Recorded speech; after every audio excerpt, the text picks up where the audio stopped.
Hey everyone, welcome to FanFic Canon. Thanks for hitting play. I'm thrilled to bring this fan-made story to life for you. If you enjoy the ride and want more narrated fanfics, smash, subscribe, and tap the bell so you never miss an episode. And if you want audiobook of a novel of your choice, join my Patreon. Request any title that's freely available online, and I'll produce a full narration just for you.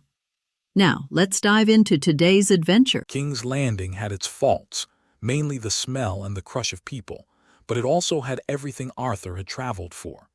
Brick mansions bled into pavilions, wooden inns and market stalls. Tradesmen's colleges and workshops lined the wide avenues. Out on the broad boulevard the worst of the stench faded, but in the narrow alleys where two people could barely walk side by side the air still hit you like a blunt thing. From a distance, Vysnia Hill rose, crowned by the marble walls of the Cathedral of St. Baylor and its 7 crystal towers. Not far off on Rennie's Hill lay the burned dragon pits, collapsed domes and sealed bronze gates that had not opened for a century. Between those two hills ran silent Sister Street, straight and walled, a line of stone cutting through the city's chaos. If you walked toward the harbor, the second largest port in Westeros spread out. More than 100 docks, a constant flow of cargo from upriver and across the narrow sea. Merchants funneled goods from the Blackwater, Old Town, Crab Bay, and even Bravos, Pentos, and Lies. At the waterfront you could find everything from royal gold warships and the Queen's pleasure yacht to battered cargo vessels and small fishing boats. Smugglers slunk among them because one of the Crown's surest incomes came from tariffs. White Harbor paid taxes to King's Landing. The history of how those taxes traveled was as tangled as the city's alleys. Above it all the Red Keep watched, a fortress of red stone on Egon's Hill. 7 drum towers, a dome throne room, closed bridges, barracks, dungeons, and barns. By law the Red Keep is the real seat of power. Still, because it sits so close to the city and the port, everyone called this whole cluster King's Landing and meant all 3. Desmond led 20 of them into an inn on Eel Lane, halfway up Vysnia Hill and close enough to the docks to keep an eye on the ships. The rooms there were the selling point. Good ventilation, which in King's Landing meant something close to mercy. For people who had lived a season in the capital, a breath that did not sting the nose could feel like winning. Jules had news. "The Prime Minister's tournament is in a week and a half," he said. Patrick corrected him. "King Robert will hold it, but in the name of Lord Eddard. With Eddard's pedantry, he would never call for a tournament." Desmond nodded. "Lord Eddard is a solemn man. He's rarely in Riverrun, even though the North and Riverlands have ties." Arthur repeated the time to himself. "A week and a half," he said. "Long enough to make a suit of armor." "More than one," Jules added quickly. "You'll need a full set for me as well." He emphasized the words like a man who expected favors to be reciprocated. "There will be armor, and there will be golden dragons," Arthur answered, trying to ease his uncle. They dismounted and faced a more immediate problem: what to do with 22 horses. Most visitors arrived by ship. Stables inside the city were scarce. A few servants suggested an inn outside the walls, where space could be found even among the foreigners. They sent men to arrange it, ate, and slept. The long days in the saddle had left even the hardiest of them hollowed out. The next morning the city felt even fuller. Since King Robert had taken half the court north to receive Eddard Stark, everyone in Westeros had guessed who the new Prime Minister would be. Where the king went, spectacle followed, and a grand tournament was inevitable. Knights and nobles poured into King's Landing, each arriving with a tale of attendants, craftsmen, merchants, and thieves. Littlefinger's description came to mind. Business was booming for the city's courtesan, and coin whistled in pockets as people walked. Their blacksmith sat on Steel Street, a walk from Eel Lane and worth the time. Arthur wanted the best. Gendry, the great bull's master and one of King Robert's illegitimate sons' smiths, had the reputation they needed. Arthur preferred a master's blade and armor over a hasty smithing job that would bend on the first true strike. Passing a vegetable stall, Arthur bought a pumpkin the size of a man's head. Patrick laughed. "You are not really planning to make a hammer that big, are you? Even the mountain could not swing that. Desmond agreed. A hammer like that is a battlefield hazard, and no horse could carry a man wielding it. Arthur thought the point through. A horse must carry the rider, the armor, and a weapon without tipping over. Ordinary war horses would break under the weight. There were breeds with steadier gaits, horses that kept their center of gravity and could carry heavier loads. He did not know if Westeros had such mounts in abundance, and he did not want to find out the hard way. So he settled on something lighter but deadly on a charge.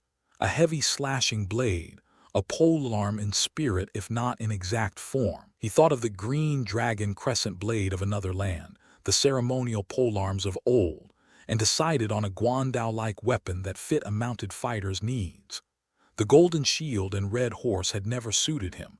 A golden guandao would change the banner to something that meant riding and cutting rather than static defense. When they reached the smith, Arthur explained. The owner's shout cut the street.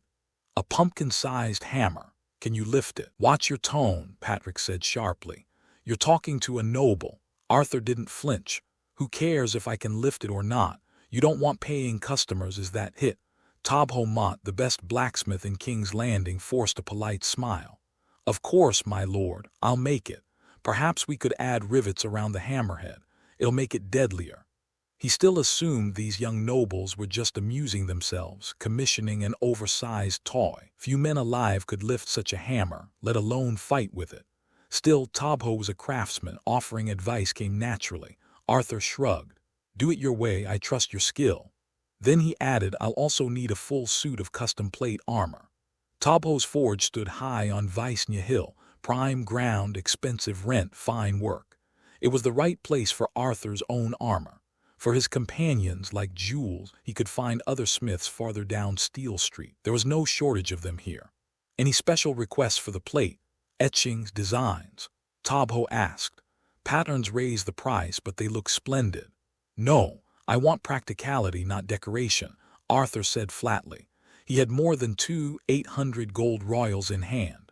A proper set of custom armor would cost around 10 gold, and ornate engraving could easily double that. He preferred to spend those coins on more soldiers' armor instead of vanity work. Armor lasted longer than men. Keep it dry under a cavalry cloak, keep the leather from rotting, and it would outlive its first owner. Soldiers could be trained again. Armor made soldiers into elites, and elites built armies. When the veterans fell, the new recruits could fill the ranks under their command. But when the true elites died, the army's heart went with them. That was why ancient wars never lasted long. Once the trained corps was gone, no amount of peasant levies could keep the fight going. After settling the details for his hammer and plate armor, Arthur mentioned another project, a golden guandao. Tobho considered the design. "No problem thickening the blade and lengthening the handle," he said. "But how should we get that gold color, pure gold or bronze?" Arthur's stare hardened. "Do I look like a fool? Gold and copper are soft. They're for show, not battle. I want something that cuts, not something to polish." Tobho blinked, surprised this young noble even knew that. "Then how do you want it gilded?" "I don't care how you do it," Arthur said. "Just make it gold-colored and fast. I need it before the tournament." He left 3 gold dragons as a deposit, took Tobho's token, and moved on. The rest of the group still needed standard armor, chain, scale, or plate for their men. They found a much smaller forge deeper in Steel Street. The shirtless shopkeeper was hammering a breastplate himself, sweat streaking his arms. "A full set of plates, 8 gold dragon," he said. "Zipper mail 5, we don't make chain mail." Arthur frowned. "Why not chain mail? It's the cheapest. I could outfit hundreds of men with it." With over 2,000 gold royals, he could arm an entire company, 200 veterans in heavier armor, dozens of elites in plate. Enough to carve out a name when the wars began, but there was no chain mail to be found. "The best chain comes from the West or the Vale," an apprentice explained.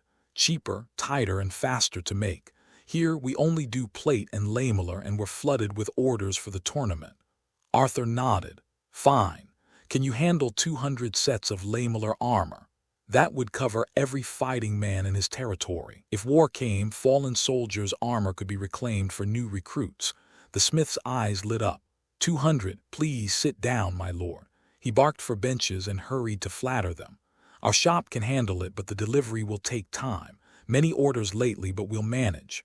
"How long?" Arthur asked. The man scratched his head. "With apprentices, a dozen or more working full-time, about a month." "Too slow," Arthur said immediately. He knew what was coming. The tournament in a week, Eddard Stark's injury after that, and within another month the realm would be at war. He couldn't afford delays. 2 weeks, Arthur said. "Half a month at most." The smith grimaced. "My lord, that's impossible. We're small.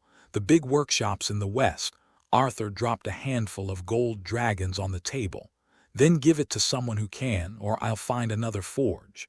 The gleam of gold changed everything. 2 weeks it is," the shopkeeper said quickly. "We'll work day and night if we must." He couldn't make 200 sets alone, but he'd share the job with others. In this business, everyone took a cut where they could. Arthur nodded, satisfied. He paid a 20 gold deposit and set the terms. In 2 days, a few samples for approval, then the remaining 180 once he was pleased.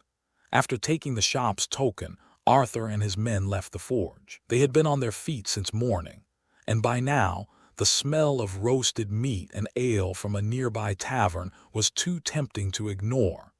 It was time to eat before the next round of preparations. "This is it. I remember it as a very good tavern." Desmond pointed to a tavern and said. He led a few people to an alley on the waist of the Vysnya Hills near the sea. The stench here almost disappeared due to the sea breeze. It was a good place to eat. The decoration of the store looked good. From the outside, you could see that the tavern had a wide view. Sitting inside, you could see Blackwater Bay and the huge red castle in the distance. Arthur nodded, took the lead and walked in and sat down at the few remaining empty tables. "Boss, what food do you have today?" A little girl wearing a beige linen thin coat and a few freckles on her face ran over and repeatedly introduced the special food of her store to Arthur and others, and emphasized the homemade rice wine in the store. She looked about 14 or 15 years old.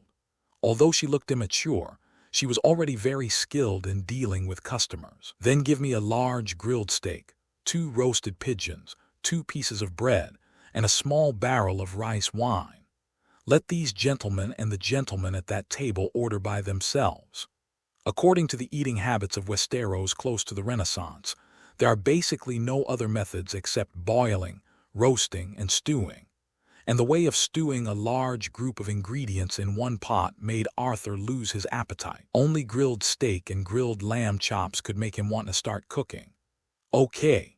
The little girl smiled sweetly, bowed to Arthur, and then turned to record the food ordered by others.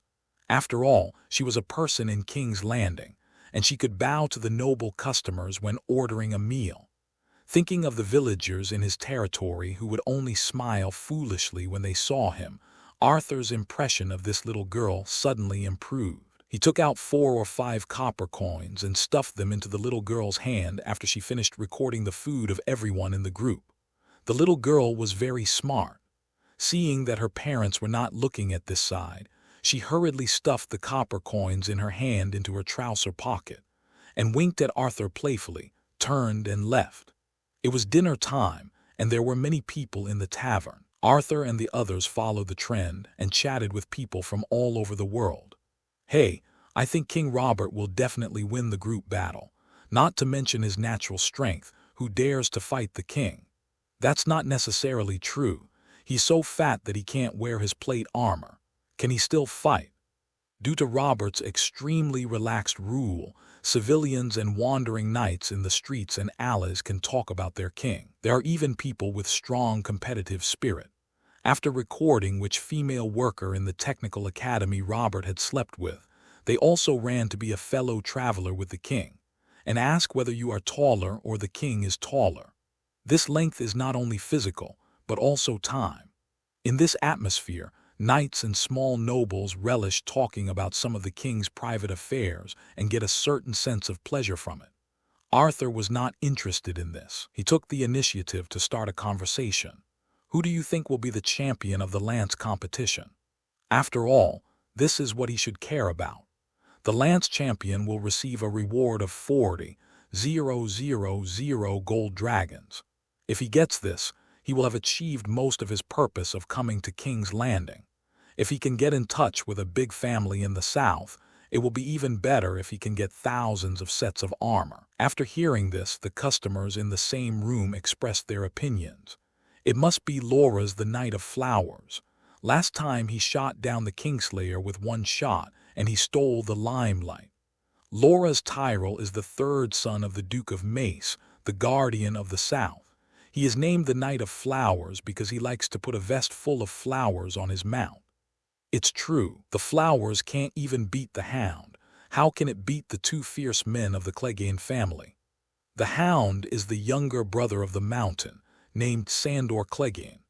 After the Mountain was knighted by Prince Rhaegar, the Hound rode his horse to Casterly Rock overnight and swore to serve the Lannisters. This behavior is very similar to a sworn knight, but because his brother the Mountain became a knight, the Hound looked down on this title, so he is a sworn warrior of the Lion's House. Currently, the Hound is under the instruction of Queen Cersei to serve as a squire for King Joffrey the Great, who is still a prince. Later, Barristan, the captain of the Kingsguard, was fired by Joffrey, and the Hound was recruited into the Kingsguard. He also became the first person in the history of Westeros to serve as a Kingsguard without being a knight. I'm more optimistic about the Mountain. Speaking of which, the Kingslayer is still capable of fighting. Why don't you mention the useless Barristan? He is an old master who has been in power for decades without a single defeat. Someone immediately opposed this view. Bullshit. I can count Barristan's failures on one hand, and he is already too old. This just shows that he is experienced. You didn't mention Beric Dondarrion, who is also a master. Don't talk nonsense. Does Beric have any well-known achievements? Among the 100 Flowers, the Hound, the Kingslayer, and the Mountain, who can he beat? The most active customers held different opinions and could not convince each other. They quarreled as if these people were their relatives and friends. But in fact, these top knights in Westeros may never have any intersection with them in their lives. As the food was served, the argument gradually subsided. The aroma of wine and meat showed their presence wantonly in the entire tavern, making Arthur's stomach sing. Fortunately, the little girl served the food in time, and Arthur picked up a fat pigeon and started eating it. "Hey, what are you doing?" the little girl suddenly shouted. Arthur glanced at her and saw that she was standing in front of a drunk young nobleman, and it seemed that they had physical contact. The tavern owner and his wife immediately ran out, asked the little girl to apologize first, and then smiled and said they would give her a bucket of rice wine for free. The little girl got angry and shook off her parents' hands and prepared to run into the kitchen. Arthur ignored this little episode. This is King's Landing, where the law and order is the best in the entire continent. Even the nobles of the earl level from other places dare not bully the common people at will, because the common people in King's Landing can be regarded as the king's direct subjects. With Robert's face, the nobles will be a little restrained. Arthur quickly finished eating the pigeon and picked up the steak to cook. Seeing Arthur eating so ungentlemanly, Patrick gently reminded him, "Be more elegant. It doesn't match your image of a handsome man." The Lord of the Red Mill ignored him and finished his steak, which was crispy on the outside and tender on the inside, and then took a sip of rice wine. The rice wine was surprisingly good.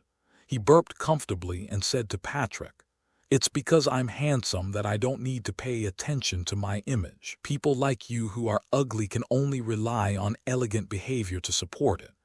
Just when he was about to eat another pigeon, an accident happened. "Let me go. I don't want to apologize to them." Arthur turned around and saw that it was the tavern couple who had escorted their daughter out. They seemed ready to force her head down and make her apologize to the drunken noble. "Look at your face. It's your honor to let me touch it." The drunk nobleman couldn't hold his tongue straight in his mouth, but his hands moved very flexibly, reaching directly to the little girl's shoulders. He even slowly touched it down to his chest. The companions of the drunken nobleman also shouted and made noises, completely ignoring the little girl's feelings. The tavern couple saw this action and pretended not to notice. They just held their daughter's head and asked her to apologize to the angry noble. Some of the surrounding customers pretended not to notice what was going on and just ate their own food. Some of them were cheering, as if they were watching a performance. Although the little girl's head was held down and her body was assaulted, she still refused to give in and spoke indistinctly through gritted teeth. Although Arthur felt that this scene was inconsistent with his own values, after all, he was not his own subject, and he had no obligation to care about it.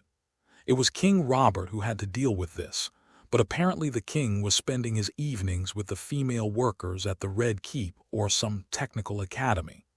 "Master, please forgive us for the fact that she has bowed her head and admitted her mistake. We will add 2 more barrels of steamed rice wine as an apology," the tavern owner said with an extremely humble attitude. "No, no, no. I have to let her stay with me all night, all night." The drunken noble raised his index finger in front of the tavern owner. The boss looked at his daughter and felt a struggle coming from her neck, but he did not dare to stand up for her. A woman's chastity is not a precious thing, and the old Prime Minister, Lord Arryn, is still married to a loser, Lysa.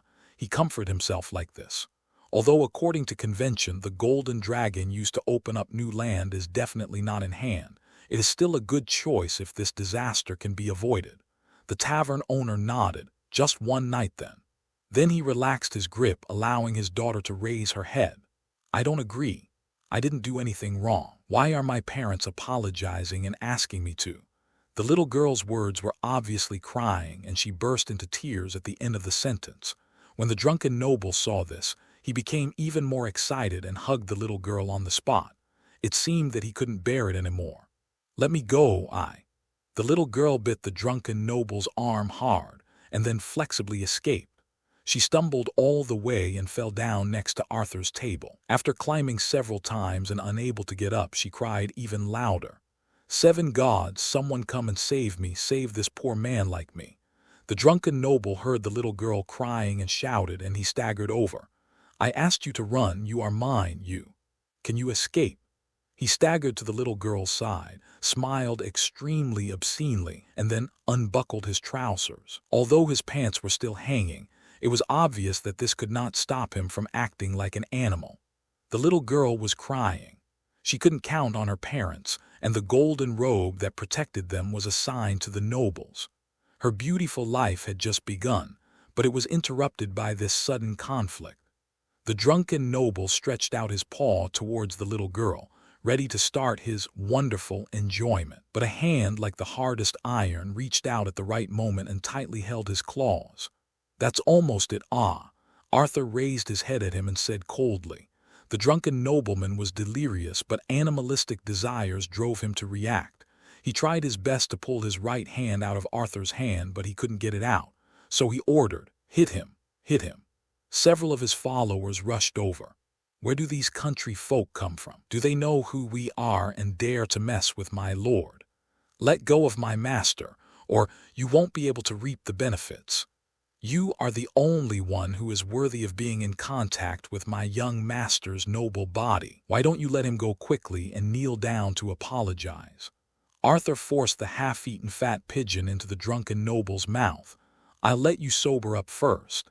Seeing this, the followers of the drunken noble became more aggressive and came directly to beat Arthur, thinking that this would make Arthur let go of their master. The surrounding customers, who had been afraid to speak before, were very active now. Some verbally scolded Arthur for his behavior. Some advised Arthur to let go and not confront the drunken nobles, and some directly fanned the flames and shouted loudly to start a fight. Desmond was older and more mature, so he persuaded in a low voice, "Let's let it go. It's better to do less than to do more." Patrick was young, but he supported Arthur's actions. "Yes, that's it. Let him go and kill his followers with both hands." Arthur is not an easy person to deal with, and one hand is enough. The 5 followers who rushed to the front received a just kick from Arthur. This hateful and pitiful man flew back faster than when he came. Like floating catkins, he hit the wall hard, paused, and then slowly fell to the ground. His chest was still rising and falling, and he seemed to be alive, but only alive. The second person didn't have time to react and suffered a big fight from Arthur. He flew a few steps off the ground and fell to the ground. Half of his face immediately swelled up and he screamed repeatedly. The third and fourth ones also received a kick and a slap, but because Arthur did not have enough energy, they suffered much less. The fifth follower was much smarter. Seeing this situation, he pretended to be a passerby and slipped away from another table. "Stop fighting, sirs, please stop fighting. We just need to accompany our daughter. Stop fighting." The tavern couple begged, but in their words, their daughter was an unimportant thing that could be abandoned.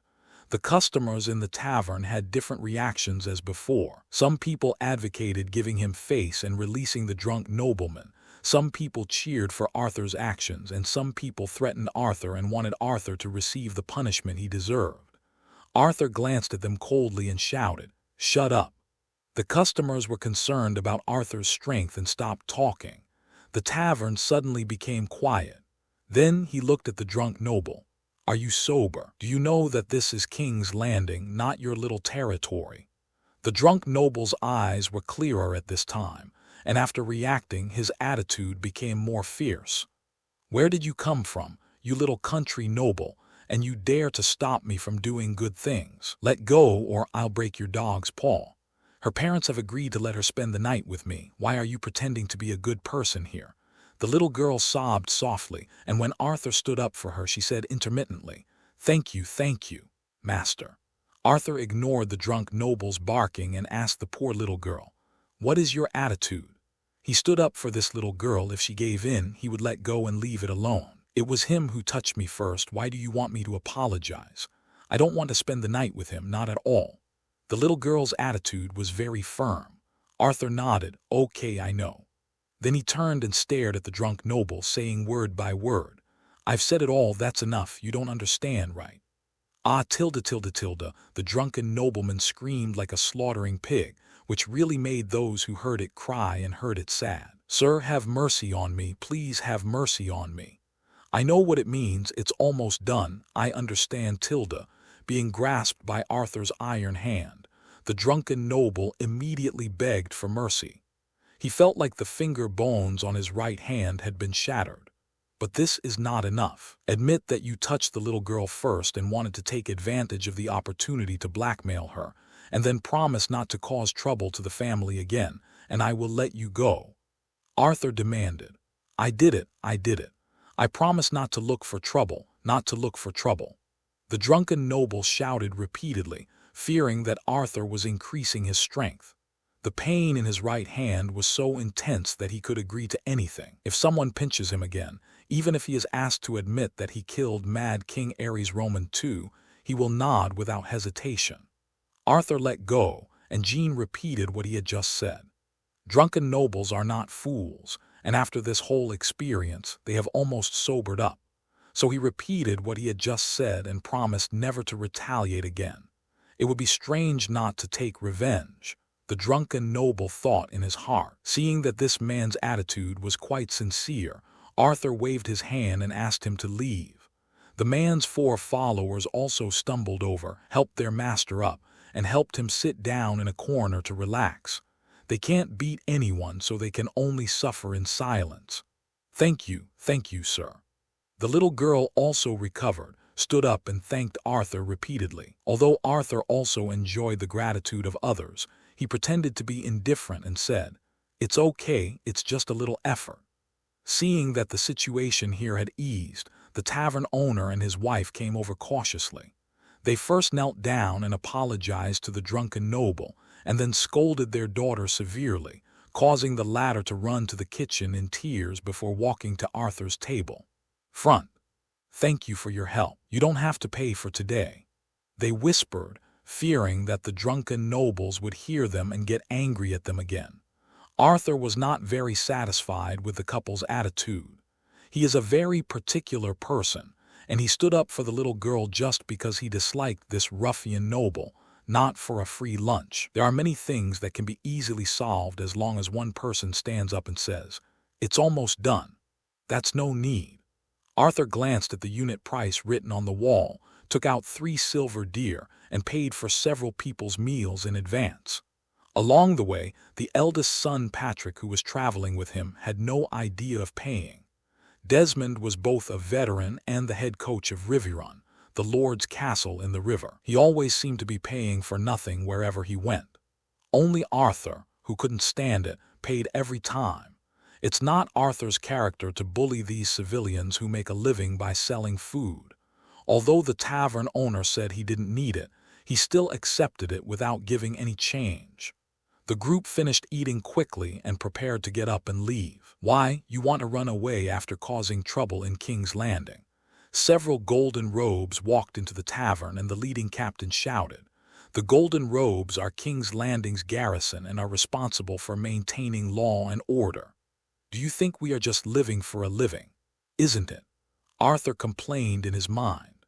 When the tavern patrons saw this, most of them ran away without even paying. The remaining 7 or 8 people with quotas are also nobles, waiting to watch the excitement. The 5th follower, who the drunken noble had slipped away before, came in behind the golden robe, looked at Arthur with a very stern look, and taunted, "Aren't you very good at hitting? In front of these gentlemen, try hitting us again."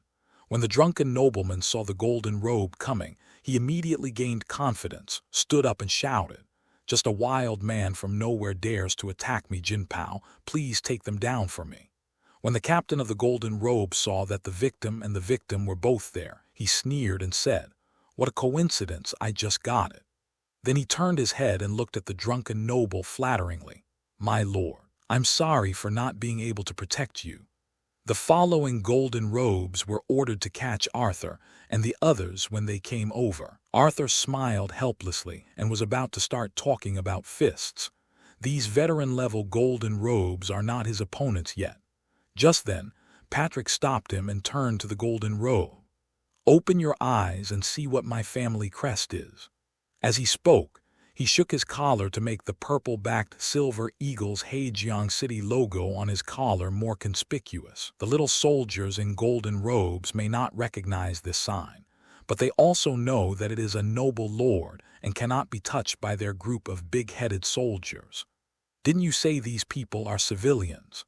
The captain opened his eyes wide and stared fiercely at the entourage who brought them here. Because of this person's words, he initially believed that Arthur and his group were civilians. Even after he came in and saw the leaders of them dressed more luxuriously, he thought they were just businessmen. Unexpectedly, these people were also nobles. The entourage thought to himself, if there was a fight between 2 groups of nobles, I'm afraid someone would be killed and you wouldn't show up. But he had to give an answer, so he replied, "I didn't see it." The captain said that he was unlucky. He thought he could stand up for a noble gentleman and build a relationship, but he didn't expect that they were all noble men. The one who beat him seemed to belong to the Earl family of Haejeong City. This is hard to do. On the left, he is the master, and on the other hand, whoever is right will offend the other party. In desperation, he first made a smooth situation. I was wondering what kind of person dared to take action in King's Landing. It turned out to be the lord of the Earl's family in Sea Border City. The drunk noble saw the change in the attitude of the captain of the golden robe and felt bad, so he whispered to a follower who could still move beside him, "Go and call my cousin and ask him to bring more people. If it's too late, it will be a big loss." The follower understood, and while everyone's eyes were focused on the captain of the golden robe, he slipped away silently. The drunk noble saw that he had a backup plan and his confidence rose again. So he said in a tough attitude, "Why, you golden robes don't want to be fair. In addition, I want the virginity of that woman. I don't care which earl's son you are." The captain of the golden robe was in a dilemma, and when he hesitated, he suddenly remembered the experience given by his predecessors and immediately had a solution. "It's obvious that none of our King's Landing garrison was present, and you all have your own opinions. It's hard to tell how long this will go on. How about this? Show your titles and identities. Whoever has a higher title and status is right. The title represents the strength of the family, and the identity represents the status of each person in the family.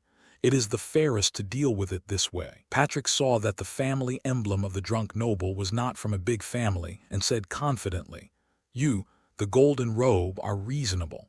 I am Patrick Mallister, the first heir to the Earl of Sea Border City. Do you dare to show your identity?" He raised his chin and looked at the drunk noble proudly. Arthur also thought this method was good, and he stopped talking and sat on the bench to watch the excitement. He even had the leisure to take a sip of rice wine.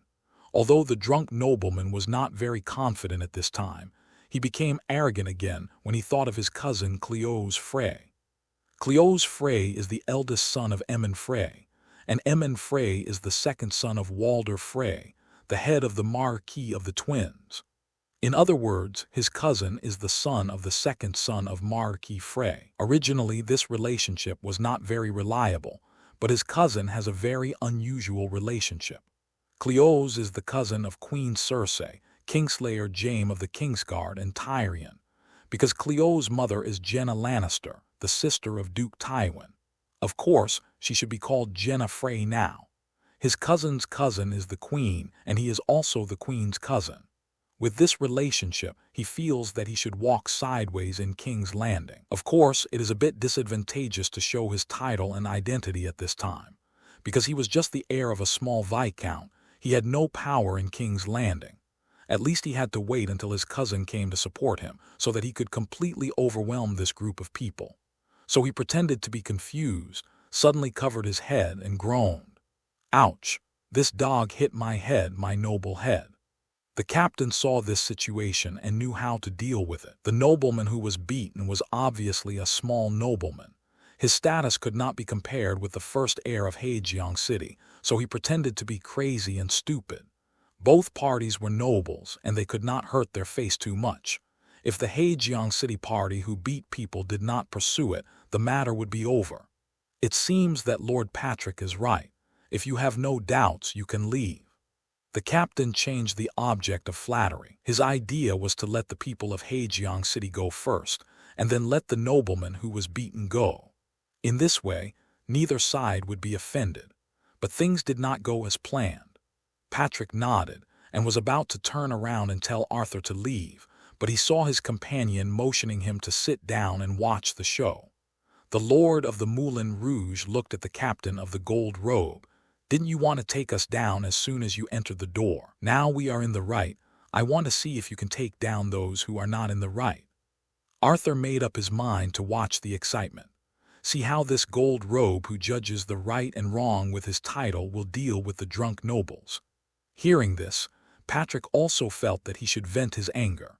So he also followed Arthur, sitting on the bench leaning against the table, with his elbows on the table ready to watch the show. Seeing that his side had the upper hand, Desmond did not leave and sat down. The captain suddenly felt a headache. He had just judged that the people of Haejeong City were in the right, so he should arrest the party that was not in the right and making trouble. But the problem was that the party he judged to be in the wrong was the one who was beaten. And it was a nobleman he dared not offend. He gritted his teeth, smiled, and walked up to Patrick and said, "Sir, please spare these people. They were beaten up, and they are also pitiful people." Arthur sneered. "Those who were beaten are pitiful people, so isn't the little girl who was harassed by him a pitiful person?" Patrick thought of Arthur's righteous behavior and felt proud, so he said, "Yes, the little girl is also pitiful. We are right, you can't let him go. You are right, can't you go around? No, why should we be merciful when we are right?" Arthur refused flatly. The captain felt that he was overwhelmed. The people over there didn't dare to arrest, and the people here were unforgiving. He felt that the world was about to collapse. Just then a voice came. "You are from Haejeong City, right? You are quite arrogant. You dare to bully my cousin." A group of people came in with a nobleman in his 30s with mediocre features. The captain of the noble gold cloaks knew that it was Cleos Frey, the notorious cousin of Queen Cersei, who was infamous throughout King's Landing. He immediately made a judgment and trotted to the queen's cousin. "Lord Cleos, I was just about to stand up for your cousin, but these people were tough." "Okay, I get it." Cleos waved his hand in a pretentious manner and asked the captain of the gold cloaks to withdraw. Then he looked at Arthur and his friends who were sitting carelessly at the table. "Tell me, what do you mean by hitting my cousin?" Arthur instantly had a clear understanding of this man's shamelessness. This person who took the initiative to hit someone was not Arthur and his friends. Cousin they. The drunk nobleman saw that his backer had come, and his head was no longer a headache. He jumped up and slid to his cousin and started to complain. Cleos pretended to listen to his cousin's words, but his eyes were wandering around Patrick, thinking that he could extort a large sum of money this time. So he pretended to be righteous and said, "In the matter of my cousin, you not only took the initiative to beat him but also bullied a drunk nobleman. How despicable! Tell me, how do you want to solve it? Let the gold cloaks catch him and it will be solved." This was Arthur's answer. Patrick expressed his agreement with his companions with laughter. "You are simply lawless. If you don't compensate me and my cousin with 1,000 gold royals, you can't leave."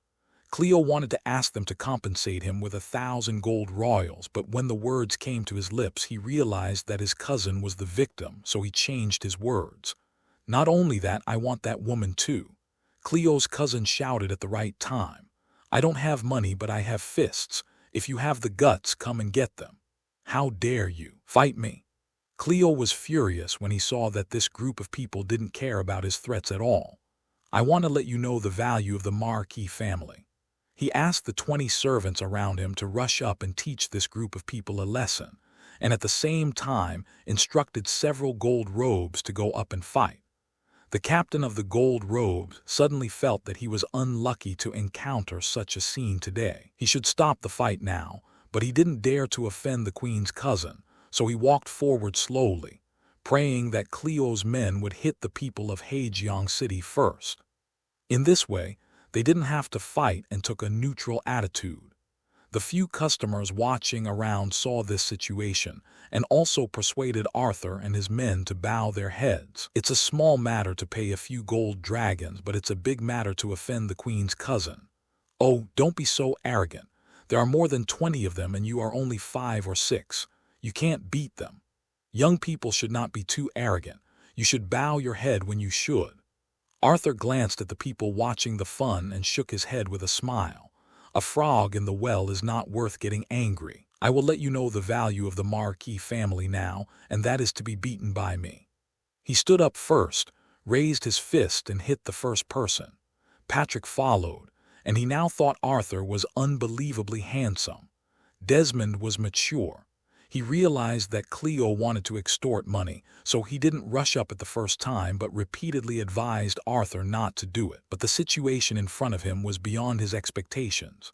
Desmond thought he knew Arthur's fighting ability before, but he was still deeply shocked by the scene he saw. The tables and chairs in the tavern were affected by the fight and were in a mess. Arthur, who was at the center of the battle, hit a small piece of trash with one punch. In a few breaths, all the 20 people brought by Cleo fell to the ground, rolling over and screaming. Desmond even saw a few followers who were not hit by the punches. Seeing that the situation was not right, they fell to the ground and groaned. "7 gods!" Patrick exclaimed loudly. "I didn't have time to make a move." He also stood up to meet the enemy, thinking that he could show off his skills in front of Arthur, but he didn't even touch the enemy's body. There were not many people with weapons among the more than 20 people on the opposite side. I think most of them were gangsters, hooligans, etc. The few who had swords were knocked down by Arthur in the first time. There was even a sword with a fist mark on the blade of the sword hit by Arthur's fist. Patrick looked at the fist mark and marveled. Arthur felt his companion's eyes on him, so he shook his hands and said with a smile, "It hurts." In fact, he didn't feel much pain, probably because of the iron bone skill. As long as there was no bloody collision, the pain was greatly reduced. After hitting the people on the ground a few times to ensure that they would not suddenly attack from behind, Arthur looked at the few golden robes who were slowly walking over. The captain in the lead suddenly felt fortunate that he moved slowly. Otherwise, he and his subordinates would also be lying on the ground at this moment. "This man is too strong. We are here to persuade and stop the fight." The captain hurriedly shook his hand and denied that he was in the same group with Cleos.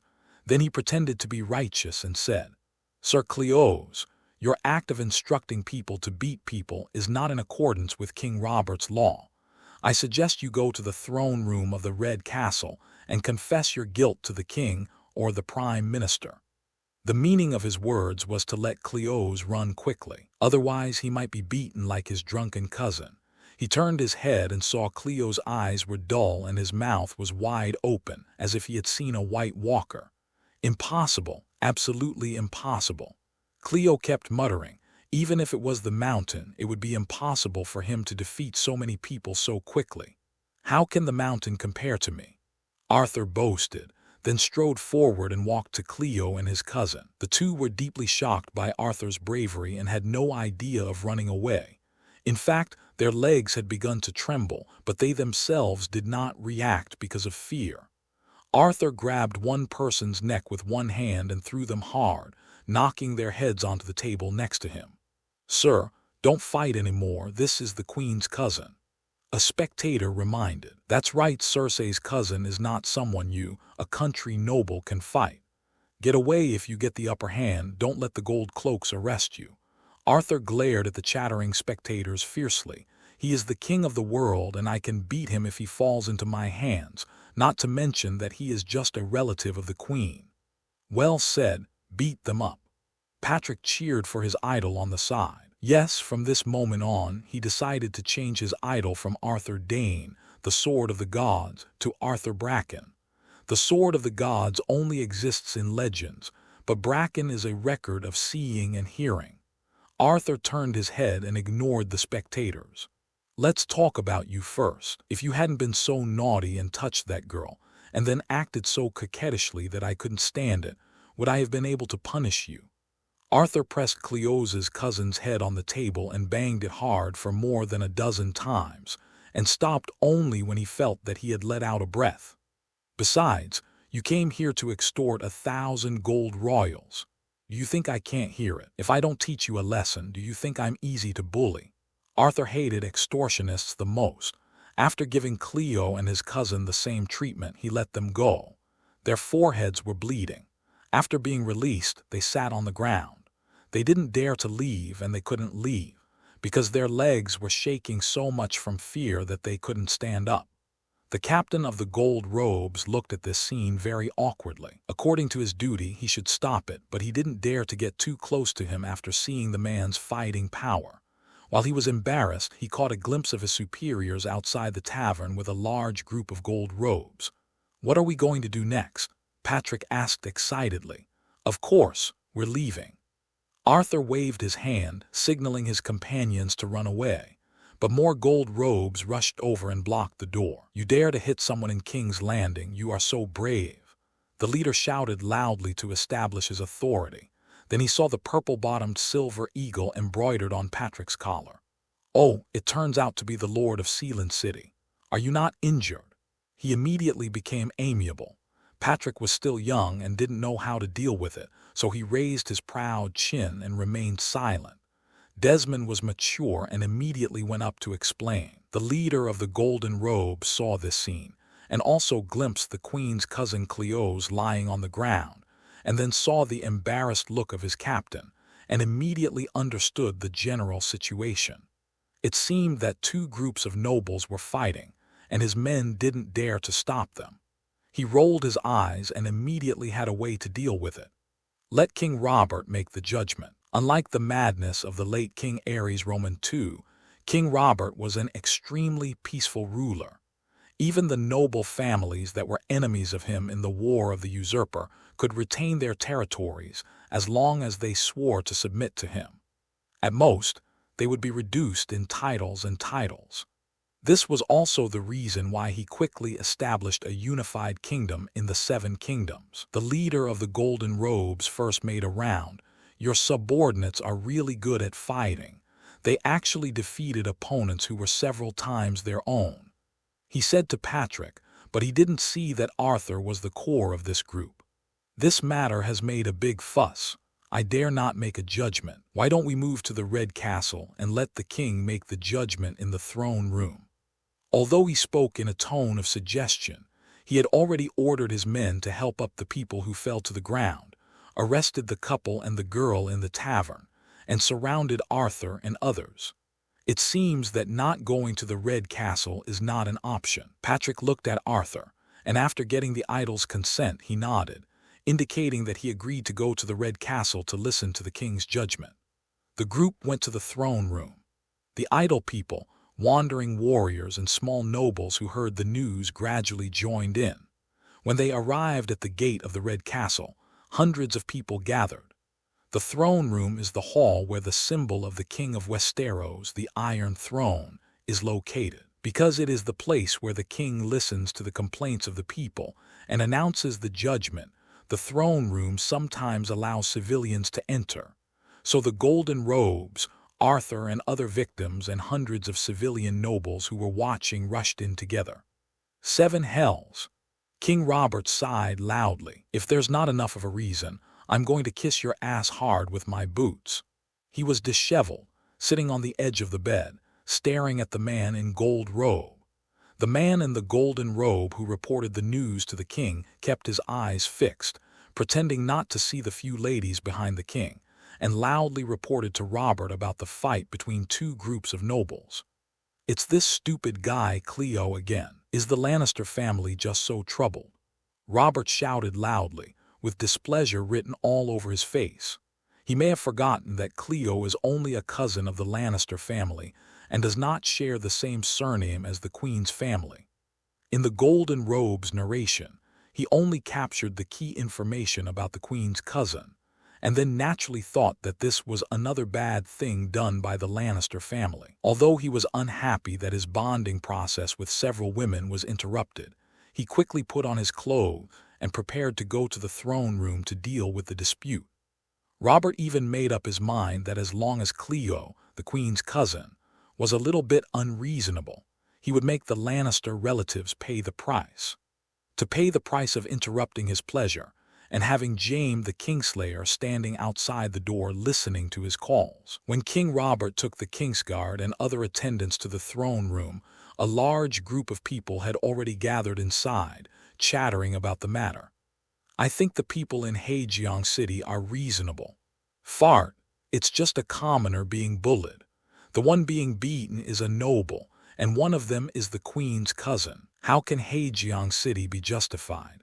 You are not a commoner. How can you speak to a noble? It's not a question of who you're talking to, it's a universal rule.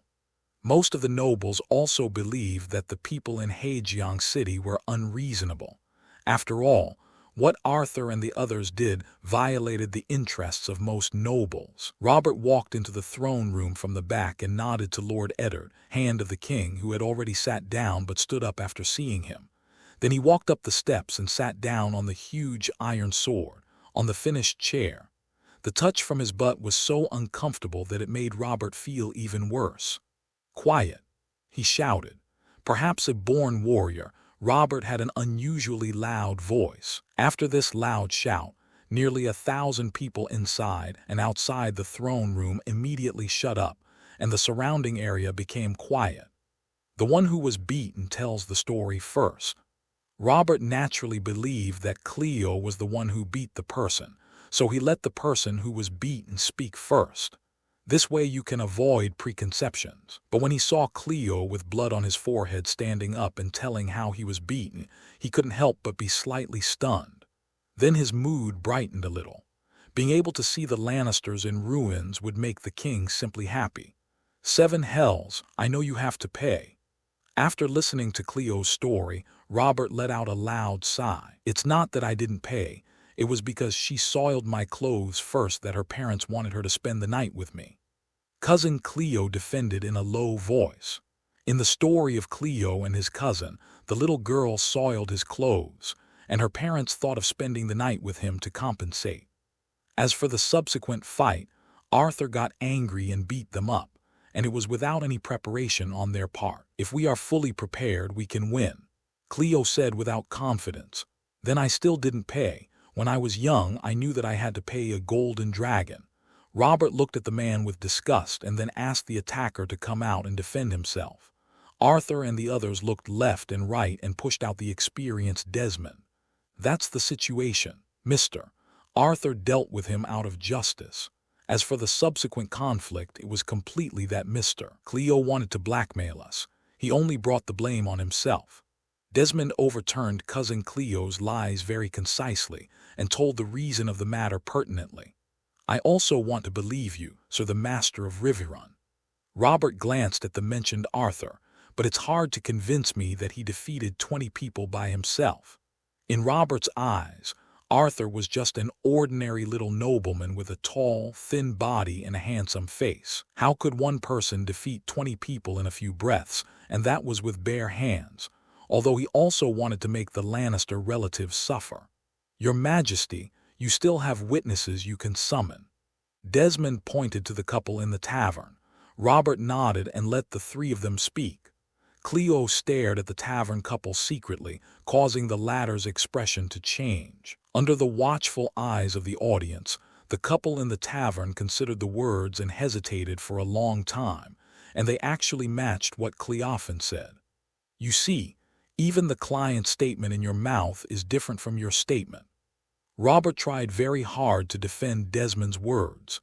In fact, the tavern couple and Desmond's statements were completely opposite. Arthur suddenly said at this time, "Why don't you think about the reason anymore?" He took a few steps forward and walked to a place where everyone could see. It is precisely because of our rescue that we will not take revenge on the tavern couple, but Cleo, who suffered a loss, will come back to take revenge, so it is easy to understand who the two couples are talking to. You should use honorifics for His Majesty the King. Barristan, the captain of the Kingsguard, reminded Arthur. No problem. Robert, wearing the crown, waved his hand. What the young man said makes sense, but you still can't prove your statement. After all, it's hard for me to believe that you beat down 20 people by yourself. There is still one person who hasn't spoken. Arthur looked at the little girl, believing that she should be telling the truth. Although the little girl still had 2 lines of tears on her face, she was not afraid of the stage at all.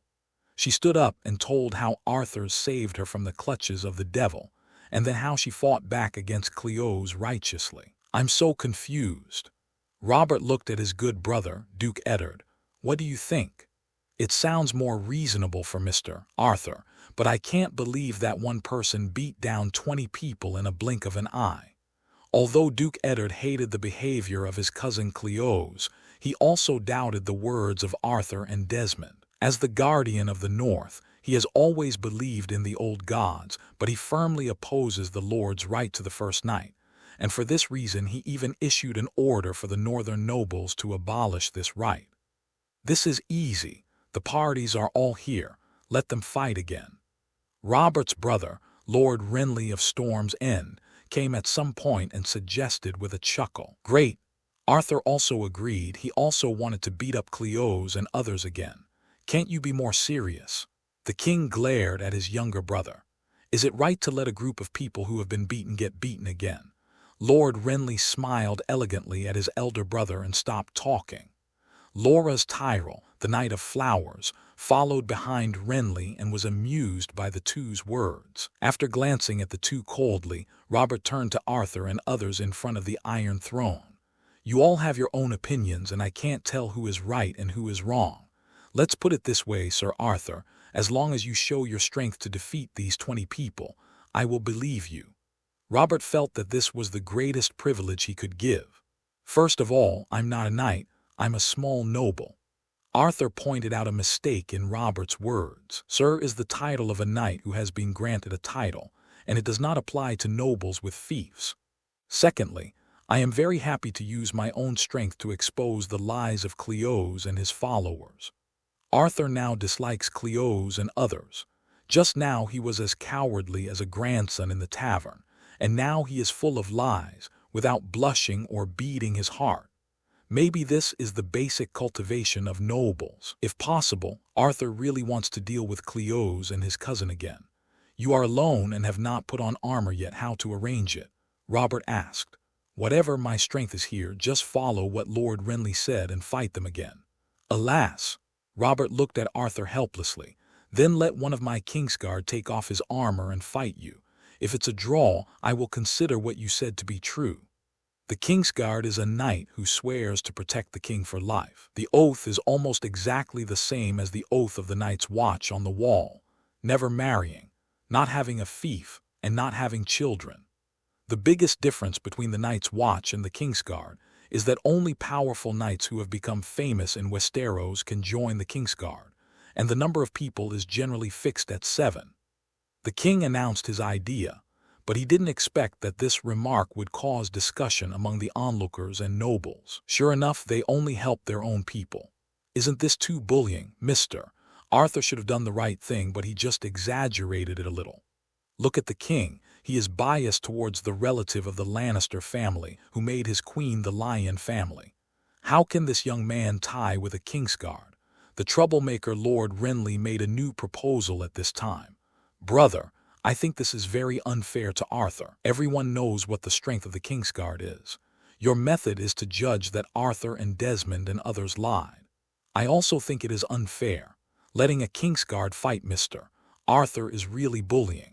The new Prime Minister Lord Eddard also expressed his views. Robert also felt that his previous proposal was too exaggerated.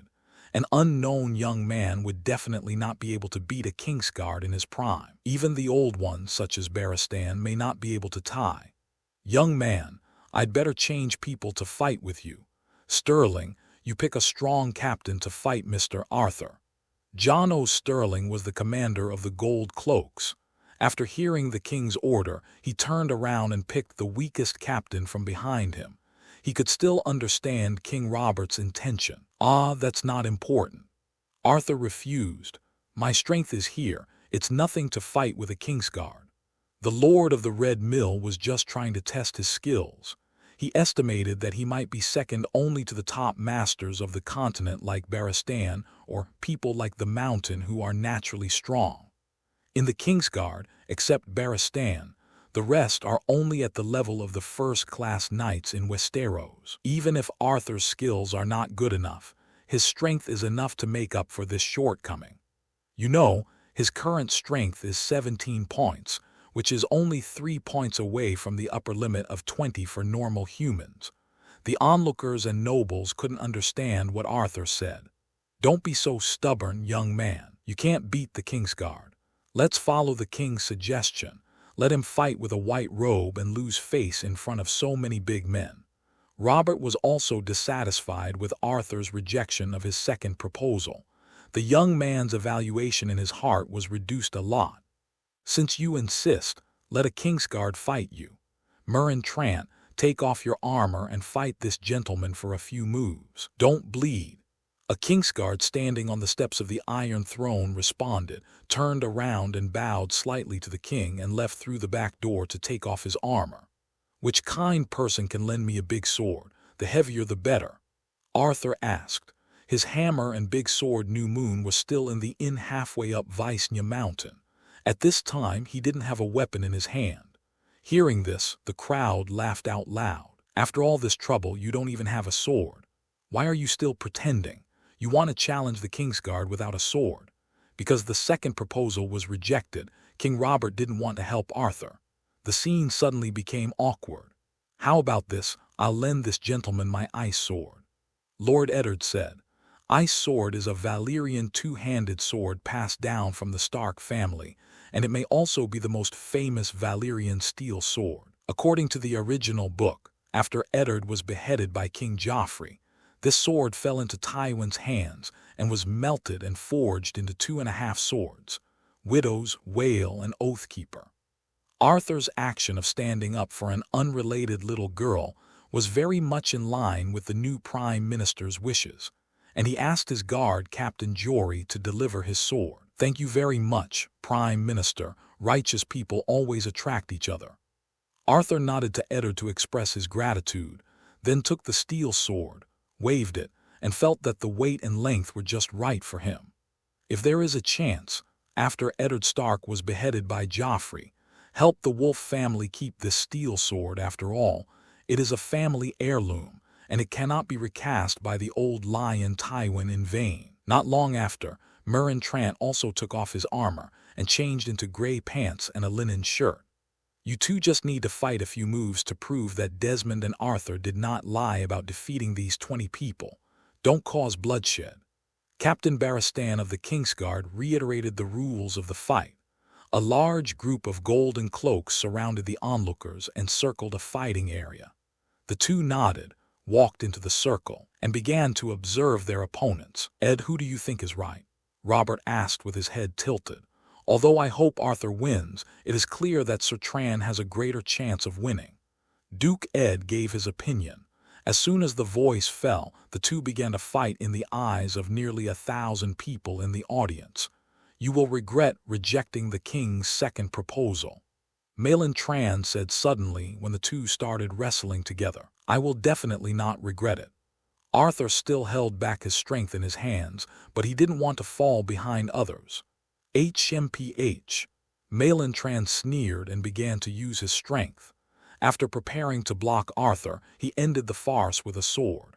It was a bit embarrassing for the king to choose him to deal with such an unknown young man. "Yeah, Tilda," he shouted, exerting force all over his body from the soles of his feet, legs, core of waist and abdomen and upper arms at the same time, preparing to achieve great results in one fell swoop. "Well done, Sir Tran, fuck him," Cleo encouraged the Kingsguard. Meryn Tran has an extraordinary relationship with the Lannisters, and Cleo naturally regards him as one of his own. "Young man, surrender if you can't hold on any longer," Barristan reminded. He was worried about Arthur, fearing that Sir Taren would cause harm and give him a severe blow. The onlookers were chirping and watching the two people's performance. The biggest advantage of being a member of the King's Landing community is that you can see all kinds of big scenes. To them, the love, hatred, and power games of the nobles are just performances. No matter who wins or loses, they are the most loyal viewers and spectators. King Robert, Ed, and other princes and ministers watched the wrestling between the two. Although they understood that Arthur's defeat was only a matter of time, it was surprising that they had persisted for so long. The two of them seemed to be the same height, but Malin Tran was much stronger. It was obvious who was stronger. Bye-bye. After Arthur felt the limit of Malin Tran's power, he suddenly exerted force and blocked him in one fell swoop. Then, without giving his opponent a chance to react, he swung the ice and slashed at the Kingsguard, who had taken off his white armor and slashed several times. Naturally, Malin Tran also held up his sword to block it. The sound of metal and stone clashing suddenly drowned out the whispers in the throne room. How is this possible? Robert was so shocked that his eyes almost fell out. It's common sense that body shape determines strength. Anyone with strong strength is always related to a strong body. This Arthur looks a little thin, but he can actually suppress Malin Tran in strength. It was even suppressed to the point where the Kingsguard could only block with his sword, but could not fight back at all. Duke Ed was also surprised and speechless when he saw the scene. Just now, he thought that what Arthur said about defeating 20 people was an exaggeration, but now it seems that it is probably true. Loras, the Knight of Flowers, was also stunned by Arthur's performance. This is a bit strong. Renly, the Duke of Storm's End, could not understand the specific combat prowess of the two men, but he knew very well that Arthur had the upper hand. He asked his friend, "How strong is it?" "In terms of strength, I am far from Arthur's opponent." Loras replied while staring at the situation on the field without blinking. Barristan, the fearless captain of the Kingsguard, suddenly felt that his worries were unnecessary. Based on this young man's performance, the one who couldn't hold on was probably his nominal brother Malin Tran. Some of the people watching changed their views. This Arthur is actually so strong. It seems that what he said about one person knocking down 20 people is true. Some people disagreed, and even though they were slapped in the face, they still insisted on their previous opinions. It was obviously Sir Tran who gave in to him, and he took the opportunity. That's right, Marinette is the Kingsguard, the king's personal bodyguard. There were many people who held this view. In their unbelievable eyes, Arthur cut off Marinette Land's sword with one sword, ending the fight. Malin Tran stared at the half-cut sword in his hand, and then at the half-cut sword on the ground, with mixed feelings in his heart. Just now, he thought he could end this competition neatly, and prove his white-robed strength in front of the people and courtiers. But he didn't expect to be defeated by this young man's sword. Although the opponent had the blessing of the Valyrian steel sword, he was still defeated. When word spread, he was completely embarrassed. Cleo and his cousin looked blank. They thought that Arthur would not be able to defeat a Kingsguard in any case. Unexpectedly, the ruthless reality would break through the psychological defense line in a blink of an eye. Even worse, if Malin Tran loses, they may be punished by the king. Arthur glanced at his silent opponent, then looked around at the stunned onlookers. After finding a sense of pleasure and spiritual satisfaction from their shocked faces, he turned to the Iron Throne. "Excuse me, have I proven my strength?" He opened his arms and looked at Robert, who was a little stunned, with a smile. "Ah, yes, that's right." Robert was stunned for a moment before answering. Anyone with a discerning eye could see that their king was surprised by this result, but considering that everyone's reactions were similar, no one cared about it. "Mr. Arthur has the strength to defeat these 20 gangsters. This is a fact that everyone can see. Therefore, I believe that Cleo and his cousin deceived their king for something." Robert lost his temper fiercely at the Queen's cousins, and ordered them to get out of the house after ordering them not to retaliate against the tavern couple. Considering that they didn't actually do much evil but were punished by Arthur, this ending is actually acceptable.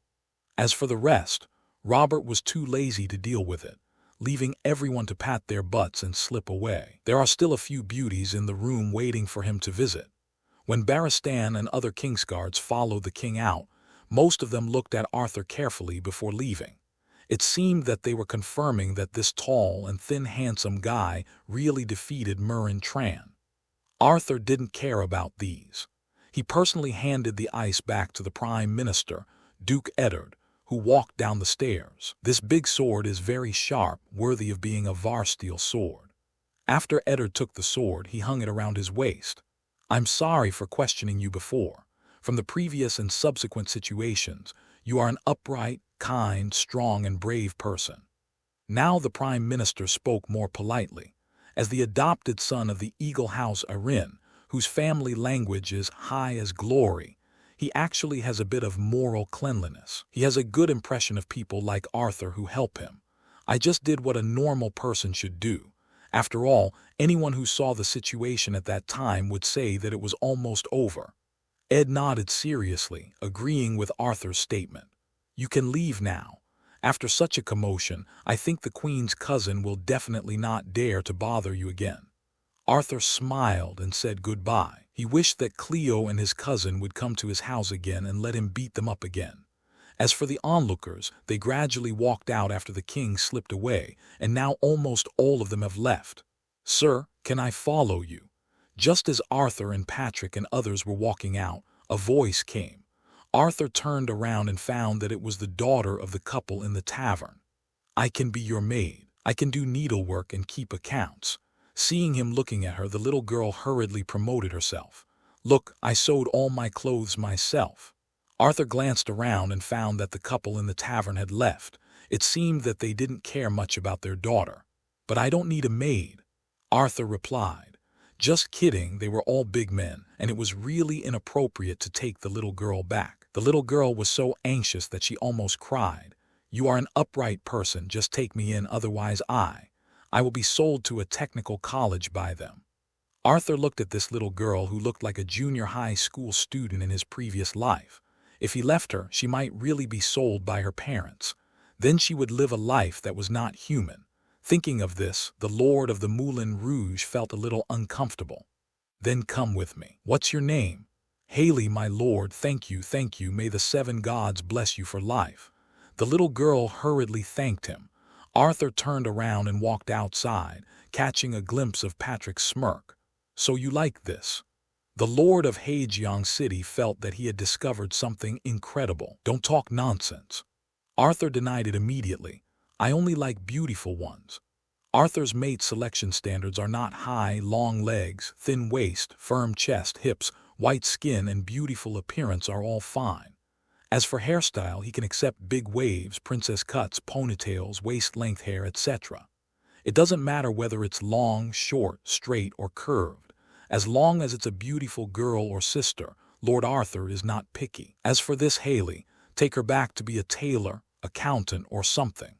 Thinking of accounting, Arthur felt that he should find someone to manage money full-time to calculate and manage the expenses and income of his entire territory. Haley can be observed and cultivated. Arthur's own subordinate, the butler Amber, is actually very mediocre in ability except for his loyalty. Let's not talk about Jules, a veteran soldier, who is not very useful except for his rich experience in surviving without money. Arthur still has to be careful that he will run away with the money. Most of the other subordinates are farmers who grew up in the Riverlands. They have not received any education and have not seen the prosperity of big towns such as King's Landing. It is better for Arthur to do it himself than to let them keep accounts and manage money. At least he can calculate that 0, 8 and 0, 5 multiplied by 0, 4. This question has stumped millions of users of a certain audio platform who have received 9 years of compulsory education. It was noon when the group walked out of the Red Castle. It was a bit too early to go back to their residence, so they walked around the streets and alleys of King's Landing when passing by a tailor shop. "Arthur, let me make you 2 sets of beautiful clothes," Patrick suggested with his hand covering his nose. "That's fine." Arthur, who was also holding his nose, glanced at Patrick's bright yellow silk clothes and decided to customize a similar one. If the tailor's fee was not too high, he would even think of embroidering a few dragons on the clothes. Of course, not the pterosaurs of Targaryen, but the snake bodies and deer antlers of Daxia. Let's also feel what it feels like to receive the mandate from heaven and live forever. "My lords, please come in." The shop owner, who was wearing embroidered silk clothes, was very enthusiastic, with a smile on his face, and made a gesture of inviting people in.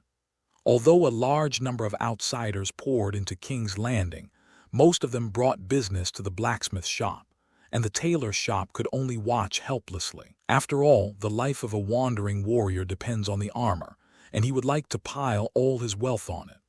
After a simple selection, Arthur chose the silk material he wanted and asked for the dragon pattern he wanted. Then, after some bargaining by Haley, the shop owner completed the transaction at 30% of the initial price. This is a great advantage for people who have lived in big cities. Patrick, Desmond, and others have no idea about the price of this kind of silk material. Haley, on the other hand, knew everything and bargained with a strong and shameless attitude. After measuring Arthur's waist, height, and chest circumference, the few people left. "It costs 1 gold dragon and 40 silver deer for this." Desmond was amazed. He felt that the money was a bit wasteful. Arthur ignored him. This coach was a complete hedge knight. If you can get a free ticket, get a free ticket. If you can save money, save money. After buying some top-quality sachets produced in Dorne, the group returned to the inn. The next day morning. "Haley, I have something to go out with these lords. Please clean up my room." Arthur said this when he walked to the door of the little girl's room. "Okay." Haley walked out of the room quickly, knelt down to the lord, and then went to Arthur's room to start working. Arthur placed several silver deer and copper coins in several hidden corners of the room to test Haley's ability and loyalty. If she didn't find the money in the corner, and if she did find it, she didn't give it to Arthur, then Arthur would give up the idea of letting her manage money. The former shows that she is careless, and such a person is not suitable for managing money. The latter shows that she is greedy and even more unsuitable for managing money. Only after passing this test, there will be several more later, and Arthur dared to let her manage some change. After all, he and Haley were not very familiar with each other, so they had to take their time step by step. Today, Arthur and the others visited the dragon's lair in Reni's Hills and the famous Street of Silent Sisters. These attractions are almost a must-see when visiting King's Landing. The scorch marks in the dragon's den were timeless and surprising, while the monks in the Street of Silent Sisters were old and boring, making Arthur shake his head. In the era without the internet, there was a frightening lack of entertainment items. Apart from shopping and shopping, there was basically no fun. Shopping in Gulen is not what Arthur wants. After all, they are all Black Abyss, more or less. Well, I can't hang it down. In the afternoon, several people returned to the hotel at the waist of the Vysnya Hills. Sir, I found 3 silver deer and a dozen copper plates in the corner of your room. Here they are for you. As soon as he returned to his room, Arthur saw the little girl waiting for him holding money.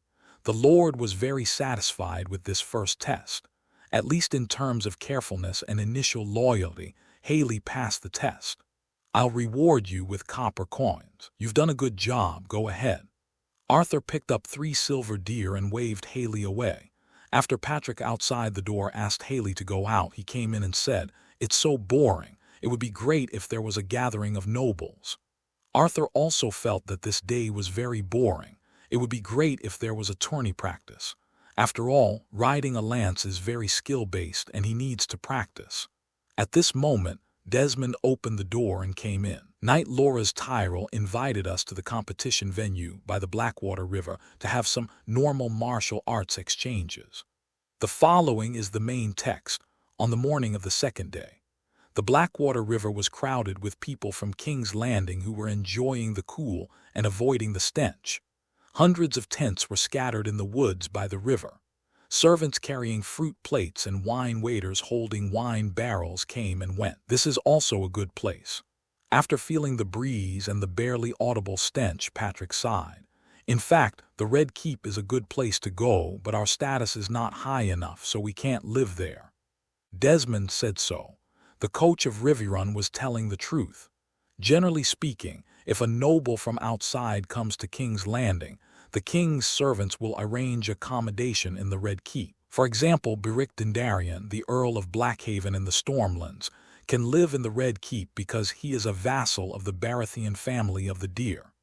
Patrick, who is of the same rank and the first heir to the earldom, will not be paid attention to by the Red Keep, so he lives outside like Arthur and Desmond, a small noble. There is a little trick to this. Because it is the Deer dynasty, the nobles of the 3 large territories of the Deer, the Crown, Dragonstone, and the Stormlands are more valued than nobles of the same title in other regions. Below the Deer, the vassals of the Lannister family in the west are valued. After all, they are the Queen's people. Others, such as the vassal of the Eagle family Arryn in the Vale, would also be treated favorably by the Red Castle when the former Prime Minister Jon Arryn was still alive. And now, if the northern vassal of the Wolf family Stark comes to King's Landing, he will also be treated favorably. The great vassal from other major territories will not be treated in this way. The unreasonableness of this situation also reflects some of the embarrassing situations of Robert's 4 alliances at present. In theory, Robert's Iron Throne was won by the 4 alliances of Wolf, Eagle, Fish, and Deer. Considering that the soldiers of the Deer family did not fight much in the early stage, the other 3 families made the main contributions to Robert's throne. However, the Reach and the Westerlands, which were the top 2 in strength, lived out the value of United Front because of preserving their strength. So Robert married the eldest daughter of the Lord of the Westerlands to maintain the unity of the 7 kingdoms. In this way, the 3 families of Fish, Wolf, and Eagle who fought for the world made the most effort but got the status before the war. The Westerlands did the least but got the greatest benefit. Consolidating the existing status is the proposition of the Lannisters led by Tywin. The performance of the Reach is quite satisfactory, but because it is the strongest among the 7 kingdoms, after more than 10 years of development, it has some different ideas. Seeking a status that matches its strength has always been the core demand of the Reach led by the Rose family.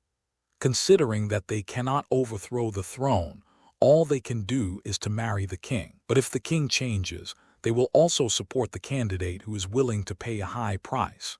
Even within the Deer family, because Stannis, who has the greatest military merit, got the smallest Dragonstone island, and Renly, who has no merit, got the Stormlands and Storm's End, they gradually developed a grudge against each other. Robert's throne has long been shaky because of some of his immature performances in politics. Littlefinger Baelish instructed Lysa Arryn to poison the former prime minister, which only gave the most accurate kick to the shaky throne, causing it to start to overturn. Of course, all this has little to do with Arthur and others. At this moment, what they need to face are dozens of heads and heirs of various families of all sizes in the Reach, and servants several times that number. Arthur Bracken, I'm glad you've been invited. Loras Tyrell, nicknamed the Knight of Flowers, stood up to greet his guests. As for Patrick, Desmond, and others behind him, he nodded symbolically. As the son of the most powerful lord of the Seven Kingdoms, Loras didn't need to build a good relationship with two small nobles and knights. The reason why the Knight of Flowers invited Arthur to come was, first, because he was very fond of Arthur's action of standing up for a commoner, and second, because of Arthur's invincible strength.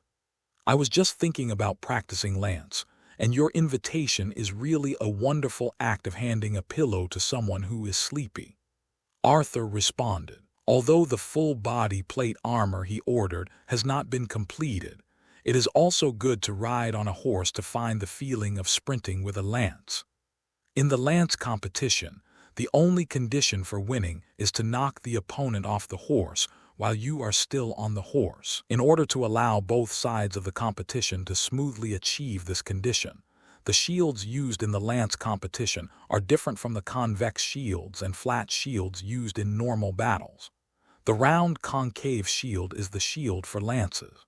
The only advantage is that it can prevent the special spear from slipping away and then breaking due to the two-way rush of both parties. There is no rush. It seems that you are not wearing armor, so you can only ride a horse. The Knight of Flowers is very friendly to his friends. The two of them no longer exchanged politeness and walked to the main seat of the VIP seat and sat down. The venue is still being arranged, but due to the influence of the son of the Duke of Rose, these nobles of the River Bay can use it in advance. Patrick, Desmond, and others did not receive the favor of the Knights of Flowers. They were arranged to sit in seats that suited their status. Of course, since there were few people now, they were not far from Arthur.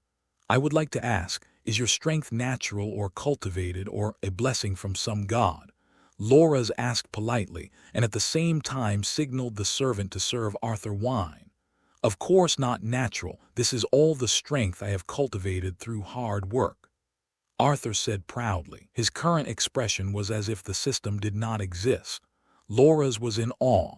I didn't expect that someone could train their strength to this extent. Teach me quickly so that I can be as strong as you.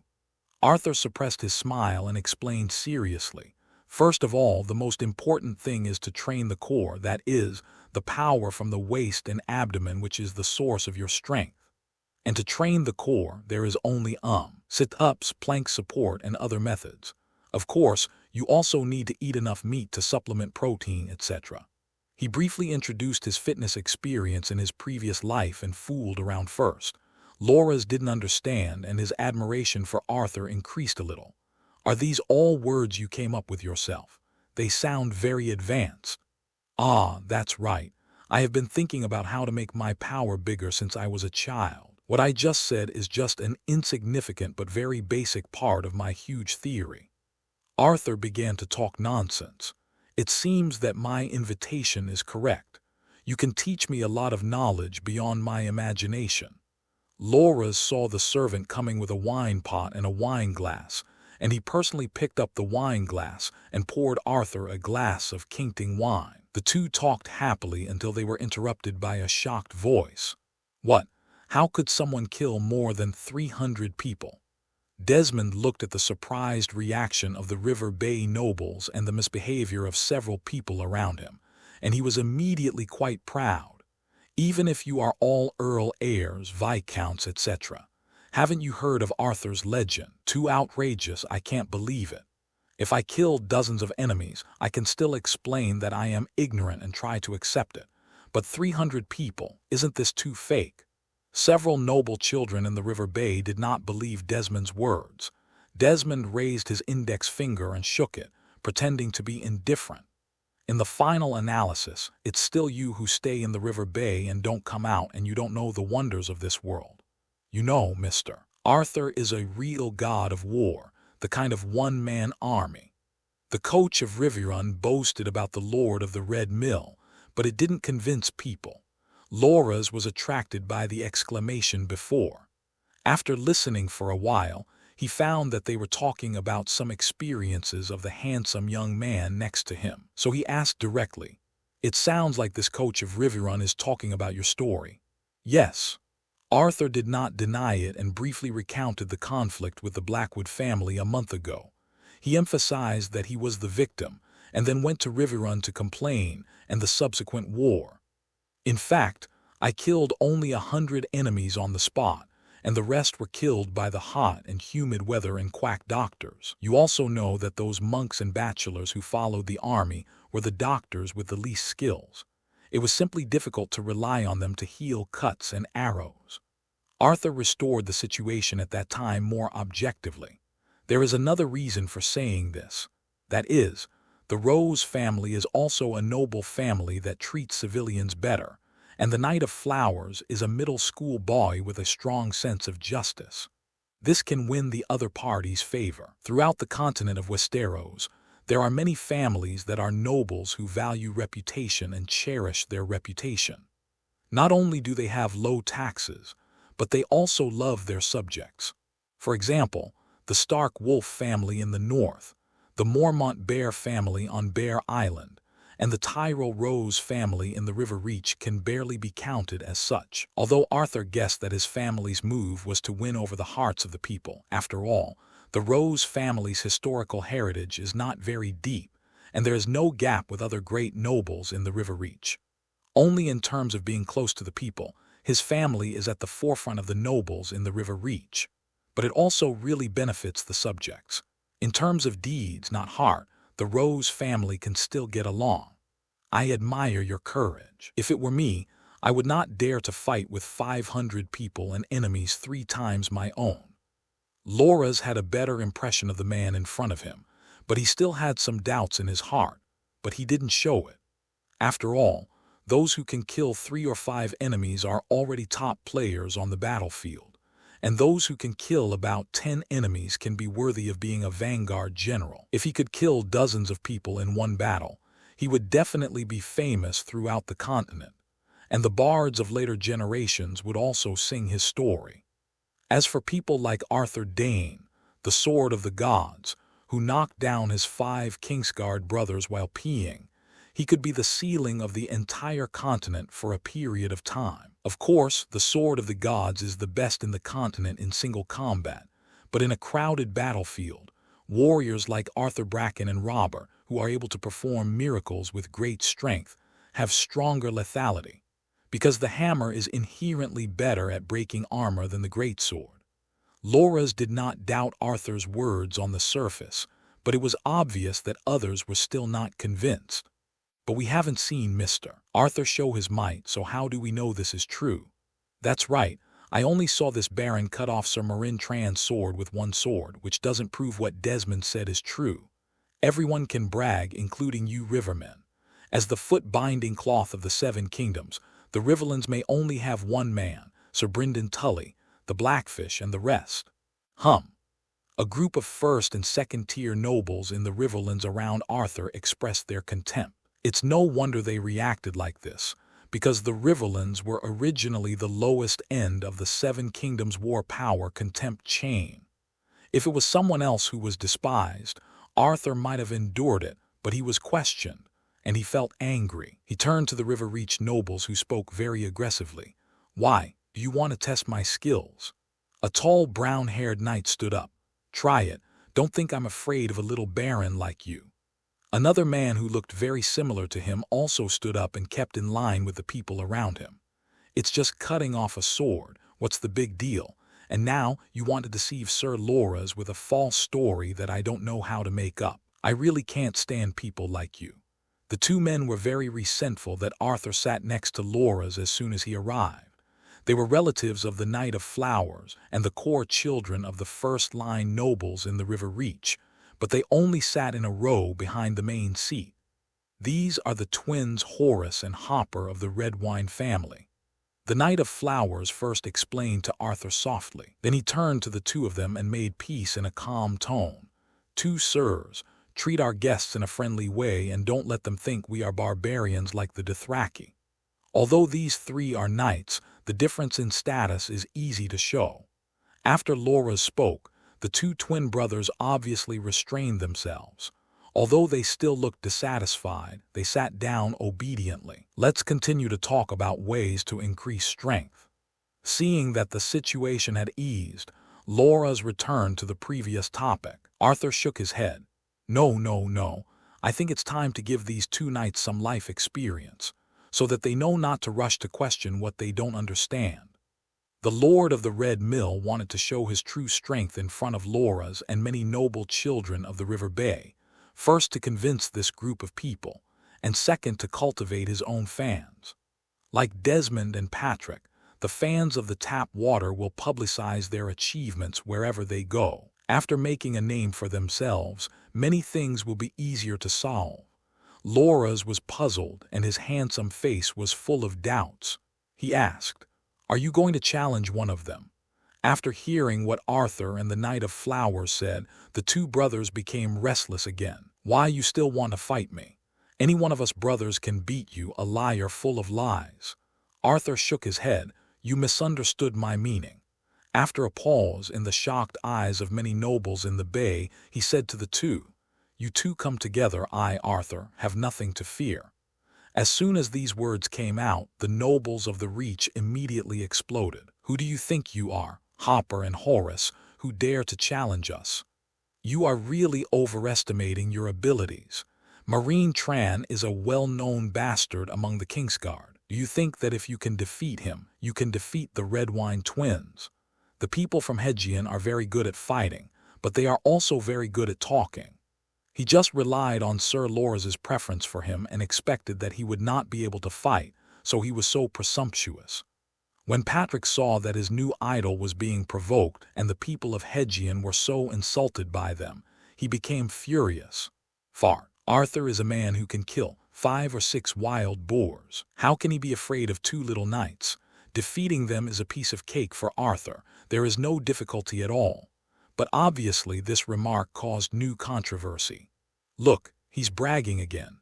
5 or 6 wild boars. Is that something one person can do?" "That's right. 1 wild boar is enough for an army of more than a dozen people. To boast that one person can kill 5 or 6 wild boars is not only a lack of common sense, but also makes us look like fools." "That's enough." Loras shouted, "Speaking like this, do you still look like officials' children?" In fact, he didn't completely believe Arthur's words. At this moment, he also wanted to take a look at this person's true strength, but he still had to do enough to save face. After the people in the Reach were scolded by their third son, they suddenly became quiet, but the angry expressions on their faces still betrayed their hearts. The Knight of Flowers then turned to Arthur and asked, "Have you really decided to challenge these 2 brothers at the same time?" "Yes, force is the best way to silence people," Arthur responded. Then he summoned his personal servant Maidan and asked him to fetch the sledgehammer and sword Shuo-Yuilai he had placed in the hotel. Medin quickly left and went with Patrick's 2 attendants to complete the master's order. After all, it is very difficult for one person to carry 2 heavy weapons. After pretending to think for a moment, Loras agreed to the contest. The battlefield is ready-made, and the fences for group battles have been built and can be used now. The only drawback is that Arthur himself has no armor. Of course, he could beat the twins without armor. But after the enthusiastic Knight of Flowers learned that Arthur's armor was still being made, he insisted on asking the attendant to bring his own plate armor and let Arthur wear it to avoid being cut in the battle. It just so happened that the 2 of them were about the same height, so the plate armor fit them perfectly. Arthur happily accepted the offer, but this attracted more ridicule from the nobles of the Reach, because in their view, Arthur, who could not even wear a beautiful plate armor, was more suspected of being a slanderer. "Are you bragging? I'll let you know in a moment." This was Arthur's verbal response to the taunt. Of course, the force response later will be more crude and simple. After a long time, Maydan and others finally brought back Shuo and Sledgehammer. Arthur, who had already put on Lores's beautiful plate armor, picked up a weapon in one hand and walked into the competition venue. You have to be careful not to damage Lord Lores's plate armor. This is not a bargain you can afford. Before the battle officially started, one of the twins said this. Another person added, "With a heavy weapon in one hand, I don't know if you can use it." In response, Arthur just snorted and put down his mask. Strength will make them shut up obediently. The three of them stood still, ready to fight. The fence was crowded with onlookers. In addition to the nobles of the Reach, many nearby people enjoying the cool air and noble knights also came.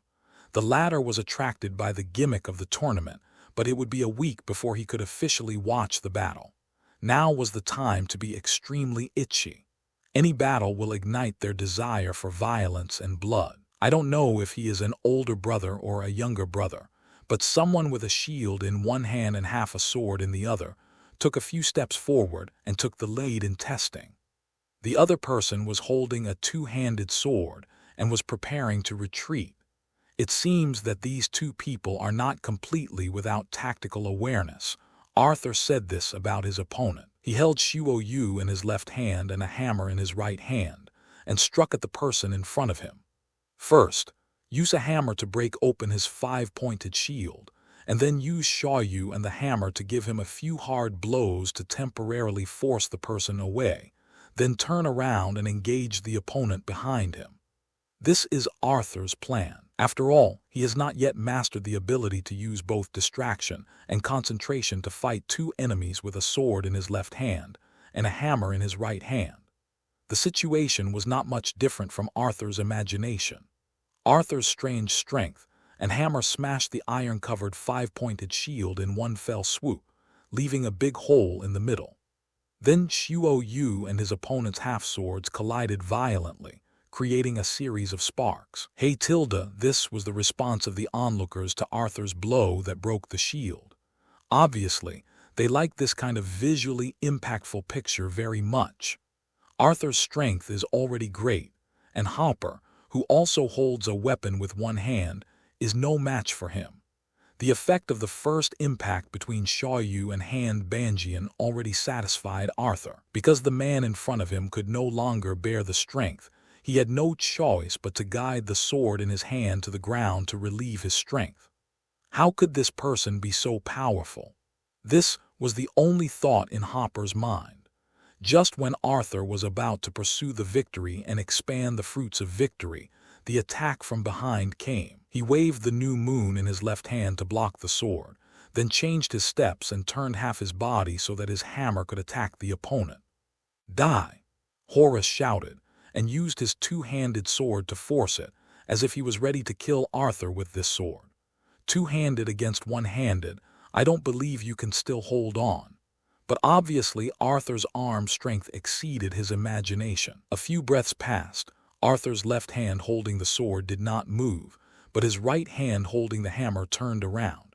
Then he smashed it hard. Ah! Horus's thigh suddenly sent a sharp pain, making him scream. He estimated that the thigh armor should have been deformed by the hammer.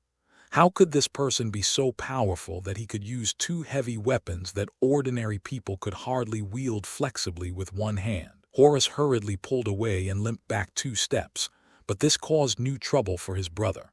Arthur raised his sledgehammer and hit Hopper.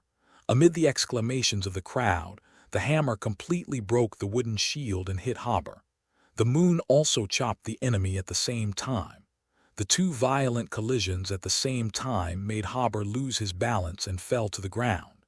Then the moon was on his neck. "I surrender, I surrender." Hopper, who fell to the ground, reacted quickly and made the most correct choice. There was only one enemy left, and Arthur turned and rushed towards him. After Arthur bent his two-handed sword with a hammer, the man also cleverly expressed his surrender. "You are really a strong warrior." Horus expressed his admiration in this way. In just 2 rounds, Arthur had defeated the twins of the Redwyne family, which made the two people who took off their masks blush and feel inferior. It also made the onlookers exclaim that it was exciting. But of course, some people felt that they had not seen enough. As for the many noble children of the River Bay, their expressions were different and their faces were extremely exciting. Even the Knight of Flowers, Loras, became quiet at this moment, as if he was digesting the scene he had just seen. Arthur was very satisfied with the performance of these people. He called the servant Medon, asked him to pack up his weapons, and then walked towards Loras and others. "It seems that your strength is still above my original expectation." The Knight of Flowers looked at Horus with lingering fear and sighed. The latter was now being hurriedly taken off his thigh armor by 4 or 5 servants, but due to the extremely exaggerated deformation, it was difficult to take it off. Horus was troubled by the continuous severe pain from his legs.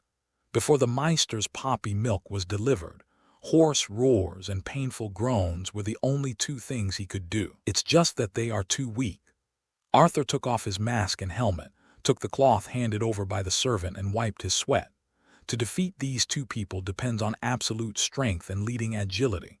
When the power gap is large enough, skills lose their effect. Although Arthur feels that he still lacks some skills, the nobles of the River Bay headed by Loras obviously don't think so. In their opinion, Arthur is so strong that he ignores skills. After all, the brothers Horus and Haber are both core members of the Redwine family, a first-tier noble family in the Reach. Judging from the Redwine family's strength of nearly 10,000 soldiers, the only nobles in the entire Westeros continent who can surpass them are the Lannister family, the Rose family, the Hightower family, and so on. In other words, many feudal families are not as good as the Redwine family. How can the knights trained with such a background be weak in combat power? Some smarter children from 2nd and 3rd-tier families who are not proud of their status have changed their attitudes and approached the 2 to chat. Some of them recognized the sword New Moon of the Earl of Harrenhal's family and used it to start a conversation.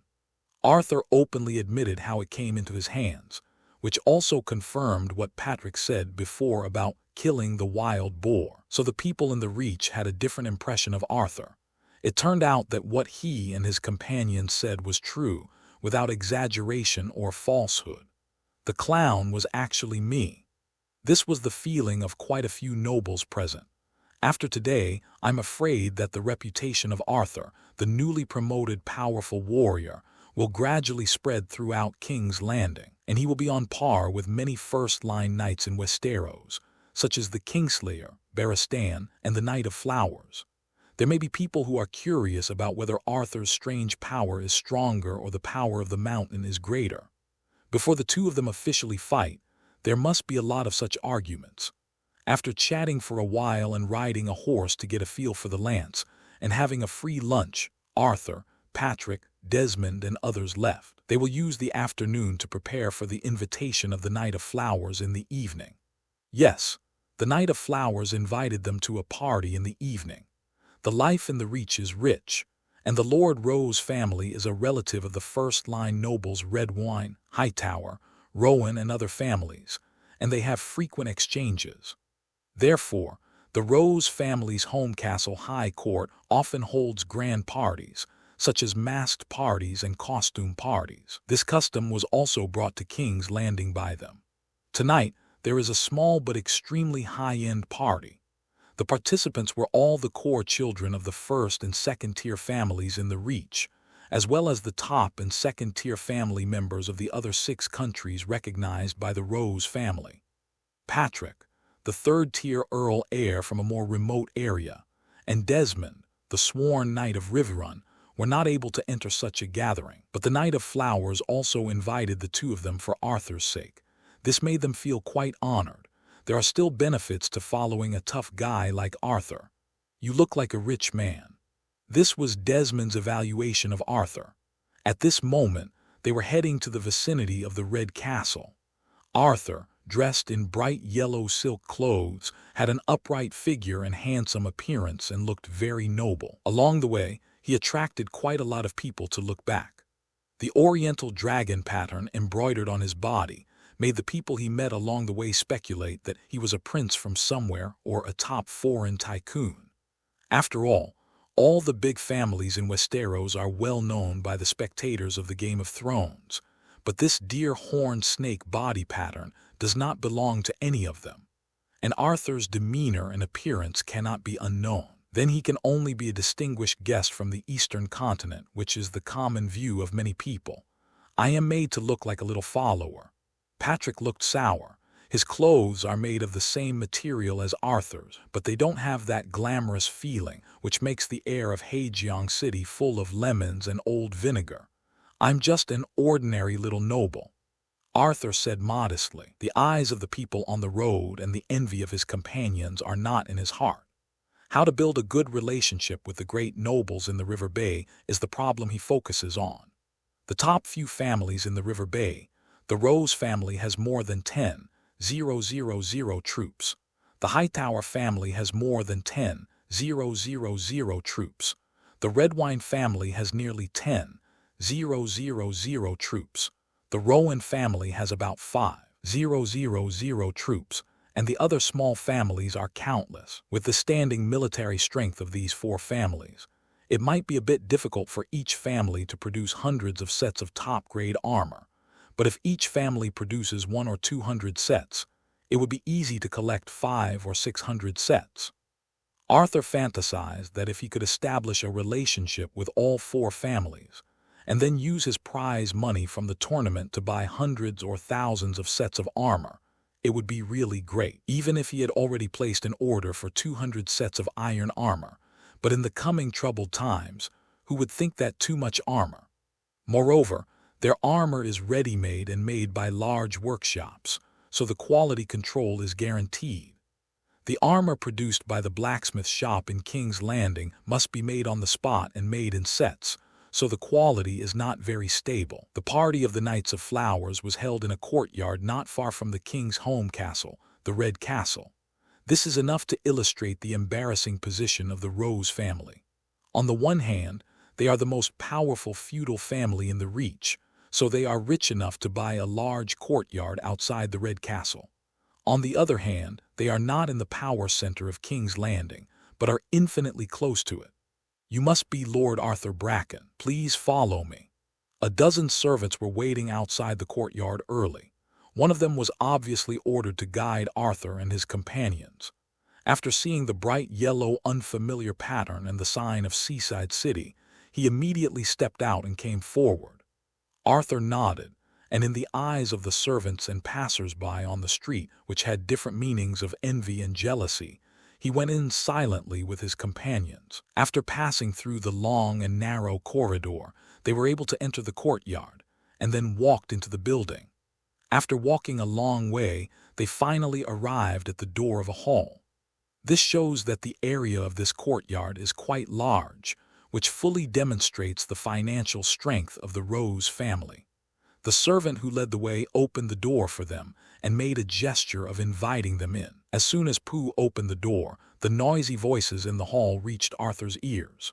There were already many nobles in gorgeous dresses gathered inside, talking and laughing, and behaving differently.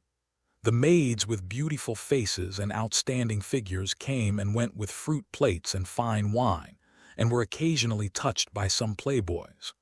This is the life of the upper class. Arthur, who attended such a party for the first time, sighed. He took a deep breath and walked into the hall. This is Arthur, the invincible Arthur. Horace Redwine introduced him like this. After a simple bandage on his leg, he rushed to attend the party. Due to the protection of the plate armor, only his thigh flesh was pinched and bleeding and bruised, and his femur was not injured. So he just limped a little, and it was not a big deal. I have heard of it. Is it the warrior who beat Cersei's cousin Cleos?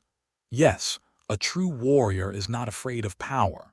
Speaking of which, the Lannisters and the Freys are really perfect relatives. I am happy to see their people being beaten. Several nobles of the Bay talked about it, and their words were all gloating over the Lannisters and their relatives. If their feudal lords want to take the throne, the biggest possibility is to replace the political ecological niche of the Lion family and let the Rose family produce a queen. These nobles have all received extremely strict education from the lords, unlike James, who was sent to be a servant, and Eddard, who was sent to be an adopted son, so they still have vision and knowledge. At such a gathering, They know better than anyone what to say, although in other places, what they say may mean something else. Hopper, the other twin, was also nearby. Seeing Arthur here, he first came over to express his admiration for Arthur's strange power, and then patiently introduced to many nobles how he was completely convinced by Arthur today. He even boasted about how the Lord of the Red Mill fought against thousands of enemies, broke through the army of Raventree City, and killed hundreds of enemies. He also made up the details with details, as if he was there. His words were full of affirmation of Arthur's strength and admiration for him. In fact, his behavior is easy to understand. The more he boasted about Arthur, the more it was natural for him to lose quickly. It was a typical fanatical behavior of a convert. Desmond and Patrick also added details at the right time, adding a bit of credibility to Arthur's deeds. A circle of great nobles also cooperated with the flattery of several people, exclaiming and tut-tutting from time to time. They are professional in supporting the joke. Arthur did not correct some mistakes made by Hopper, but quietly ate the delicious cakes made by the court pastry chef and drank the fine wine produced by Kingting Island. As the second richest family in the country, the food provided at the Rose family's party was exquisite and delicious to match his family's status. In terms of details, every piece of cake was printed with a rose pattern. This is terrifying. Ordinary people eat big pot stews with random flavors, but the top nobles can even print family patterns on a piece of cake. Inequality can be seen. Even more exaggerated is the martial arts competition. The champion of the lance competition is 40,000 gold dragons, compared to the annual living cost of Hedgian farmers, which is only a few silver deer. And under normal circumstances, 1 gold dragon can be exchanged for 210 silver deer. It can be seen that the extravagant life of the top nobles has reached a magical level. Of course, these are all things that Arthur cannot change. He can only sigh in his heart and then eat a lot with the plate in his hand. Eating is important. At this moment, someone's voice spread throughout the hall. "Sorry, my friends, if I knew about this party in advance, I would arrange it in the Red Castle." Arthur turned his head and found that it was King Robert's younger brother, the Lord of Stormland and the Duke of Storm's End Renly. This person is really good at winning people over, and he has to sell his favors wherever he goes. Arthur never believed that Renly didn't know the venue of the party in advance, because the host of the party, Laura's, is his Pythagorean friend and bedmate. But the party was still held in a courtyard somewhere in the Rose family, which shows that Renly didn't care about it at all. As soon as this was said, the expressions of the nobles present changed visibly. It seems that this useless nonsense has accumulated a lot of popularity for Renly. Although Arthur couldn't do such a thing now, he still learned it silently. When he succeeds in the future, he can always use such a trick to win people's hearts. Some of the higher-ranking River Bay nobles immediately came up and surrounded the Duke of Storm's End. Arthur and his friends were very conscious and continued to stay where they were and chat.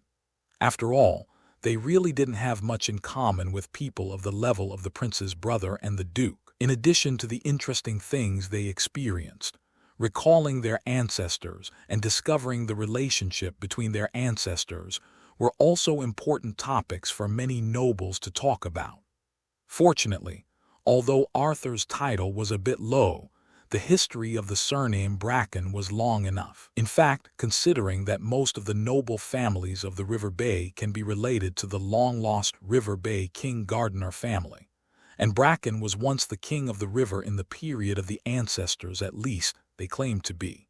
So a considerable number of the nobles present had a family history that was not as prominent as Arthur's ancestors.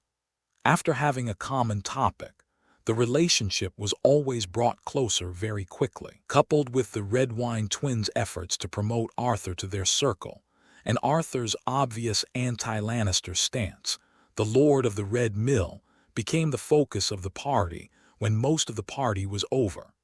Arthur couldn't remember how many nobles from the Reach introduced their family's origins to the Bracken surname. Even the factions during the Blackfyre Rebellion were brought up. During the Blackfyre Rebellion, the nobles of the River Reach and the Stormlands, who were dissatisfied with the Iron Throne being too close to Dorne, united and supported Daemon Blackfyre, a noble bastard of the Targaryen family, to launch the Blackfyre Rebellion.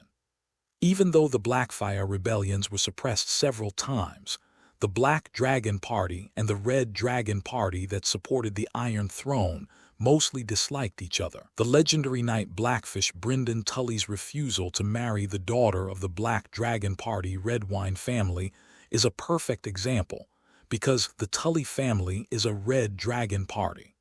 Coincidentally, the Brackens also followed the Black Dragon Party to start a rebellion at that time. This brought everyone closer again. After hearing about Arthur's conflict with the forces of Raventree City in the north of the territory, and Arthur's desire to purchase some armor and weapons from the River Reach family, many nobles present readily agreed to sell him a batch at market price. One family may sell more than a dozen sets, and 7 or 8 families together would be very impressive. Plus the 300 sets of standard armor and weapons promised by Redwyne's twins, the total amount reached 600 to 700 sets. This made Arthur very happy, but also a little anxious. After the tournament, we must act quickly to buy armor in the Reach. Otherwise, once the War of the Five Kings breaks out a few weeks later, these elites may not be willing to fulfill their promises. After all, in troubled times, armor is more useful than gold dragons and food. My neighbor farms and I make guns. My neighbor is my granary. Baron, Arthur Bracken level, 6 experience, 4024/6000 strength, 18 agility, 12 intelligence, 7 charm, 9 skills, Iron Bones 4, Power Attack 7, Power Throw 1, Power Bow 1, Weapon Mastery 2, Shield Defense 1, Running 2, Riding 5, Horse Archery 0, Looting 0, Coaching 0, Tracking 0, Tactics 1, Guide 0, Scouting 0, Healing 0, Surgery 0, First Aid 0, Engineering 0, Persuasion 1, Prisoner Management 1, Command 3, Trading 0, Weapon Proficiency. One-handed weapons 74, two-handed weapons 125, pole weapons 87, bows and arrows 31, crossbows 31, throwing 31. The experience gained from killing wild boars and daily training of troops allowed him to reach level 6. Daily training now provides 40 to 50 experience points per day, but surprisingly, the number of experience points per day is not stable. Although Arthur didn't know how this was calculated, one thing was clear. Someone was slacking off during training. This might be because Arthur was not in his territory. When he returned, he would definitely teach the lazy person a lesson. The Lord of the Red Mill thought so. The attribute points brought by the upgrade continued to be added to strength, 2 skill points, 1 for shield defense, 1 for riding, and 10 weapon points for long pole weapons. The long pole weapons were added because the Guandao belonged to this category. As the main weapon for immediate combat in the future, the proficiency had to be raised a bit. Shield defense and riding were for the lance competition. After putting away the panel, Arthur went out to find Patrick and the others. Today they had to go to Steel Street to check the progress of the order. Whether it was the Guandao, pumpkin sledgehammer, full body plate armor, or 200 sets of iron armor that Arthur used himself, they all needed to be delivered and used urgently. At least some of them had to be delivered before the start of the tournament 3 days later. Otherwise, many things would be messed up. At the party 5 days ago, he and the twins of the Redwyne family made an appointment to go to the Reach to buy ready-made weapons and armor for him. In addition, the mountain would start to burn, kill and loot along the Red Fork River in 2 or 3 weeks, and he had to rush back to fight the mountain before then, so the schedule was really full. Fighting the mountain could not be omitted, because it was the first step to win people's hearts. Hundreds of thousands of landless peasants were waiting to be fed to Arthur. Imagine that their lords either hid in the sturdy castles and did not come out, or they would be chopped by the mountain sword after coming out and could not protect the people. And just when their homes were burned by a small group of Lannister troops, a handsome guy suddenly appeared, drove away the army of the Westerlands and saved them. As long as they were normal people, they would definitely choose to follow the people who saved them. When there were more such landless peasants, it would be a great help to Arthur. Among tens of thousands of peasants, there are always thousands of people who can carry 5-meter-long spears, equipped with large shields, and form a tight formation. Their combat effectiveness is not low. Several people climbed up the Iron Street near the top of Visnya Hill to find the blacksmith shop of Tob, who originally ordered the weapons. "Sir, your sledgehammer, sword, and plate armor have been made." After inspecting the token, Tob directed the apprentices and blacksmiths to carry out 3 things. Plate armor and swords are okay. 3 apprentices can carry out 2 of them. The sledgehammer is much more exaggerated. It takes 2 muscular blacksmiths to lift it together. Tob was very satisfied with the amazing hammer he made. It was perfect except that no one could use it. He glanced at the group of guests, wondering how the 6 of them would move to their residence. Tob made up his mind that if the guests could not move and asked him for help, he would definitely ask for a gold dragon for the transportation fee. 2 strong men carefully placed the hammer, which was bigger than a human head, on the ground, but the moment it landed, everyone present felt a vibration. Whether it was seen or felt, it was enough to shock ordinary people. This hammer is too terrifying. As long as it can be swung, no armor can withstand a blow. An apprentice couldn't help but sigh. But no one can swing it. I think even the legendary Magic Mountain can't do it. It can only be a work of art. The person next to him echoed. A pedestrian on the street was watching the excitement and carefully expressed his guess. This lord just made a decoration in the hall of his castle to make visitors marvel. What does it matter if no one can use it? What do ignorant people know? Mr. Arthur has trained his supernatural power. It's easy for him to lift a hammer. Patrick defended his idol in this way. Desmond also scolded a few people. Just because the mountain can't be lifted doesn't mean this lord can't lift it. Several people shut up immediately, but they looked angry, obviously not convinced. Arthur ignored them, and after a cold glance at the chattering people, he walked to the side of the giant hammer, bent down and took it, and the giant hammer left the ground. Although he had to use both hands to lift it, it was not difficult to use. At most, it made his steps slower. How is this possible? How can someone lift such a giant hammer? How did this lord do it? I am really ignorant. The onlookers sighed and were shocked by the scene they saw. As for Tob, the maker of this sledgehammer, he opened his mouth and eyes wide, not believing that this customer could lift it so easily. Others only knew that this sledgehammer looked huge, but did not know its true meaning. But Tob himself knew that a weapon that could only be lifted by 4 strong men was not for ordinary people. This showed that the strength of this customer had reached a level that ordinary people could not imagine. He was probably the strongest man in the entire continent. Arthur waved the hammer with both hands for a few times and felt satisfied, so he paid the rest of the money. Tob took the golden dragon and silver deer in a daze, and watched them leave in a daze. What he saw today was destined to be remembered for a lifetime. After asking 3 servants to send the plate armor and golden guandao back to the inn, Arthur took the hammer to the blacksmith shop that ordered 200 sets of iron armor. There was no way. He was the only one holding this super heavy weapon. The 3 servants couldn't lift it. Patrick Desmond was not a workman. "Master, I'm afraid it will take a few days to deliver all your armor." The shop owner, who was only wearing a loincloth, said with a smile. Just like the work he had done this week, he was making square armor plates for Arthur.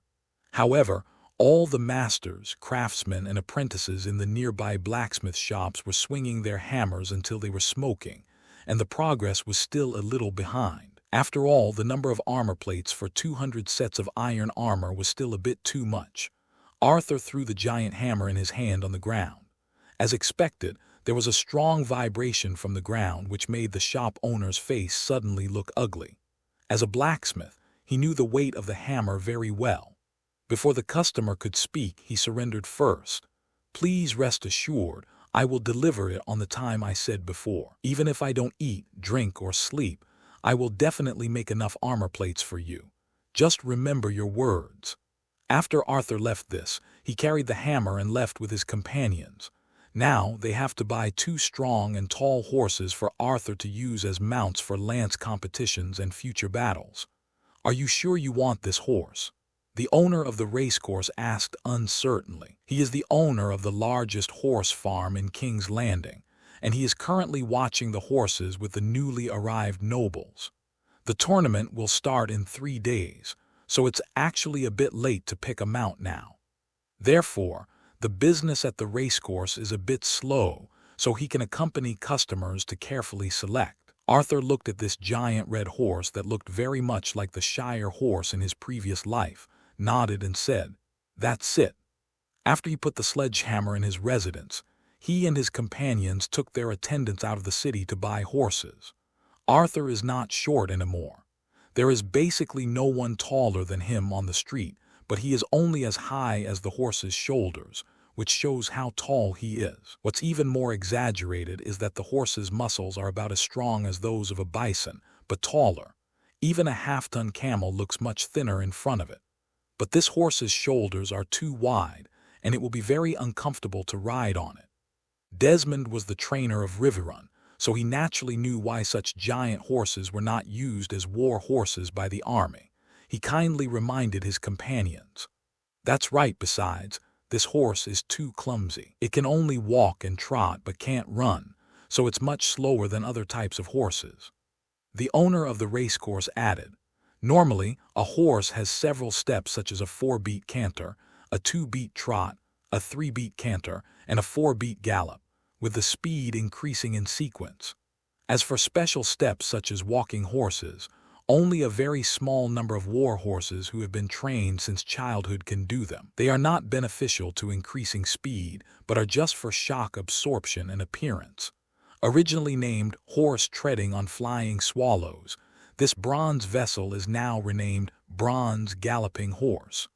The movement of the horse is to walk. Not being able to run or stride means that the horse is really slow.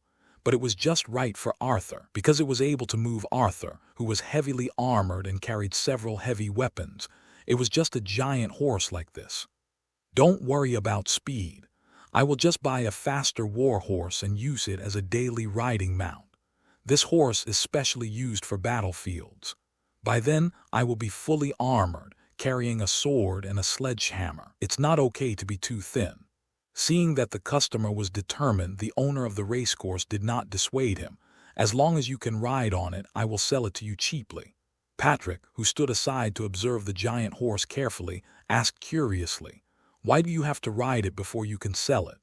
"Although I haven't sold this horse for a long time after I got it, I can't cheat customers just to make money, right?" The racecourse owner explained, "Because this kind of giant horse cannot be used as a war horse, and ordinary farmers cannot afford to feed this big guy. The market in Westeros is not big. Only a few were bought back and kept as pets by nobles who took a fancy to them." The owner of the racecourse originally thought of selling this giant horse during the tourney to make a small profit, but he did not expect that the knights and nobles coming to King's Landing would either prepare their own horses or be picky-hedged knights, and they would not even look at this goods. And the horse's appetite was extremely astonishing. Just the normal cost of feeding horse grass and concentrated feed made him feel sorry for his silver deer. The current move of the scapegoat who wanted to buy it was exactly what he wanted, but for the sake of reputation for doing business, he still gave a warning. Arthur agreed with these words, and he was also a kind man. "If I form my own cavalry unit in the future, I will give you my priority to buy horses." "Okay, my lord, my name is Sandra. I can be contacted by all the horse dealers on the east coast of Westeros. If you have a big order, you can definitely contact me." Although Sandra didn't recognize the pattern of antlers and snakes embroidered on this tall and handsome lord's body, which was the symbol of a large noble family, she knew this person simply by wearing high-end silk clothes and the noble look on his face. Definitely a wealthy aristocrat. Maybe he is the illegitimate son of some duke. After directing her men to lead out the giant red horse, Sandra comforted it before handing the reins to Arthur. "Not bad. Touching its smooth and shiny horsehide and strong muscles, Arthur felt that he had found a treasure. With a sharp jump, he climbed onto his horse. The giant horse naturally refused to be ridden, so it began to break free. But it was a bit clumsy and couldn't raise its front hooves to make the person on its back fall off. After twisting a few times, it accepted its fate. Although it was uncomfortable for Arthur to open his legs now, he was still riding steadily. Sandra was very satisfied with this customer's success on the first try. It's fitting that you are destined to this horse, and you actually rode it all at once. It hasn't been bought for dozens of days, and I think it's waiting for you. Woolen cloth. He picked up some auspicious words and chattered for a long time. After Arthur felt that he was familiar enough, he dismounted and asked his servant to hold the giant horse. This huge creature is very quiet when no one is riding on its back. Arthur picked another tall red horse as his usual unarmored mount before settling the bill. The giant red horse was named Red Rabbit by him, and the red horse he rode on daily was named Delou. Although the mount problem was solved, a new problem troubled him. Lou's saddle was given free of charge by Sandra from the racecourse, but Red Rabbit didn't have a saddle because it was too big. If Arthur wanted to ride this horse in a jousting competition, he would have to get a saddle. Otherwise, he would be at a great disadvantage. A set of vests must also be ordered. Otherwise, when the war starts, there will not be as good a time as now to make all preparations. We can go to Tobb's blacksmith shop and ask him to find a solution, although it's a bit expensive.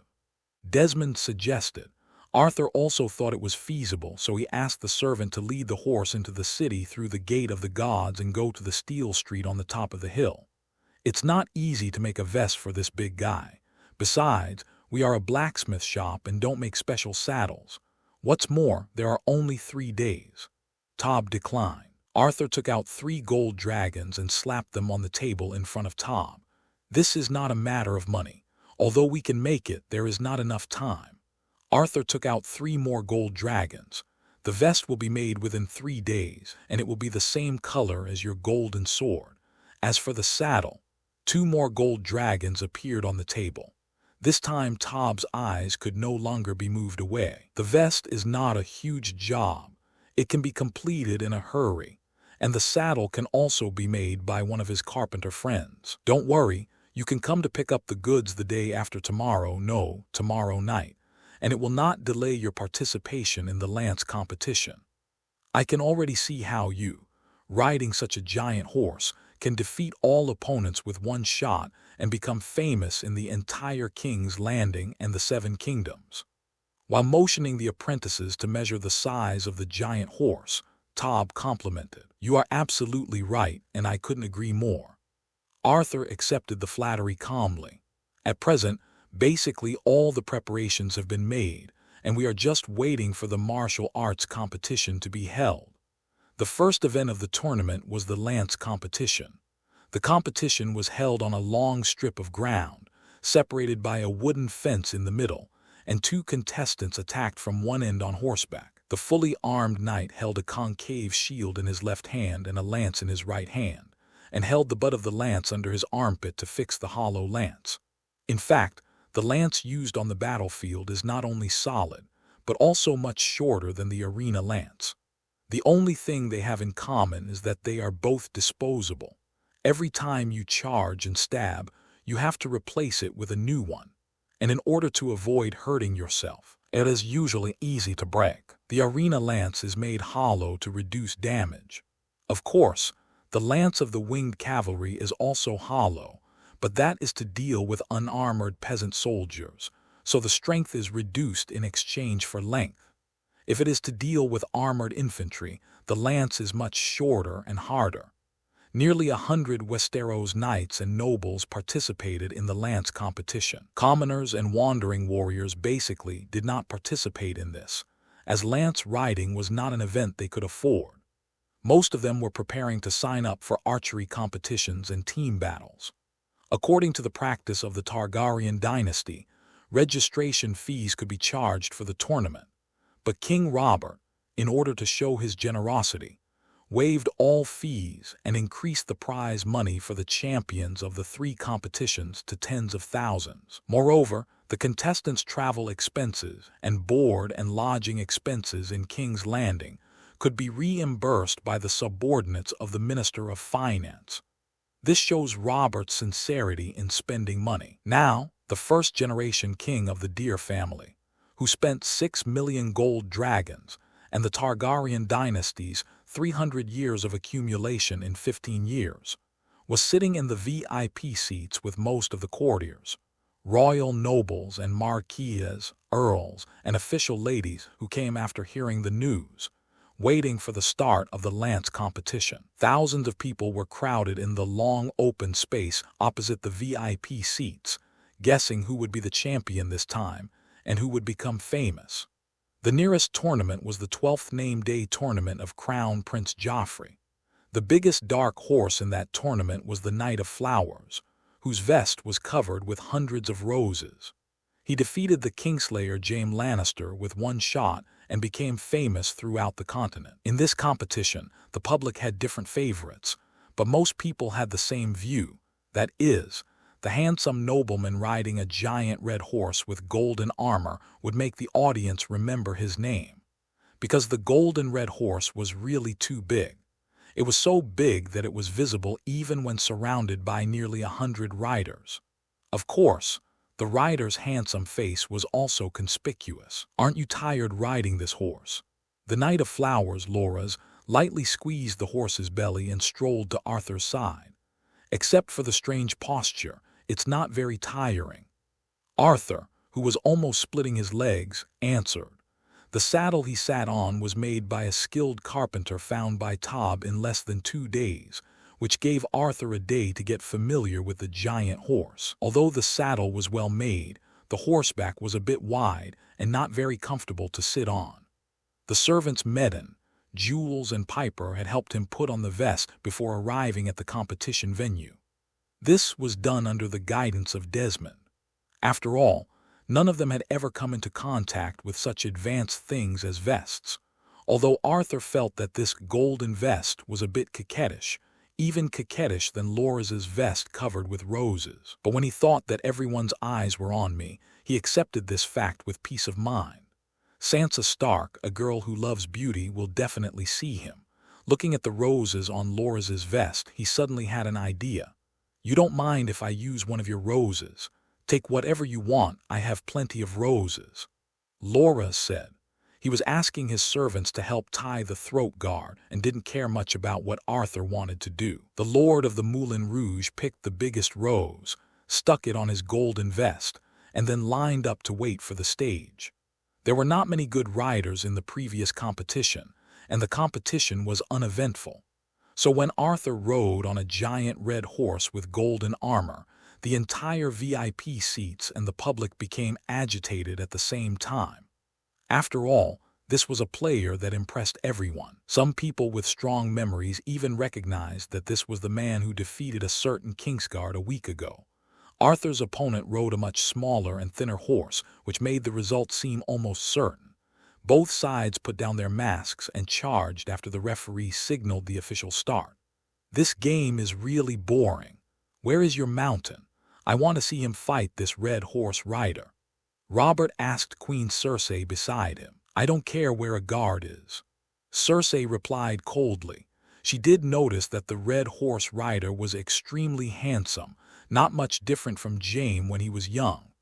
Robert glanced coldly at his nominal wife and said nothing more. Not far from them, Sansa and Littlefinger Baelish were sitting together, talking about something. The eldest lady of Winterfell was very excited by what she saw and heard, but she was very restrained and did not show it in her body, but her face became more rosy. The handsomeness of this rider also left a deep impression on her. Much more handsome than that Royce, she thought to herself. Bang! Arthur's opponent was knocked off his horse by him and then carried away by the king's servants. Red Hair walked the rest of the way with steady steps and turned to the VIP seats with the victorious party. After opening the mask, Arthur took off the prepared rose and handed it to Sansa, whose face was flushed. Sansa wanted to scream excitedly, but considering the nobles around her, she held back. This must be the happiest moment since she came to King's Landing. The handsome knight in golden armor and the act of sending flowers that attracted everyone's attention may be sung by the bards of later generations. Prince Joffrey looked at his fiancée with a surprised look on his face as another man sent flowers. He just chatted with the Hound for a few words. How could he be taken advantage of? Loras, the Knight of Flowers who was waiting to play, was also stunned. Isn't this what he wanted to do? How did he get ahead of him? The people on the opposite side mobilized the strongest atmosphere since the start of the game for this action, with boos and laughter coming out one after another. Many people cheered for Arthur, hoping that he would do something to the eldest daughter of the new prime minister. But Arthur knew when to stop, and he ran away immediately after presenting the flowers. He didn't want to be killed by Sandor Clegane, the Hound sent by the jealous Joffrey. The rest of the game went on as planned, and the rumbling sound of horse hooves rang until the evening, until the top four were decided: Loras the Knight of Flowers, the Mountain, the Hound, and Arthur. Because there was really no way to finish the game, the king announced that the top 4 games would be held tomorrow, together with the team battle and archery competition. This made the people boo, but everyone still left obediently. King Robert dragged his increasingly fat body onto the VIP table and walked towards his seat. The buzz of people around him made him feel even worse. Before that, Cersei's refusal to let him participate in group battles disturbed his good interest in holding a tourney. The fact that he couldn't put on the breastplate this morning hit him again. Just as the king was about to take his seat, a burst of whispers among the people attracted his attention. "Oh, 7 gods, is that true? I think it might be empty inside. If it were solid, who could lift it up? Even if it's hollow, it looks scary." Robert looked in the direction where the onlookers in King's Landing were gathering their gazes, and then he had the same doubts as them. The golden-armored red horse rider, who made it all the way to the semifinals yesterday, was walking towards the team battle arena not far away, carrying a peerless giant hammer. Visually, the hammerhead is slightly larger than a human head, and the flashing light on the tip of the hammer nail looks particularly eye-catching. Much larger than Robert's own warhammer. You know, the hammerhead used by normal warriors is only the size of an adult male's fist. Here, not many people can dance. The king, whose beard was resurrected, was most proud of his use of a war hammer to kill enemies on the battlefield. 16 years ago, the scene of 3 victories in one day beside the ruins of Summer Hall is still vivid in his mind. At that time, he had a war hammer in his hand, and he owned the world. Barristan, the captain of the Kingsguard, also saw the giant hammer. Seeing the confusion on the king's face, he explained, "Your Majesty, that may be just a fake, not real. It's just a fake, this is too." Robert stood up suddenly and walked towards the rider. Barristan and several white robes followed. "What's too big?" asked the captain of the Kingsguard. "It's too good for my taste." The king replied to his ministers in his usual loud voice. Since the captain of the Kingsguard is usually one of the top knights and warriors in Westeros and has first-rate military commanding abilities, he is usually a member of the royal council. Barristan, who followed the king, shook his head, amused by the fat king whose children were almost married. Arthur placed his giant hammer on the edge of the team battle arena, and then asked his servant Medon to look at it. Although no thief can steal a heavy weapon of this level, someone watching can prevent curious idlers from touching it, especially since he's attracted so many eyeballs along the way. But as soon as Arthur turned around, he saw a group of idlers surrounding him. Originally, he wanted to wave his hand and tell the group of people to stay and cool down, but when he saw the leader, Arthur held back the words that were about to pop out of his mouth. He couldn't let the king go aside to cool off, could he? 7 gods, this should be my weapon. I don't know why, but Robert feels that this giant hammer suits him very well. Now that I see it, it's mine. Robert walked over to the sledgehammer, ready to play with it. If you can lift it above your head, then it doesn't hurt to give it to the king. Arthur chuckled. This is the grass-cutting tool I prepared for the battlefield. How can I let this big deer who is about to go offline take it away? Although Robert is also the first-class warrior in Westeros and is surprisingly strong, it is still impossible to lift this huge hammer above his head. It's not that simple to raise it above your head. Robert glanced at Arthur and remembered that he had dealt with a matter between him and a certain Lannister relative more than a week ago. If I raise it above my head, I will treat it as a gift from you to me for justice. How about it? Okay, please raise the hammer, King. Arthur stretched out his hand to signal. In ancient times, there was a Ying Dang who lifted a cauldron and died, but now there might be a Robert who lifted a hammer and died. The onlookers were very confident in the king and cheered for Robert. Several Kingsguards chuckled at Arthur and shook their heads, not knowing what they were thinking. The owner of the Iron Throne took off the crown on his head and let Arthur hold it on his side.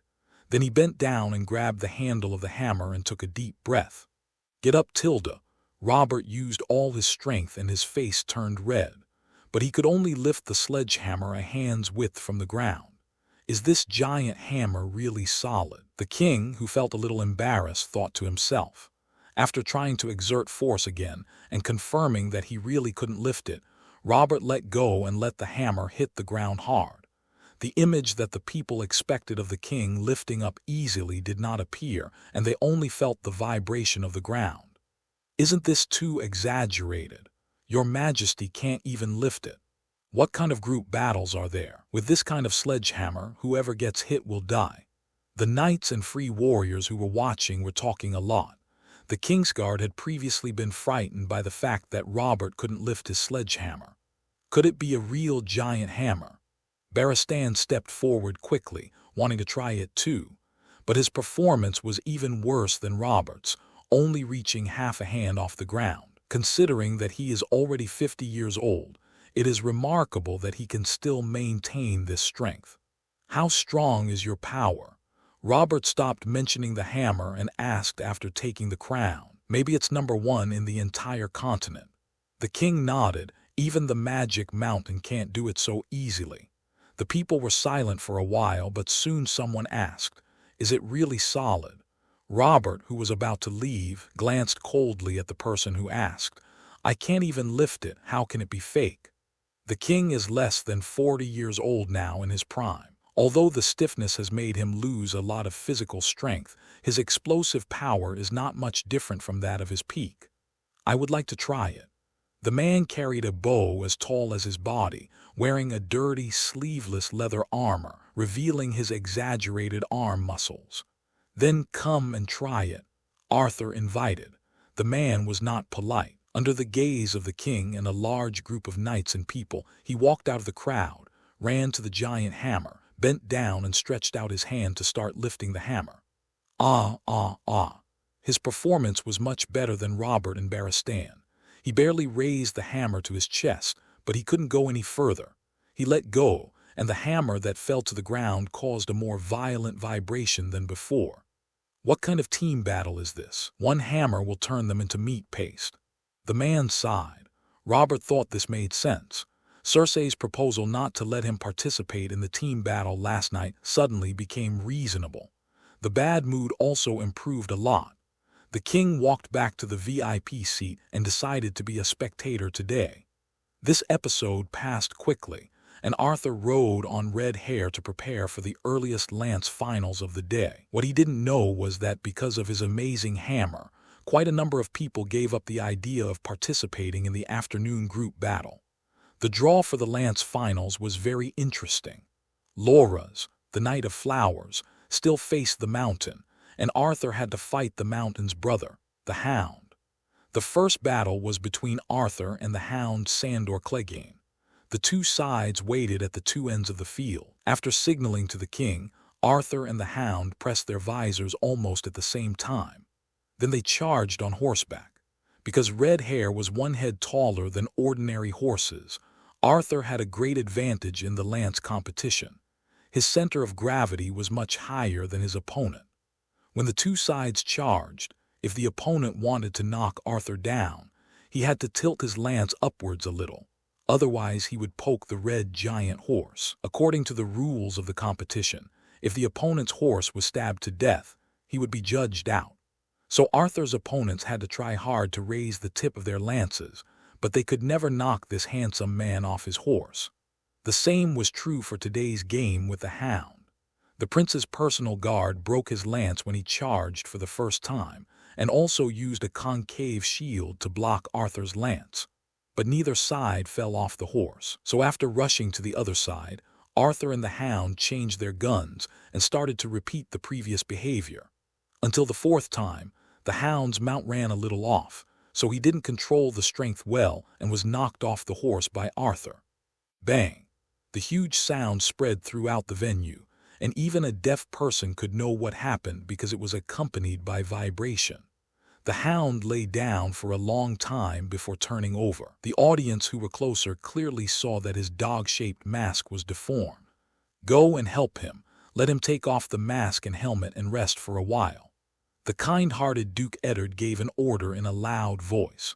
2 servants from the Red Castle came forward but were waved away by the hound. The loser staggered away, but the winner raised the visor. When passing by Sansa Stark's seat, Arthur winked at her. This made Sansa's face and neck quickly become the same color as her neatly braided long red hair. In order to blend into the circle of noble ladies in King's Landing, the official lady from the north began to braid her hair. She would not do this in her hometown. Arthur rode his horse to the undetermined area, then dismounted and went to find his giant hammer, because the mountain's mount might cause some trouble later. After being knocked off the horse by Loras, the angry mountain cut off the poor horse's head with a sword, and then prepared to kill Loras. It must be said that the mountain's brain circuit is a bit strange. He actually wanted to kill the 3rd son of a duke under the eyes of the king and most of the nobles. This duke is also the most powerful lord of the Reach in the 7 kingdoms, and the mountain himself is just a knight with property. His lord, Duke Tywin, was not present and could not speak for him. I don't know why the mountain has such courage. Because of Arthur's presence, the hound that originally obstructed the mountain went to rest, so Loras might be in danger later. He had to guard to prevent any accidents. Even if we put aside the fact that Loras is the brother of Margaery Tyrell, he should be saved for his character. The servant Medon stood by loyally, and Arthur picked up the giant hammer and walked towards the lance field. Things basically did not change. After a round of staggering, the mountain was thrown off his horse, and the Knight of Flowers did not even break his lance, so it can be imagined that he was not knocked off the horse. The people began to cheer. After all, the Knight of Flowers looked more likable than the vicious mountain. Then the mountain began to chop off the horse's head, and Loras according to the established process. The cheers that were still floating in people's ears suddenly turned into screams and exclamations. "Stop him!" The new Prime Minister shouted, but his voice was obviously not as loud as Robert's. No soldiers from the Gold Cloaks or the North responded. Everything happened so quickly, and Loras also reacted and wanted to defend with a sword. But his squire was pushed down by the mountain. The Knight of Flowers was knocked off his horse by the mountain, and a piece of his breastplate was obviously deformed. Then Loras, who had evil intentions, began to regret. Why did he ride the mare to make the mountain's mount angry? "I must kill you." Loras even heard the mountains muttering, "This is over." Just when the Knight of Flowers felt that his life was about to end here, a huge hammer appeared in front of him and collided with the greatsword that was slashing at him. The mountain, a mere man, dared to attack my 3rd uncle in front of me.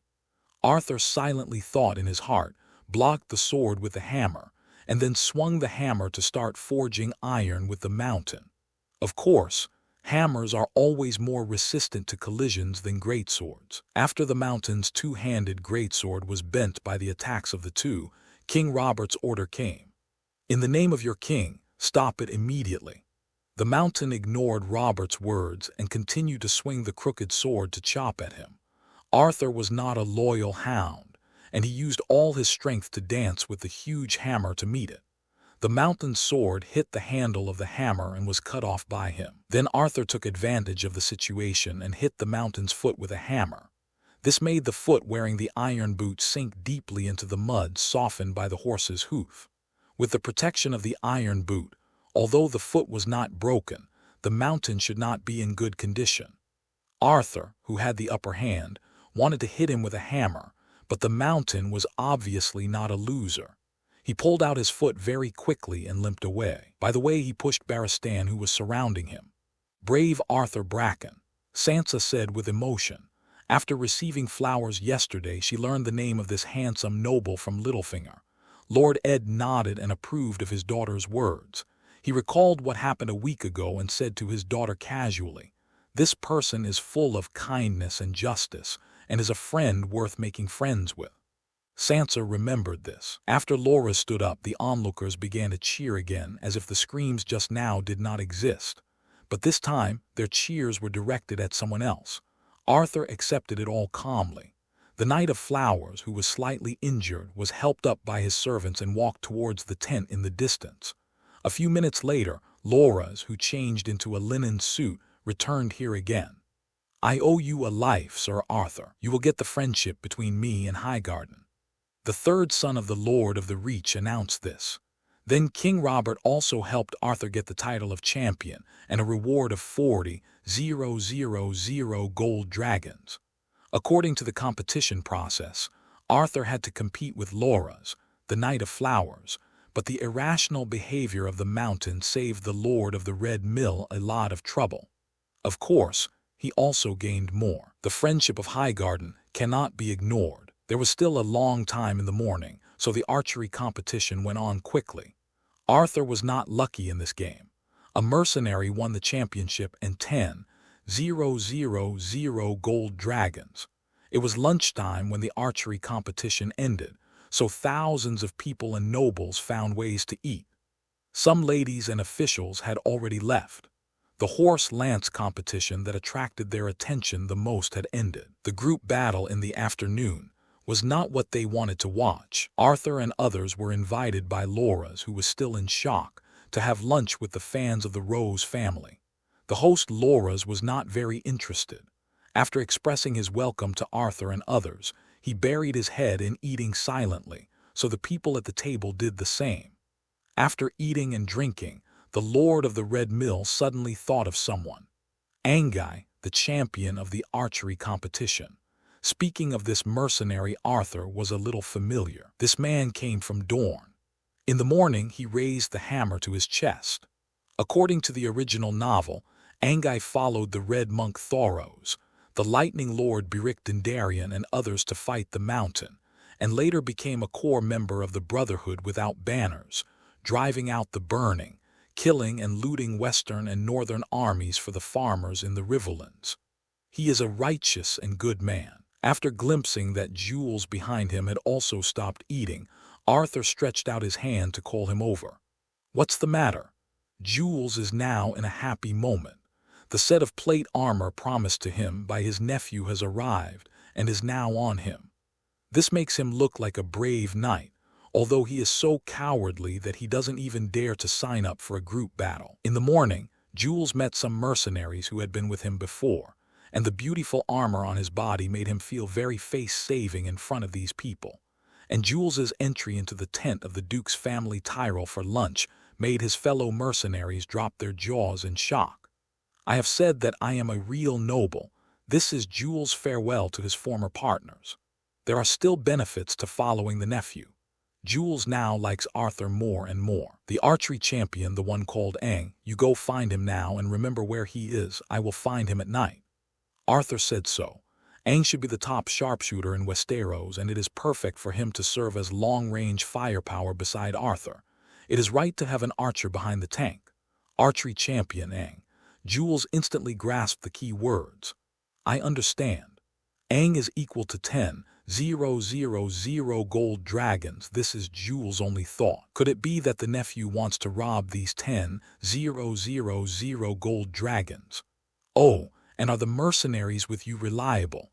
We have to hire a large number of mercenaries. Arthur asked again. With the war imminent, it is necessary to have more troops on hand. Mercenaries are also a good choice, although their loyalty is a little poor. Those people are cowards. They only dare to bully civilians and dare not fight with real armies. Jules immediately betrayed the details of his former partners. Then he thought for a moment. There is a well-known mercenary group that is now in King's Landing. If you want to hire them, I can try to find their leader. Arthur asked curiously, which mercenary group? There are not many mercenary groups on the continent of Westeros, but the form of mercenary groups is extremely popular in the eastern continent of Essos.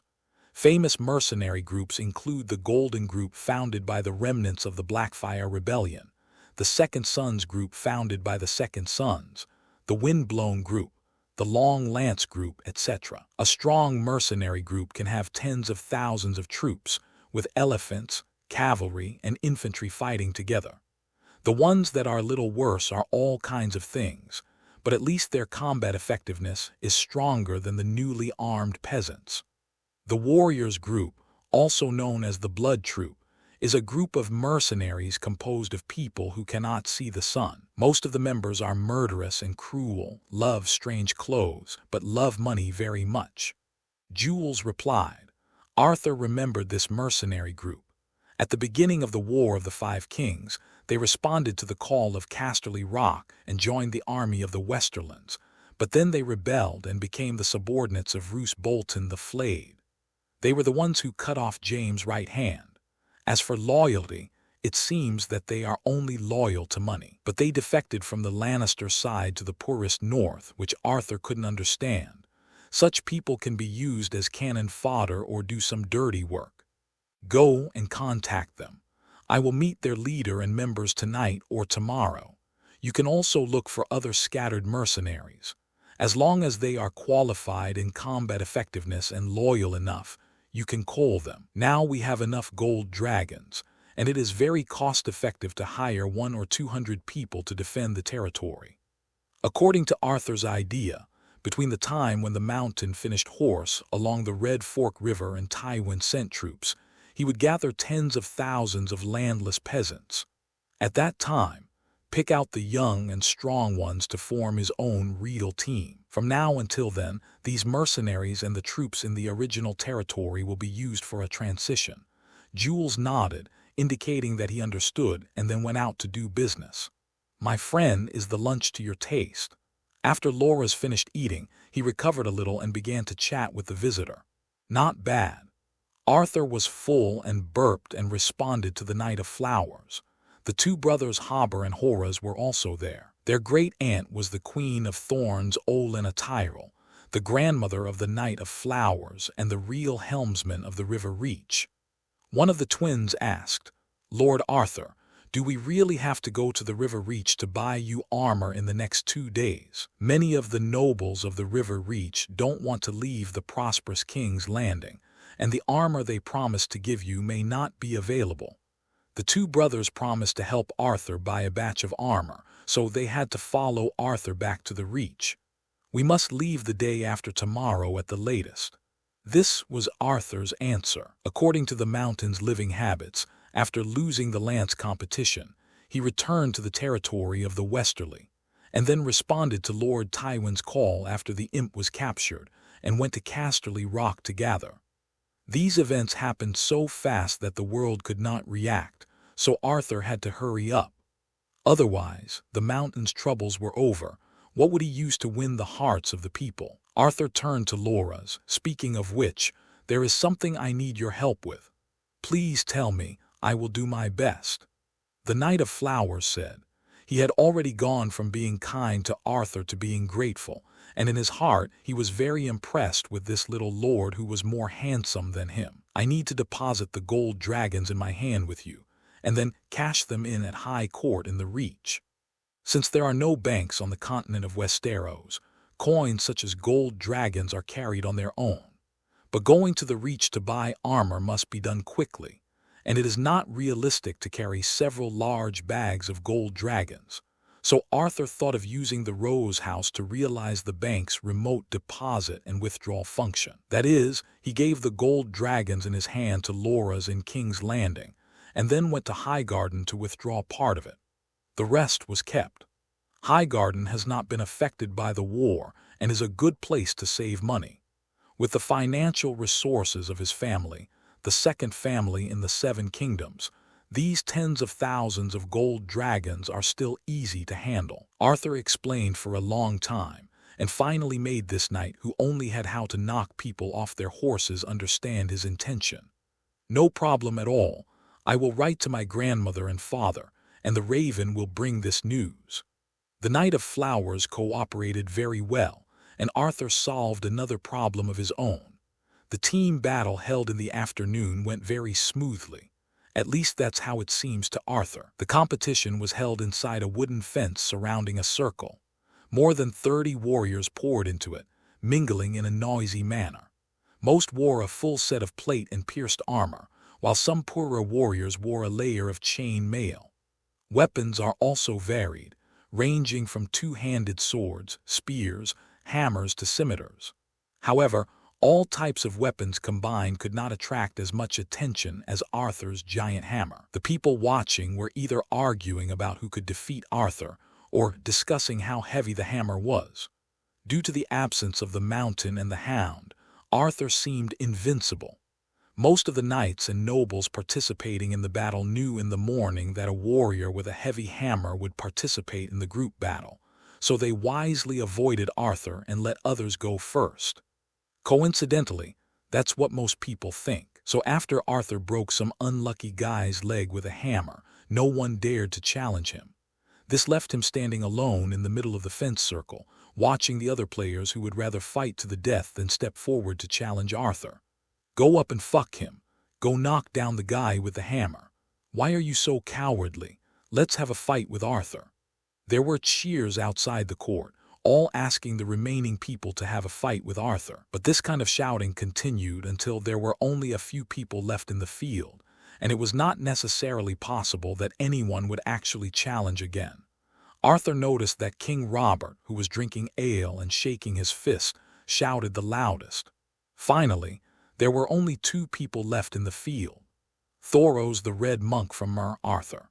Thoros is a bald, middle-aged melee mage. The small bun on top of his head is his only stubbornness about his boldness. Hi, do you know what a fire sword is? Thoros, who was wearing chain mail, stroked the blade of the sword, and the sword in his hand suddenly burst into flames.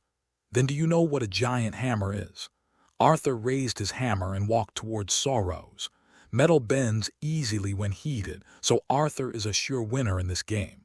First of all, let's talk about not hitting my feet. The look you gave Magic Mountain this morning made my feet hurt. Thoros reminded him while walking around in circles when he saw Arthur coming over. He didn't have money to buy iron boots. If he got kicked hard, he might not have to walk for the rest of his life. That means you can hit anything except your feet, right? Arthur asked. Why are you so barbaric? Thoros waved his flaming sword and stabbed tentatively. Arthur was wearing silver full-body plate armor, and this tentative sword stab could not break through the defense at all, so he ignored the red-robed monk's attack, picked up the giant hammer and rushed over. Are you serious? Thoros hurriedly stepped away and took a few steps back to distance himself from Arthur. The iron armor he wore only covered his torso and upper arms, and the rest was leather armor. He didn't dare to confront Arthur head-on. Moreover, Arthur didn't waste much energy from the beginning of the fight to now. On the contrary, he was very tired from the beginning to the end. Could it be that I worked hard for most of the day just to give this brat a championship? Thoros was unwilling to give up, but there was really no good way to break the situation. He could only go around in circles to slowly regain his strength, praying to the Lord of Light to give him a hint of victory. Red-robed monk, come on. It's not your style to be so cowardly. Robert shouted. When he was watching the battle, he didn't look like a king at all, but like a soldier who had been retired for a long time. In fact, most of the people present knew the king. Consider that Robert has always considered himself a warrior, and most warriors are cash-strapped. Therefore, the king held a special martial arts tournament in the name of others and gave out high bonuses, which added a layer of strange meaning. It feels like helping old brothers who went to the battlefield together. Thoros was indeed very brave when he was fighting against the rebellion on the Iron Islands.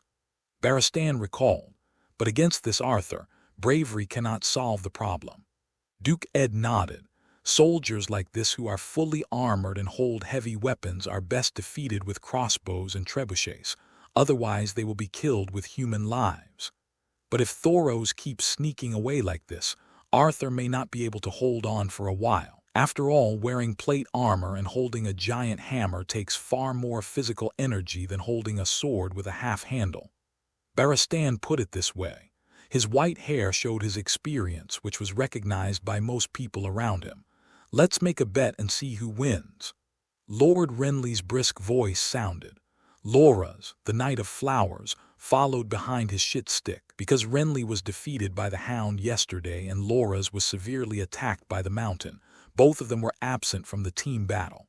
I bet Arthur to win, 100 gold dragons. Loras shouted. Now he had a mysterious confidence in Arthur. I also bet on Arthur to win. Renly was unfamiliar with the two people in the field, so he followed the Knight of Flowers' choice. I bet on Soros to win, he looks much more agile, said James, who was wearing golden armor. At the last name day tourney when Joffrey was 12 years old, he was picked off the horse by Loras, which made him slightly prejudiced against the Knight of Flowers. Together they chose the opposite. Robert and others were too old to join the gambling, but they heard the whole process. After cheering Thoros a few more times, he turned to the younger generation and said, Thoros still has a better chance of winning. Arthur's plate armor and hammer are both very physically demanding. I have a deep feeling about this. Duke Eddard, Barristan and others echoed the king's words. They were all born as warriors and had rich combat experience, so they could naturally see the key points on the field. In their eyes, if Arthur continued to chase the Red Monk, he would be exhausted sooner or later. At that time, he would be passively beaten. But obviously the development of the situation exceeded their imagination. 2 hours later, My Lord of Light, how can you still move? Thoros, who was so tired that he couldn't even swing the sword in his hand, exclaimed weakly. In front of him, Arthur shouted with full energy, Surrender or take my hammer. Then he raised the hammer. I surrender, I surrender. Thoros, who fantasized about tiring Arthur out, was tired out by the tiring himself. Arthur had a good impression of this man and did not embarrass him. He put down the giant hammer and accepted the cheers of the onlookers, but he miscalculated. Is this still a human being? Why is he not tired? Is this plate armor just for show? It's just that hammer that ordinary people have a hard time lifting. How could he hold it and chase Thoros for 2 hours? The people expressed their doubts one after another. King Robert and others looked at Arthur, who was obviously full of energy, speechlessly. Hey, you took another 20,000 gold dragons from me. The owner of the Iron Throne shouted in pretended anger, but those who knew him knew that the king had no ill intentions. This is what I should take. Arthur raised his visor and glanced at a few people with a smile. In front of him, Renly and Behua were arguing about Arthur's excellent physical strength, while the Kingslayer Jaime looked ugly. It's not because he lost 200 gold dragons, but because he lost some face. King's Landing at night. Right here. Yule led Arthur to a technical courtyard. This Ongai and his Dornish companions are here. Arthur nodded. These Dornishmen looked like Prince Oberyn of the Red Viper. As another legendary warrior in Westeros, the Red Viper has seamlessly transitioned from being the Prince of Dorne to being a mercenary of the Second Sons, to being a frequent visitor to various technical institutes. This group of Dornishmen, apart from having no noble status, are very similar to their prince. Yule led the way, and Arthur, who had changed into bright yellow silk clothes, followed him in. There was no suspense in the group battle, and he earned another 20,000 gold dragons. Arthur's confidence increased greatly, and he thought about recruiting more mercenaries in King's Landing to add some chips to his start in the War of the Five Kings. Coincidentally, the tournament attracted many such mercenaries. Although some of them did not participate in the competition, they still came to King's Landing. Sir, I will arrange a tender one for you. The old woman from the technical school came over to greet her. Yule, who was wearing plate armor, and Arthur, who was wearing silk clothes, looked like a nobleman and a guard, so the old lady felt that her business was coming. No, we're looking for someone. Arthur refused. Of course the person who comes here is a woman, let me arrange it. The old lady refused to give up. I'm looking for a man. Arthur refused clearly, his tone a little tougher. Come here to find a man. The old woman murmured to herself. She couldn't understand the behavior of coming to Jiuan to find a man, and she was shocked. Yule led the way, and Arthur followed into a large room. My friends, where is Angai? Cried the Lord of the Moulin Rouge. Do you have a problem with me? Angai, who had black hair and black eyes, sat up from his companion's arms and asked, I am a descendant of the first men. Arthur corrected a small mistake on his part and then made clear his purpose. I want to hire you people to protect my family territory because I had a conflict with another noble. Naturally, Arthur could not explain that the War of the Five Kings was about to break out, and the conflict with Crowtree City was enough to be a legitimate reason. And Guy and his companions laughed. After laughing enough, Ange said seriously, This afternoon, the Prime Minister sent someone to ask me if I wanted to join his escort, but I refused. Why do you think I will accept your invitation? After thinking about it, Arthur replied, Because I came in person and the Prime Minister just sent an irrelevant person. Is there any difference? Do you think you are more noble than the Prime Minister? Angai asked. Several other Dornishmen helped. I think you are not as strong as one of the Prime Minister's bodyguards. Is your person more valuable than the Prime Minister? Come on, we have to have fun all night long. Arthur was not angry at these people who were obviously his younger brothers. He just had to convince Ange. There is a story. In the very far east, there was a man named Liu Bei. In order to recruit a well-known counselor, he went there 3 times. He recounted the past 3 visits to the thatched cottage and finally concluded, The difference between me and the Prime Minister is not our dignity, but my sincerity.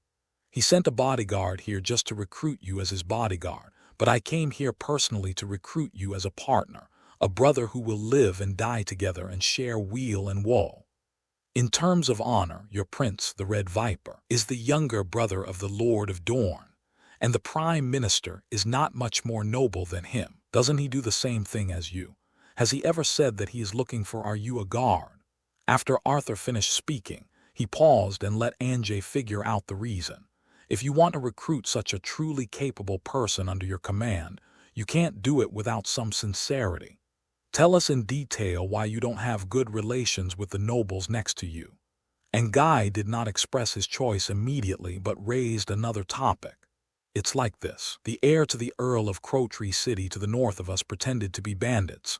They killed 3 women, one of whom was pregnant with a child about to be born. My nephew Arthur was out of justice. Yule acted very cleverly and hurriedly told the reason for the recent conflict between his family and Crowtree City. At the same time, several other Dornishmen also whispered to Ange. Arthur, who had an excellent ear, understood that they were talking about beating Cleo and his cousin. You are a just and kind-hearted man. And Guy said after listening to these 2 stories, he even used honorifics. I decided to take these brothers of mine to work as mercenaries for you for a while until Crowtree City no longer harasses your territory. He made his final decision. Great, I'll pay you your normal wages. Angai and 13 Dornish spearmen have joined your team. A blue light curtain appeared at the right time, letting Arthur know that this group of people had sincerely joined. After discussing where to meet, Arthur left with Yule. Next, they have to find another mercenary group. Blood Troop. This group of people is much easier to fool. Arthur met them in a very dirty inn. Their leader, Wag Huot, was from Qohor, a tall man but with a lisp. This person stammered his request, 20 gold. Gold dragons per person, 1 less. Won't do. How many people do you have? If it's just the few people I have in front of me, 20 gold dragons per person won't do. Arthur asked back. These people are criminals, oath breakers, and gangsters from the free cities. They are recruited just to do things that Arthur can't do, and to serve as cannon fodder when necessary. It won't work if the number is less. A middle-aged mercenary who spoke faster replied, Of course it's more than this, but the inn in the city is too expensive, so quite a lot of brothers live outside the city. If you really want a lot of people, we can recruit brothers wandering around the east coast of Westeros. If time permits, even Essos can come. The total number is at least more than 200. Yes, that's right. The Captain Wager added. Arthur was overjoyed. Then call them all and each will be charged 20 gold dragons. The deposit for your mission can be paid tomorrow. This group of mercenaries are ready-made warriors with their own weapons and armor. Now that the war is about to start, it is more cost-effective than training soldiers by yourself. Wag was also very happy. My lord, I watched both of your games today. You will be A. The stuttering captain wanted to flatter Arthur, but he was stopped by his hand. After leaving the address, Arthur and Jules left. It was late at night and they walked back to their residence. Tomorrow, Jules will take Arthur to visit other free mercenaries. Although their number is small, they need to visit more times because they are all fighting alone. And tonight, Arthur also wants to talk to his uncle Jules, who has maxed out his skills in finding people and objects, about another matter. Dragon eggs. According to Arthur, when the tragedy of Summerhall occurred decades ago, King Aegon V wanted to hatch dragons. He collected 7 dragon eggs but failed to summon the 7 dragons he wanted. Instead, he brought disaster. On the border of Stormlands and Dorne, Summerhall, which stood on the ground, caught fire and burned the king, the crown prince Duncan the Short, the legendary knight Duncan the Tall, and half of the courtiers to death. This made the Targaryen family, whose population was already declining, even worse. The reason for the failure to hatch dragon eggs was that there were not enough blood magic materials. The blood magic materials here refer specifically to special humans such as people with dragon blood, kings, wizards, etc. According to Arthur's understanding, it is a person with good fortune. The dragon mother used the lives of the horse king, the witch, and the child in her belly to exchange 3 dragons with blood magic. However, at Summerhall, there were only 2 blood magic materials, Aegon V and his son Prince Duncan the Short. How could 7 dragons be exchanged? So failure is inevitable. But if these 7 dragon eggs were in Arthur's hands, it would be different. We already know how Aegon V failed. How could he fall in the same place? The law of conservation of life must be followed. 1 blood magic material for 1 dragon. In fact, the Targaryen family has a mature and stable technology for hatching dragon eggs, but due to the conspiracy of the Citadel, all the magic-related things were quietly erased by them, so this technology has not been passed down. Therefore, at this point in time, only low-level hatching technology such as blood magic can be used. In reality, there are actually quite a few known blood magic materials, let alone the 5 kings in the War of the 5 Kings. That is, people with dragon blood, that is, people with Targaryen blood, because King Robert left seeds everywhere, at least 20 can be found. Of course, the blood of the Lou family is actually twofold, the dragon blood brought by Robert's grandmother, and the dragon blood of the ancestors of the Lou family. As for wizards, there are even more of them, including red monks, witches, wizards, etc. As long as you have money, you can always find a few. But Arthur is a kind person. He can't just exchange a person's life for a dragon's life. So the range of blood magic materials is very small. At least it has to be someone who has committed an unforgivable crime. For example, the bloodthirsty and cruel King Joffrey. When watching TV series in his previous life, Arthur was very sad that the king was poisoned to death casually. Although Joffrey did not get the dragon blood of the Deer family, he was a legitimate king and an excellent blood magic material. How can it be wasted like this? This can be exchanged for the life of a dragon. It is expensive. So Arthur decided to send someone to try to find the dragon egg first, and then plan to hatch a dragon. Whether it can succeed is another matter. At least prepare first. You know Summerhall, after we go south and leave the royal forest, I will take people to the river bend to purchase armor and weapons, and you go to the ruins of Summerhall to find a few ellipsoidal stones. In Arthur's room, he whispered to his uncle. The 2 rooms next to him are occupied by his servants, so it is still very safe, and there is no fear of ears on the wall. What's more, he is just a small lord. Which power player in King's Landing would be idle and send people to eavesdrop on his room all the time? What kind of stone? Jules' old face was very surprised.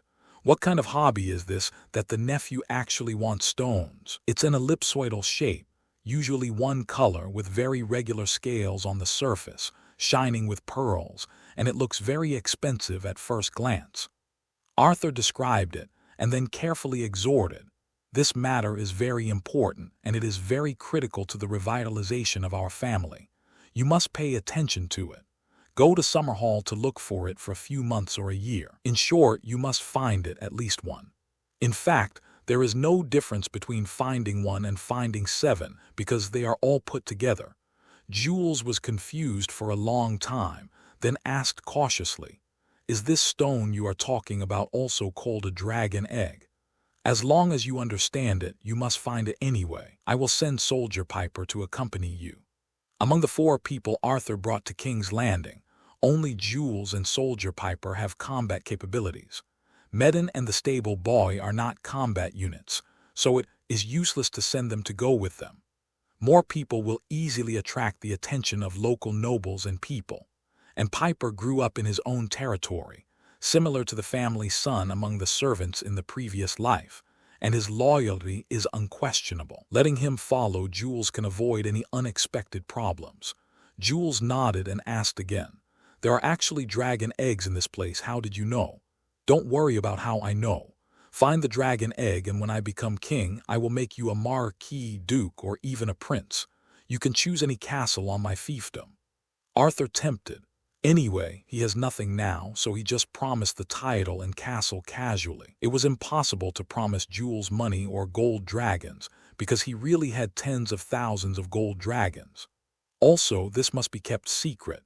If it gets out, I will greet you with my sledgehammer. Arthur took another step of insurance. Jules nodded with a complicated expression. He was just a scoundrel. How did he suddenly get involved with a legendary item like a dragon egg? "I am an idle person in Hegian.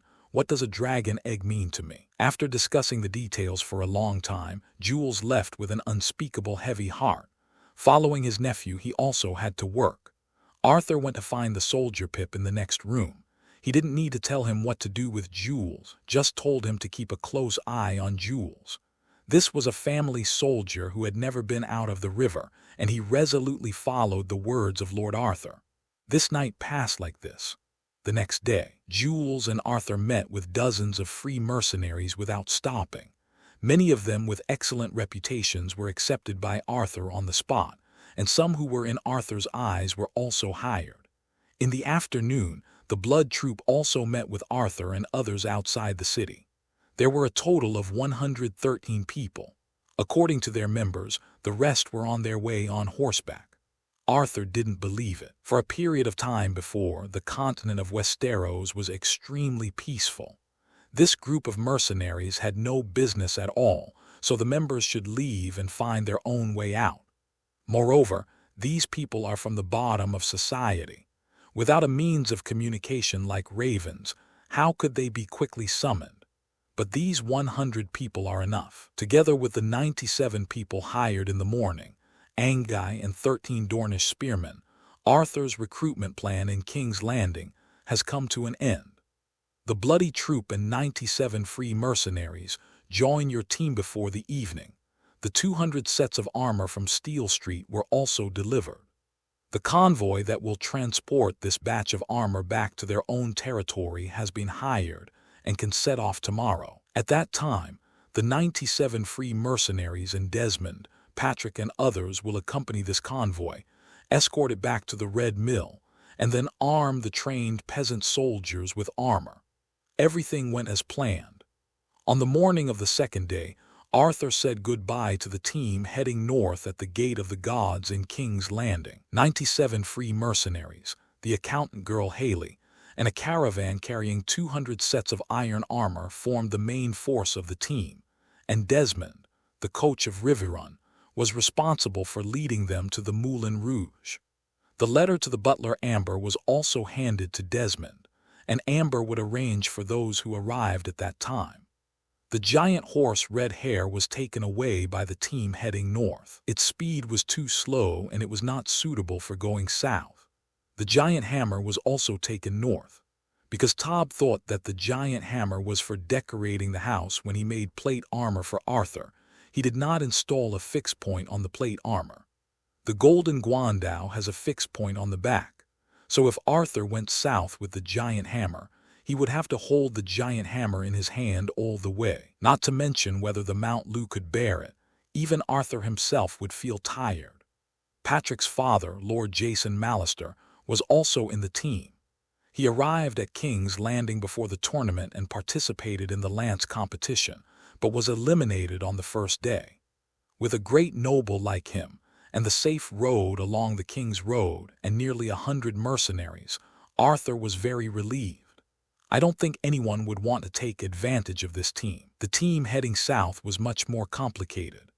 There were more than 20 followers of the brothers Horus and Haber, Angai and 13 Dornish spearmen, more than 100 blood troop, and Arthur riding Dillu and 4 followers.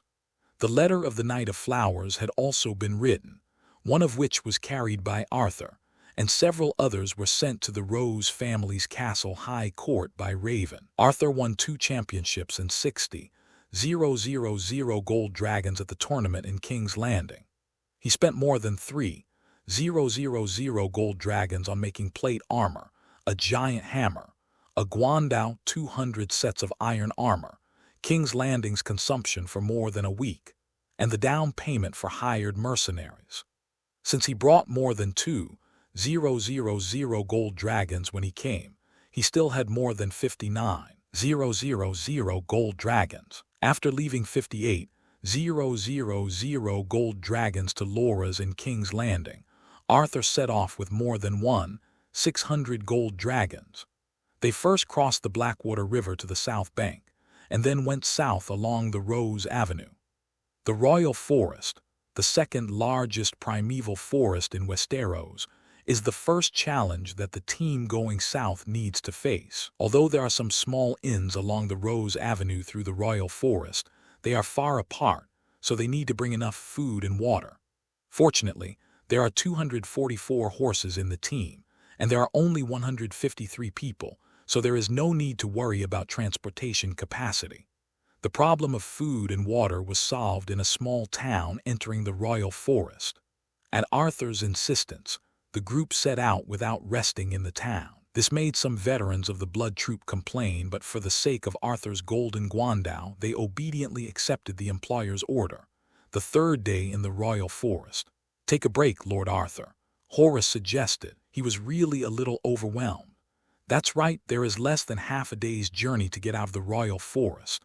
Let everyone rest for a while, fill their stomachs, drink water, and you can get out in one breath," Ange said. Arthur looked back and saw that most people in the team looked grim, so they waited for a break. It took most of the horses to gallop from King's Landing to the town outside the forest, and the 3 days of fast travel to the Royal Forest. The bumps on the horseback made these men unbearable. They couldn't understand Arthur's eagerness, and now they were emotional. "Then take a good rest. You guys take a rest. I'll go hunt some wild animals and we'll have a good meal." The food on the road was all hard bread, dried meat, and freshly cooked wheat porridge that were replenished outside the town. Arthur himself felt that the taste of meat was so bland in his mouth that he couldn't taste it. Man is iron and meat is steel. If you don't eat it for a meal, you will be greedy. "Great. Long live Lord Arthur. Bring some wild deer." The group of people cheered immediately. Arthur's open-mindedness made them feel better immediately. Most people turned over and dismounted, found a flat place in the open space between the giant trees and lay down to rest.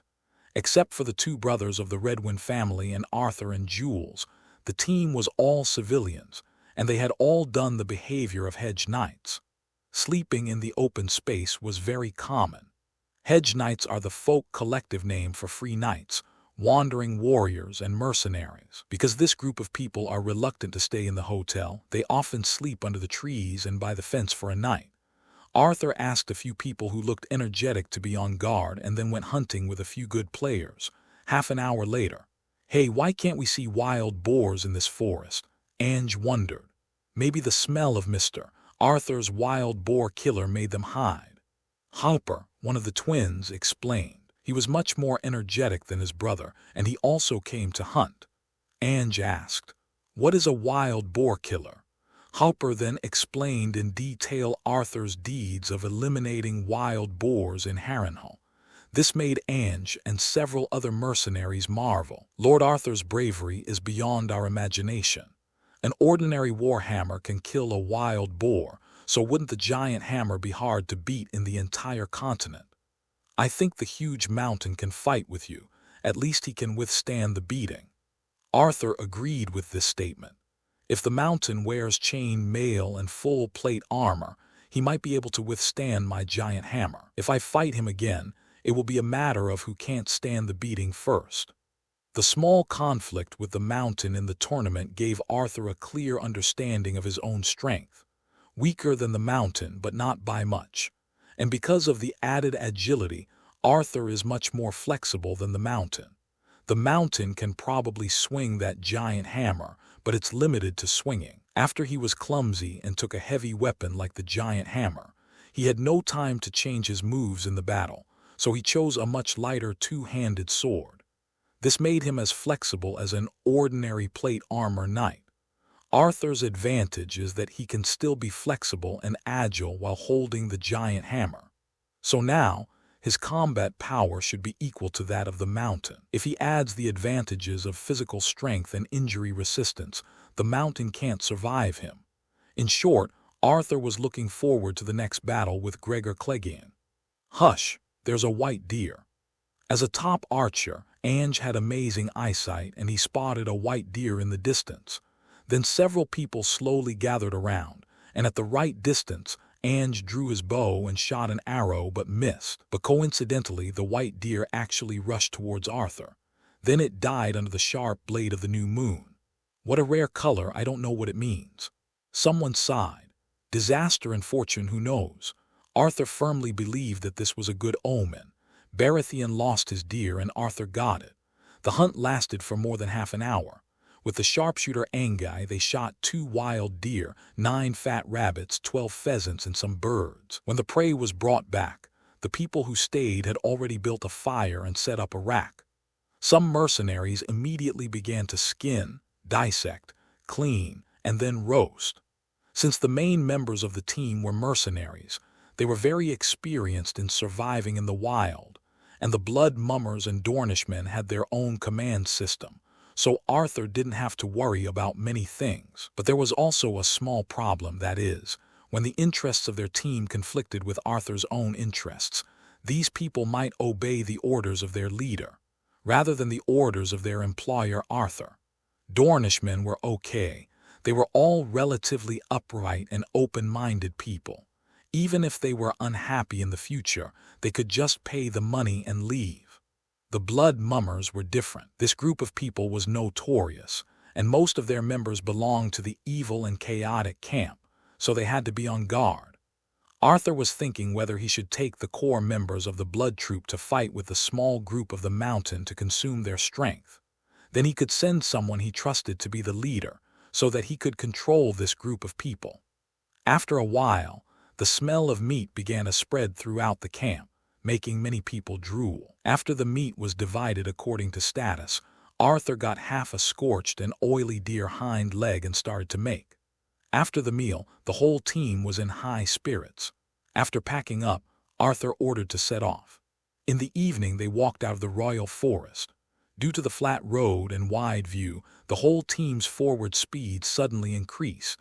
Jules and Piper rode 4 horses straight south, and their destination was the ruins of Midsummer Hall. Considering that it was time-consuming and laborious to find dragon eggs in a large ruin, Arthur did not set a deadline for Jules, but waited until he found them, and advanced 10 gold dragons as survival funds.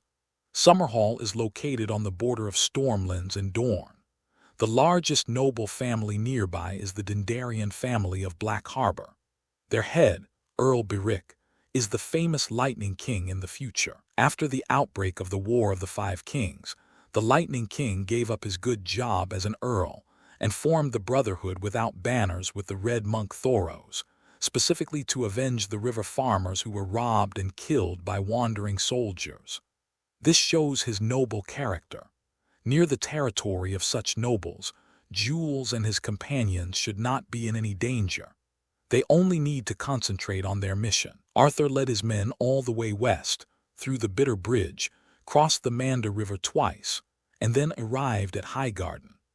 There, the armor and weapons of the Redwyne and Tyrell families were waiting for the arrival of the seller. Before leaving for King's Landing, the two brothers Hopper and Horace sent a raven to their father, asking him to send someone to deliver some armor and weapons to Highgarden. In this way, Arthur didn't have to cross the entire Reach and then cross the Redwyne Strait to reach the arbor. It saved a lot of time. And because Arthur saved the Knight of Flowers' life, Laura's also sent a raven to the family, asking them to prepare the same thing for Arthur.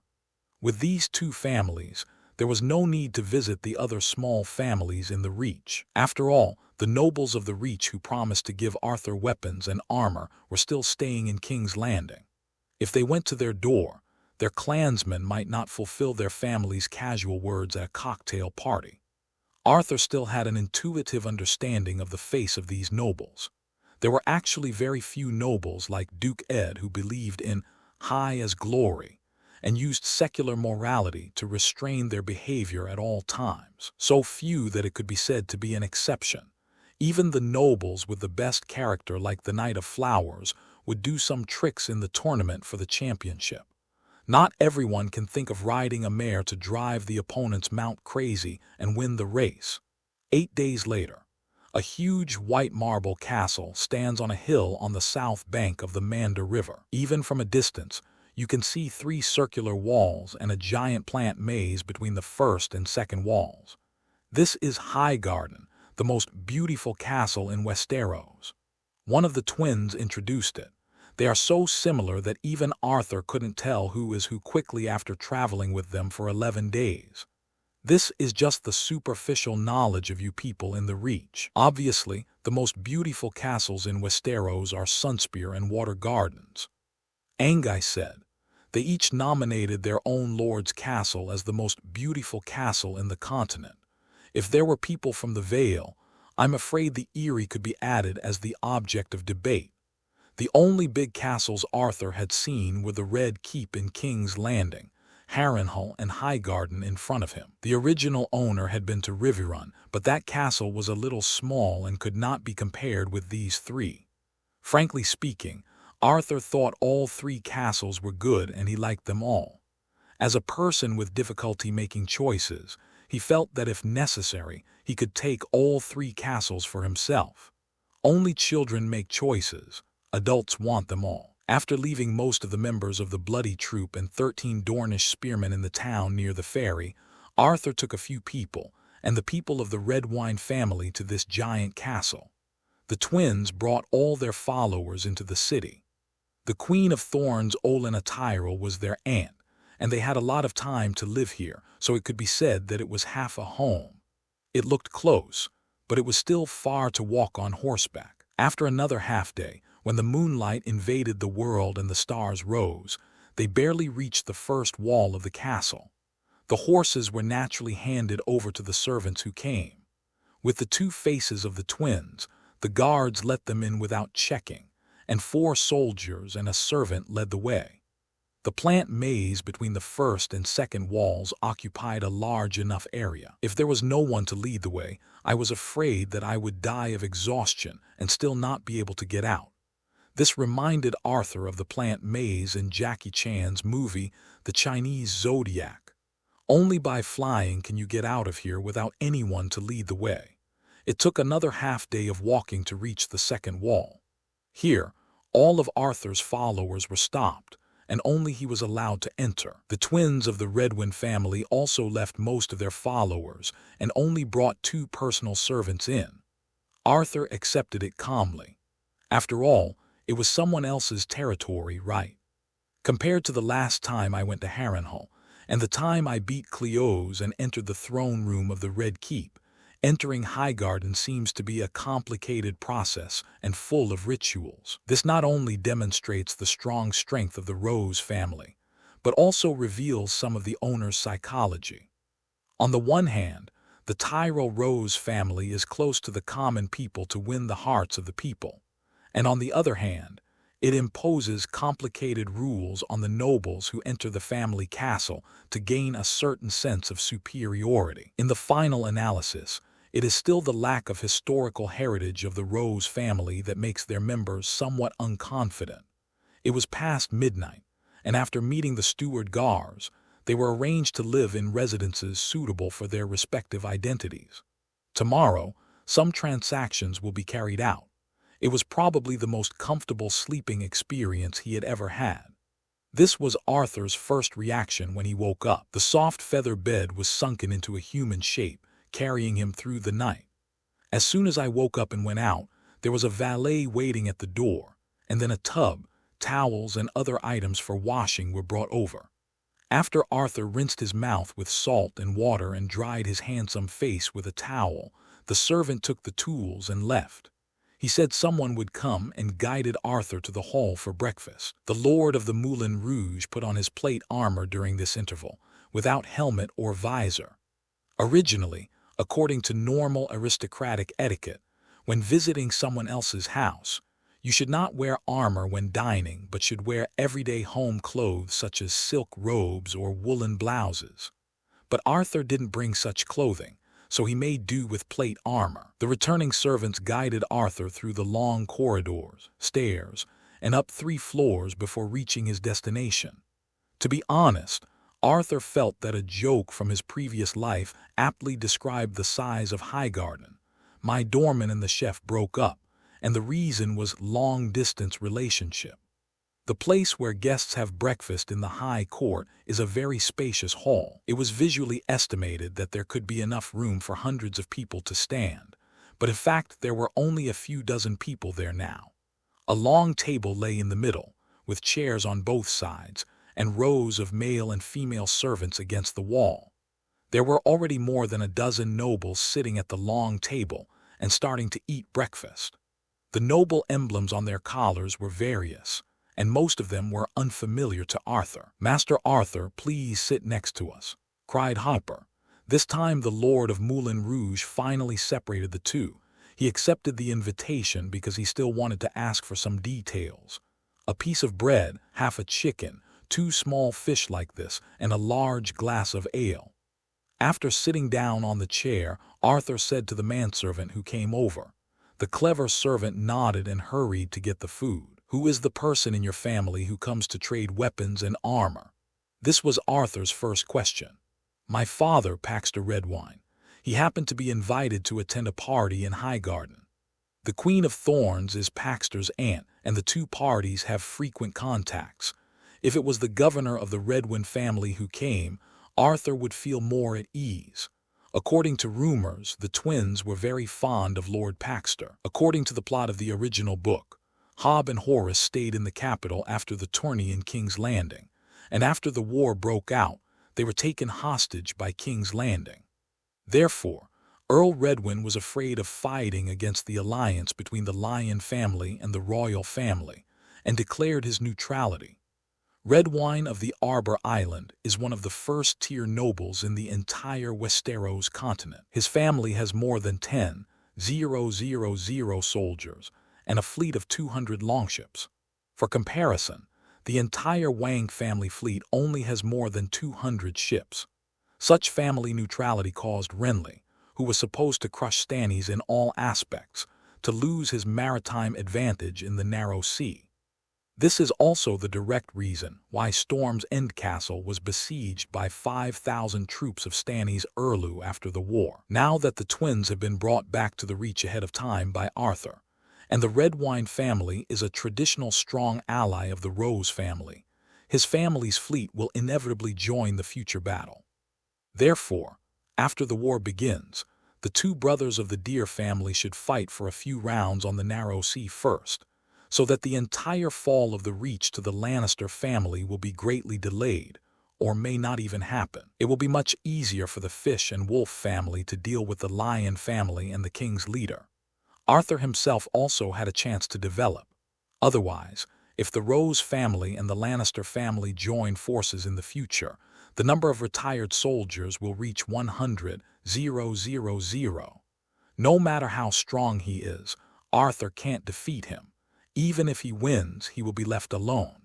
Speaking of which, in the early days of the war, the wily Tywin actually made many mistakes. According to the geography of the Westeros continent, in any war between several countries, the Lannister family can always get the maximum benefits as long as they remain neutral in the early stage to maintain their strength, and then send troops to the rivers and the king's territory in the later stage. But in the early days of the War of Five Kings, Tywin first sent troops to the river for the glory of his family, and then his pig teammate Joffrey chopped off the head of the Northern Lord, and then he formed an undying feud with the Fish and Wolf family.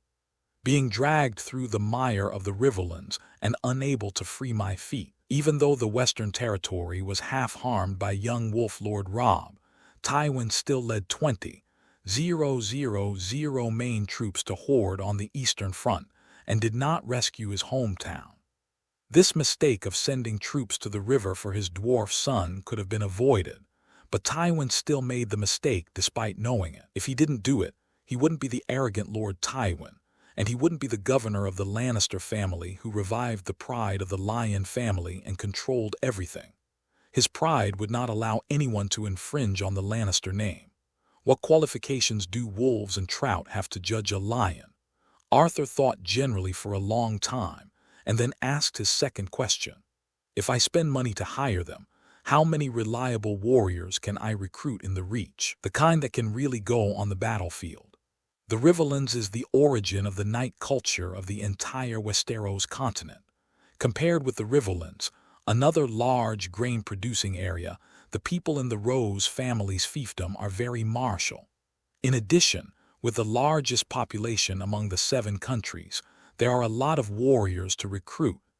Now that the war is about to begin, there are some who can be recruited. Although Horus didn't understand why Arthur was so keen on expanding his military strength, he still gave a reference.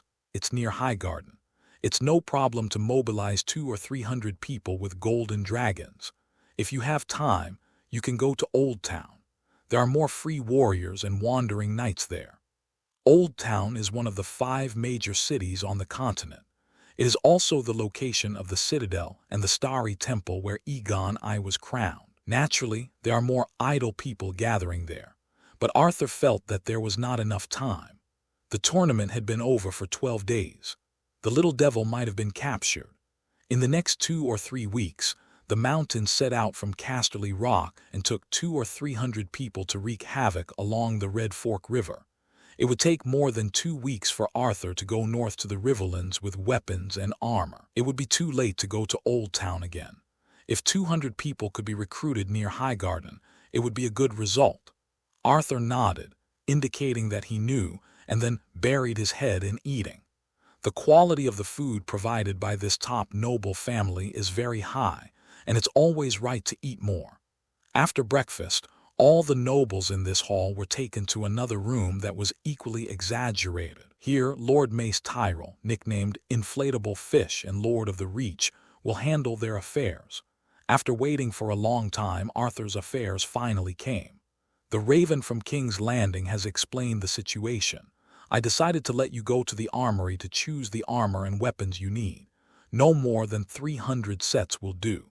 This was the reply from Lord Mace. Arthur was very satisfied with this. But the next second his satisfaction disappeared. With me here you can't take away a weapon. A strong male voice sounded. The speaker was wearing a velvet coat lined with black silk and embroidered with roses. He was tall and had a very beautiful face, which was somewhat similar to Laura's, the Knight of Flowers. Next to him was a bald, middle-aged man with a white beard. He had a cold face and a serious expression. It was obvious that he was not easy to talk to. Lord Tully, welcome to my home. The Duke of Mace, who was sitting behind the giant table, first expressed his welcome to the middle-aged man, and then asked his son, "Why don't you give weapons to Mr. Arthur?" This is what Laura said in his letter. Hopper followed Arthur and whispered to his friend, "This is Garland, the second son of the Duke of Mace, and that is Lord Randall Tully of Horn Hill, who hates the Dornish very much. As soon as Arthur was reminded, he probably knew what was wrong. Horn Hill is located at the junction of the Reach and Dorne. The Tully family has led the defense and counterattack against the Dornish for hundreds of years. How could they have a good impression of the Dornish? Moreover, Lord Tully, who defeated Robert at Ashford 15 years ago, is extremely brave and aggressive, with a strong personality. Rumor has it that in order to ensure that the heir to the family is an iron-blooded warrior, he recruited 2 wizards to perform blood magic on his weak eldest son Samwell Tully. After it didn't work, the 2 wizards were beaten up and left in disgrace. Then the second son, Dickon, became his main training object. In order to pave the way for Dickon to inherit the family, he sent the eldest son Sam to the Wall as a night watchman. It was Arthur's bad luck to meet such an iron-blooded and ruthless person, who asked him to come here with a dozen Dornish men. Garland Tyrell gave an explanation to his father. Because this man brought the notorious mercenary group Blood Troop to the River Bay, I have determined that Sir Arthur is not a good person. Giving them armor and weapons may make them hurt other innocent people. I suggest that father should not sell them to him. Is that so? The Duke of Mace's face turned cold and his attitude obviously changed. His third son may have been deceived by this man, or his second son is right. He turned to Arthur. You have heard what my son said, so I decided that High Court will no longer sell weapons and armor to you. As for the 58,000 gold royals in stock, you can withdraw them at any time. If there is nothing else, you can leave. After that, he began to deal with the next matter, about the territory dispute between the Oakhart family and a small noble under the rule of the West Lion family. There are only wrong names, but no wrong nicknames. Arthur had a deep understanding of this. Duke Mace Tyrell used his actual actions to explain why his nickname was Inflatable Fish. Although the Blood Troop has a bad reputation, they may be able to walk freely in Westeros, which is obviously not a reason to refuse the deal. It can only be that Randall Tarley, who hates Dornishmen, persuaded Garland to stop the deal. With just a few words from his second son, he, a duke, can take back what he just said. I really don't know who he learned his lord education from. Can such a move convince his vassals? The one who is on good terms with Arthur is Loras, who is far away in King's Landing, and he can't help him now. The matter of buying weapons and armor from the Rose family is a failure. Fortunately, the Redwine family can still get 300 sets and recruit some free warriors, so this trip is not in vain. Arthur no longer hesitated, and asked the twins to take him to see Earl Paxter. After walking a long way in the huge castle, they finally found the Earl of the Arbor Island, who came to their aunt and mother-in-law's house. It's just a small matter, just a greeting, but you have to come all the way to Highgarden. Perhaps because he has been in contact with various merchants who come to Kingting Island to buy wine for a long time, the middle-aged man Paxter seems to be very good at dealing with things. As soon as he entered the room, the Earl first gave up his seat, asked the servants to bring fruit plates and cakes, and talked to Arthur about this transaction. The tone was very enthusiastic, and the attitude was very peaceful. At the first meeting, Arthur felt that he was very familiar with him. It was in sharp contrast with the attitude of several people in the Tyrell family. It's not a waste of time, at least I know the Earl right. The seated Lord of the Red Mill replied, Arthur is a person who treats anyone well, one heart for one heart. Since being convinced by him, the twins Hopper and Horace have behaved very well. They have tried their best to protect Arthur's face on some occasions, and even hurriedly marched back to Highgarden with him just to help him buy some armor and weapons. Now that their father was so friendly, Arthur felt that he could establish a deeper friendship with them. The Earl asked about how Arthur met his 2 sons, and how Arthur won 2 championships from a group of famous warriors. Arthur and the twins cooperated to tell the story of King's Landing, 7 layers of hell. Earl Paxter sighed. Who in the whole continent can withstand your hammer now? The Mountain. He was too clumsy and could only be beaten to death by you. I can only say that your enemies are unfortunate, and they may not even leave a complete corpse. The Earl of Kingting Island chatted for a while before sending 2 stewards to take Arthur to the ferry town to check the goods. Although he treated everyone equally, his status was there, and it was impossible for him to accompany Arthur for some weapons and armor. Arthur had no objection to this. Although the nobles often interacted with each other without distinction of title, they still clearly distinguished between the noble and the humble. The twins went with Arthur. They thought they were half landlords, so they were well entertained. The way there was similar to the way they came last night. Half a day later, they arrived at the ferry town. "It's all here, please check." The 2 stewards took Arthur and others to the longboat docked here, and then directed the boatmen to move out the things Arthur needed. The 3 main types of weapons were the full-length bow, the half-hand sword, and the long spear.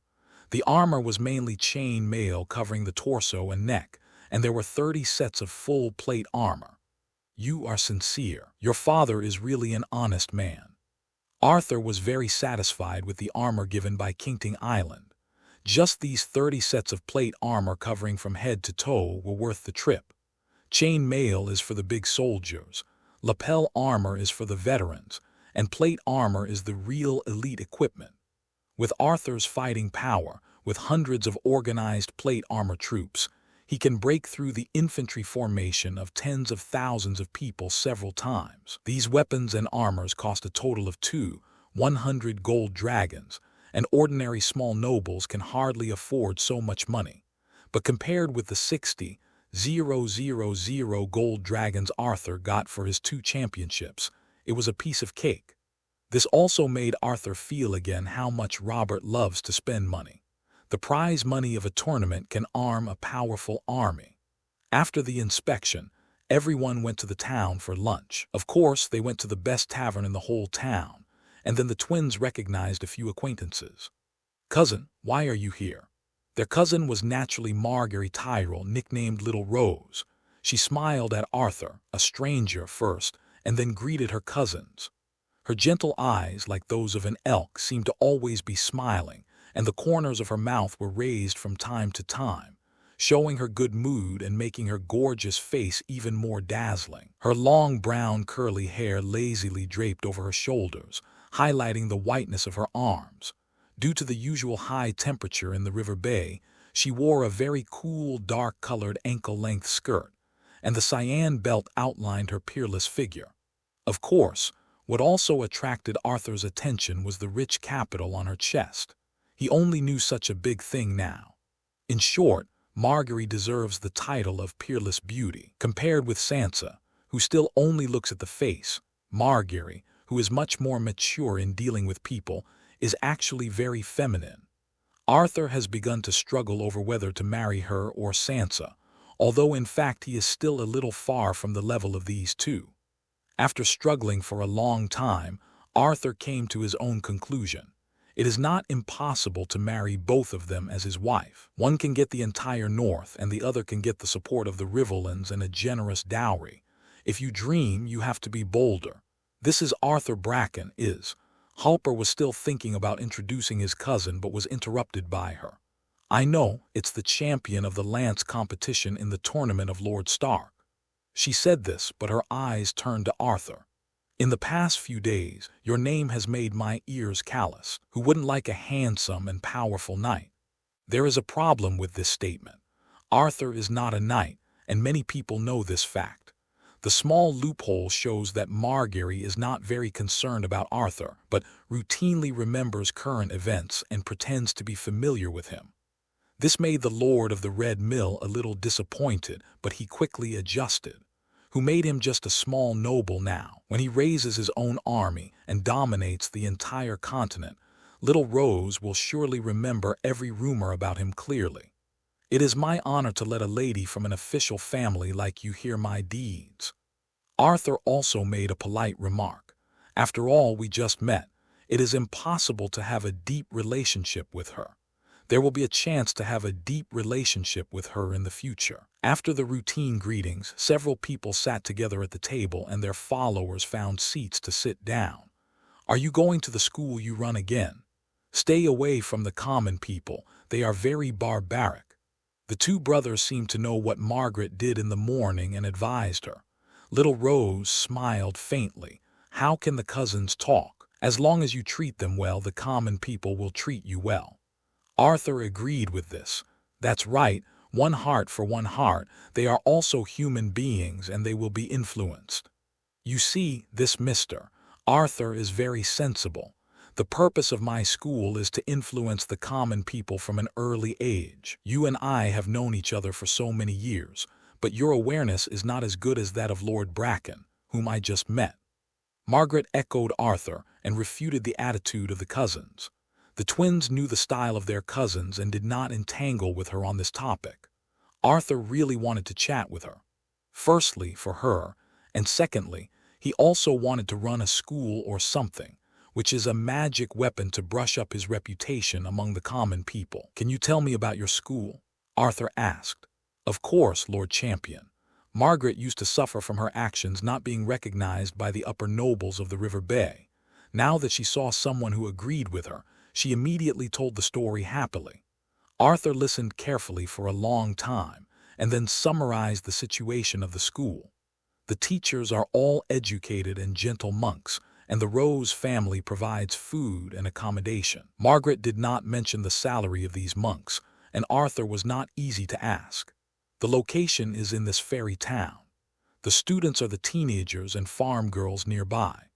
The main reason why parents agree to let them go to school is that they are still young and cannot help work in the fields and workshops. If they are left at home, they are afraid of being demolished, falling into the river, being taken away by animals and other accidents. It is best to have someone take care of them. Parents don't really care about learning some knowledge. Who made them born as commoners? No matter how much children learn, it is useless. When they grow up to the age of being able to work, even the Lord's daughter can't convince them to let their children continue to go to school.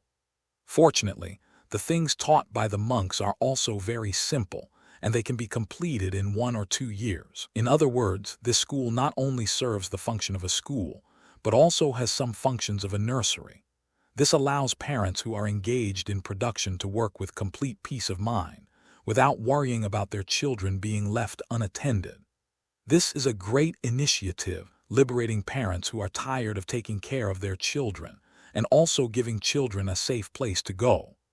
Arthur highly praised Margaret's behavior. You are too polite. I just have nothing to do, so I just do some small things.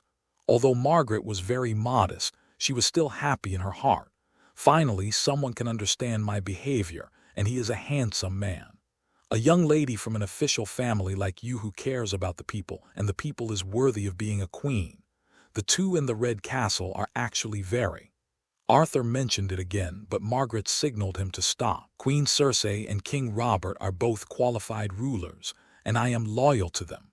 Margaery, in a good mood, even made a heart gesture with both hands in front of her chest to express her loyalty to the Iron Throne.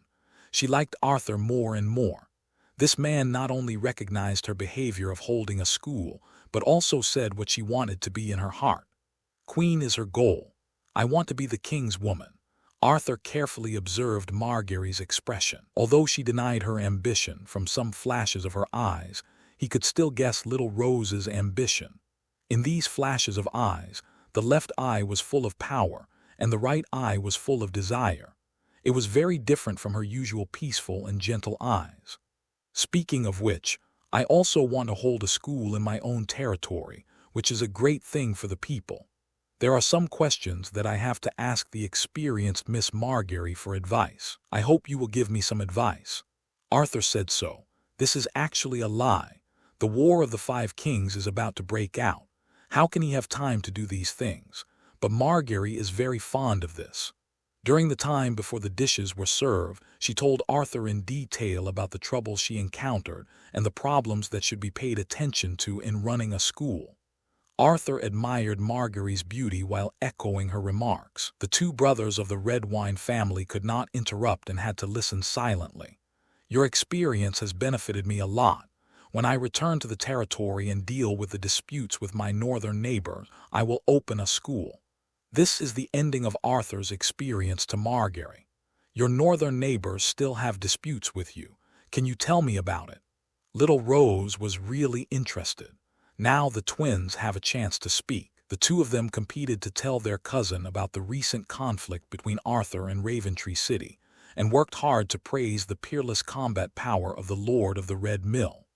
"Cousin, do you know what it means to kill 300 enemies on the battlefield?" Marjorie was very cooperative with her cousin's boasting, and she expressed surprise and admiration from time to time. Even though she knew little about knights and military affairs, she still had basic common sense. Judging from the combat power of killing hundreds of enemies in a battle, this handsome Bracken may be the most powerful warrior in the history of Westeros. When she heard that Arthur only fought with Raventree for the tragic death of 3 villagers, including a pregnant woman, she had a better impression of Arthur.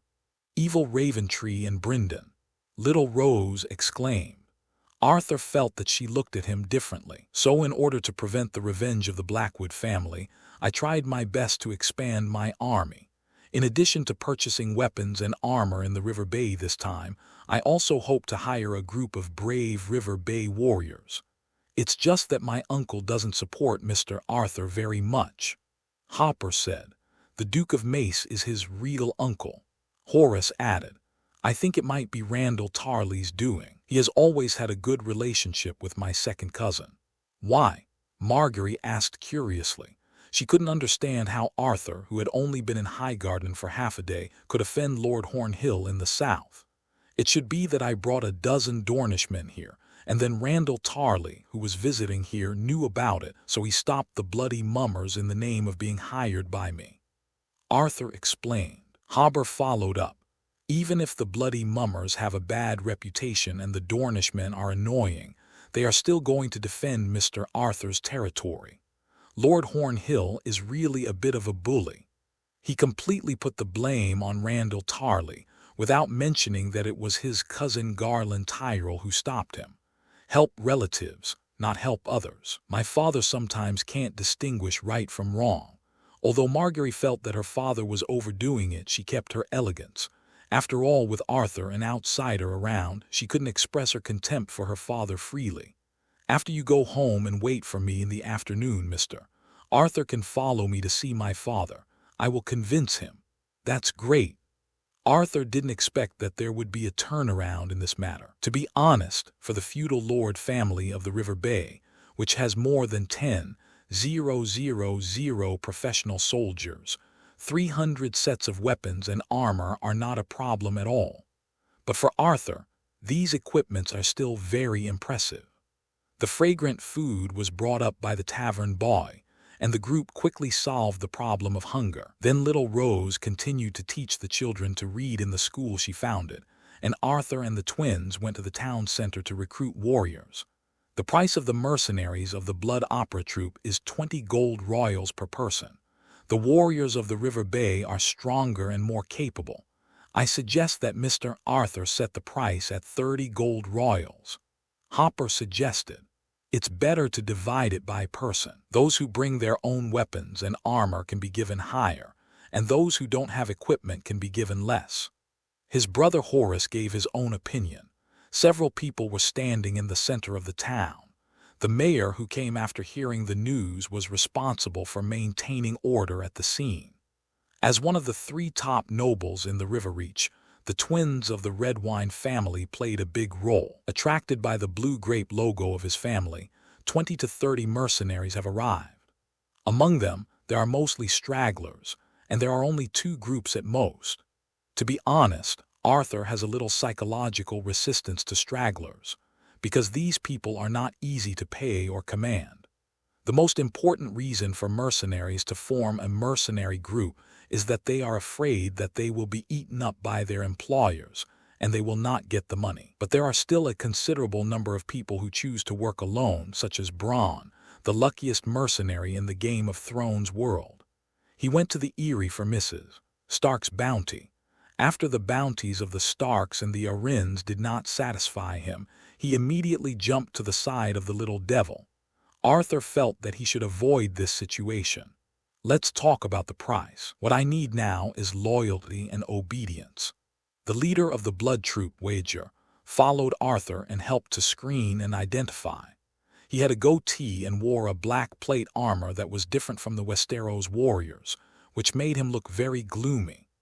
As the leader of a mercenary group of 100 people, how to pick out those who dare to fight and are fearless from ordinary mercenaries is exactly his strength. Only less than half of the 20 or 30 people in front of him passed, and only 11 were selected by Arthur.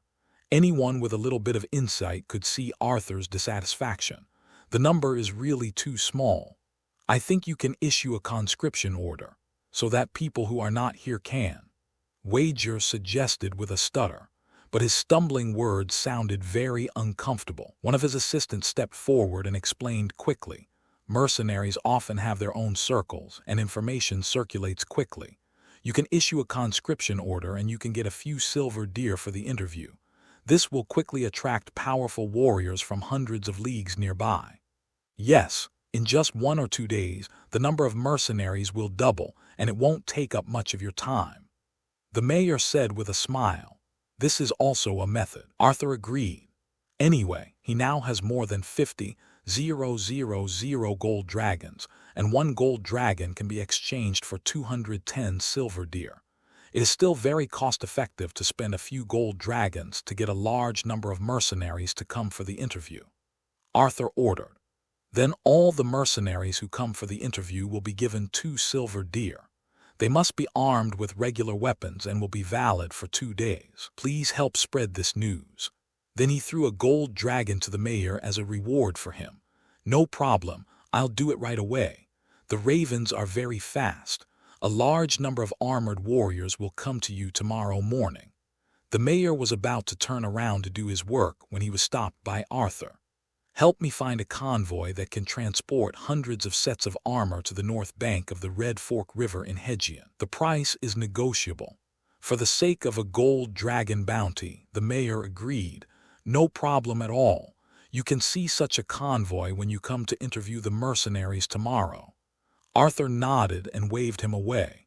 It looks like he has to stay here for another day. The Second Sons, a well-known mercenary group in the eastern continent of Essos, can earn 100 gold royals for each ordinary soldier on a mission, while the average price of a mercenary in the Reach is only about 20 gold royals. Although this is related to the peace in Westeros for nearly 10 years, which has caused mercenaries to have no work to do, it is indeed cheap, and it is always good to hire more people. Next, Arthur and the twins went to Margaery School to wait, and they would go to Highgarden together in the afternoon. Arthur needs to settle the money for weapons and armor with Earl Paxter, and Margaery promised to help her father, the Duke of Mace. On the way to Highgarden, I still think the school only needs to be responsible for making children literate. Marjorie, who was sitting in the carriage, insisted on her point of view. She was opening the curtain with her hands, arguing with Arthur about the meaning of the school's existence. No, you didn't understand what I meant. Arthur had just popularized quality education and vocational education for her, but little Rose obviously didn't understand it very well. Although in the face of the pyramid system from king to lord to second and third tier nobles, civilian education is not and cannot be a channel to change the class of students. But education has just returned to its essence, which is to make people better and allow students to better stimulate their potential talents. After thinking for a while, Arthur said, rather than literacy, what the school should do is to train some talents that society urgently needs. For example, doctors who save lives and heal the wounded. Common people have not had their own doctors for thousands of years. We can't let monks continue to hold the same position, right? Except for the northern region where bachelors believed in the old gods and would treat civilians. Civilians in the rest of the region had no fixed place to see a doctor. The bachelors in the big castle only served the nobles, and it is considered a shame for them to come into contact with the common people. Therefore, the monks who served the gods also served as doctors, responsible not only for comforting the hearts of the common people, but also for healing the bodies. This is also the reason why the High Sparrow, the leader of the monks, quickly grew in size in the later stages of Game of Thrones. After the war came, the armed nobles could not fully fulfill their responsibility to protect the people, and they were completely out of touch with the civilians, so the people turned to support groups of monks who were more useful to them. In addition to doctors, schools set up in rural areas can also train skilled workers in handicraft workshops.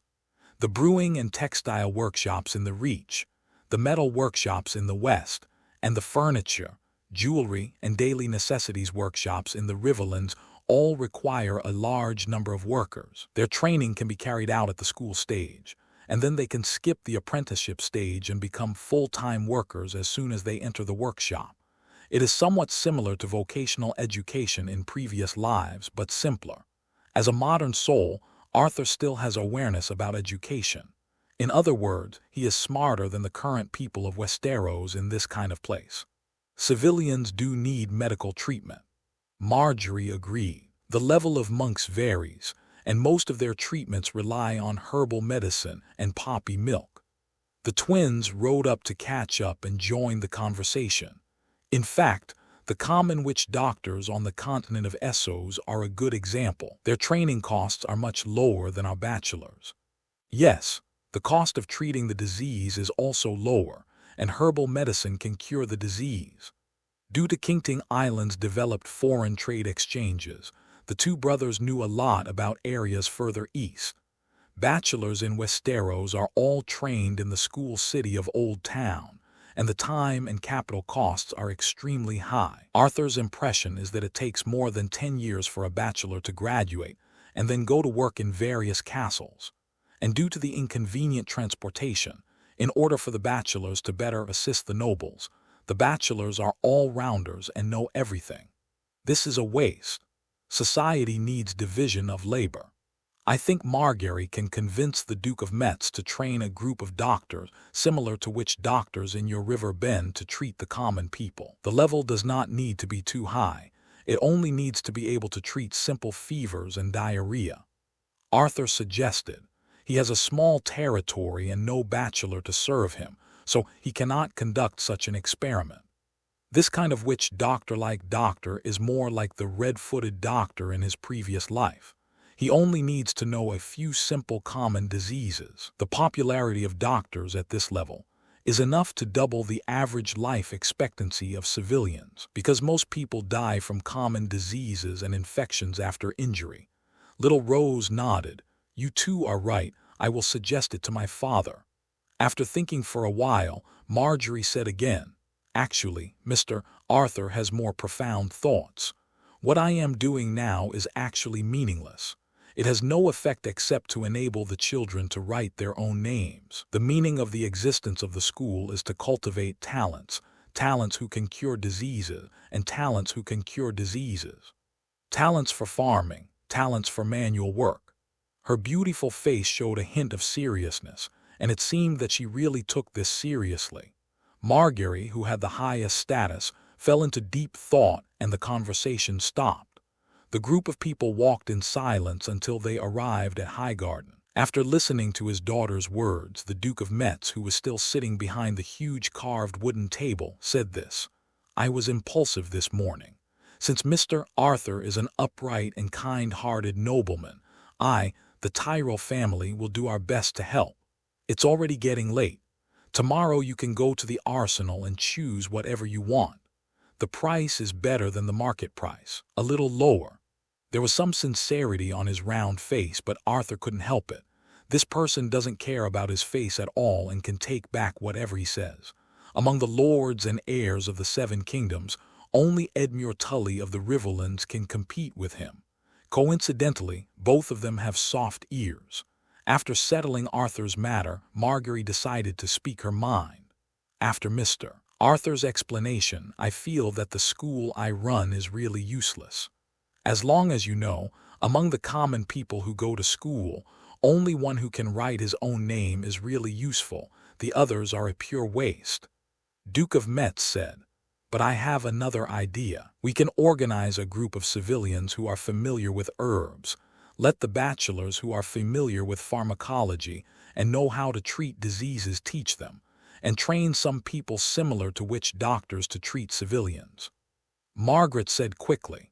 The Duke of Mace opened his eyes wide. Daughter, how can you still have such an idea? Isn't this causing trouble for the bachelors? Arthur said for little Rose, but it brings convenience to your people. Yes, civilians need such convenience. Some of Mr. Arthur's ideas are really good. I decided to run such a school. The inflatable fish spread his hands helplessly. Okay, your father supports your idea. We will discuss it in detail at the party tonight. After that, he waved his hand and let Arthur and others leave. It was dinner time, and Arthur was taken to the hall where breakfast was eaten, and finished dinner with 20 or 30 guests. The people of the Rose family never ate with these guests. Earl Paxter and Earl Randall Tarley did not appear in this hall. Arthur guessed that it might be the visiting little nobles who were arranged here. Those with higher status will be arranged separately. After dinner, Arthur, who wanted to rest, was dragged by the twins to attend a party in the evening. Come on, the nobles and warriors of the Reach all want to see you, the champion of the tournament.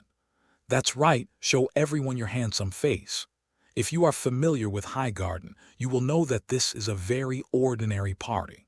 The main guests, Earl of Arbor and Earl Tully, are regular guests. Basically, except for Laura's, all members of the Rose family came out to entertain the guests. But for Dickon Tully, it was unusual. Not to mention that his serious and cold-blooded father Randall Tarley rarely allowed him to come to Highgarden. Even the tourney champion Arthur Bracken he met at this party was enough to make him excited.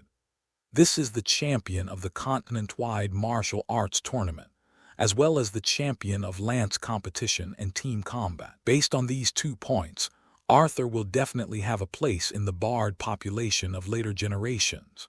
The older people have their own circle of older people, and the younger people have their own circle of younger people.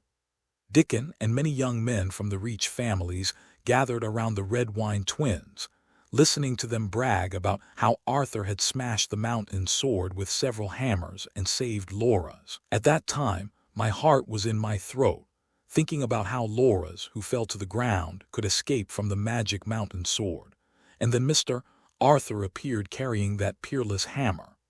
Hopper salivated and described his feelings at that time in a somewhat exaggerated way. Just the continuous talking made him thirsty, so he grabbed a glass of his own wine and drank it. The surrounding audience's interest had just been aroused, and they were getting excited when they heard it, but they could only watch Hopper's Adam's apple sliding up and down and listen to him guzzling wine. In order to avoid being embarrassed, his brother took over his words. At that time, everyone in King's Landing was shocked. No one believed that Mr.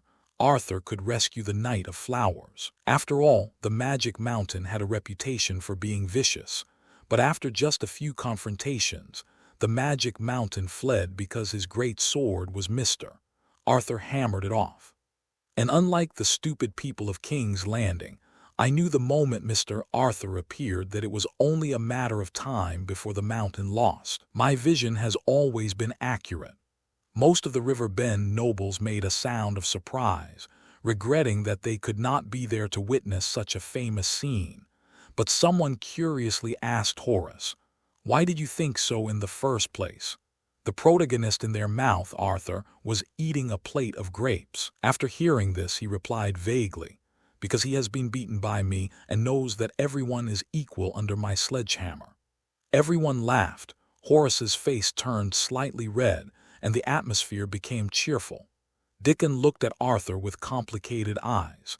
He really yearned for the life of becoming famous in one battle and then being sought after by everyone.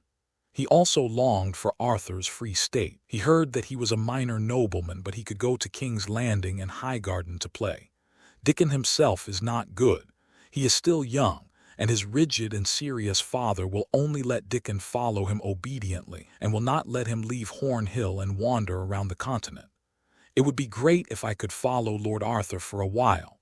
He sighed softly. Someone encouraged, "Mr. Arthur is here, Dickon. You can just ask directly." Dickon's serious face was a little melancholy, but my father will not let me leave the territory to take risks. Arthur heard this conversation and looked at Hopper with some doubts, wondering who this young and serious guy was. "This is Dickon Tarley, the second son of Randyll Tarley." Hobo introduced Arthur in a low voice. Arthur was happy, and some of the unpleasantness caused by Randyll Tully in the morning suddenly disappeared. Dickon is the second brother of Fat Sam, the night watchman. He was trained by Randyll as his heir since he was a child, and his military qualities are very high. Randyll himself was a world-famous general. During the Usurpers' War, he defeated Robert, who had won 3 of the previous 3 battles, at Ashford at the junction of the Stormlands and the Reach. Although it was only a battle involving a few thousand people, it was enough to demonstrate Landau's military command capabilities. How could the heirs he focused on training be bad? At least he is an excellent military commander. Arthur's team is lacking such people. He put down the plate, pulled Hopper's silk sleeve to wipe his mouth, then walked quickly to Dickon and whispered, "I heard that you want to go on an adventure with me for a while. I would like to formally extend an invitation to you to travel to my territory. Let's get this Dickon and get him to the Riverlands first. In a few weeks, Tywin will lead a main force of 20,000 Lannister troops stationed on the Golden Road. By then, the connection between the Reach and the North will be cut off, and it will be difficult for Dickon to return home." Dickon, who had a long face and a serious expression, suddenly became excited. I'm not ready for this, and my father won't agree to it." His expression visibly changed from excitement to decadence. Arthur glanced back at the governors of the Reach who were surrounding the Duke of Mace and the Queen of Thorns on the other side of the hall. He found Randyll Tully, and after confirming that he was not paying attention to this side, he quickly said, "How old are you? Are you still thinking about asking your father for permission? Even if he doesn't agree, you can still sneak out." Dickon looked very troubled, hesitating and unable to say anything. Most of the surrounding young nobles in the Reach knew about the situation in Dickon's family. In order to choose a suitable heir, Randyll Tarley would rather send his eldest son Sam to the Night's Watch in the far north to suffer, which shows that he is stubborn, ruthless, and extremely controlling. With such a father, how could Dickon be happy in his childhood and now? So they repeatedly advised Dickon to make his own decision and follow Arthur, an already legendary warrior, out for a while. Arthur thought for a while and then whispered, "Your brother, Sam, is currently in the Night Watch team in the north. With his character, his Night Watch brothers often make things difficult for him. You can go and see him, by the way. Use your noble status to support him and make his life more comfortable." Fat Sam did not have a good life when he first arrived at the Wall. Several Night's Watchmen often bullied him, but after the kind-hearted Jon Snow helped him teach these people a lesson, Sam's life was still okay.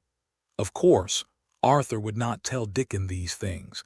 He just needed to get this person under his control. "I do miss my brother. He is a very good person." After Dickon said this, he looked at each other for a long time with Arthur, who was eagerly looking forward to him. It wasn't until both of them were a little embarrassed that he finally made up his mind. "I'll go with you. After my father and I return to Cockling tomorrow, I'll sneak out. The Tully family's corner tomb is just a few dozen leagues south of Highgarden. It's not that far away, only about a day's ride away." Arthur was very happy to see Dickon's strength, so he conspired with the son of the famous Riverbend general in a hall in Landau Tully on how to reunite. The final result of the discussion was that after Dickon returned home, he would find a time to sneak out when his father was not interested and ride north to join Arthur. Based on the distance from Horn Hill, Dickon would arrive at the Mander River 2 days after leaving home, and by then Arthur should have set off north. But the time of Dickon's departure from home is not certain. Landau may have been asking his son to be by his side, leaving Dickon with no chance, so Arthur and he agreed to meet at the Bitter Bridge. Bitter Bridge is located at the intersection of Rose Avenue and the main branch of the upper stream of the Mander River. It can be said that it is a must-pass point on the way north, and Dickon and Arthur's convoy will not miss it. The next morning, Arthur followed one of the stewards of the Rose family to the armory to select the weapons and armor promised by the Duke of Metz. Lord Inflatable Fish said very domineeringly last night that he could choose whatever he wanted, But his steward was very fussy. He only let Arthur pick 50 sets of plate armor, and the remaining 250 sets were all chain mail. This may be that the King of Hell is easy to see, but the little devil is hard to deal with. The Lord of the Red Mill did not bother with him. After selecting the armor, he selected the weapons, all of which were a combination of half-handed swords and one-handed small round shields. After selecting, the steward had them loaded on the ox cart and sent to the fairy town. This still satisfied Arthur. The price was affordable: 50 sets of plate armor, 250 sets of chain mail, and 300 sets of weapons, a total of 2,465 gold dragons. When he checked the account with the Duke of Metz, he waved his hand and wiped off the 0 of 65 gold dragons. The 100 gold royals from the Arbor Island had been settled by the Rose family and the steward of Earl Paxter. In terms of money, Duke Mace was still very reliable and did not make things difficult for Arthur. Arthur now had 500 gold royals in the Rose family. He thought about the situation and decided to take out 500 and keep the rest in Highgarden. Anyway, with the strength of Highgarden and the alliance of Hightower and Redwine, no one in the entire continent would touch them. It was very safe and reliable to keep them here. It was second only to the reliability of the Iron Bank in the eastern Essos continent. Moreover, during the War of the Five Kings, no money was needed for major events, and the troops at hand were relied on. For minor events, it depended on Arthur's mood, and he could reward his subordinates who did a good job. In the afternoon, he went to the fairy town to select the mercenaries who arrived one after another with the leaders of the blood troop, such as Wager and Ange. Today is much better. It is estimated that 70 to 80 people were organized by the mayor in the center of the town, waiting for the visit of Arthur, the financial sponsor. "Master, choose me, choose me, choose me. I can kill the mountain by myself. You must choose me, sir. The mountain should kill you. This man is full of dirty words. You can tell he is a scoundrel. I am different. I will do whatever you tell me to do. This group of people are no good. They can't go to the battlefield. You should find someone like me who has his own bow and armor." Before Arthur walked in, the mercenaries had already started to promote themselves. The stuttering leader Wager was very familiar with this situation. He asked the backbone of the blood opera troupe to come forward and shout twice, and the surroundings suddenly became quiet. Arthur knew that he had no experience in selecting mercenaries, so he asked Wager and Ange to take charge of this matter. He sat on the chair that the mayor had brought to urge the two to work. Nearly 2 hours passed in a flash, and mercenaries arrived one after another during this period. Wager and Ange finally selected 63 people. Most of them bring their own armor, mainly chain mail and plate armor, and their weapons are mainly bows and arrows and hand-and-half swords. There are actually very few mercenaries who use spears like the Dornish. Most of the salaries are between 15 gold royals and 20. The price that Varg negotiated for his entire mercenary group was only 20 gold royals per person. He couldn't let this group of scattered soldiers get more than his own people. Those who were not selected also received 2 silver deer. In this process, Varg made a lot of efforts. He drove out those who fished in troubled waters directly. 63 River Bay infantrymen joined your team after paying the deposit. The blue light screen indicated their joining. The morning before departure was almost the same as yesterday. Maybe the news spread, and the number of mercenaries who arrived was a little more than yesterday. In the center of the fairy town, after nearly 3 hours of selection, 87 available ones were finally selected.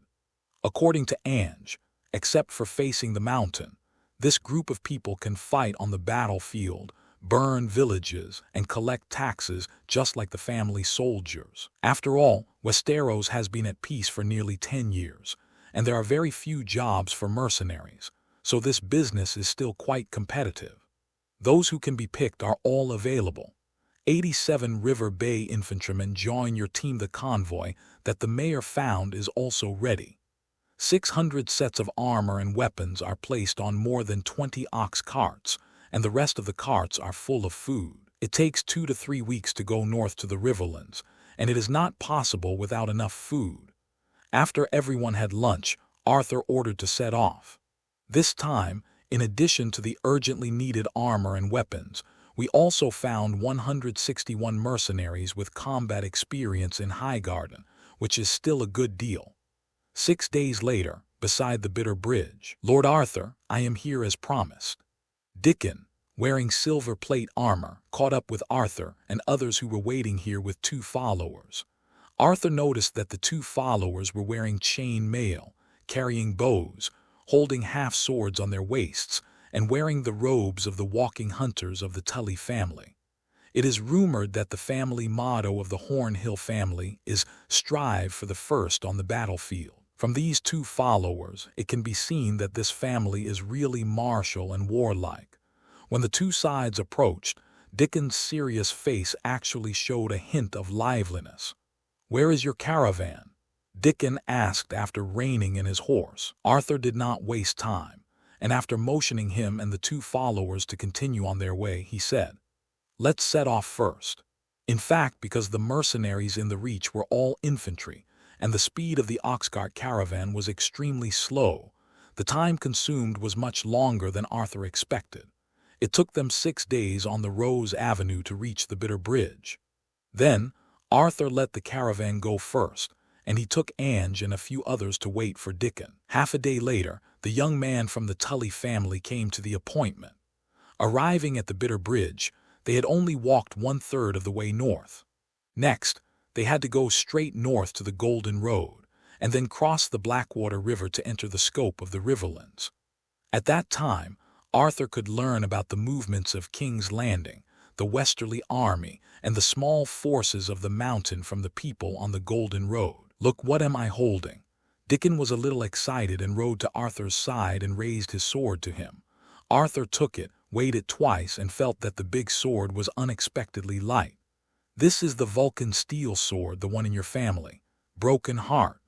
Dickon shouted excitedly, "It's called Broken Heart, my father's sword, and also the sword of each generation of the head of our Tully family. I stole it. From now on, it will accompany me on adventures on the mainland." "Hey, this is really—" Arthur smiled and shook his head and couldn't think of an adjective to accurately describe this behavior. According to the original plot, after Dickon's elder brother Sam returned to his home, he also stole the Broken Heart and left home. These 2 brothers are of the same lineage. I just don't know what treasure Sam, who is still on guard at the wall, will steal from his father when he returns home. After throwing the Broken Heart back to Dickon, Arthur stopped talking and rushed with everyone. 7 days later, a convoy of nearly 300 people arrived at the junction of the Golden Avenue and the Blackwater River. Here, Arthur finally got timely information. The little devil Tyrion Lannister has indeed been captured and taken away by Catelyn Stark. It is rumored that Duke Tywin was furious. After receiving the information, he decided to summon his vassals and troops on the spot to teach Lady Stark and her relatives a lesson. The Tully family in the Riverlands was unwilling to be slaughtered.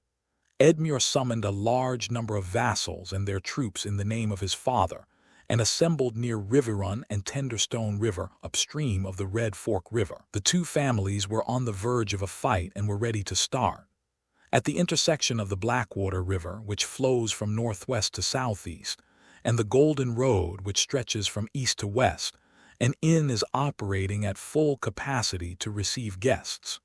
Here, Arthur got the news he wanted, but was also confused by more rumors. Combining his understanding of the plot of Game of Thrones with the rumors of mercenaries flocking to the Westerly in the inn, he concluded the general movement of the Riverlands and Tywin's army. After receiving the news that the little devil was kidnapped, Jaime in King's Landing was eager to protect his brother. He first confronted the Prime Minister, Lord Eddard. During the confrontation, the Lion soldiers injured Eddard, and Jaime fled back to Casterly Rock. Duke Tywin directly summoned the army, and then divided the troops into 2 groups.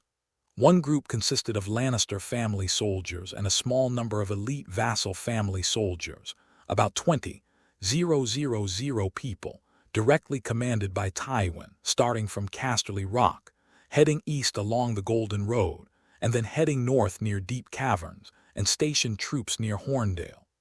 Horndale is the home of the Brax family in the Westerlands. It is located between the mountains of the Golden Tooth Mountains and close to the source of the Red Fork River. If there is a change, Tywin can enter the hinterland of the Riverlands from the narrow valley between the south bank of the Red Fork River and the Golden Tooth Mountains, and then attack east to seize Harrenhal. Another route consisting of soldiers from the vassal families of the Westerland, sworn knights, property knights, mercenary, etc. About 15,000 people, led by Jaime, set out from Casterly Rock along the River Road through Sarsfield City and other places to the Golden Tooth. Lady Stark made the first move, but it was the Westerlands that took the lead militarily.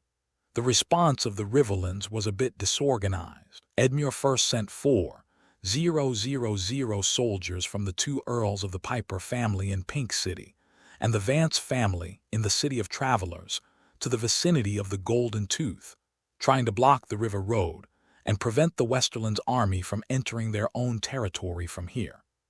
This meant that the Riverland between Horndale and Pink City was not heavily guarded, which was equivalent to opening the door for Tywin's main force of the Westerlands to come. Then the young and inexperienced Edmure gathered most of the soldiers of the vassal families and all the troops of his own Tully in Riverrun.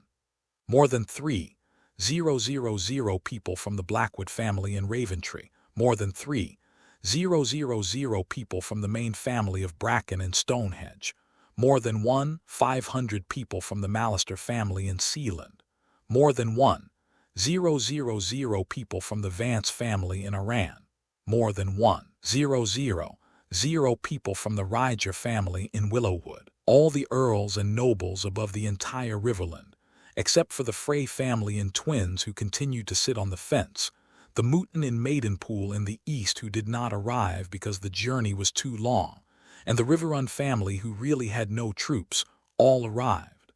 As for the viscounts, barons, property knights, etc., there were countless, and all gathered near Riverrun according to Edmure's orders. At present, an army of between 25,000 and 30,000 gathered near Riverrun, the western gateway of the Riverlands, leaving the east of the Red Fork basically empty. So Lord Tywin saw the opportunity and sent the Mountain to lead a small force of more than 100 people to harass and plunder the east of the river, so that these nobles would rush back to their own territory, thereby dispersing the forces of Riverrun. This made the farmers in the entire Riverlands panic and not know what to do. In King's Landing, Robert went to the King's Forest to hunt. If nothing unexpected happened, he would be seriously injured by the charge of wild boars and then die according to the procedure. Lord Eddard was powerless. He only brought 50 people to King's Landing and could not influence the dispute between the Riverlands and the Westerlands at all. There was not much movement in the rest of the Vale and the Reach, and the great nobles were ready to watch the show. After receiving a silver deer reward from Arthur, the inn boy said, "I dare say that the mountain is near the God's Eye Lake."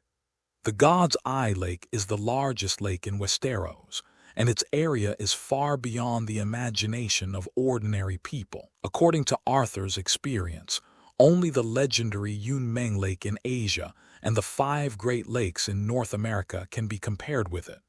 It is a big problem whether the mountain is on the east or west side of the God's Eye Lake. If you go to the wrong place, a week or so will be wasted. So Arthur shouted to the diners in the restaurant, "1 silver deer for 1 piece of news. Who else knows the accurate news about the mountain?" Under the charm of money, many people who are not good at speaking immediately started to talk. "Sir, I am from the Legg family of Willowwood City. The mountain appeared in our territory 5 days ago and burned 4 or 5 villages. Hundreds of people, men, women, children, and the elderly were killed by them. All the copper coins were scraped away. I am from Allen City. The mountain looted my village 2 days ago. My relatives and friends did not escape. I think they have." Before he finished speaking, he started crying. Some people from other places shouted angrily after hearing this. What are the nobles in the Riverlands doing? They have only one responsibility to protect their subjects. Don't they want to fulfill it? This Lord Bracken, I am from Pink City. The mountain was there 9 days ago. Damn the mountain, how did the dispute between the Lannisters and the Starks harm us civilians? Everyone began to tell the story, and many of them were victims.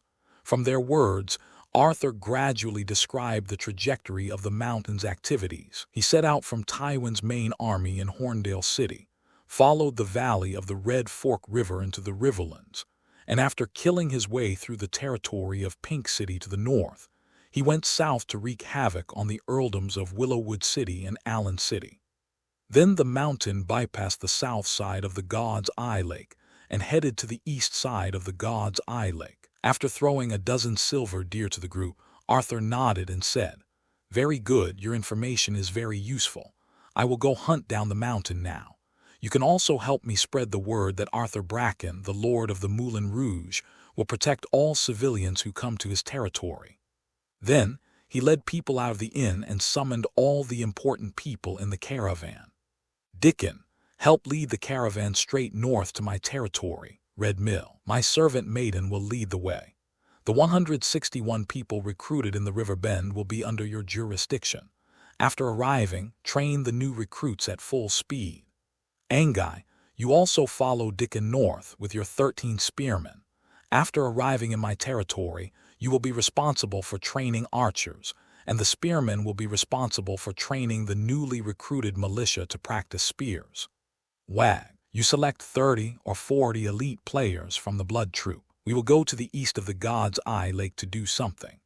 The remaining members of the Blood Troop will form a team of 3 or 4 people and go to all the riverside villages north of the Blackwater River and south of the Red Fork River to show them that Arthur of the Red Mill will protect them, and let the farmers go north as soon as possible. Since most members of the Blood Troop have horses, Arthur sent them to carry out the task of promoting himself. When the time comes, Arthur will gather more than 100,000 refugees in the east of the river, and his strength will expand greatly. You know, in 192 AD, Cao Cao took over the ownerless Yanju, accepted the surrender of 300,000 Kingzhu Yellow Turban army and millions of refugees, and then stood out from many warlords and became the hegemon of the Central Plains. The war is about to break out, and everyone must follow my orders to the letter. Now let's get started. Wag and Dickon had no objection. One was paid to do the job, and the other was immersed in the novelty of running away from home. Ange and the 13 Dornish spearmen did move. They all walked in front of Arthur and knelt on one knee. "My lord, the mountain killed our Dornish princess Elia Mardell and her child. This is a shame for all of us Dornish men. We beg to follow you to kill the mountain and avenge the tragic death of the princess and her child. 15 years ago, in the late stage of the War of the Usurper, Tywin led his army to capture King's Landing. In order to give Robert the rebels a token of his loyalty, he asked the mountain to kill Elia, the wife of Prince Rhaegar and the Princess of Dorne. Arthur had not expected this. After a moment of silence, he made a decision. Then you 14 people follow me. The mountain has committed an unforgivable sin. I will definitely give justice to Elia and her children, as well as hundreds of thousands of farmers in the Riverlands. People do things, and the gods in heaven are watching. I will deliver the retribution of the mountain to him. There are no more problems." Dickon led the team north, and the rest of the bloody troop went to recruit refugees for Arthur, while the Backbone and the Dornish followed Arthur to the east. After 4 days of chasing along the information of burned villages and fleeing refugees, Arthur and his men finally caught up with the mountain and his men.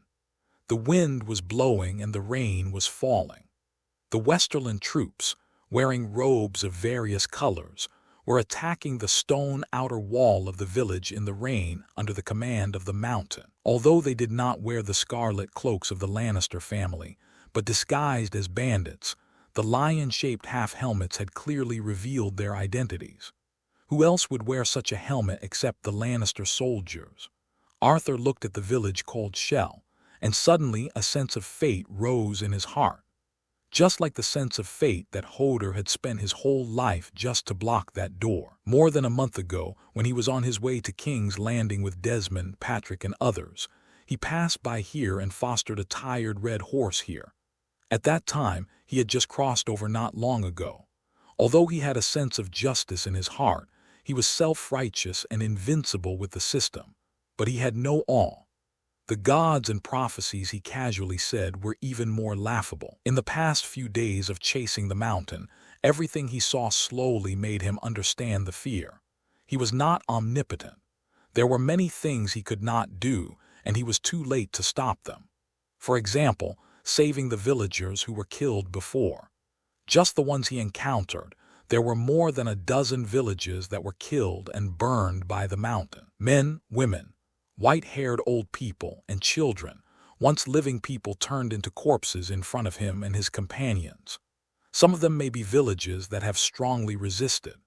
A large number of male heads were chopped off, impaled on long wooden sticks, and hung in conspicuous places at the entrance of the village and the main road, silently warning and intimidating passers-by. What's more hateful is that some little girls were stripped naked, pregnant women had their stomachs cut open, and smiling white-haired old men were chopped until only a complete face was left. They could have died more happily, but the Mountain and his men wanted to get some kind of satisfaction from killing and torturing people.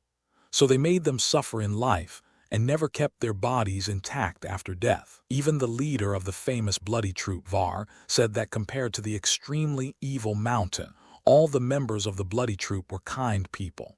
After his mood changed, Arthur returned to the village of Sheer. It might be a coincidence or it might be the push of fate. Anyway, he came. 15 years ago, they killed Princess Elia in this way. Anger said with a trembling voice. The normal decibel voice could not conceal the anger and murderous intent of this Dornishman. The princess of the Mardell family, whom they swore allegiance and protection, was killed by the Mountain first, and then the baby was thrown to death. That was the princess of their Dornish people. Varg also sighed. The Mountain is really evil. I don't know how the gods in the sky would allow such a demon to come into the world. Mission: save the village of Sheer. The blue light screen appeared, but this was no longer the main motivation for Arthur's actions. Innocent people should not be responsible for the war, nor should they be dragged out of their homes and killed after being tortured. They have never done anything evil to hurt others. They just simply live on their own land. However, they were besieged by the Mountain because of the dispute between the two nobles. This should not be the case. Arthur cannot save the burned village in front, but he can help the village of Sheer. Come with me, let's go and play with them. Arthur pulled out the new moon on his waist, pointed the sword at the Mountain's army outside the village, and shouted with full energy, "You will fight the enemy's 135 with a team of 47 people. Although the enemy is more numerous than us, Arthur is not afraid. Many things in the world cannot be done with 100% certainty. If you don't try, how do you know if it works? Besides, the situation in front of you is that you have to do it even if it doesn't work. Watching hundreds of people in a village being killed and being indifferent and standing idly by. He is not worthy of being called righteous Arthur." 47 people rode their horses and charged, and under the cover of the rain they killed the Mountain's army. "Lord Clegane, the enemy is coming." The horses' hooves shook the ground, and soon a Westerland soldier spotted the enemy. Gregor Clegane, who was wearing leather armor, chain mail, and plate armor, looked back and caught a glimpse of Arthur, who was leading the group, and the soldiers behind him.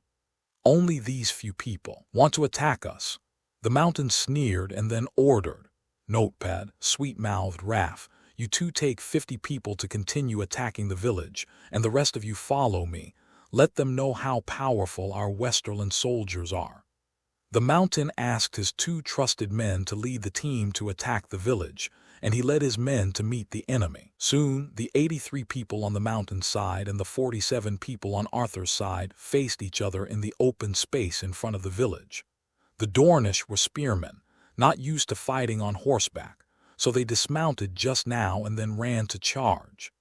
The backbone of the blood troop included cavalry and infantry. Most of the mountainside came running, and the enemy came in a hurry, and they had no time to get on the horse. "Hey, isn't this the man called Arthur Bracken? Where's your giant hammer?" Polliver, another confidant of the mountain, recognized Arthur plate armor and asked. There was no way, the hammer was too scary, and a normal person would be finished after being hit by it. "Do I need a giant hammer to deal with you?" Arthur's giant hammer was taken to the territory of the Red Mill and was not with him at the moment. The weapons he had were the small hammer, the great sword New Moon, and the golden guandao made by Tob. These were enough. "Let your people stop attacking the village, and then everyone surrenders and accepts my trial. Otherwise I will use my hammer to hit your heads hard and intimately." Arthur shouted. Moshan was very surprised. "We have done something wrong and we need to be judged by a little noble like you. Do you have the qualifications? Your territory is not much bigger than mine, right?"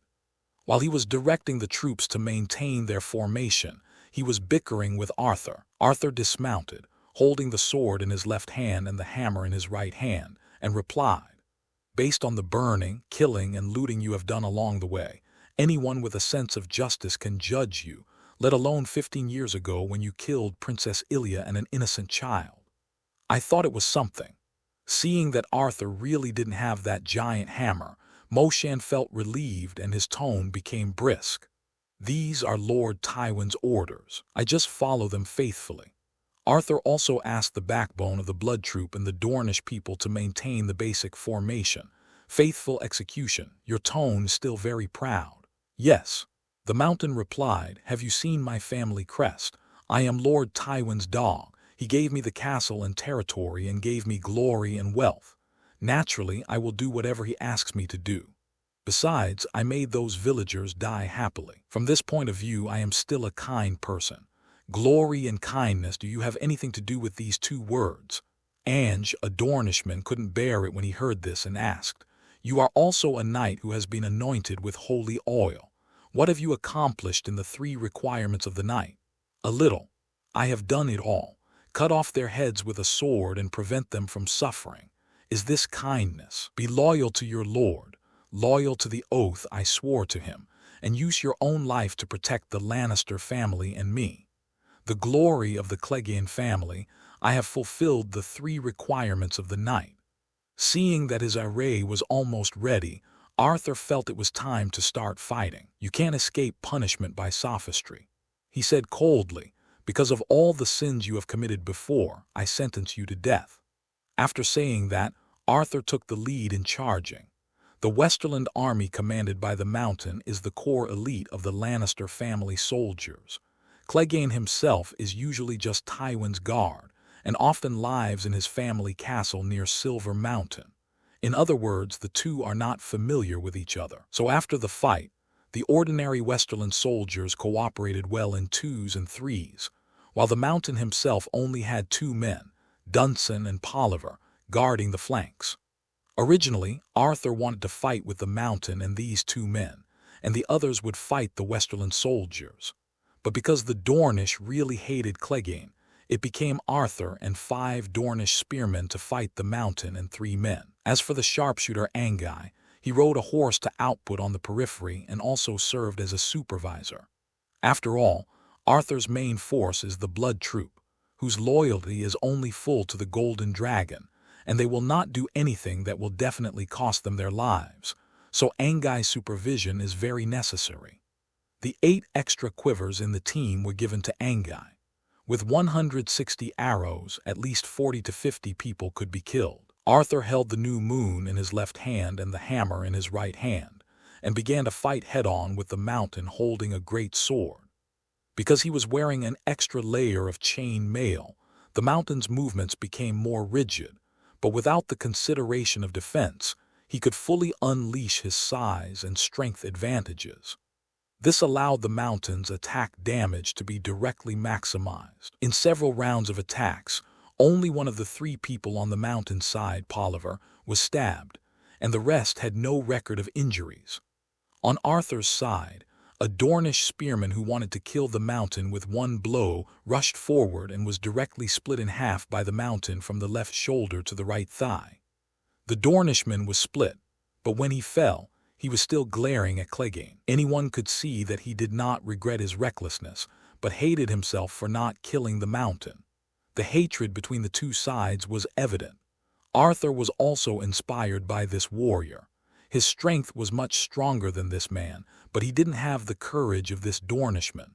So Arthur shouted and rushed forward with his hammer. The mountain also swung his sword and slashed. After Arthur blocked it with his hammer, he held the sword in his left hand and hit Dunsen, who was rushing over with a sword flower. Dunsen's strength was far inferior to Arthur's. He was pushed back 2 steps before he could stabilize his pace. Then a Dornishman accurately stabbed Dunsen's calf with a gun, making the best man under the mountain scream in pain. On Arthur's side, the strength of his one hand could not hold the strength of the mountain's 2 hands, so he could only pull the hammer down to relieve the force. The mountain didn't want to miss this opportunity. He exerted force with both hands and slashed along the hammer handle towards Arthur's right arm. Sparks flew between the sword and the hammer, but Arthur was much more flexible. The new moon in his left hand suddenly slashed into the gap between the mountain's right thigh and calf. Although he couldn't break the defense, the force could be transmitted along the chain mail in the gap, which made the mountain's right leg a little unstable. A Dornish soldier saw the opportunity and stabbed the mountain's right knee from behind, so the clumsy mountain knelt on one knee to keep his balance. Arthur pulled back, turned half a circle and hit the back of the mountain's square helmet with his hammer. He couldn't break the defense, but the force transmitted from the hammer made the mountain's mind dazed. "Great, do it this way," Arthur shouted to the remaining 4 Dornish soldiers. He was half a head shorter than the mountain, and he didn't have a huge hammer to break the armor, so he was at a disadvantage in normal fighting. In this way, he would sooner or later hammer the mountain into a concussion. "You wish." The mountain stood up with one hand on his knee and started the situation again. Arthur's side was evenly matched, but the others were miserable. The backbone of the Blood Troop and the elite of the West should be evenly matched in a one-on-one fight, but they were outnumbered. If Angai's arrows had not been effective against all those who escaped, some of the veterans of the Bloody Mummers would have run away at the beginning of the battle. 40 people against 80 people were still at a disadvantage. Even with the assistance of Angai outside the field, it was now 17 against 42. Fortunately, the dead were mainly the backbones of the Bloody Mummers, so Arthur didn't feel too bad. The mountain also noticed that his side had the upper hand, so he shouted, "Come on, some people, drive these Dornishmen away. I want to have a good fight with this annoying little noble in the Riverlands." Arthur knew it was not good when he heard this, so he took the mountain's sword, and at the cost of a clear dent on his left arm armor, he gave Dunsen, who was protecting the mountain, a hammer. "Stab him to death." The Dornish soldiers had cooperated well with Arthur, so one of them went around and shot Dunsen in the back. This man was stabbed to death, and Polliver, whose strength was only the same as that of an elite Westerland soldier, was also stabbed to death in a few seconds. Before the 8 Westerland soldiers rushed over, it became a 1-on-5 situation for the mountain, so he was stabbed to kneel on one knee again with no one defending his flank and back. Arthur hit him hard on the back of the head just like last time. "No!" Sweet-mouthed Raff roared in the distance. He was also a die-hard fan of the mountain and couldn't bear to see his idol get hurt. So he didn't attack the village and let the remaining 50 people rush over to protect the mountain. Now Arthur's side was in even greater danger. After knowing the death of the 2 younger brothers behind him, the mountain said in a low voice, "I swear, you won't have an easy time when you die, especially you, Bracken. Your asshole will be so big that your hammer can fit in it." The mountain is still very interested in his little brother. Now he just wants to insert the spears of these Dornishmen into the buttholes of the enemies in front of him. The remaining backbone of the Blood Troop are all cavalry, so Arthur's side has temporarily maintained its flexibility advantage. But after those 52 people joined the battlefield, they were really at a disadvantage. After a while, only 5 backbones of the Blood Troop, 4 Dornish spearmen, Ange and Arthur were left on Arthur's side. There are still 79 enemies. Lord Arthur, if that doesn't work, let's withdraw. Wag, the leader of the blood troop, was actually alive and shouted at Arthur from a distance. He didn't feel bad when his man died, after all. The remaining commission fell into his hands. But it's a bit silly for his sponsor to persist even though he obviously can't beat him. If it weren't for Angai's shot off the court, Wag felt that he would have disappeared without a trace. Arthur also felt that this battle was a bit difficult. If he hadn't had to hold back the magic mountain, he would have gone to the Western soldiers to open the unparalleled weapon, which round got a group of soldiers hanging out in front of him. Moshen also knew that his opponent had reached his limit, so he shook his sword and shouted, "Come on together, there are only a few of them." So 78 people gathered around the magic mountain, and then Wang Yang rushed over. It looked like Arthur and the others were dead. But at this moment a voice came from afar. "Friend, hold on, the Darry family is coming. The Piper family is here too." Then the sound of horse hooves sounded, and dozens of people charged forward to the battlefield. "Well done, warrior." While Marco Piper praised Arthur for fighting against the magic mountain, he slashed a Western soldier with his long sword. At the same time, the village gate of Zier village also opened, and hundreds of farmers holding axes and dung forks rushed out. "Hold on, gentlemen. The newly arrived Hedgian reinforcements are all cavalry, which are much more mobile than the Western border soldiers. There are many farmers in Zier village, so they crowd the battlefield and allow the Western border soldiers to fight alone." The situation on the battlefield was reversed. Moshen was helpless and shouted, "Retreat, retreat." Finally, after leaving 21 more corpses behind, the remaining 58 people from the magic mountainside managed to escape. Although the reinforcements from the Riverlands are all cavalry, if they catch up they will not have an advantage in numbers, so the pursuit was stopped. "Arthur Bracken, it's you." Marco Piper, who started the conversation, recognized Arthur, who had lifted his mask, and said in surprise, "Who can fight against the magic mountain for such a long time? It turns out it's you, so it's not surprising." Then the heir to the Pink City pointed at Arthur and introduced him to his companions. A middle-aged strong man with gray hair and beard dismounted and walked up to Arthur. "I have heard of you, an upright lord." Maquis also turned over and dismounted, and ran to Arthur's side without even having time to wipe the sword in his hand. "This is Raymond Darry, the Lord of Darry City." Then another important figure also appeared, Carol Vance, the heir to the Vance family in Travel's Rest. "I've heard for a long time that you won Duke Eddard's tourney championship, but I haven't seen you since the last time in Stonehenge City. I didn't expect to meet you here. What a fate." Seeing that Arthur had been entangled with the magic mountain for so long, several people praised the Lord of Moulin Rouge. Although Arthur enjoyed the flattery, he did not forget the business. "What are you doing?" Maquis smiled awkwardly and explained to Arthur. It turned out that Riverrun knew about the evil deeds of the mountain, and Duke Hoster, who was seriously ill, suddenly became energetic. So he sent these people to chase the soldiers of the West while collecting evidence of the mountain's crimes, and then brought them to King's Landing for the Iron Throne to preside over justice. But they didn't expect that they had lost the magic mountain, so they headed east along the Red Fork River and went south around the north side of God's Eye Lake. Finally, they met the magic mountain going north and Arthur, who was pursuing them. "Next, we are going to King's Landing with the witnesses behind us. Arthur, do you want to go?" Maquis extended the invitation enthusiastically.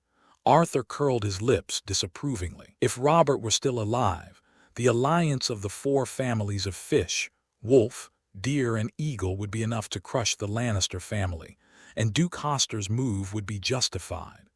Unfortunately, this unbreakable alliance is about to be torn apart, and this move is in vain. "I won't go.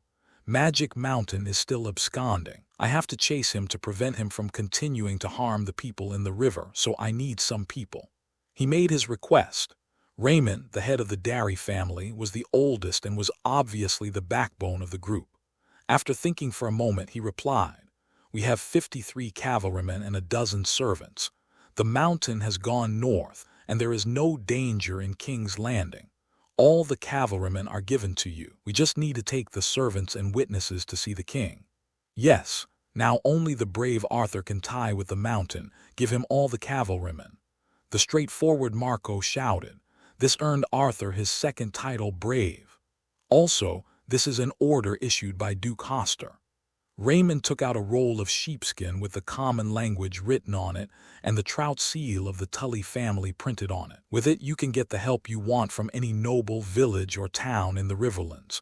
Yes, give it to him.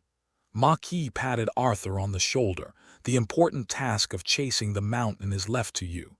Kalil also said, "You are the only one who can fight the mountain, and the rest of the Riverlands can't."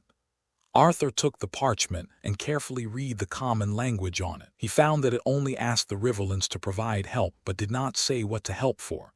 This is a good thing which will be of great use after the war begins.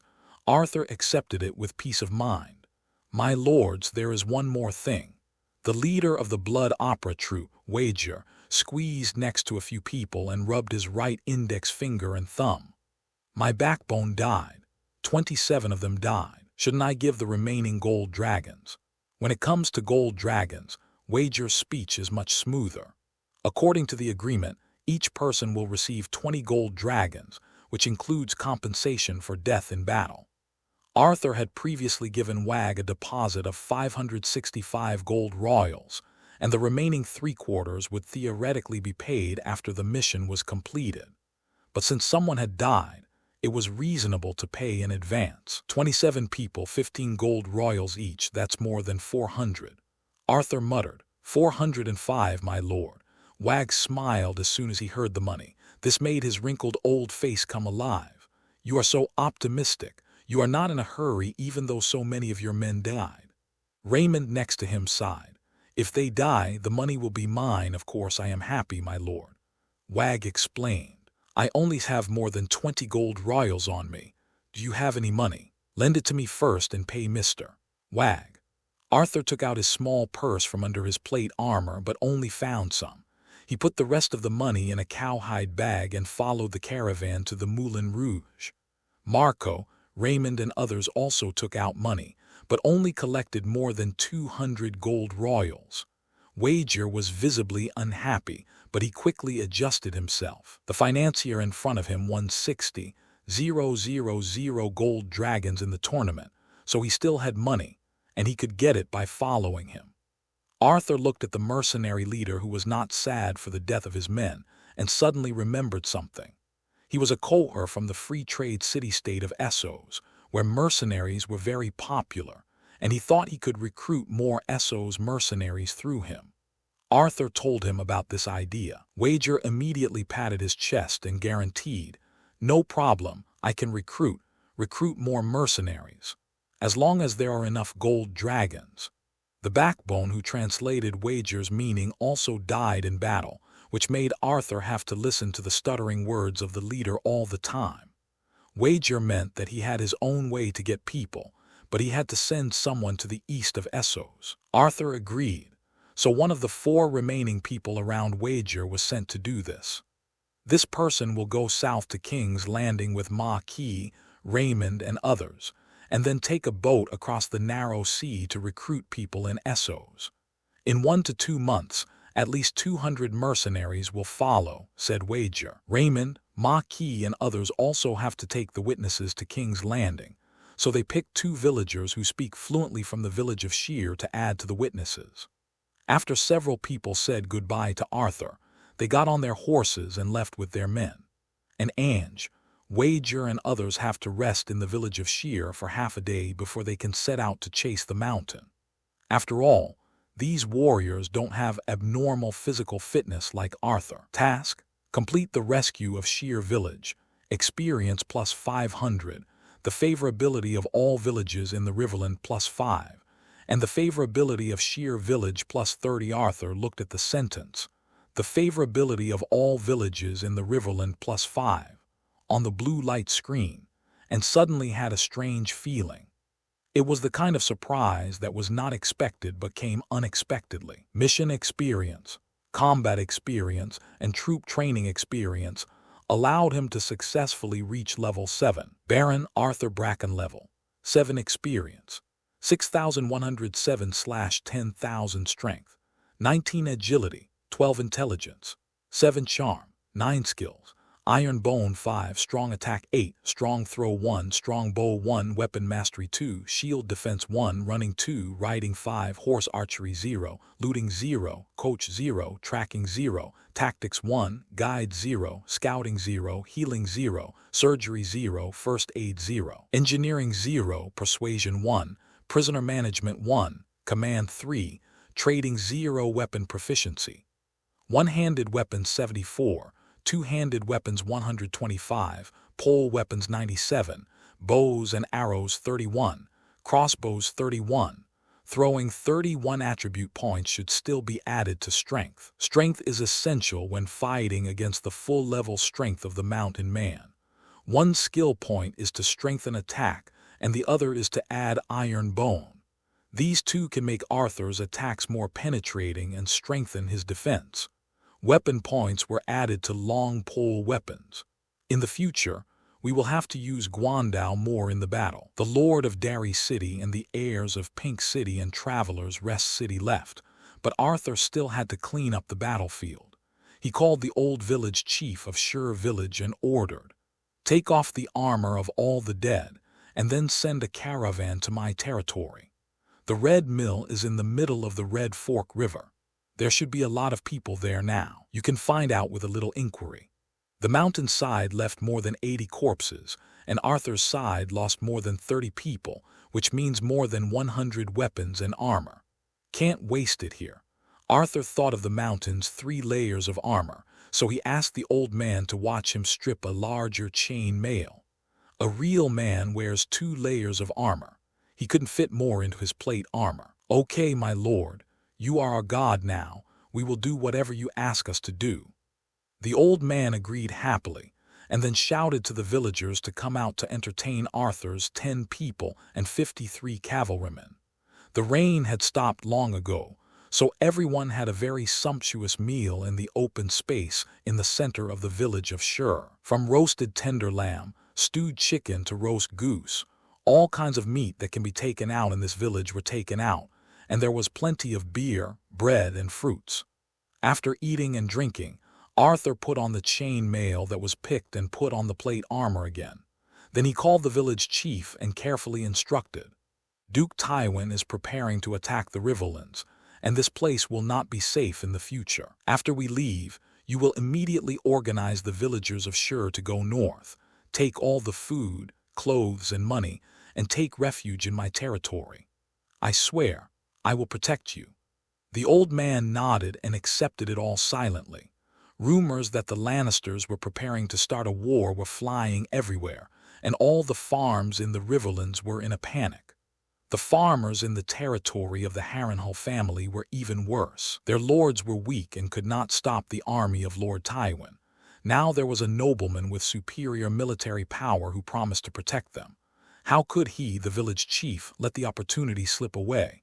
"By the way, will you take in the villagers from the nearby villages? They will also." The old man asked tentatively. Take in everyone. As long as they come to my territory, I will definitely protect them." This was Arthur's answer. The old man was ecstatic. The relationship between Shield Village and the neighboring villages was also good. He sent someone to inform the neighbors.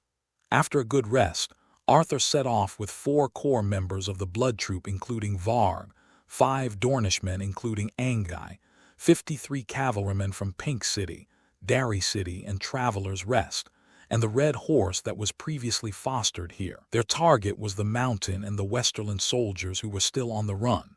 It is estimated that more than 50 people have escaped from the mountain side. The two sides are now 1-to-1 in strength. If they are caught, they will not be able to escape. A few days later, the legend of Arthur Bracken began to spread throughout the east side of the God's Eye Lake. The evil mountain burned, killed, looted, and brought disaster to the world. Fortunately, the gods in the sky sent the righteous, Arthur, to punish Clegane. Whenever the mountain led his army to burn the village, Arthur, who was carrying a golden sword, holding a sword in his left hand and a hammer in his right hand, would appear with his men. He arrived to rescue just before the Mountain broke through the village. So the Mountain and his men, who had worked for half a day and were tired and hungry, were expelled, while Arthur, who was carrying the parchment order of the river guardian Horst, was entertained by various villages and only pursued the next time after eating and drinking. Most of the rescued villages also followed Arthur's advice, packed up food and daily necessities, and went north with their families to avoid the war. At this time, Arthur, the righteous in the mouths of the 30,000 or 40,000 peasants on the east side of the God's Eye Lake, was running to Harrenhal with more than 30 of his men. In the past few days, they had fought more than a dozen small-scale battles with the Mountain. Since Arthur also wore 2 layers of armor, the leaders of both sides fought against each other, and then scraped for a long time, but no one could break the defense of the other. The remaining Westerland soldiers and rivermen, blood troop and Dornishmen fought together. When the Mountain felt that his physical strength was declining, he ordered a retreat. Arthur felt that without the giant hammer, he really had no way to deal with the 3-layer armored war god, the Mountain, so he let them slip away. So the 2 sides fought for 5 or 6 days, and each of them died nearly 30 people. At present, Arthur brought his soldiers to the territory of the Heen family to appease Lady Heen. If Lady Heen did not escape later, Arthur could lead his army to the largest castle in the 7 kingdoms in the name of rescue, and only a few thousand militiamen and a few hundred veterans are enough to defend Harrenhal. At that time, Tywin will lead 20,000 troops to confront him near Harrenhal. The situation in the early stage of the War of the 5 Kings will change greatly. Lew carried Arthur through a doorway that was at least 10 meters long and entered the King Burning Tower in Harrenhal. The Burning King's Tower is one of the 5 towers at Harrenhal and is the location of the Lord's Chambers. Although the Heen family has declined, their hospitality still maintains the standard of the Earl family. Several stable boys hurried over and held the reins of the visitors. "I want to see Mrs. Heen." Arthur handed the parchment with Trout Prince to a steward and then stated his request. "No problem, the Countess is bored because she has no visitors." The steward was very smart. He just glanced at the Tully family logo and returned his hands to Arthur. As for what was written on it, he did not study it in detail. The steward hurriedly left to inform the master and asked 2 male servants to take the guests to a suitable place. When he arrived at his destination, Arthur realized that it was still the same hall he came to last time. Although it was a large room that could accommodate about 100 people, it was not yet the castle hall. The Riedel Castle Hall, the 100 Furnaces Hall, will not be open to people like Arthur. That is a huge room that can accommodate 2,000 to 3,000 people. The current Heen family may not even be able to find enough people to clean the Baelu Hall. After a while, the manager, Richard, helped Mrs. Heen, who was in her 60s, and walked into the room. "It's you, the young man who helped me. Do you want to see me?" Arthur suspected that Mrs. Heen could no longer remember her name. After all, she was very old. After thinking about it, he decided to start with the current situation. "What do you think, madam, of Lord Tywin sending 2 armies? Mrs. Heen sat down at the main seat, then asked Arthur and the guests to sit on the chairs nearby, and then said slowly, "I'm a bad old woman, what should I do? If Tywin leads an army to attack, I can just run away." The chair was placed against the wall. Arthur felt that it was not very comfortable to talk to the owner like this, so he took the chair a few steps forward, then turned it 90 degrees, facing Mrs. Heen. The Dornishmen, members of the Blood Troop and the Riverland Cavalry, didn't know why Arthur was doing this, so they also did the same thing. Then Mrs. Heen and the manager, Richard, stared at the 33 people in front of them. But Arthur did not have this embarrassment. He said calmly, "But once you escape, there will be no dangerous pass in the entire Riverland south of the Red Fork River and north of the Blackwater River that can stop Tywin's 20,000 strong army. Do you want me, an old woman, to wait here to die?" Mrs. Heen asked doubtfully. Arthur started his persuasion plan. "That's it. I'm chasing the magic mountain and now he's heading west. When the time comes, I will go to Riverrun, Stonehenge, and my own territory to bring some people with you. Defend Harrenhal together. You also know that this huge castle can be said to be the strongest city in the Riverlands. As long as there are 3,000 to 4,000 people, it can withstand the attack of tens of thousands of troops. As long as Harrenhal is in the hands of us Riverlanders, if we implement the strategy of clearing the country and strengthening the walls, Tywin will not be able to lead his army to roam the vast land around the God's Eye Lake, because we can attack his food line at any time. But according to rumors, Tywin has an army of 20,000 in Corner Valley City. How many people do you have? Just 30 or 50. Forgive the old woman in front of you, she can't count now. He and the lady chuckled. She no longer cares much about these external matters as long as she lives. Tywin has Tywin's army, and I, Arthur, also have Arthur's friends. When I go to hunt down the Demon Mountain, I will borrow a team of men. When the time comes, I will personally lead my troops and help my lady defend Harrenhal. Arthur replied, Mrs. Anne shook her head and said no more. Richard, the relatively young middle-aged manager next to her, questioned, Forgive me, it's about the master's life I have to ask clearly. If you can't borrow the army, will we still wait for you in this dilapidated castle? I have 1,000 people myself. Arthur felt that with his current reputation, 1,000 farmers could still be summoned. Whether they can borrow an army or not, I will be there in person within 3 weeks. The Hyan family doesn't take Harrenhal seriously, but Arthur treats it like a treasure. The young man is a responsible person. For some reason, Mrs. Hyan found Arthur very pleasing to her eyes. I will listen to you and wait here for 2 or 3 weeks. We have dozens of guards, plus the manpower of Harren Town. Thousands of people still can't break through this place. No matter how many enemies come, I will have to escape. She made the final decision. Harren Town is a nearby town with the largest dock in Divine Eye Lake and a permanent population of several thousand. It is also the only place where they collect taxes. After all, there is currently a noble and her servants living in Harrenhal, and the tax revenue of a town is enough. Excellent. Arthur stood up and praised. When historians write a biography of Harrenhal in the future, you will become the smartest owner in the past. Maybe, do you want to stay for dinner? Arthur waved his hand and rejected the proposal. No.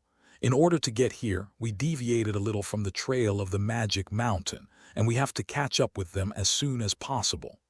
After saying that, he turned around and left with his men. The manager, Richard, watched the group of people walk out of the room and then asked, You really want to wait for them? I think it's better to be prepared. Mrs. Hyan said a little tiredly, What can I do if I believe him once? Tywin's army is not all cavalry. Even if they arrive at Harren Town, we will have time to escape. In Harren, Arthur used Horst's parchment order to recruit 21 soldiers from the various families in the Riverlands who passed by. Originally, these people were going to gather in Riverrun, but they were civilians and could only rest in Harren. Now, with Arthur, they had a total of 54 people, and they had an advantage in strength against the 30-odd people of the mountain. The Lord of the Red Mill did not waste time and ordered to set off to pursue Clegane and the Westerlands along the Red Fork River. 3.5 days later, the mountain was caught up by them again. This time, because there were more people, the results were quite fruitful. The mountain was dragged by Arthur and fought with him for a long time, but he was still scraping. 7 gods, don't you get tired? Clegane lost his patience with Arthur's fight and shouted angrily, Even if I die of exhaustion, I will kill you, because I have sentenced you to death. Arthur swung the hammer again and hammered the mountain's thigh armor with all his strength. There it had been deformed by the continuous impact of the hammer. I won't fight anymore, retreat, retreat. The mountain shouted. In the past 7 or 8 days, due to Arthur's day and night pursuit, retreat has almost become his catchphrase. As usual, he turned around and ran, and then waited for his subordinates who ran fast to bring him his horse. But this time, he couldn't wait for his loyal and reliable subordinates to bring him his horse, because there were only 7 or 8 people left out of more than 30 people. The notepad had been killed, and Sweet Mouth Raff himself was injured. Arthur's attack came again, and the mountain had no choice but to turn around, push down the enemy, and run to his mount. There were still 28 people left on the river people's side. Looking at the fleeing Westland soldiers, Arthur stood up and gathered the remaining people, and then ordered to find a boat by the Red Fork River. Prepare to cross the river. A cavalryman from the Pink City asked, "Sir, are you no longer chasing the mountain? He only has a few people now, and he can't burn the village. And you can see that my little hammer can't break the 3 layers of armor of the mountain. This place is not far from my territory. There is a huge hammer there which is enough to break the defense. I can only kill the mountain if I bring that handy thing with me." Arthur explained, "Since we are here, we have to go back and check the territory. There are quite a few people in the Red Mill now. The manager Amber is an honest man. He may not be able to control the newcomers. Arthur has to go back and set rules. It's hard to find a big ship, but a small ship can be easily summoned. A farmer who was transporting the fish he caught saw them first, and then said that he could call 2 more such ships, which were enough to transport Arthur and his men to the other side. The Lord of the Red Mill left 10 people to guard the horses, and then led the people across the river. After seeing Master Tully's parchment, the peasants worked hard to carry Arthur halfway upstream, which allowed them to land at the small ferry in the riverside village. Due to rumors of war, the ferry had been monitored for a long time. When they saw their lord bringing people back, many people came out to greet them not far away. Of course, some people also went to the village to inform them. Soon, Arthur met the village chief Jace and others who came to greet him. "Master, you are finally back. I tell you, there are many outsiders coming now, and I can't manage them well." Arthur ignored him and ordered a few ox carts to be found. The soldiers following him were very tired, and they couldn't be allowed to walk to the castle. Jace quickly executed the order. About an hour later, Arthur saw the big village he had built. Although it was considered sufficient when it was built, it is still a bit small now. There was a circle of tents outside the village, where farmers who took refuge from the south bank of the Red Fork River lived. Since they could arrive here by boat after going north to the Trident River and its tributaries, they arrived earlier than Arthur. It was estimated that there were already several thousand farmers who had arrived, and there were more on the way. Although the north bank of the Red Fork River was relatively peaceful after the war broke out, and there was no forced rations from the Westerland and Northerland soldiers, but with so many people, some defensive measures had to be taken. But before Arthur could think, a large number of people came over. It was the righteous Lord Bracken. "He must have killed the mountain. Where is the head of that beast? Can we go home now?" These were all victims of the mountain's evil deeds, and at this moment they looked eagerly at Arthur sitting on the ox cart, expecting him to give a satisfactory answer. The crowd began to gather, and the ox cart could not move forward at all. Arthur had no choice but to stand up and press his hands to calm the group of people down. Then he chose his words carefully and said, "I have killed more than 120 followers of the mountain. He escaped with a few people. It was my mistake that I failed to kill him. But don't worry, Clegane won't be able to jump for a few days. I will bring more powerful weapons and smash his head with a hammer, so that the injustice and suffering you have suffered will be justified." People began to cheer quietly, but were drowned out by Arthur's voice. "But you can't go home yet. Tywin's army is eyeing you covetously. It's not safe south of the Red Fork River. Staying on the north bank may make life a little difficult, but you can save your life." After speaking, Arthur signaled the crowd to make way for him to pass. After pacifying the peasants, no one blocked his way, and Arthur was able to enter the big camp and then the family castle. After hearing that Arthur was going home, a dozen people of status gathered in the hall. General Manager Amber, several village chiefs, Dickon Tarley, Ange, the leader of the blood troop Varg Hoth, the leader of the King's Landing mercenaries, Bill, the leader of the River Reach mercenaries, and Carrie, the leader of the River Reach mercenaries, all came. This made the small room seem crowded. General Manager Amber first reported the situation of the territory. After the construction of the big village, the Meister Benji of Allen City had left, and the 100 elite soldiers who assisted in the defense of Stonehenge City were also taken to Riverrun by Earl Janos. There are about 6,000 people in the territory now. In addition to the original 2,000 people, the rest are landless farmers on the south bank. Fortunately, most of them brought food and daily necessities, so there is no problem with supplies for the time being. Amber had previously selected 200 relatively strong adult men for training, and they also stopped after Javier and the Stonehenge City soldiers left. The recruitment and training of new soldiers from the peasants will be handed over to Dickon and Bill. You two must do a good job of this. One of them has received professional military training, and the other is a well-known mercenary with rich experience. The combination of the two is enough to train new soldiers. Okay, Mr. Arthur.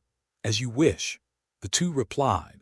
Now Arthur has more than 800 sets of armor, enough to arm an army. There are enough soldiers. The Riverland is the second largest grain-producing area in the Seven Kingdoms, and its population is also in the top 2 of the Seven Kingdoms.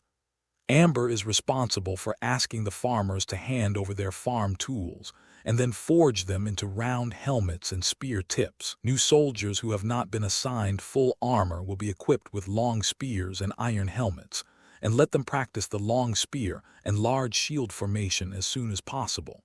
Yes, sir. Amber accepted the order.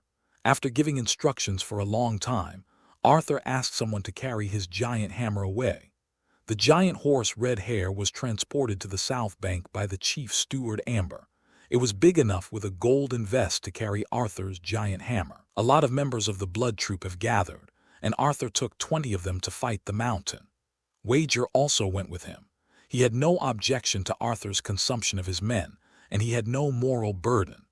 Anyway, he could get 15 gold dragons for every member of the blood troop who died. After the nearly 200 gold dragons that were missing before were replenished, Wager felt that this gold owner was worth it, and he would get gold by working for him. 8 days later, the territory of the Pink City, the amphitheater beach. The battle is ahead. The two armies led by the Mountain and Amory Lorch have already fought with Earl Berick's men. A cavalryman from the city of Rest replied. He was one of the 53 people that Marquis and Raymond lent to Arthur more than 20 days ago. After more than a dozen battles, there are only a few of his companions left. Because he was familiar with the nearby terrain, Arthur sent them to scout everywhere, and finally found the whereabouts of the West Border soldiers. At the same time, it was discovered that the Westermen had already started fighting with the King's Landing law enforcement team, led by Earl Beric Dondarrion from the Stormlands. The situation was not very optimistic. After the Mountain returned to Tywin's main army near Horndale, he received another team of 150 people, and another 100-man Westermen, led by Sir Amory Lorch, were also sent to snipe Earl Beric. The King's Landing law enforcement team only had about 120 people, and the situation was precarious. Ange raided the formation. The rest of you follow me. Arthur shouted. He led 46 people to charge. The battle that had already started was taking place in front of the beach of the small town of Mummer's Strand. Without an opponent of the same weight as Arthur, the Mountain sword could not be stopped by anyone. The sword with black and red blood flying up and down could send a member of the law enforcement team to see the 7 gods in one go. Considering that there were still 20 guards of Duke Eddard in the law enforcement team, they might be meeting the old gods. This group of law enforcement team members came from all over the world, including Stormlanders, Northerners, King's Landing, Rivermen, and Mer. They may not have known each other before, but just to punish a group of demons who did the most evil things in the world, they gathered together under the order of Lord Eddard, and then chased all the way to the upper reaches of the Red Fork River. At present, only about half of the members of this group of law enforcement team are standing, and the rest have died in the battle. What made them despair was not the great sword of the Mountain. Dying under the sword of the Mountain would have fulfilled their honor, but the countless Westerland soldiers around them. Why are there so many Westerland soldiers in the Riverlands? What is the river army of Riverrun doing? Earl Beric, Raymond Darry, the Red Monk Thoros, and others who were in the lead huddled together back to back. Accept your fate, young Beric sighed. The dense scarlet robes made people despair. This time Lord Tywin's soldiers did not bother to disguise themselves. At this moment, a loud shout was heard. Brother Darry, Brother Marco, hold on, I am Arthur. The owner of the voice used the dazzling golden guandao to chop a Westerland soldier into two pieces. Then, in the eyes of the law enforcement team, Arthur rode his horse and rushed towards the invincible mountain. Although the speed was slow, due to the huge size of red hair, it knocked the mountain back several steps after chopping people. Arthur put the guandao behind him, turned over and got off the horse. Then he swung the giant hammer and hit the mountain, who had no time to react. It hit Clegane's left foot. Ah! The mountain shouted angrily. The pain made him extremely angry, so the giant sword chopped towards Arthur, who was bent over. Arthur ignored the sword and continued to swing the giant hammer, hitting the mountain's left leg desperately. The mountain felt pain and hurriedly pulled his foot back, but this made him lose his balance and staggered back several steps. Arthur chased after him, only focusing on the mountain's calves and feet. In terms of height, he was more than half a head shorter than the mountain, so he was at a disadvantage in normal fighting.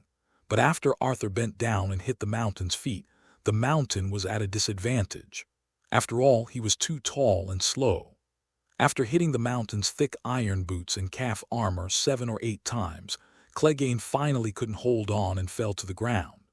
And Arthur only paid the price of 7 or 8 dents on his plate armor. With the blessing of the giant hammer, the two finally didn't have to scrape. There was no one around the mountain to hold Arthur back, so Arthur took 2 steps to the back of the mountain and began to hit his square helmet.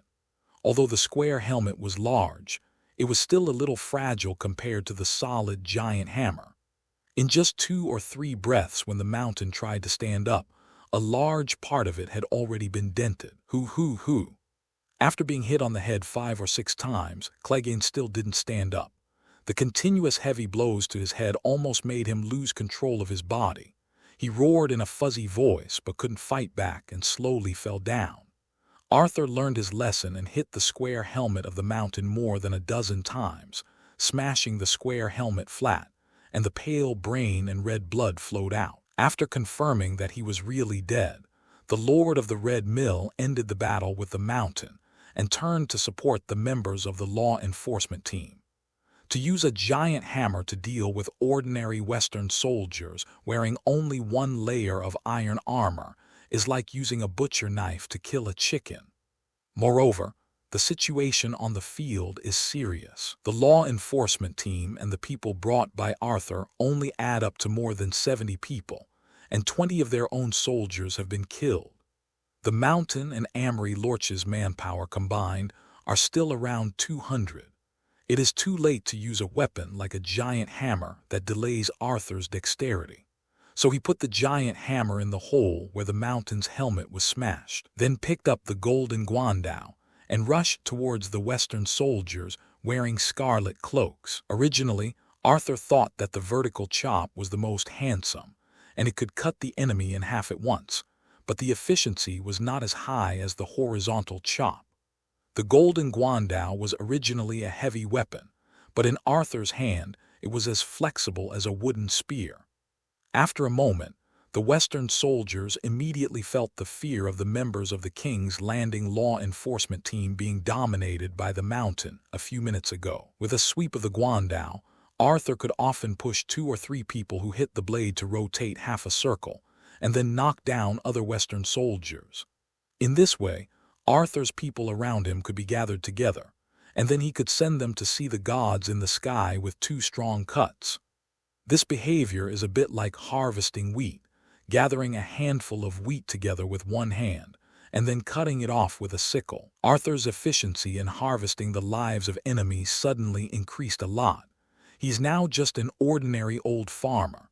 However, the Western soldiers are not fools. After a few times of this, a large area around Arthur has been vacated. The nearby Western soldiers were either killed or kept away from Arthur. Helplessly, he had to chase the Western soldiers, one by one. At the other end of the battlefield, the red-robed monk Thoros, wielding the fire sword in his hand, knocked down the enemy in front of him and habitually observed the surroundings. The long fight was very tiring. The fatigue from all over his body reminded him of the tournament a month and a half ago. In that group battle, a handsome little noble from Hegion had entangled with him for 2 hours, causing him to feel almost as tired as he is now. He felt a little unhappy when he thought of fighting with that little noble. He was so tired last time, and this time he was so tired for the Hegion people. While holding on, he immediately saw a scene that he would never forget in his life while observing the situation. My god of light, is that still a human? He stared blankly at Arthur, who was wielding a golden sword, cutting an enemy in two with one sword, and then chasing a large group of Westerland soldiers to cut them in half. With the addition of Arthur, a strong ally, the pressure on the entire King's Landing law enforcement team was greatly reduced. Thoros was able to get close to Beric Dondarrion and watch Arthur and his dazzling golden sword show off to the whole audience. It should be said that he chopped the whole audience. Barry, the Earl of Blackhaven in Stormland, also noticed the little river noble who joined from behind. He and the red-robed monk looked at each other and saw the surprise and fear in each other's eyes. Arthur's performance was much more powerful than the mountain. At least the mountain couldn't run after the armor. I thought the mountain's opponent was the most desperate person in the world, but I didn't expect that Arthur's opponent was. Barry sighed. Thoros shook his head, which made the small bun on his head shake twice. Arthur's opponents are not desperate at all. They just need to run faster than their companions. Those who run slower are the most desperate.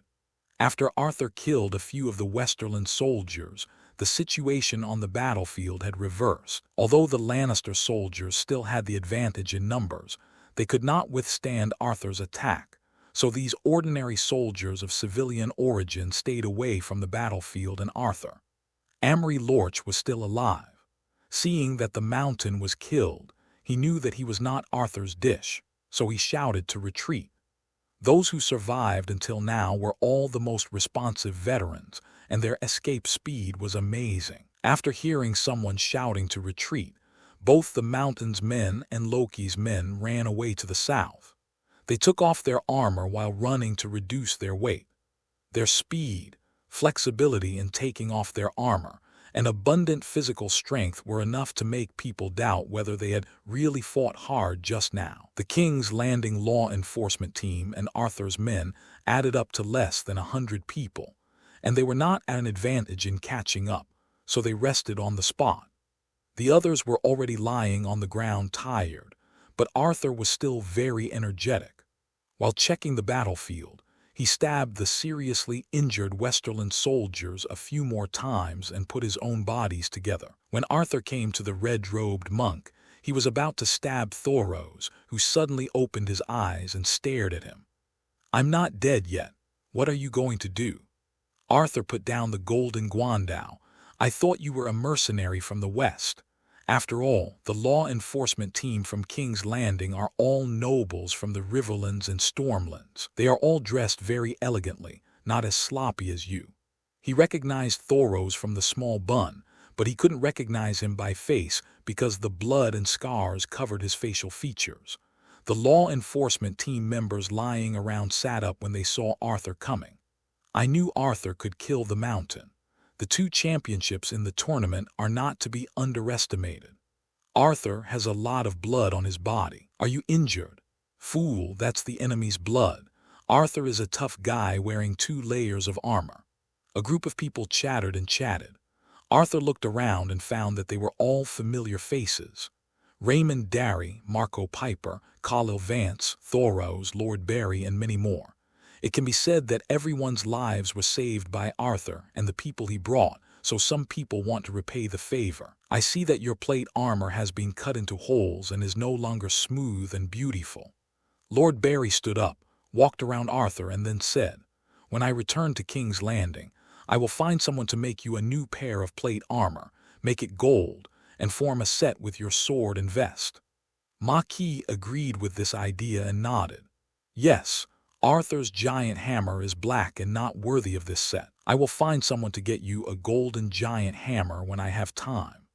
If a full set of golden hunks goes on the battlefield, wouldn't it attract the attention of everyone? A group of men who were physically and mentally exhausted and covered in blood started chatting around this topic again. The Arthur, they said, was not in the mood to pay attention to this. What happened in the next week or two would be enough to affect the entire war situation in the Riverlands and the Western region. He has to take heart. How's it going in King's Landing? Arthur asked. Although he knew what was going to happen, he could still make some mistakes. When we set off, the king was still hunting in the royal forest to the south. It was said that a rare white deer appeared. Raymond answered. When Arthur heard this, he knew that Robert had to go through the process and die. The white deer had already entered his belly. How could the king hit it? After thinking for a while, Arthur asked the heirs of Vance and Piper, "Are your two armies still near Golden Teeth City?" Lord Tywin sent 2 small troops, indicating that his army was still near Horn Valley City. Before King Robert died, it was impossible for Tywin to lead an army into the Riverlands himself, but that was not the case with James' 15,000 troops. The Golden Tooth City was originally the territory of the West, and they could start the war without worrying about Robert's life or death. It should still be there. Calo Vance replied, "Great, James the Kingslayer is heading to the Golden Teeth City. Let's catch him." Arthur said. His idea was to go near Golden Tooth City and then trick the family governors of Vance and Piper into retreating. After all, there were 4,000 of them, and it would not be good to die in vain. Several people discussed it and thought it was feasible. "We are a law enforcement team. The regicide should be punished for attacking the king's hand.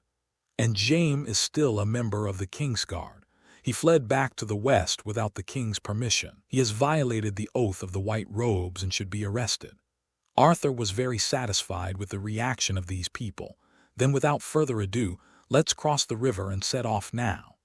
Actors Beach is located near Hempin City. After crossing the river, it's a day and a half's ride to the west to Golden Teeth City. Moreover, this is a shoal in the upper reaches of the Red Fork River, and the water flow is small, so you can cross the river without a boat. Everyone then stood up and directed their subordinates to collect supplies and wounded soldiers.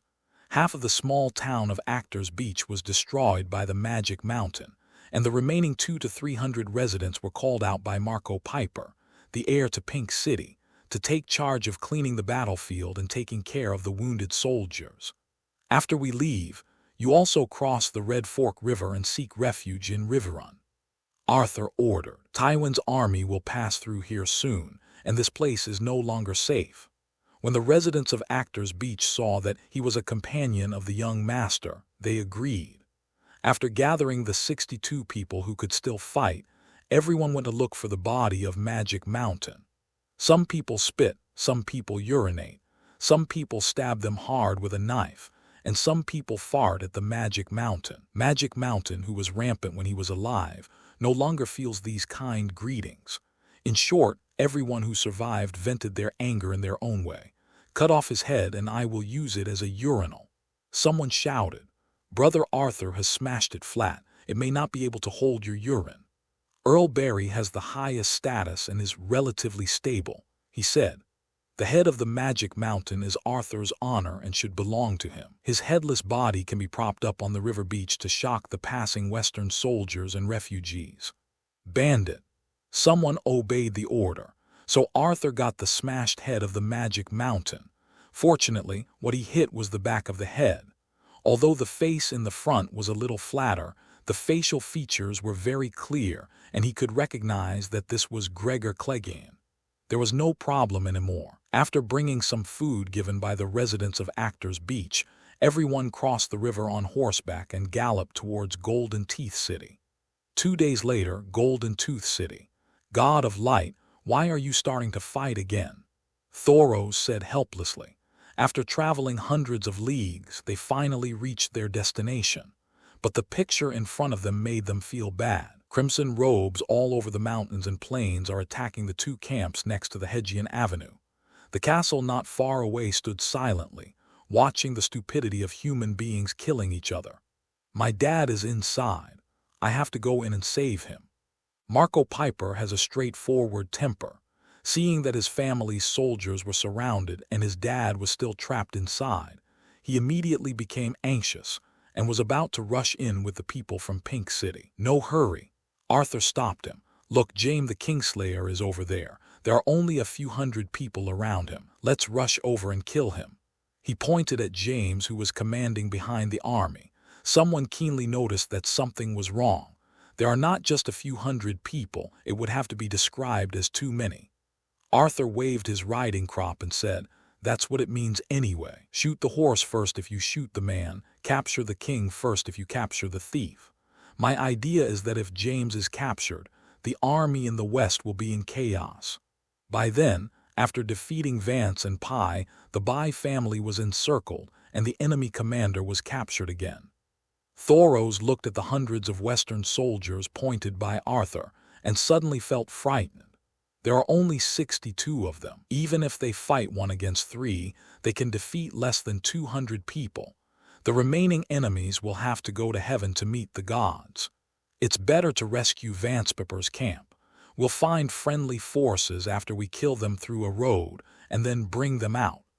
The red-robed monk said to Earl Barry, "Since this place is at the intersection of the Golden Teeth Mountains and the River Plains, the flat open space is not very wide. So the Lannister soldiers are not fully deployed and can only fight in groups. This makes the Vance and Piper families look like they can hold on. The rescue camp is therefore much more feasible." Earl Barry was only a few months older than Arthur, but he was very mature. "Arthur, why don't you go to the rescue camp with us first and discuss capturing James? After all, they really have a lot of manpower." Arthur thought for a while and said, "Then you go to the rescue camp first, Angay and Var, and you also lead people to follow Lord Barry. I wear 2 layers of armor, which is enough to kill the Lannister army. You don't have to worry about me. I'm worried about the Kingslayer and the soldiers in the west. You can chop the soldiers as you please, but don't chop James with 1 knife." Raymond Darry warned. "They are now very confident about Arthur's strength." Kaelil echoed, "That is, Jaime must be alive so that Duke Tywin can cease the war. One of his sons has been kidnapped. If this son also dies, he will go crazy, and then the entire Riverlands will be disaster." "No problem at all," Arthur agreed. "There are many enemies here, so take care." After speaking, he waved his riding crop and let Red Rabbit carry him towards James' military formation. He left everyone with a tall and charming figure. The remaining 61 people also started to move, and they began to charge towards the 2 camps on the right. "Stop him." A Lannister officer spotted the charging Arthur and ordered, "If a person still wants to be a hero, does he think there is no one in the western region?" Dozens of elite lions wearing lion-shaped half-helmets, black armor, and crimson cloaks faced Arthur, preparing to meet the enemy. Not far away, James, the commander of the Western Division who was surrounded by people, also discovered Arthur, who was charging alone. At the same time, we also saw our own soldiers on defense, so he shouted, "His charge alone scared you like this? Come on." The officer had no choice but to lead his men to meet him. A few minutes later, the officer who was split in 2 by the golden sword was killed. Before he died, he didn't even have time to greet Mother Jaime, who ordered him to charge. Half of his men were split in 2 and half retreated. James and many of the nobles in the western region were amazed when they saw Arthur scattering dozens of people alone. "This is so brave, just 1 person forming an army. I think it's slightly inferior to Magic Mountain. At least it's much better than us standing here." They were just surprised by Arthur's amazing fighting prowess, but they didn't know that the most powerful demon mountain in the west had died under this man's hammer. More soldiers were sent to entangle Arthur in an attempt to stop Arthur riding a giant horse in golden armor. James was aroused by the words of the people around him. He yelled, "Let you see who is braver, me or him. Get the gun." Arthur had just split a poor Westerland soldier and was about to search for the latest target, but he caught a glimpse of a man rushing towards him. This man was wearing golden armor, a lion helmet on his head, a white robe on his back, a tall horse on his crotch, and a hard lance in his hand. It was the eldest son of Duke Tywin, King Slayer Jaime Lannister. This is really a rat crying cat out of its nest, looking for death. Arthur kicked Red Hair's belly with the heel of his iron boots and also jogged towards Jaime. The two began to run in both directions. The Westerland soldiers along the way retreated one after another. They didn't want to be split in two by the Riverland god of war on the back of the golden-armored giant horse. In the command center of the Westerland army, Countess Alysanne Redford of Golden Tooth City, Dammon, the head of the Malbrand family of Branded City, Earl Gawn Westerling of Crag City, and other powerful people of the Westerland nobles gathered together to bet on who would win. I'm optimistic about Jaime. After all, he's a long-established knight. It's hard to say. It's said that the man on the golden horse is called Arthur, the champion of the tournament a month ago. The battlefield is different from the competition field. This Arthur can only chop people. His mount is too slow, so he may not be able to beat Sir Jaime. That's right. When he falls off his horse, a bunch of soldiers will rush up and take him down and tie him up in 2 moves. This is a battlefield. You should be more serious. People will die. Everyone has their own opinions and views, and they started arguing. There was no powerful figure from the Lannister family to restrain them. These nobles only cared about their own mouths. In their expectant eyes, the 2 horses crossed, and both of them were on the horse well, but Jaime's lance was broken. Because the regicide's horse was too fast, Arthur only had time to put the guandao across the horse's back, thinking that Jaime would rush up and hit the blade himself. Unexpectedly, Jaime directly pressed down the horse's head, and he also lay on the horse's back and rushed under the knife. The lance also pierced Arthur's calf armor accurately, but it was ineffective. There was no way. Although Jaime's horse was tall, Arthur's horse was still 1 head higher than the shoulder height, which made the 2 people not at the same height. Jaime turned the horse's head, pulled out a new lance from the horse's belly, fixed it on the lance rack at the right elbow, and then charged again. Arthur didn't need to look back to know that the Kingslayer would rush over before Red Hair turned his horse's head. Then he would be stabbed in the back. So he got off the horse directly, raised the guandao, and slid to the belly of Jaime's horse. He didn't even need to use any strength. The poor horse caught the knife with its belly. Arthur was drenched with blood, intestines, stomach, and other organs from the horse's belly that fell from the head. Even with a helmet, Arthur could feel the hot horse blood flowing into his mouth. The horse corpse rushed forward with its head due to inertia, and Jaime on the horse was thrown off. Arthur got out from under the horse's hind legs, and first quickly wiped his head and face to remove some of the horse blood on his head so that it would not block his vision. Then he turned and rushed to Jaime, who was a little confused after being thrown. He didn't care about the organs on his body, as long as it didn't affect his movements. After reaching the Kingslayer, Arthur directly hit James's golden helmet several times with the back of his knife, making the Kingslayer even more dizzy. Then he carried him on his shoulders, rushed to his giant horse, jumped on the horse, and rushed to the camps of Vance and Piper. When the giant horse turned its head, he placed Jaime horizontally on the horse's back, and then chopped down a Westerner who wanted to save him. Red Hair carried the 2 people and rushed towards the camp in small steps, the command center of the Western Army. The Countess of Golden Tooth City, Alysanne, was so sick of the scene she saw. Arthur's silver plate armor and golden guandao were dyed bright red by horse blood and horse entrails. Even from a distance, Alysanne felt that she saw the horse intestines on Arthur's body still throbbing. The rest of the nobles were not much better. Although they were on the battlefield, they thought the fight would be exciting, but they didn't expect it to be so bloody. After a while, someone finally realized that their commander had been kidnapped. He took Jaime away. Chase him. Go, everyone who is resting in the back, go and take back Sir Jaime. Take back the Lannisters, and you will be rewarded with 10,000 gold dragons. The nobles of the Westerlands gave their own orders. However, due to the command system of this detachment, they could only command their own men. Fortunately, the bounty of 10,000 gold dragons played a big role, and the messenger promptly conveyed it to the ears of the Westerland soldiers who were resting in the rear. The soldiers who were taking turns to fight were suddenly excited. The nobles promised that they just needed to snatch it back, which was much easier than killing the giant horse and golden-armored warrior. Therefore, 2,000 or 3,000 Western soldiers rushed over from the vicinity of Golden Tooth City. The target was very conspicuous. They only needed to rush towards Arthur. The Western soldiers who besieged the camp did not know the bounty of 10,000 gold dragons, so after killing more than a dozen people, the river soldiers appeared in front of Arthur. The advantage of the tall body of red hair was revealed. It jumped directly over the pile of corpses, leaving thousands of river soldiers and Western soldiers to continue to chop each other. The scattered tents, overturned ox carts, burning wooden fences, and injured soldiers were the main eye-catching things in the back. The vest was not stained with much horse blood, so someone recognized Arthur and directed him to Clement, the head of the paper family. "Hey, I got the King's Slayer, take people to retreat quickly," Arthur shouted. "Marco Piper, Raymond Darry, Lord Barry, and others have already entered and are resting."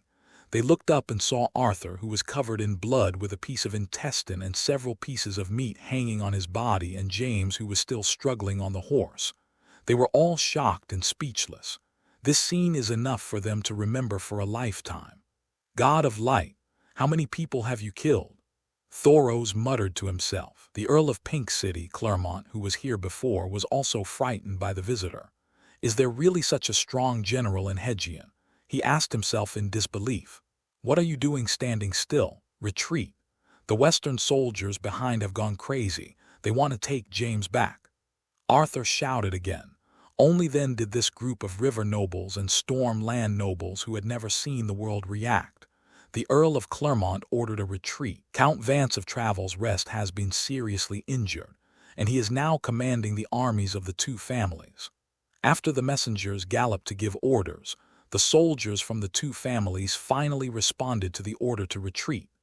Under the cover of a group of good players such as Arthur, Raymond Darry, Thoros, and Lord Barry, the Riverside army began to retreat toward Riverrun. Not far from the camp is the River Road, which makes the retreat much easier and faster. Since there were too many soldiers in the west, they could only bring the slightly wounded and soldiers from Vance and Piper who could run on their own. The Kingslayer will be handed over to Lord Clermont, and his personal soldiers will lead the Lannister all the way until they reach Riverrun. After all, this is the biggest result since the war between Hedgian and the Western region. After another fierce battle, the corpses of the river soldiers and the Western soldiers piled up into a hill, and then the soldiers of Vance and Piper completely withdrew from the camp. "Okay, Brother Raymond and others will leave first. I will take the lead alone, don't worry about me," Arthur shouted. Thoros, who was also covered in blood, muttered, "Who has ever worried about you? I have always been worried about the soldiers from the Western region on the opposite side." Raymond and others were not polite and retreated on horseback. Soldiers from the Western region all over the mountains and plains are still rushing over in a steady stream. The words of a bounty of 10,000 dragons have reached the ears of more than 10,000 people. The civilian soldiers who may never earn so much money in 10 lifetimes have gone crazy. Even though Arthur slashed one person at a time, he still couldn't stop the oncoming enemies. No matter whether these enemies came voluntarily or were squeezed over. He also had to drive Red Rabbit to run backwards slowly.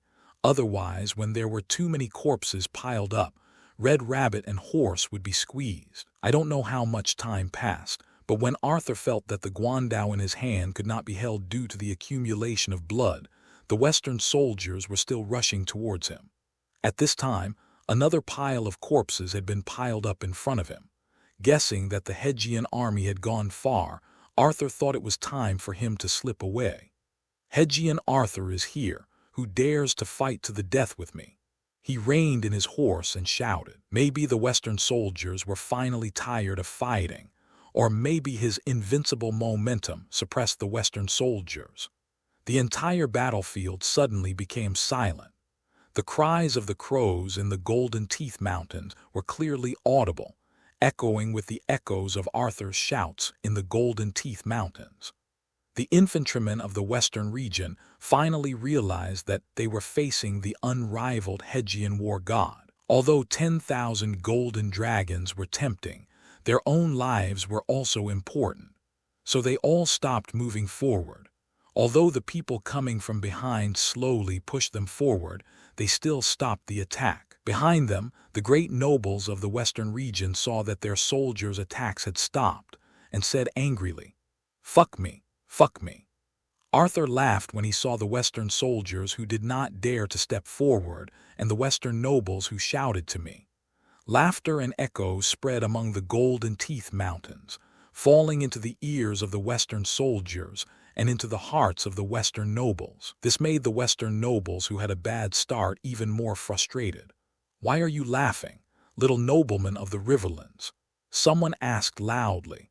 Arthur stopped laughing wildly and replied, "Wait until you understand the difference between coming with me and coming with me before you can command the army."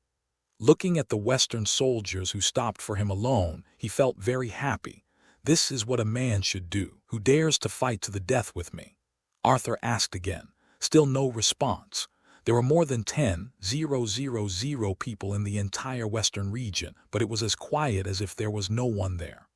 Arthur raised his knife and pointed it horizontally. "No one is a man." Finally, a noble from the western region reacted, "Archers, prepare." Then the western archers in the rear began to gather, and the western soldiers in the front row slowly got out of the way. Seeing that these people were really going to kill him with arrows, Arthur hurriedly turned his horse's head and officially fled. This is not a horse and blade game where one can borrow a whole bunch of arrows and still be alive. Even if his plate armor could withstand the damage, the giant horse under his crotch could not withstand the rain of arrows from the sky. Of course, you have to say something harsh before running away. The loser does not lose the formation. As he rode his horse towards the north, he turned around and shouted, "You are just playing dirty tricks, aren't you? Wait for me to form an army before fighting." After saying that, he slipped away without looking back. Count Gavin Westerling, Count Daemon Maranber, and Lady Alexa of the West looked at Arthur riding away in silence for a long time. After a long while, Lady Alexa said, "It's better to stay in the Golden Teeth City. This person is really unstoppable. Send a messenger crow and ask Duke Tywin to send it to the Magic Mountain. Maybe we can defeat this person. Madam can still see clearly. Just do it." A group of people did not want to send their own soldiers to the Lannisters to die in vain, so they commanded their soldiers to station near the Golden Tooth City and wait for the order of Lord Tywin.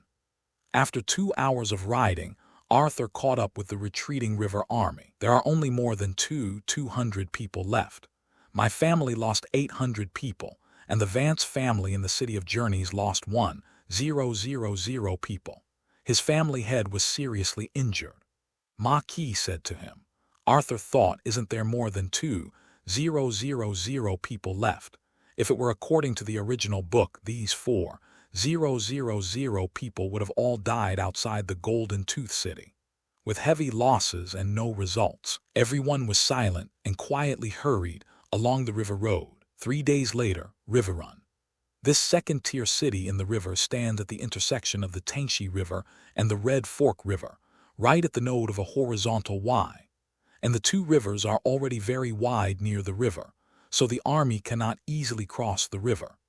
Therefore, after thousands of years of experience, if the army of the West wants to invade the Riverland along the river road, it must capture this important town surrounded by water on 3 sides. If the Westerly army invades along the Red Fork River, it must either cross the river in the territory of the upstream Pink City, or attack along the river valley between the Golden Tooth Mountains and the Red Fork River.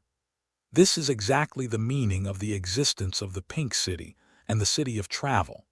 They are to block the attack of the Westerly army in the upper reaches of the Red Fork River, so that the enemy can only attack Riverrun. But Edmure is really a little stupid, and he actually let these two families block 4,000 people in the Golden Tooth City, and almost gave away these 4,000 people. At present, the eldest son of the Tully family head, who is not very smart, is leading the prominent lords of the Riverland out of Riverrun to welcome the 2 family heads and members of the King's Landing law enforcement team who have returned victoriously. Yes, his term is to return victoriously. The scouts had received the news that the Westerland detachment of the Golden Tooth had stopped moving forward, which made Edmure feel that his previous decision to send people to block the Westerland soldiers was correct. After a round of greetings, many nobles boarded the boat, crossed the moat, and entered the Hall of Riverrun. Everyone sat down in the Hall of Riverrun according to their status. Arthur sat in a very front position due to his outstanding military exploits. Edmure first praised Arthur's feat of killing the mountain with great enthusiasm, and then praised his great feat of capturing Jaime. Arthur contributed the most to my victory in the first battle in the Riverlands, he concluded. He also praised the Vance and Piper families, but the people of these 2 families were not happy.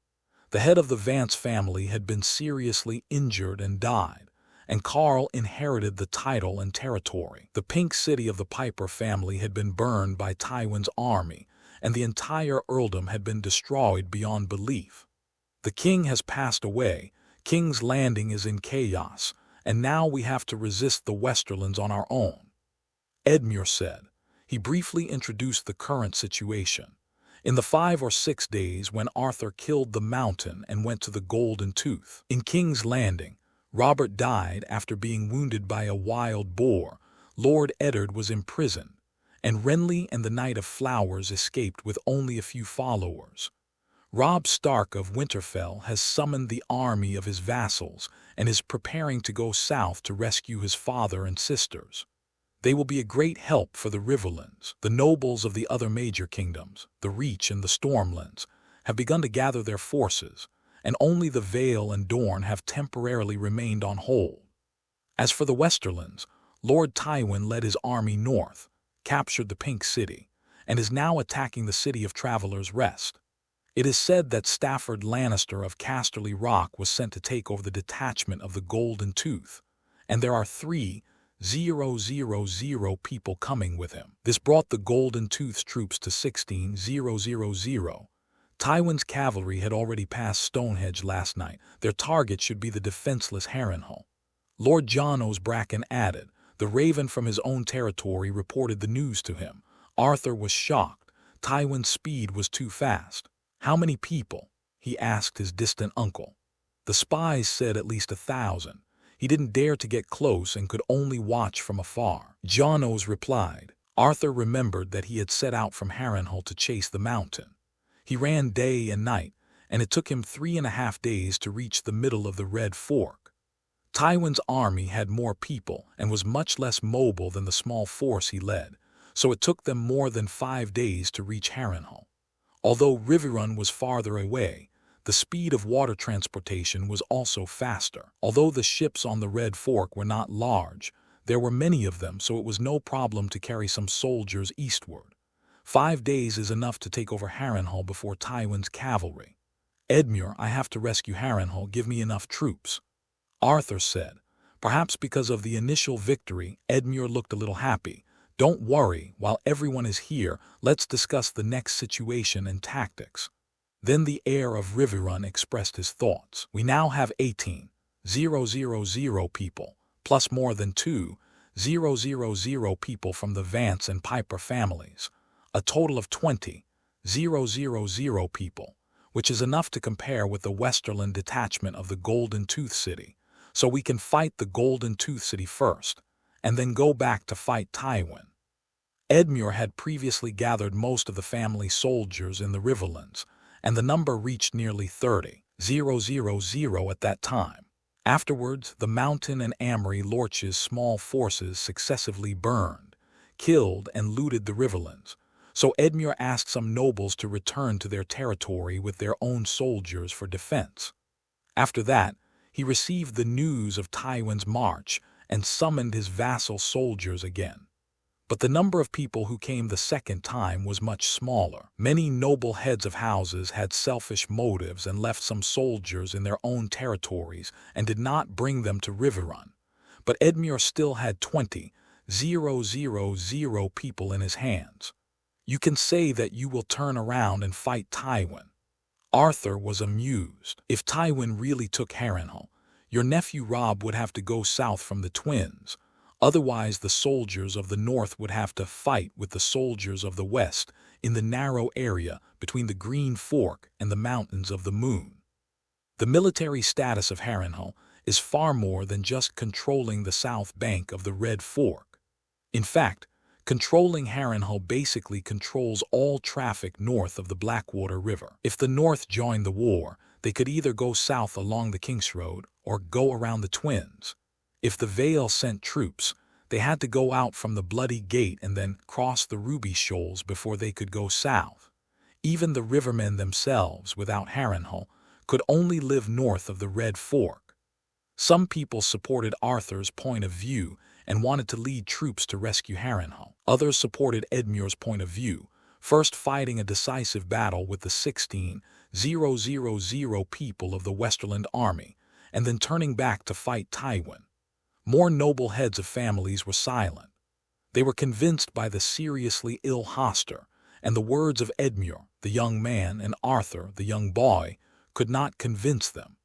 The Pink City had been burned, and Marco decided to support Arthur's point of view to defend Harrenhal. He convinced his father Clement, which allowed Arthur to get the first army of thousands of people.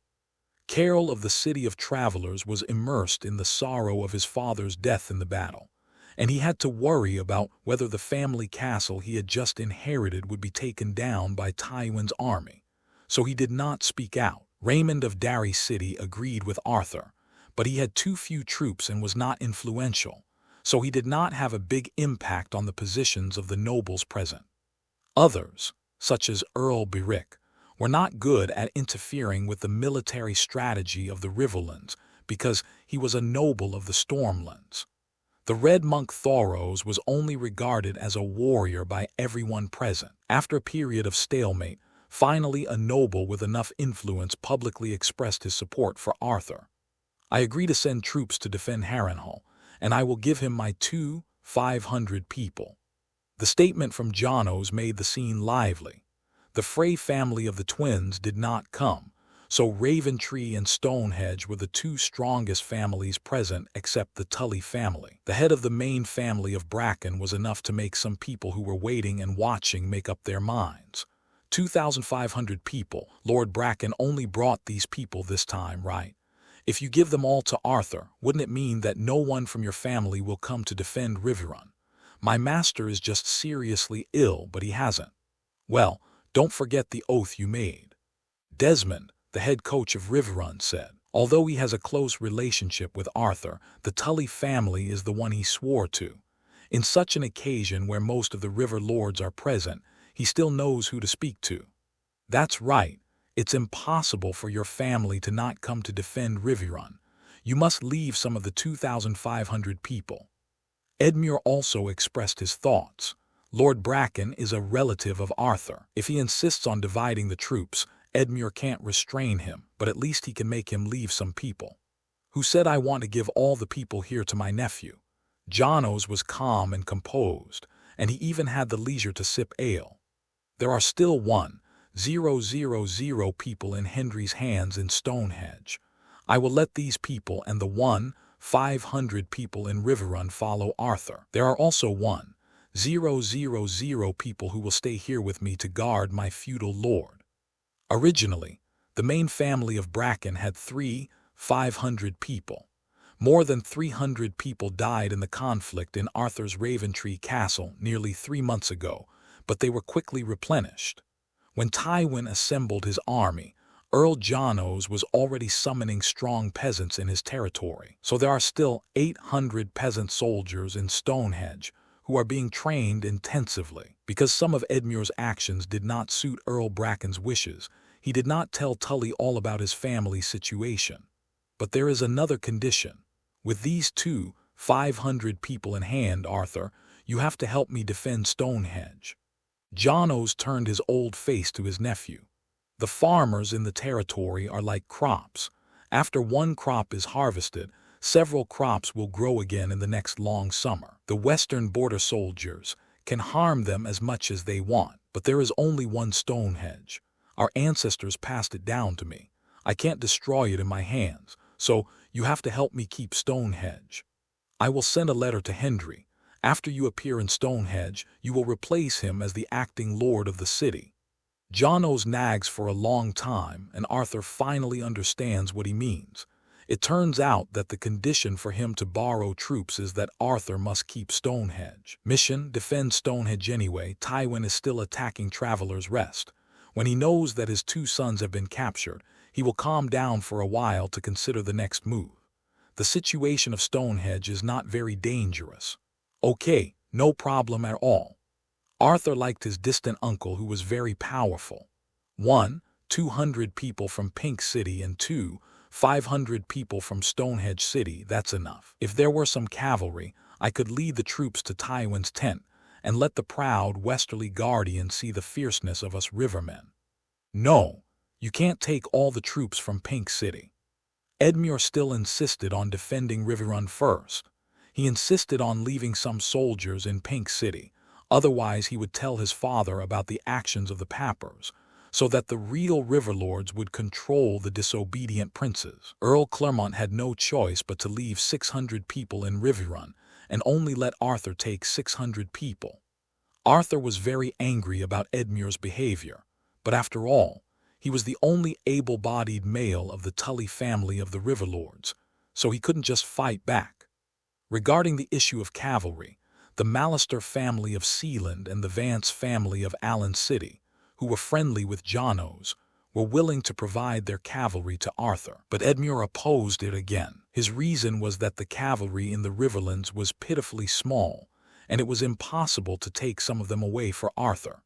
And according to his point of view, only infantry was needed to defend Harrenhal, not cavalry. Arthur and he had obvious differences on this issue again.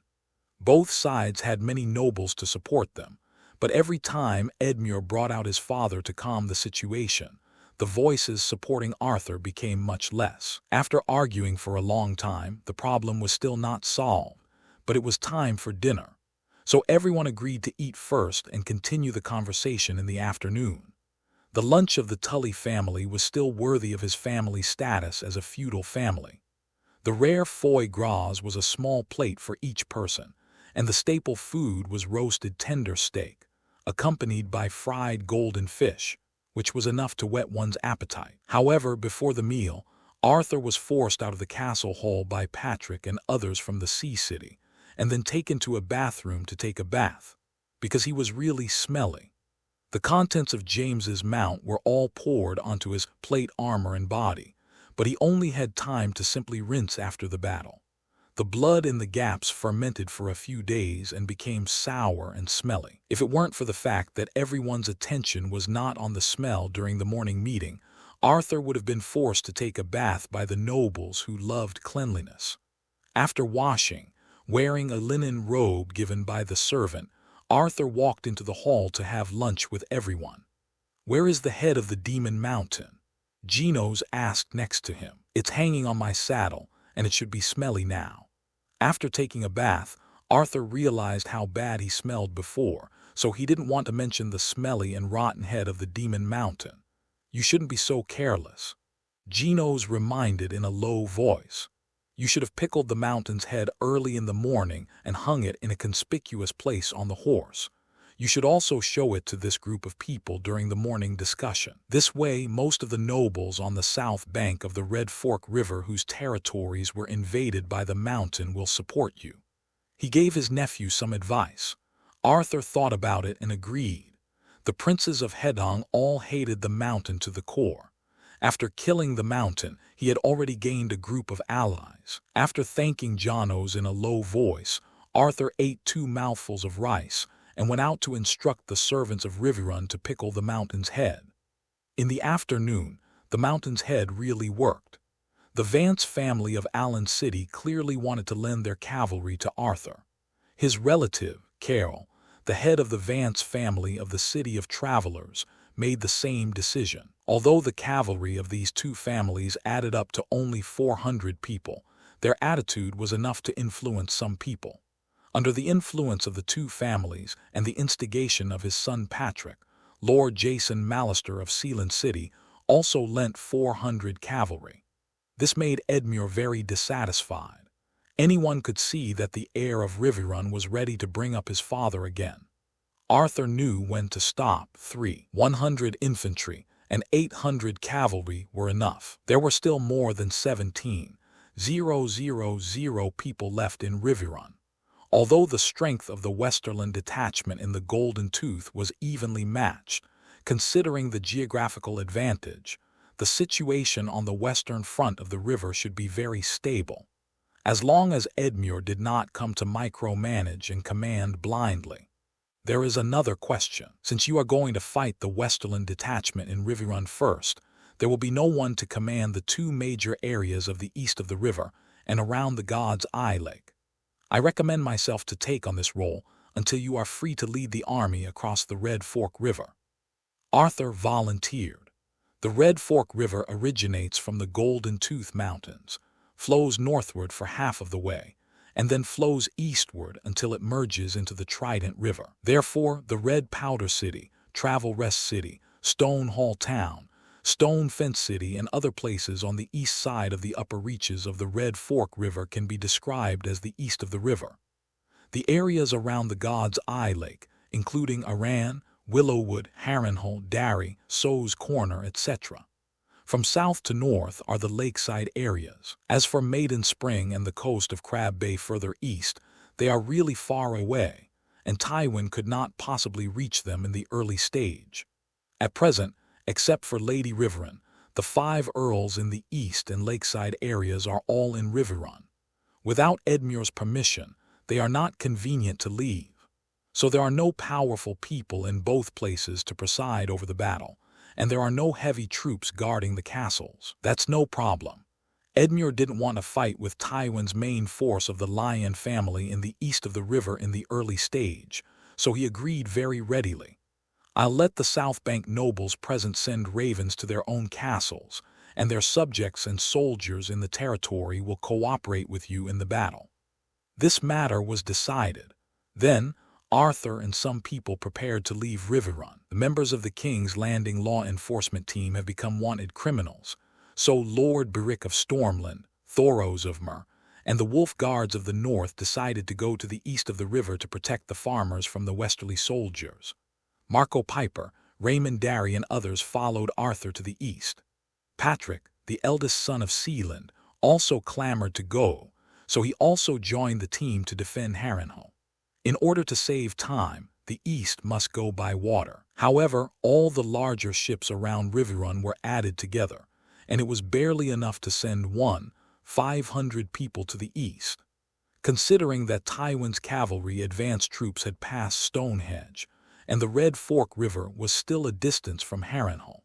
So Arthur decided to take the cavalry troops and march to rescue Lady Riverrun and her home castle. There was a shortage of horses in the Riverland, so the cavalry did not have auxiliary horses to assist in marching and fighting, so there were only 800 military horses.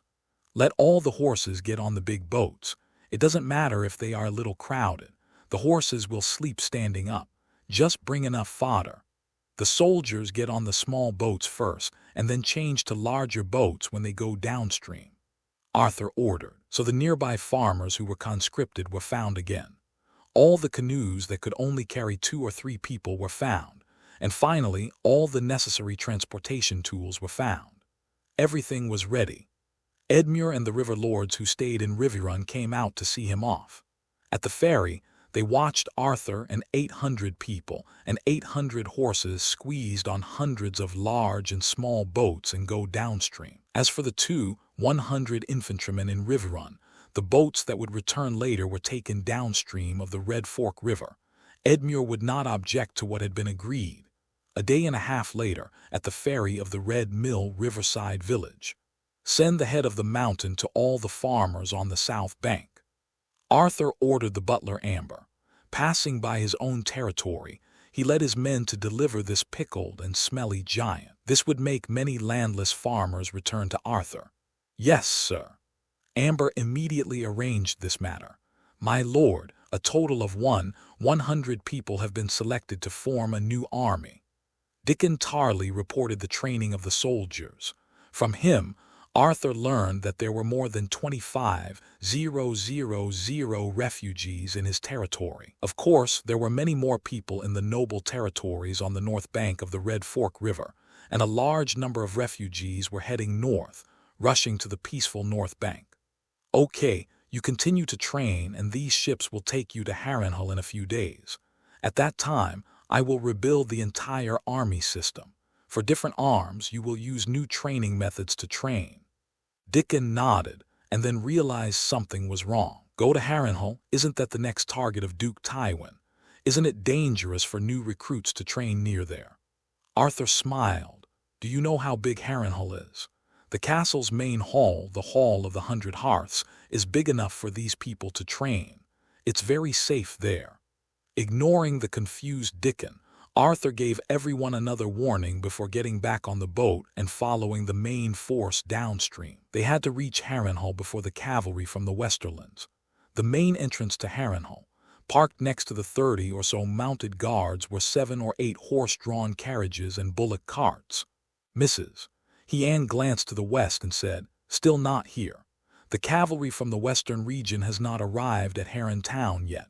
Should we leave later?" Richard, the steward, looked at his elderly master anxiously. Just get on the carriage and run away. The Lannister spies have all appeared in front of Harren Town openly. If you don't run away, I'm afraid they won't be able to escape. The cavalry of the Western Territory, not all of them are nobles, so I'm afraid you won't get better if you fall into their hands. I still think we can wait. I don't know why, but Bracken looks very reliable. Mrs. Hyann was tired of standing, so she sat down on the low stool on the carriage. Richard was so anxious that he was sweating profusely, and the guards around him helplessly looked at his gradually fainting lord, shaking their heads and smiling bitterly. I'm really impressed by you. It's burning my ass, but you're still so leisurely. Richard complained repeatedly, but still could not urge his lord to lift his butt and get on the carriage. At this moment, there was a slight vibration on the ground. Get in the carriage quickly, Tywin's cavalry is coming. Richard was shocked. He didn't think about why the advance cavalry from the west came so quickly. He directly helped the old woman's armpits, thinking of carrying her into the carriage. Mrs. Hyann sat down to relax for a while, came back to her senses, glanced at the shaking north, and felt relieved. Richard, these are the cavalry from our Hedgian people, that Arthur has brought people to rescue me. Richard was slightly startled, turned to the north, and saw that it was indeed the cavalry from the Riverlands. Lord Edmure has sent people to rescue us. The Tully family are real relatives. Minissa Tully, the wife of Lord Hoster of the Tully family, is from the Hyann family. Although Mrs. Hyann and she are just sisters-in-law in terms of kinship, the Tully family is the closest to the Hyann family. The steward of Harrenhal squinted his eyes and recognized the banner of the incoming army. The silver eagle flag with a purple background, the black peasant flag with a rice dumpling background, the four-pointed flag with black dragon and golden eyes, and the four-pointed flag with green dragon and white tower. The people who came are the Mallisters, the Darry family, the traveling city Vance, and the Allen city from Vance's family. While thinking about it, he sighed. It seems that Lord Edmure has not forgotten you as my aunt.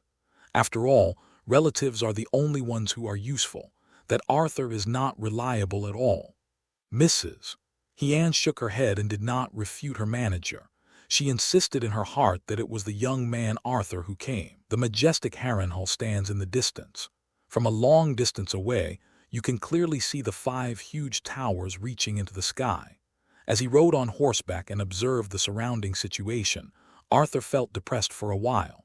He had previously thought about changing his flag, but always forgot. This small mistake was revealed in the rescue operation. The cavalrymen of each family were flying their own flags, which made the farmers seen along the road proud. He is the leading general, but he doesn't even have a flag. This is not okay. He can't do anything to defeat the soldiers in the west, and his reputation will be given to these families. Fortunately, there should be a small workshop such as a dyeing workshop in Heron Town, so getting him a flag would not be a big problem. The pattern is slightly changed from Bracken's original flag of gold, shield, and red horse. The golden shield turned into a golden sword, and the red horse turned into a giant horse covered in golden armor. These are the two traits that Arthur is currently best known for. After riding for a while, they finally arrived at the bottom of the huge Harrenhal. From a distance, Arthur saw that Mrs. Heen was ready to escape. "Hey, I'm here on time." Arthur took the lead and rushed to the castle gate, shouting to the people of Heen's family. When Mrs. Heen saw that the person she expected was coming, she looked happy. "It's quite on time. You told us to wait for 3 weeks, but you came on the 22nd day." Arthur shook his head helplessly. "Isn't it that the magic mountain is too good at running away? I chased him from here to the middle section of the Red Fork River. It took me 3.5 days and then another 8 days of pursuit before I found him near the Pink City. And then he killed Clegane. It took him another 5 days to go to the Golden Tooth City, and then took a boat all the way from Riverrun. It took 4 days on the water and 1.5 days on the land. He rushed slowly before he came to the rescue. You." He jumped off the horse and walked to Mrs. Heen and Richard. "It seems that I came just in time. Where are Tywin's cavalry? How many are there?" The accompanying Raymond Darry, Patrick Marco Piper, the sharpshooter Angai, the leader of the blood troop Wag, and others, as well as the cavalry who had been running for a day, also dismounted and drank water, staying where they were. PPP, of course. The horses were also fed by the cavalry. Heron Town is only half an hour's ride away from the Western Frontier Cavalry. The spies have already appeared outside the town, which makes the tens of thousands of refugees there very uneasy. At present, the road from here to Heron Town has been blocked by fleeing refugees. Blocked. As for the number of people, there are at least 1,000. Our news was reported by the mayor of the town, and his militiamen only dared to look at it from a distance. Although he was surprised as to why Arthur was leading the team, Richard promptly told him the information he had. As the manager of a large castle, his kind-nurturing skills are quite good, and he does not show what he is thinking on his face. "Are you cavalry from the former army? How many men did Lord Edmure send?" 8,000, or 10,000, the steward of Harrenhal asked. "There are 783 people now." Arthur replied, "More than 3,000 infantry will come later, but they are not sent by Edmure. He wants to fight the Western Division at Riverrun first, and then I will fight against Tywin again. These cavalry and subsequent troops are all borrowed from me." When they set off from Riverrun, there were 800 cavalry plus 30 people including Raymond, Maquis, Patrick, Angai, and Varg. However, a few boats capsized. Although the soldiers swam to other boats, the packed armor, but it sank into the Red Fork River. What's worse is that some of the horses on the big ship are very seasick. They can still stand in the crowded boat, but they lie down and cannot move when they reach the land. So after landing on land, Arthur asked the 47 soldiers who had lost their armor and whose horses were seasick to stay where they were to take care of the poor horses. The remaining 782 people were brought here by him. Requesting soldiers for rescue was a favor, and Arthur described the relationship clearly to Mrs. Heen so that he would not be the one to help, but the Tully family in Riverrun would be the one to be favored. A trace of disappointment clearly flashed in Richard's eyes, but he didn't say anything. Mrs. Heen let out a long sigh. "I knew that Edmure wouldn't send anyone here. He might not even know where my aunt is. This relative is not very reliable. Now that you are here, I don't have to run away. Let's go to the castle and rest first. I see that the group of young men behind you are very tired." Mrs. Heen greeted. Her servants were clever enough to lead the guests' horses into the castle. "Wait a minute." Arthur stopped the servants' actions.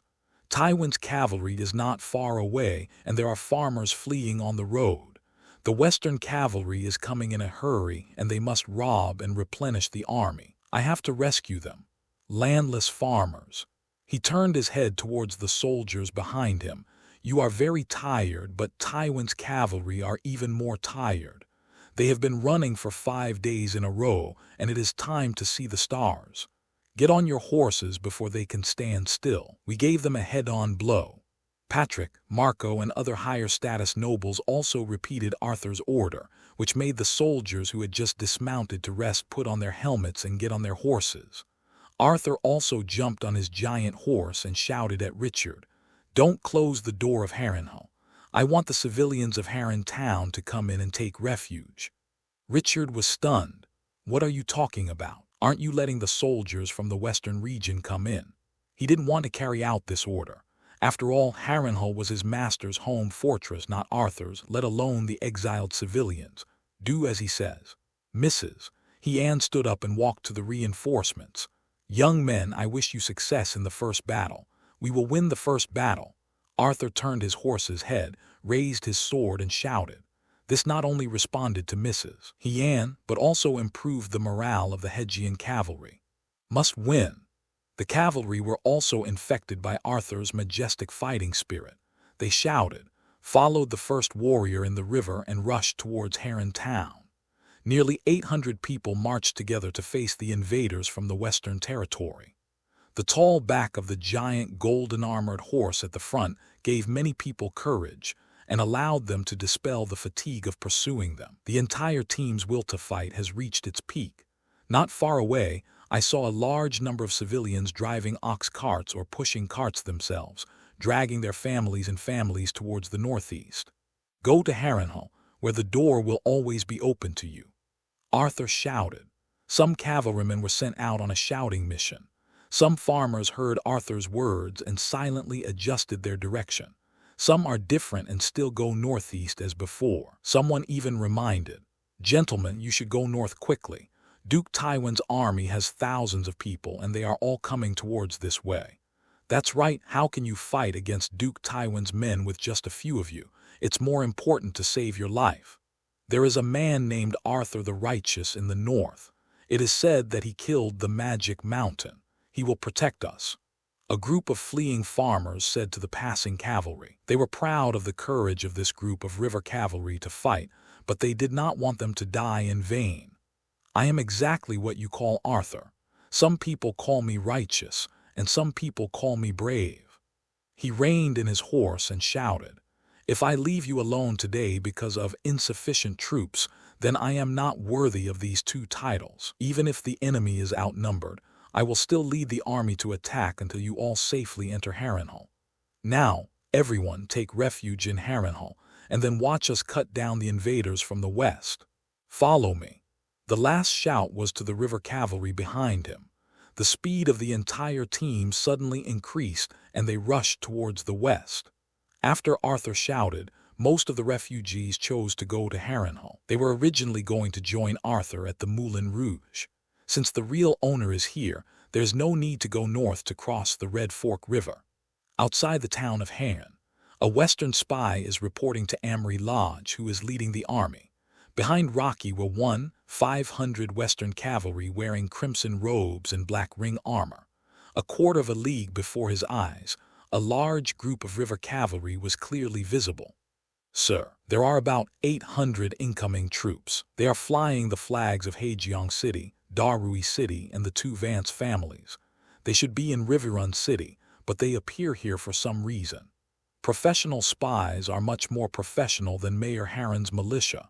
They not only provide accurate information about the number of enemy troops, but also find out their origins. Is there anything unusual?"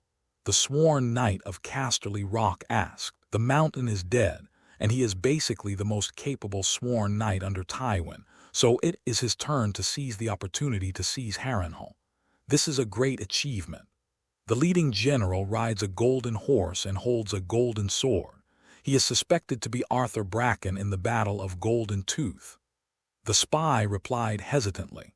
He is not sure that it is Arthur, but the characteristics are too obvious. In the past 10 days, the rumor that Arthur killed 15,000 people in the Golden Tooth in one battle has spread throughout the army of the Westerlands. After all, no one wants to encounter such a fierce enemy. It doesn't matter if it's him. Loki waved his hand. I can kill Arthur with one hand. After seizing Harrenhal, the entire southern part of the Riverland will be left to the Westerland soldiers to gallop. This is a staggering achievement. Loki has seen the rewards he deserves after the war. A big castle, a territory that matches his status, and a wife from a noble family.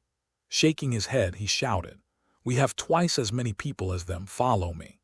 1,500 cavalrymen slowly started, and the speed gradually increased until they were moving at full speed. In just a moment, the two armies were already very close, and after a few breaths, the fight would begin. On Arthur's side, nearly 400 cavalrymen from Haejeong City were in the middle, and 2 cavalrymen from the Vance family, each with nearly 200 people, were on both sides.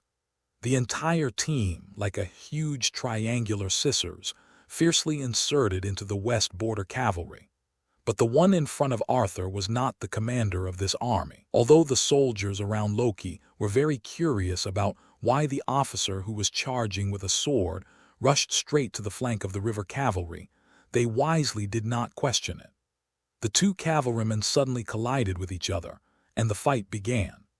Arthur performed exceptionally steadily, using his left and right hands to slash dozens of times, and the cavalry from the Western Territory was penetrated by them. He didn't care whether he killed the enemy or not, because Maquis, Patrick, Ange, and others behind him would finish him off.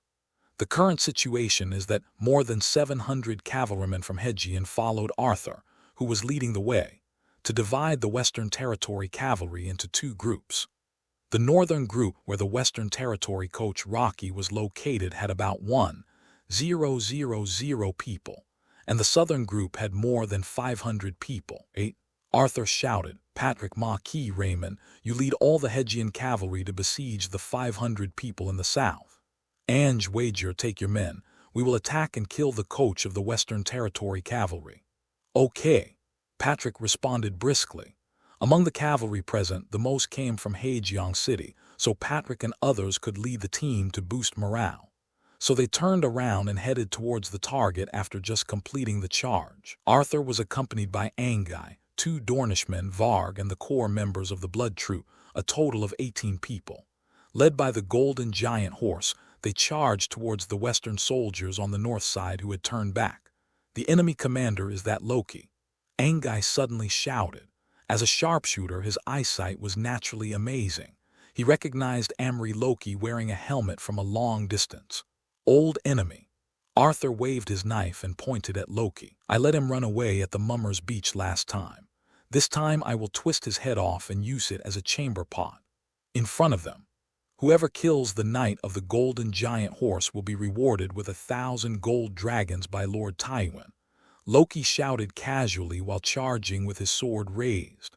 This was naturally a lie. Duke Tywin could not have expected Arthur to appear here. Loki just said it casually to boost morale. But if he really killed this person, Duke Tywin would not be stingy.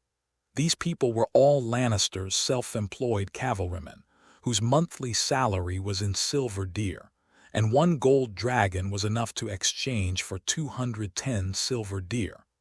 Gold dragons were very far away from them, and 1,000 was beyond their ability to count on their fingers. But after they converted countless silver deer with Kingting Island wine, big-butted brothel workers, and beautiful full-body plate armor according to their own preferences, more than 1,000 people looked at Arthur differently.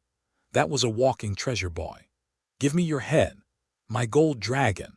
The entire Westerland soldiers were boiling. Seeing that the morale was good, Loki was overjoyed. He waved his hand to the cavalry behind him to charge forward, while tightening the reins to slow down the horse under his crotch. In this way, he would not be the one rushing in the front. Unfortunately, Arthur had already locked him. "Loki, do you still recognize me?" Arthur led his men to the center of the army. "Go, go, go, all of you." Amori ignored him and ordered his soldiers to pile up around Arthur. 1,000 people, they can squeeze him to death. Under the stimulation of the Golden Dragon, the entire Western cavalry was unusually brave. Arthur's charge was immediately delayed, and a steady stream of enemies came to kill him. The difference between a dozen people and more than 1,000 people was soon apparent. Arthur and his people were completely covered by Westerners.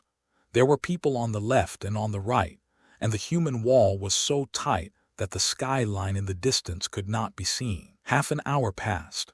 Although the Western soldiers could only survive one round in Arthur's hands, and after many rounds they actually piled up a pile of corpses around Arthur and others. Human corpses, with heads, without heads, horse corpses, gasping, dead, all piled together, squeezing them.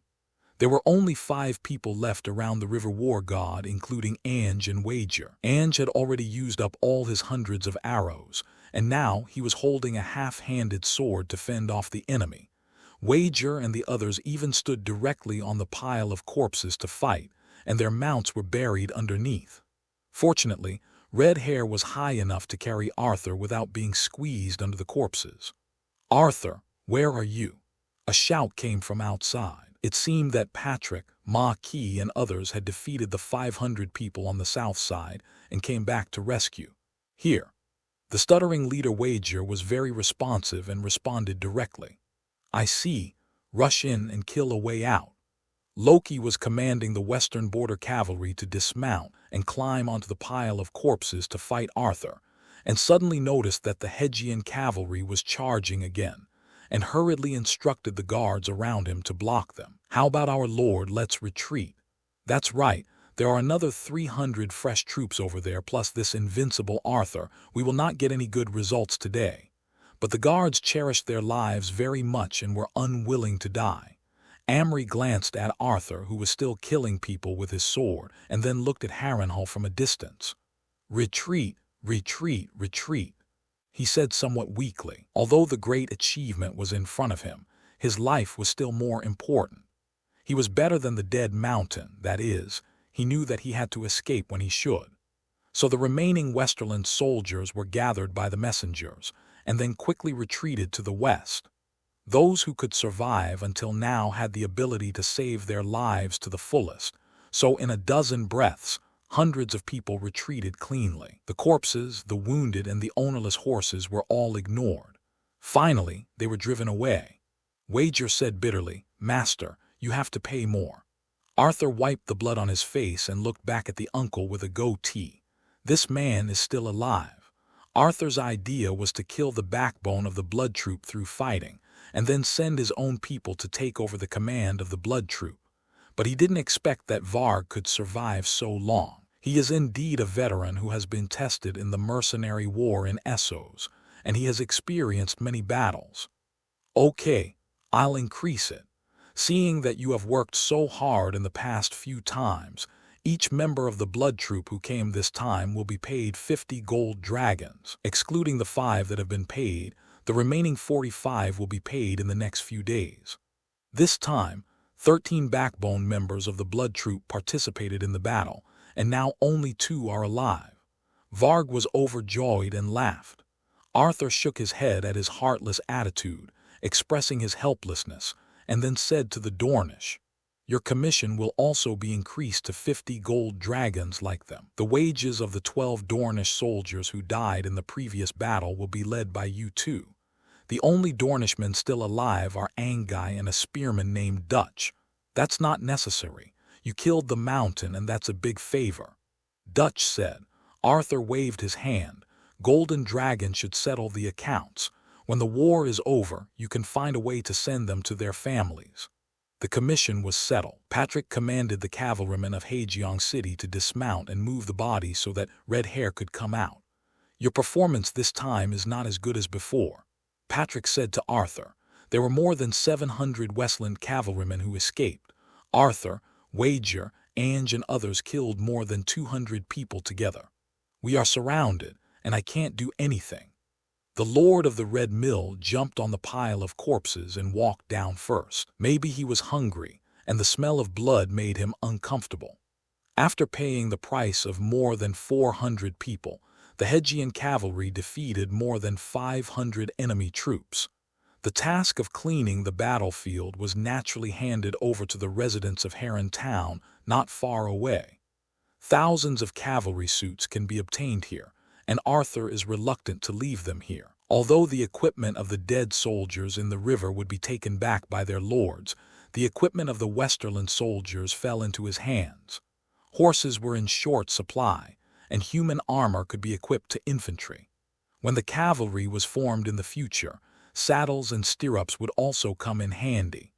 6 days later, in a room in the burning King's Tower of Harrenhal. At this time when the war has begun and the refugees are scattered, I think it is necessary for you, as the actual controller of Harrenhal, to make a fortune. The little girl Haley from King's Landing stood in front of Arthur and expressed her views.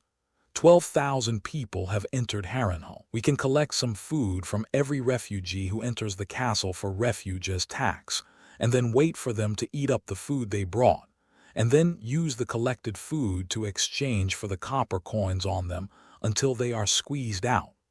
Arthur sat behind the huge desk and looked up at her. I just appointed you as the logistics director. You are quite sensible.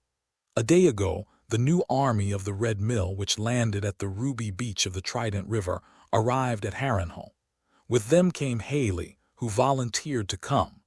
Since Arthur really couldn't find a few capable people under him, Haley, who could calculate addition, subtraction, multiplication, and division within a few hundred, seemed to be a high-quality talent. So Arthur, who actually controlled Harrenhal, made her the logistics director, responsible for managing supplies and logistics. What you said makes sense, but I will never do it. Arthur shook his head and rejected her proposal. Why? Haley was puzzled. This can make your wealth multiply several times. Taxes are collected, but in return they make people disperse. Money gathers people and money disperses people. This is an eternal truth. Arthur will not be tempted by such petty profits. But in this case, isn't it reasonable to collect taxes? In the king's territory, civilians have to give the lord a fat chicken leg when they kill a chicken. Haley insisted on her point of view. She was determined to persuade Lord Arthur so that his wealth would increase significantly. This way of collecting taxes is very common, but it is not fixed. For example, Arthur's territory, the Red Mill, did not have such temporary taxes before. It only collected in-kind taxes during the harvest season every year, and collected monetary taxes from handicraft workshops every quarter. Most of the in-kind taxes collected were wheat, fruits and vegetables, etc. Every year, the original owner's father and the general manager Amber took the family soldiers to collect them in 9 villages, and it was not a fixed amount of tax, but 1/10 of the harvest of the year. Although clarifying the harvest of each farmer made the tax work much more complicated, it also reduced the burden on farmers. This is also one of the sources of the original owner's father's good reputation. You know, in order to save trouble, many earls and viscounts in the Riverland set a certain amount of grain to be collected for a piece of land, and only collected this amount every year. As for the taxes in the workshops, they are collected through the ferry of the riverside village. The village chief Jace is responsible for registering the number and price of handicrafts shipped from the ferry, and then summarizing them every quarter and collecting 1/10 of the market price of the goods. Arthur thought about it and decided to make it clear to the girl, lest she would not give up. You know why the people in the North like to say that the North will never forget? He asked Haley. I don't know, maybe they have a good memory. The girl shook her head. No. Arthur raised his right index finger and shook it. First, it's because the tax rate in the North is extremely low, 30% tax, which civilian is not grateful for the generosity of the Stark family.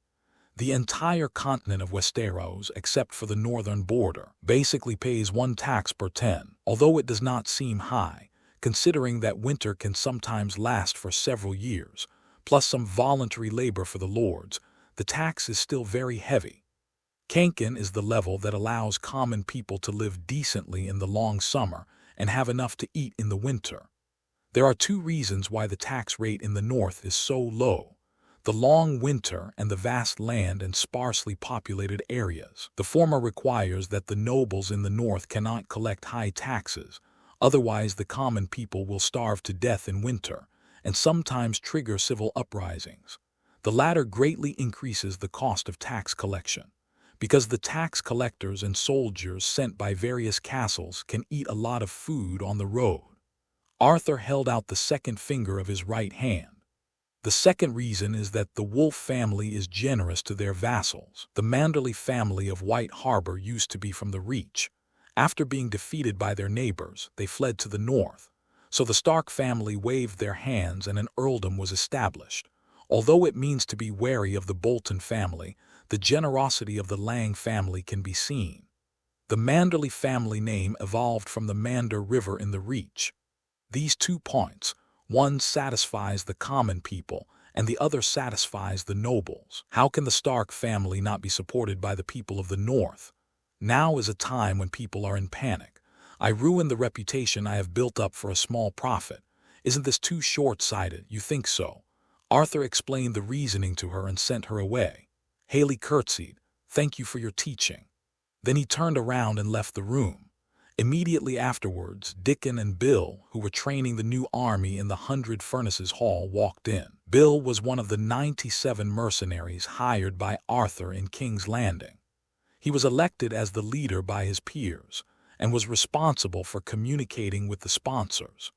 When the new army was sent over by the captains of the Red Fork River, 97 mercenaries from King's Landing City and the remaining 64 people from the Blood Troop were also sent over. On the territory of Moulin Rouge, there are also 161 mercenaries and 34 family soldiers from the Reach, as well as strong farmers who have been selected during the ongoing screening work. 11 days ago, when Arthur led people down the river from Riverrun, he demolished all the bridges on the Red Fork River. In addition, most of the large ships and small boats on the south bank were brought to the north bank, so it was impossible for Tywin's army to cross the river at once. Therefore, the north shore is relatively safe. These men were enough to maintain order and repel small groups of enemy troops. Most of the soldiers in Crowtree City are in Riverrun City and have no time to cause trouble at Moulin Rouge. Of course, they probably don't dare to go against the river god of war now. Lord Arthur, I'm here. Dickon walked in and said hello. Bill, who was in his 30s, followed him and quickly looked around the room before nodding to the sponsor. Arthur said, I came here to ask you two to compile 2 military songs for the new army. Military song. Dickon felt curious. I have never learned this. I'm not asking you two to make it up. I'm going to let you two watch and take charge of this matter. Among the refugees who take refuge in the castle, there are always a few people who love to sing. Let them make it up. After you show it to me, you will be responsible for letting the new army sing how many times a day, all over. Arthur explained. Bill was surprised by this military song and asked, Sir, do you have any requests? Arthur thought for a while and said, I will come up with the title of the song and they will make it up. Just 4 beats will do. The title of the song is, Arthur's orders are heard in everyone's ears. We only listen to General Arthur's orders. Let's make up the song. Let me review the lyrics. The new army is different from the borrowed guest soldiers. This is the basis for Arthur to fight for the world in the future. He has to pay attention to all the details. Such highly suggestive lyrics can subtly influence the psychology of the new army soldiers. In other words, it is to put an ideological stamp on it. Interesting. A smile appeared on Dickon's serious face. This is the first time I've heard of this kind of military song. Bill nodded in agreement. Me too, but we will do a good job. Arthur waved his hand and asked the two to leave. Next, he had to discuss with Patrick, Marquis, Raymond, Wag, Ange, and others how to protect Shilly City, a secret room in Traveler's Rest. Tall and with sparse hair, Duke Tywin sat at one end of a long table. His face was dimly visible in the candlelight, which made him look even more majestic and unpredictable. In front of him were the leaders of the main force of the Westerlands, the Duke's younger brother Kevin Lannister, the heir of Branded City, Sir Adam Marbrand, the heir of Brax of Horndale, Titus, the Earl of Crake Hall, Roland Cree, etc., the Earl of Silver Mountain, and Leo Lefford of Golden Tooth, etc. From the members here, we can see that Duke Tywin has a strong desire for control. Every big family in the Westerlands has an important person here, and their fathers or heirs are often in the Westerlands led by Jaime. For example, in the city of Horndale, Titus, his father Andros Brax was with the Westerland detachment.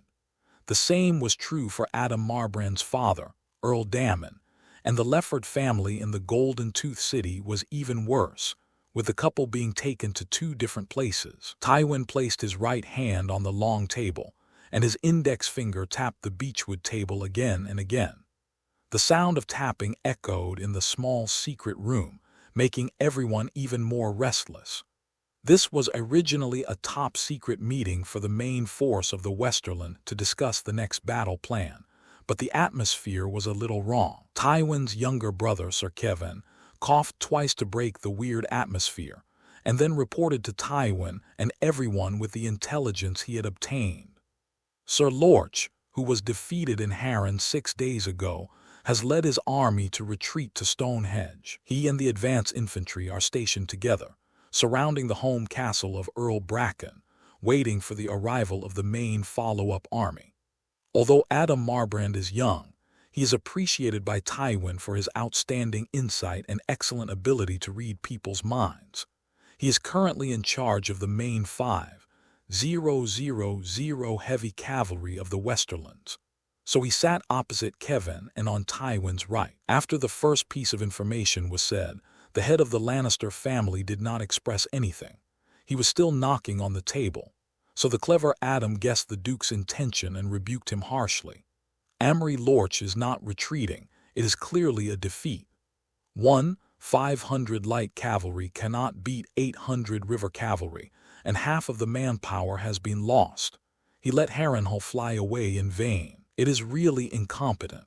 After rebuking, the Duke still did not express anything, so Adam added, I suggest that he hand over these more than 700 cavalrymen and only take 100 or 200 light cavalrymen to escort our grain collection team. Sir Kevan, who was opposite him, nodded. This is exactly the second point I want to say. Earl Barry crossed the Red Fork River with some guards of Thoros and Duke Eddard, attacked our grain transport team, and returned the collected grain to the farmers in the Riverlands. Amory Lorch's intelligence and ability are just right for dealing with this situation. Because the city of Horn Valley is far away from the hinterland of the West, the supply line of this army is very long. After entering the grain-producing Riverlands, the logistics of the entire army were solved on the spot. Several small troops in the west were sent to collect grain from the earls of the 2 earls of Red Powder City and Travel Rest City, but they were attacked by the remaining members of the King's Landing law enforcement team, led by Earl Barry, which made the logistics of the main force of the West a little unstable. After the two finished talking, Duke Tywin still didn't speak, but Kevan felt that his brother should have agreed to this proposal, so he asked the officer who recorded it to write it down. The news from the twins is that old Frey said he could help get Jaime out, on the condition that Jaime marry one of her granddaughters or great-granddaughters, and the title of Guardian of the Riverlands and Lord of the Riverlands after the war. Kevan added. Adam guessed something from the Duke's silence again. The Freys are a nouveau rich with no background. They have only been rich for 600 years. Are they worthy of marrying Sir Jaime? This is absolutely not allowed, but you can pretend to agree first and let them get Sir Jaime out. Kevan also agreed to Adam's proposal. Then I will send a raven to the twins. Old Frey is still good at conspiring and scheming. No. Duke Tywin said the first sentence he said when he entered this secret room. The Freys should not even think about touching my son. In his early years, he hated his weak father for marrying his sister to old Frey's second son. His nephew Cleos was a famous playboy in King's Landing, and often acted in the name of a relative of the Lannister family, which made the Duke hate the Freys even more. Cowardice often wears a mask of hypocrisy, and incompetence is always there. He must never make the same mistake his father, the Laughing Lion, made again. Seeing Tywin was angry, Kevan quickly used another piece of news to open the topic. Lord Bracken is also in Riverrun. The insider said that Janos lent Arthur Bracken 500 infantrymen on the condition of defending Stonehenge. In this way, we can find a way to ambush Arthur, who came to rescue from Harrenhal in Stonehenge. Adam agreed with Kevan's point of view. For a general like Arthur, who is invincible in the front, we can dig some traps, use bait to let him rush over, fall into the pit, and then smash him to death with rocks, or form a military formation with strong crossbows and shoot him to death with arrows. The rest of the people nodded in agreement. They didn't dare to speak in front of Tywin, who was on the verge of rage. The Duke sent troops to the river for his son, but he lost another son, and he was still protected by 15,000 troops. Anyone who comes here will question what those 15,000 people are doing. Kevin is Tywin's military assistant, so he naturally pays more attention to gossip on the battlefield. It is said that this Arthur wears 2 layers of armor. I don't know if the powerful crossbow can penetrate him, but it can be settled that he will ambush him in Shilly City. When he falls into the trap, he will be stoned to death. No. Duke Tywin once again overturned the 2 people's proposals. Bracken is an ancestor's surname with a long history and noble bloodline. He looked at his younger brother Kevin. Go and ask a higher status Lord of Riverrun to talk to Count Janos. If he is willing to get my son from Riverrun, I will give the title of Guardian of the River to the Bracken family, and at the same time, I will reserve a complete Stonehenge city for him. After all, this is the family castle that has been passed down for thousands of years. That Arthur can be captured first, and then ask him if he is willing to sacrifice his life for me. The Magic Mountain is dead, and we don't have many brave warriors who can stand alone. The Bracken family is the second-tier noble family in the entire continent. It is slightly weaker than the feudal family. It can challenge the Bolton family in the north, the Frey family in the Twins, and the Hightowers and Redwynes in the Reach. Like the families with the title of Guardian of the First Realm, they are also called sub-top families. In addition to the 1,000-year grudge against another second-tier noble, Crowtree City, Bracken of Stonehenge City, is most famous for his traitorous behavior. The camp that his family belongs to in the early stage will often lose, and before the loser appears, the controller of Shilly City will definitely jump to the winning side. Trigger reflex is the ultimate secret of his family standing for thousands of years. Considering that there have been 3 major changes in the past few thousand years, including the battle between the First Men and the Children of the Forest, the invasion of the Andals, and the conquest of Aegon the Targaryen, this standing still has a lot of gold content. After all, not everyone can accurately jump to the winner's side. Kevin was shocked. Is it too much to give to Count Janos? Just to save someone, give him the title of Guardian. That's my son.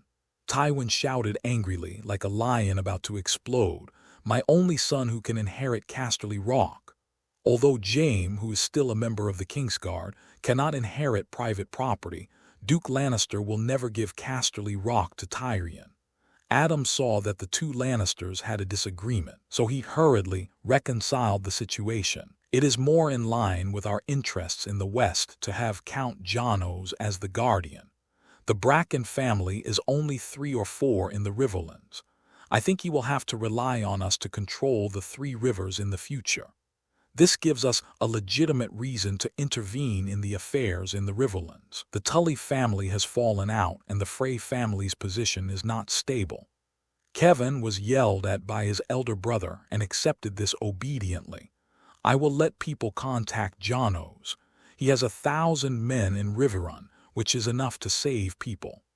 The education he has received throughout his life is to assist the elder brother of the Lord. After Tywin clearly expresses his point of view, he will obey 100% and implement it with all his strength and without any compromise.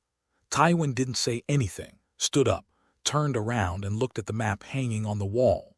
A clever nobleman picked up a candle and held it up to the Lord's eyes with a small step. This allowed the clever Adam to see the 2 concerns of the Guardian of the West.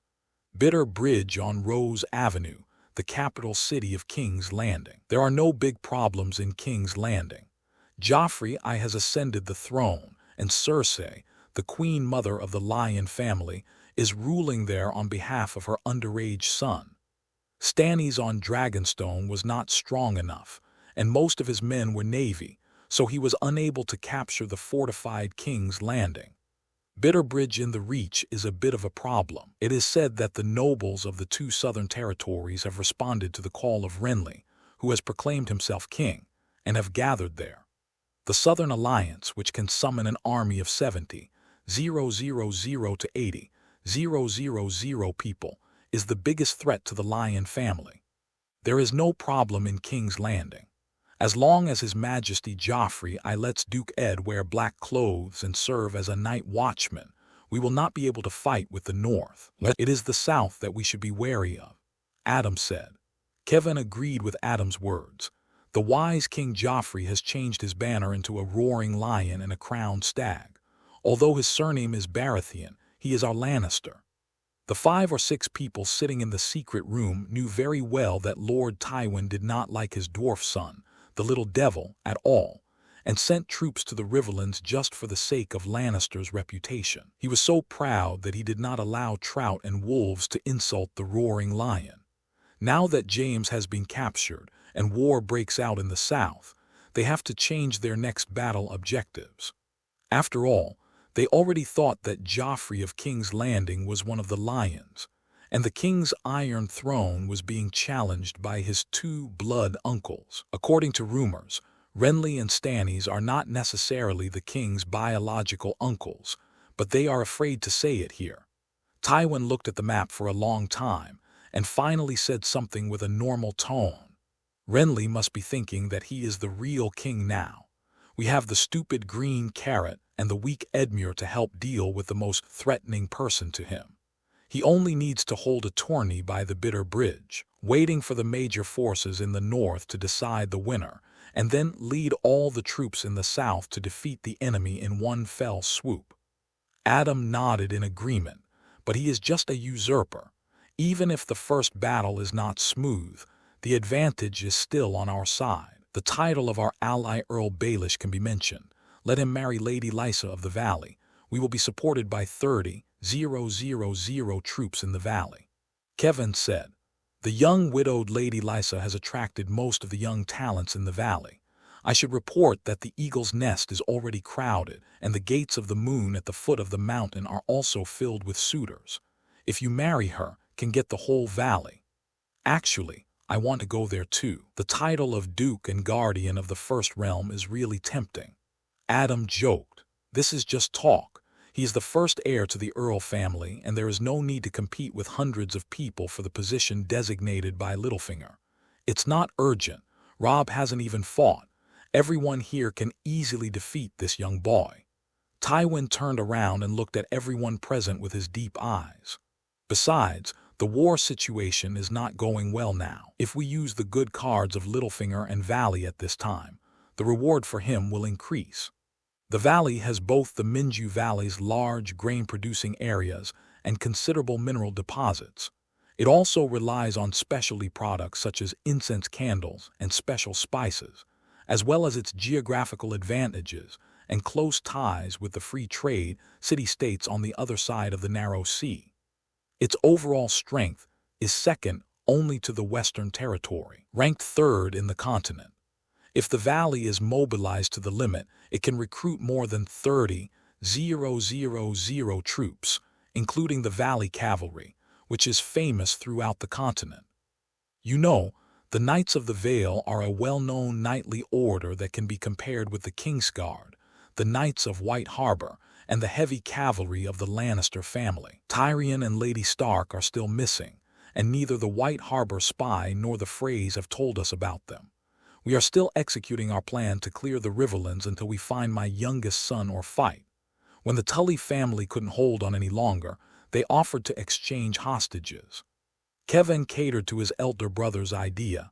Yes, we have Duke Eddard and Robb's 2 sisters, so we have a huge advantage. Although I don't know what Madame Stark is crazy about, but in Tilly before this incident, we had indeed never had any conflict with the Northern Territory. Tywin pointed to Adam on his right. You will be responsible for the task of besieging Stonehenge City. Before Jonos made it clear that he refused to rescue my son, just pretend to attack. As for Arthur, find a way to capture him, and then explore. Take a breath. Tell him that I am a person who cherishes talents and will not be prejudiced against him just because he killed Mo Shan. The Warden of the West pointed at his younger brother again. Now that you have crossed the Red Fork River and taken over the 16,000 men from the partial division, the war will be long in the future. Stafford needs to continue to gather troops in Lannister Port. Be prepared for our final battle with Renly. Edmure loves his civilians very much, so we can start from this point and set a trap to hit the Trout family hard. According to his original plan, Stafford would have been gathering troops in the hinterland of the Western Territory and training the peasant soldiers he had gathered. However, the capture of his eldest son disrupted the previous arrangements. News of Renly and the rebellion in the south has come. As the governor of the Lion family, he must be prepared for a big fight with the people of the south. No problem. Kevin closed the small book in his hand that collected all kinds of information. Defeating the Riverrun army in Riverrun will also allow Count Janos to show off his famous skills faster. Everyone. Duke Tywin leaned on the beach table with both hands and looked around the 7 or 8 people. Robert's short-lived dynasty has ended. In the future, we Westlanders will have the final say in Westeros, but here before we had to swat a few buzzing flies. Everyone has to work hard until the Westlanders win the war. Adam gently flattered him. In the future, historians will write a biography for Lannister. Conquering the Riverlands will be your first step in establishing a continent for your grandson. Maybe. Duke Tywin did not deny it. Now, let our roar be heard throughout the river, and let the trout and the wolves understand that the majesty of the Lannister family is inviolable. Harrenhal, Barracks Hall. More than a dozen people gathered around Arthur, watching the training of the new army. Arthur Bracken 100%, Jules Bracken 90%, Amber 100%, Dickon Tully 100%. Angay 100%, Blood Troop 67, Level 5 Dornish Lancers 1. King's Landing Mercenaries 97, Reach Mercenaries 161, Level 1 Unarmored Militia 1,300. Level 2 Round Helmet Cloth Armor Recruits 220. Level 3 Veterans with Round Helmets and Mail 29. Level 4 Light Infantry with Round Helmets and Armor 6. The troop panel clearly shows the military strength that truly belongs to Arthur. The most important of them are the 100 people recruited by the Moulin Rouge, and the 200-strong farmers recruited from the Harrenhal refugees, as well as the more than 200 people Arthur ordered to train before going to King's Landing. Since the training time was not long, the 300 people recruited from the refugees were all at the first level. The more than 200 strong farmers selected by Arthur's own people have been trained to the second level by Javier, Dickon, and Bill in 2 rounds of training. What is surprising is that among the original 35 family soldiers, after 2 trainings, 29 were upgraded to level 3 and 6 were upgraded to level 4. It's just that no level 5 plate armor heavy infantry has been trained yet, which makes him a little disappointed. Although the purchased armor is not enough, it is enough to equip soldiers with level 2 and above. Moreover, the Heian family has more than 2,000 sets of discarded armors. Although most of them cannot be used due to lack of maintenance over the years, they can still be used after being remade. Now, in the armory below the barracks hall, more than a dozen forges have been started, and the blacksmiths and their assistants found among the refugees have begun to recast various weapons and armors. Master Arthur, it's a bit tiring to train these people. The serious Dickon complained. Although he had received a full set of military training from his father, this was his first time training new soldiers. It would take half a day to line up this group of farmers doing manual work, let alone familiarize them with various military orders and fighting movements. Excuse me, the West is really bullying this time. If we don't work hard, the entire Riverlands will be occupied by Tywin's army. Arthur replied. The borrowed soldiers were from other families, and the mercenaries could not be relied on. This group of militiamen was the basis for his future hegemony. Those without permanent property have no perseverance. This group of militiamen are all farmers from the river. Their families and the property they brought are all within the area controlled by Arthur. After forming an army, Their loyalty is higher than that of mercenaries like the Blood Troop who work hard to earn gold dragons, gone to who knows where. With such a group of people, it is enough to defend Harrenhal. Patrick waved his hand to the west. We can safely set off to rescue Stonehenge City. He regards Arthur as his idol, and naturally he also regards Janos's task of asking Arthur to defend Stonehenge as his own responsibility. That's right, fuck his soldiers in the west, poke Tywin's asshole, and see if he really pulls gold. The straightforward Marquis danced his fists. His family's 600 infantrymen were borrowed by Arthur, and are still being transported down the Red Fork River on the big ship. Patrick said. Henry sent a messenger, saying that the advance infantry of the Western Territory was only besieging but not attacking. It seems that they are waiting for the reinforcements of Tywin's army, who is still in Travel's Rest. As early as 11 days ago, Traveling Rest was besieged by Tywin's main force in the west. After holding on for 2 days, the newly invaded Earl Calla lost his castle. Raymond from Darui City shook his head. Tywin's heavy cavalry and heavy infantry are stationed there, probably because they want to surround Riverrun with the Western Division. Stonehenge City is not worth the time of 20,000 people to besiege. His family's territory is just east of Harrenhal. He used to have the title of Earl, but he supported the Long family in the Usurpers' War 15 years ago. He was demoted and reduced by Robert, who sat on the Iron Throne. Now, it can only support 350 troops. 20 cavalrymen were led by Arthur to fight with the Magic Mountain all the way and died in the battle. 330 infantrymen stayed in Darui City, and he recruited 300 people with a messenger crow, and they are now at Harrenhal. No, Arthur pointed to his feet. Tywin will not stop the war until the Little Devil and Jaime are handed over.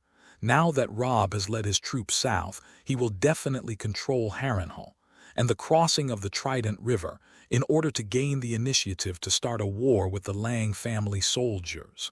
That's right. Raymond agreed with this view. With Tywin's strength, regardless of whether they fight against the Stark army or not, the Western army will always have the geographical advantage. But Stone Gate City still needs to be saved. Since their large army is still in Traveling Rest City, we have time to defeat the part of the Western army outside Stone Gate City, and then return to defend Harrenhal. Patrick said. Tourist City is located to the north of Pink City and southwest of Shilly City. The distance from Shilly City to LVXI City is about dozens of leagues, and it takes about 2 days of riding. If Tywin seizes the time to attack Harrenhal, he will have to march east from Travel's Rest, passing through the north side of Willow City's territory, and will not pass through Stonehenge City near the Red Fork River. Arthur nodded.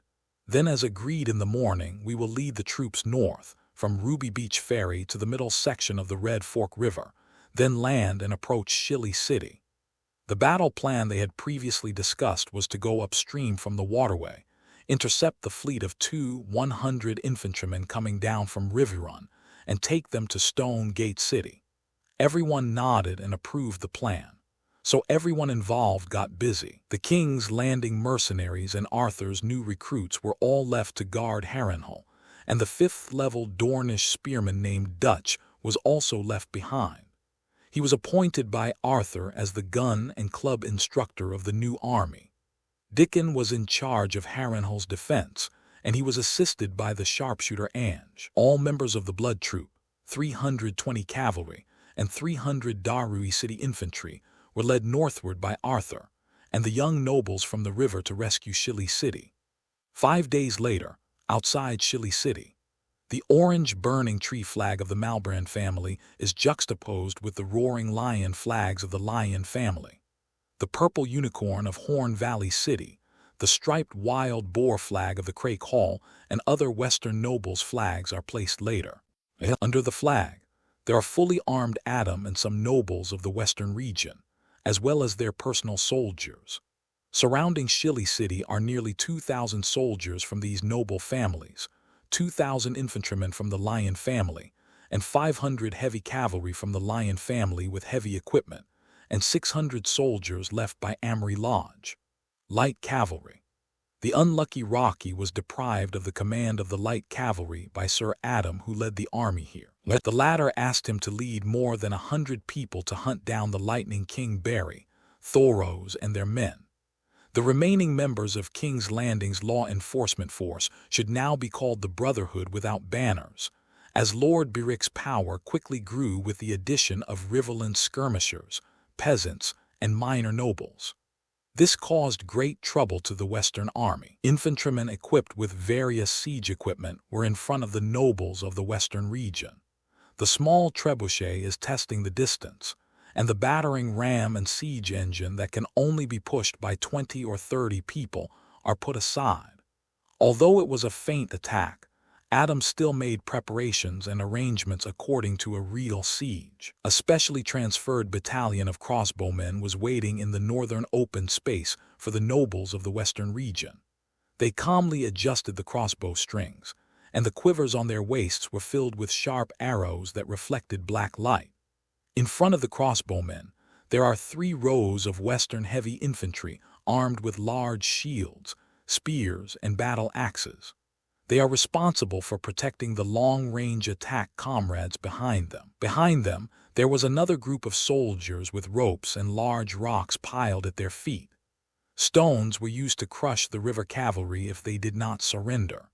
The dozens of deep pits used to trap Arthur were in the open space in front of them, covered with thin wooden boards, camouflaged layers of soil, and trampled mud. There is no protection against barbs or other things in the pit.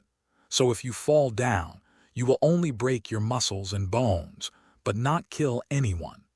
In order to ensure that charging river gods could fall into the pits, these pits were dug into 3 rows, each facing the gap between the other 2 rows of deep pits. Therefore, Arthur, who wants to go straight to the center of the army, will definitely fall into a deep pit in a certain row, unless he moves in an S-shaped position. The scouts reported that more than 500 people led by Arthur landed on the north bank of the Red Fork River early yesterday morning and will reach Stone Fence City today. Count Roland Critch said to the nobles of the western region behind him. Duke Tywin sent all the non-lion soldiers to Stonehenge City, which brought the number of troops under the command of the Western March Army, Sir Adam, to 500. To protect themselves in the west, they led the remaining 14,000 She family heavy cavalry, heavy infantry, light infantry, etc., with all large ordnance and sufficient horse grass, military rations, etc., towards the important river town of Harrenhal. Go ahead. It was just that the multi-armed army was not moving fast. It took 4 or 5 days for Duke Tywin and the Lion family army to leave the earldom of Travel's Rest and enter the earldom of Willow City in the Lake Zhu area. Excellent. Count Saliot of Silver Mountain City waved his riding crop excitedly. We can see what the man who killed the Magic Mountain looks like. His family's motto is Invincible, and it is considered the most belligerent family among the earls and above nobles in the western region. It's just 2 shoulders carrying 1 head. What's so strange about it? Count Leo Lefford of Golden Teeth City asked. Earl Carrick shook his head. It is said that this person is extremely handsome and can charm men and women to death. He is more attractive than the Magic Mountain. Then he should fight wearing a mask, otherwise he will lose his majesty. Leo said. A group of people chattered and talked about the god of war in the river, who has been in the limelight recently. Hey, here we come. When Adam Malbrand saw the dust rising from the north and several big flags fluttering in the wind, he knew that the most important guest of the day was coming. Arthur's golden armor, red horse, and golden sword flag was held at the front of the team by a blood troop mercenary. The breeze blew and the flag unfolded, allowing this freshly made aristocratic logo to be fully displayed in the eyes of the nobles of the western region. More than 300 river cavalrymen and 66 members of the blood troop surrounded Arthur and others. 300 infantry of the Derry City family, 600 infantry of the Marco Piper family, and 500 infantry of the Bracken family followed their respective commanders. At a safe place not far from Shilly City, the entire team put on their armor. In order to keep their physical strength at a high level, they moved forward slowly. The Shilly city on the large mound has entered the sight of everyone in Hedgian. Surrounding it are thousands of Western soldiers and some siege equipment. After traveling to a distance where they could launch a charge, the group stopped and began to observe the situation. Are they crossbowmen? Raymond Darry, a steady and mature man, noticed the abnormality first. It seems that they have learned to be smart and know how to use crossbow arrows to deal with Arthur. Patrick nodded his fingers and counted roughly, at least 50 or 60 people. One volley can turn Arthur and the giant red horse into hedgehogs. He shoots theirs and we shoot ours. Maquis didn't take it seriously. Everyone rushes over together, and we can always take away some arrows for Arthur. As long as our god of war rushes to the group of Western nobles behind, the battle is over. Patrick stroked his palms and chuckled, just what I wanted. With Arthur's bravery, the heads of those Western nobles were like watermelons placed on the ground. They were split open one by one and red melon pulp flowed out. The two of them, one straightforward and the other simple, got along quite well. The protagonist in their mouth doesn't want to do this. That's a crossbow. Our plate armor can handle it, but the horse underneath is a bit dangerous. Arthur liked the giant horse Red Rabbit very much and didn't want it to be shot by the crossbow arrows. You can have the cavalry in front with small bucklers to protect them. Raymond suggested, as long as you rush in front of the crossbowmen, it will be much easier. Arthur nodded and approved the proposal. The cavalry's charging speed is fast enough. The arrows of the crossbowmen are much slower than those of the archers. It only takes 2 or 3 rounds. Plans were drawn up and commanders executed them quickly. Soon, the charging cavalry were each assigned a small one-handed buckler to protect their vital points. Everything is ready. Follow me.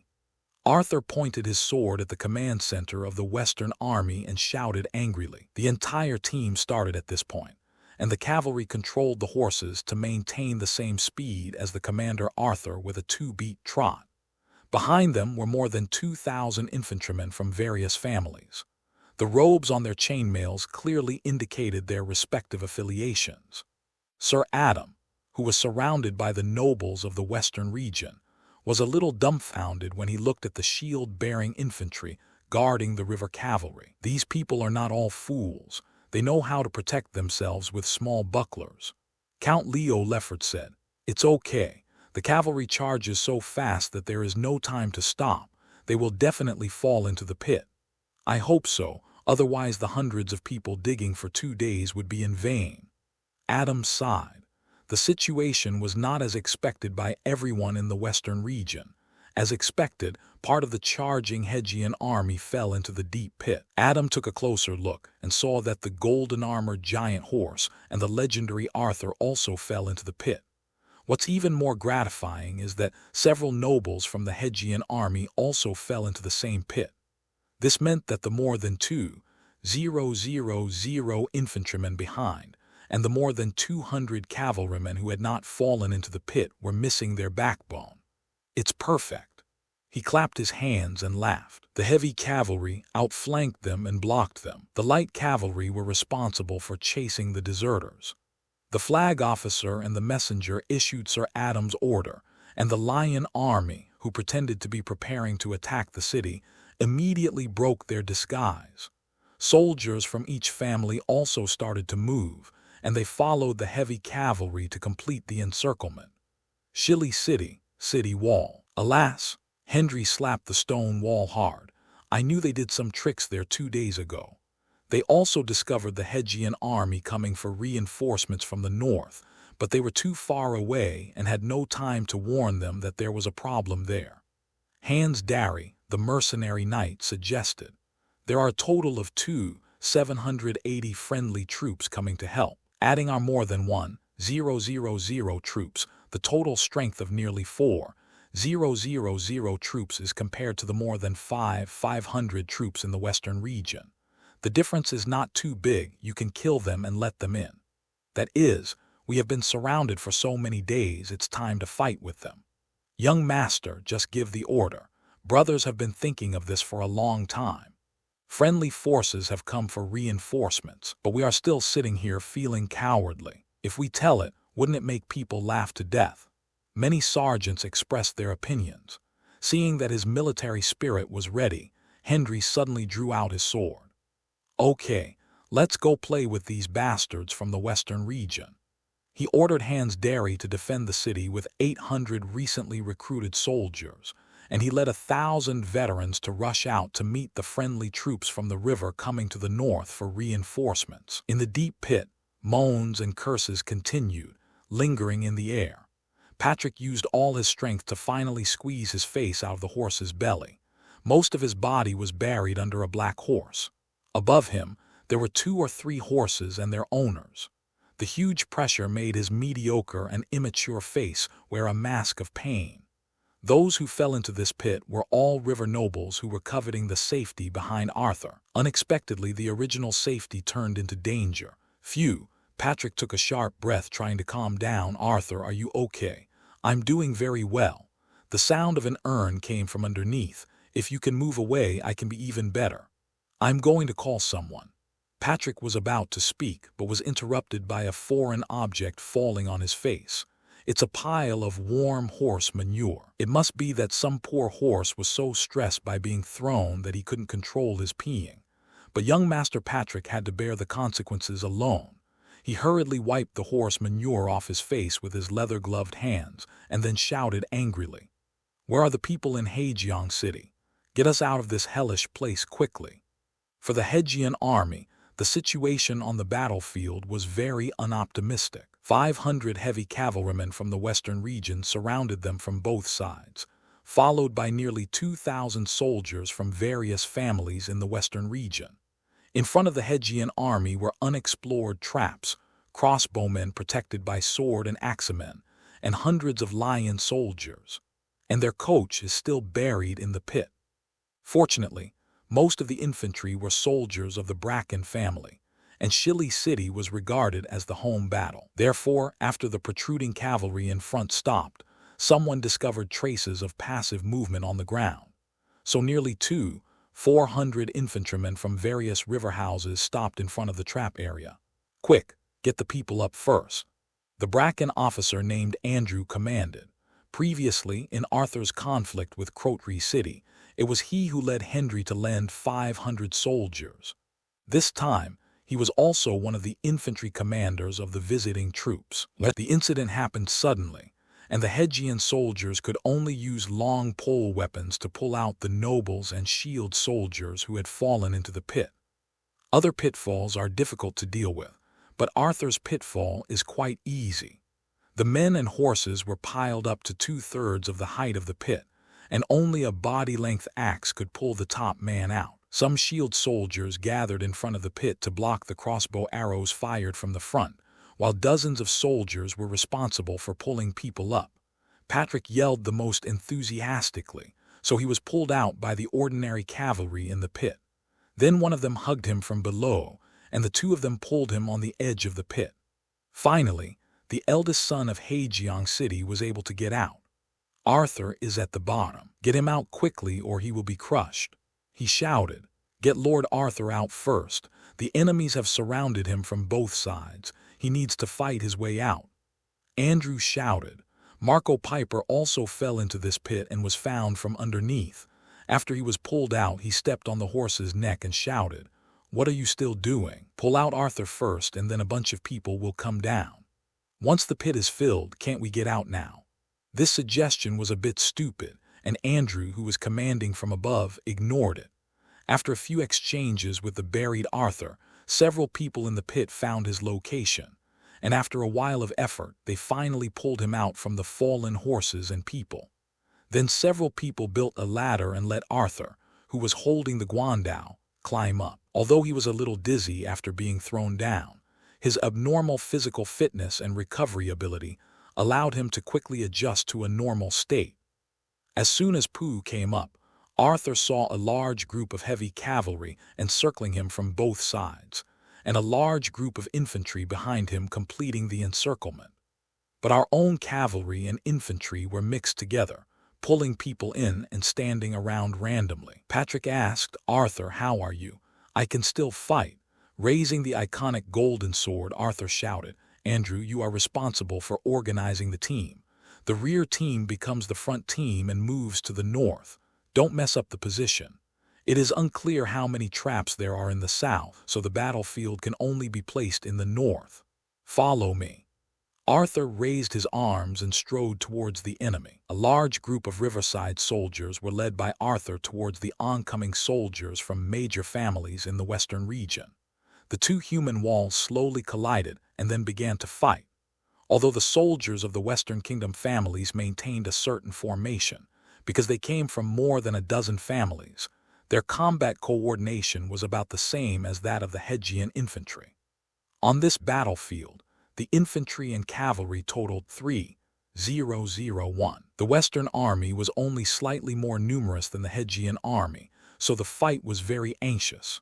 But the flying golden guandao from time to time can still catch the attention of the nobles of the western region. The river people dug that Arthur, and the hole was dug too shallow. Adam said with regret in his tone. Earl Salot put his hands on his eyes and stared at the battlefield carefully. He is really brave. He was thrown into a big pit and could fight when he came out. We have to move the crossbowmen in front of us, otherwise we won't be able to stop the murderer. Count Roland Critch of the Crake Hall suggested. Adam agreed. So the crossbowmen and the sword and axemen who protected the crossbowmen gathered together with the soldiers of this group of nobles from the west. Sir Adam, we have to pay attention to another group of river soldiers. Count Leo Redford looked at the hills behind him. The huddled Bracken soldiers in Stonehenge City also rushed out from the north gate. It looks like they are receive reinforcements. Adam was reminded and noticed a large group of soldiers wearing golden shields and red horse robes pouring out of the north gate of Shilly City on the hill. Just in time. Let's have a decisive battle. We just need to ensure that the inside of Shilly City is intact. He also has 2,000 Lannister infantry under his command, just to deal with the river soldiers in the castle. After the messengers galloped around in a circle, the group of lion soldiers also started to move, so all the soldiers outside Shilly City were involved in the battle. After dozens of minutes of fighting, Arthur hacked to death the last enemy in front of him. He looked around and found that there were only a few hundred soldiers from the West Country family on the north side, and the Lion family cavalry on the east and west sides were also dragged into the quagmire by the Hedgian infantry, and they were crowded together to fight. It seems that there are still a few hundred people left out of the more than 700 people brought, and they already have a numerical advantage on this battlefield. On the hill on the south side, the defenders pouring out of Shilly City were having an extremely difficult time fighting. Their number was only half that of the Lion soldiers, and their equipment was not as good as that of the wealthy Lannister soldiers. They were now unable to hold on. Arthur noticed that the leader of the Bracken soldiers on the hill was his distant cousin Hendry. The left support and the right were weak, and the fight was very embarrassing. The last time Arthur came to Stonehenge City to borrow troops, this man gave him the impression of being effeminate and not generous. But now he actually came out in person and led troops to meet the reinforcements, which made Arthur's impression of him slightly change. On a flat ground on the west side of the hill battlefield, dozens of flags and 200 or 300 Westerland soldiers stood. It seemed that they were the commanders and nobles of this group of Westerland soldiers, as well as their personal soldiers. To capture people, it is natural to capture the king first. Come on, some good hands, let's go capture those Westerland nobles. Arthur shouted and then walked quickly to the west. Raymond and a dozen Derry City infantrymen and dozens of Bracken Main family infantrymen responded to Arthur's call and followed him. In order to bypass the trap area, they turned around from the west. It happened that Arthur cut another meal of Westerland infantry and cavalry he met on the road. At least 30 or 40 Western soldiers died on Arthur's way to capture and kill the Western nobles, which made the situation here clearer. The group of rivermen following Arthur were all veterans. They knew that the Western nobles were surrounded by the earlier group of crossbowmen, so they picked up large shields, One handed small round shields and other defensive equipment from the road, formed a circle, and formed a shield formation to protect Arthur, Raymond, and other high-ranking rivermen nobles. "Stop them!" Count Shalott screamed. The rivermen's commando team was only a few dozen steps away from them, which made these Western nobles more nervous than ever. The man who came was the god of war who stopped tens of thousands of troops outside the Golden Tooth City alone. If he was bloodthirsty, he might not even abide by the tradition of not killing the great nobles. At present, the soldiers of each family were still fighting a decisive battle, and it was not easy for them to abandon their own soldiers and run away. Commander Adam was very calm and calmly asked the crossbowmen to fire a round of volleys first, but most of the crossbow arrows were caught by the shields. The momentum of the river commandos was not affected, so the swordsmen and axemen who protected the crossbowmen were sent to intercept, and some of the personal soldiers of the westerly nobles followed behind. After close combat, the shield formation was no longer necessary. The river commandos and the westerly soldiers began to fight each other, and Arthur swung his guandao and started to chide people. A few minutes later, Earl Leo Redford asked uncertainly, "Or should we retreat?" His voice was slightly trembling, and it could be heard that he was a little scared. Adam himself was also frightened by the invincible Arthur. At a distance of dozens of steps, the group of westerly nobles could already see that the blade of Arthur's golden sword had been chopped and curled. But even so, this man was still able to kill one person with one chop, which shows how strong he was. The wounds of the westerly soldiers chopped by his sword were often not as smooth as those chopped by axes and swords, and blood, flesh and bone fragments flew together, and brains and internal organs danced together. They dared not imagine how painful it would be to die with such a chopping method. "No hurry, hold on for a while."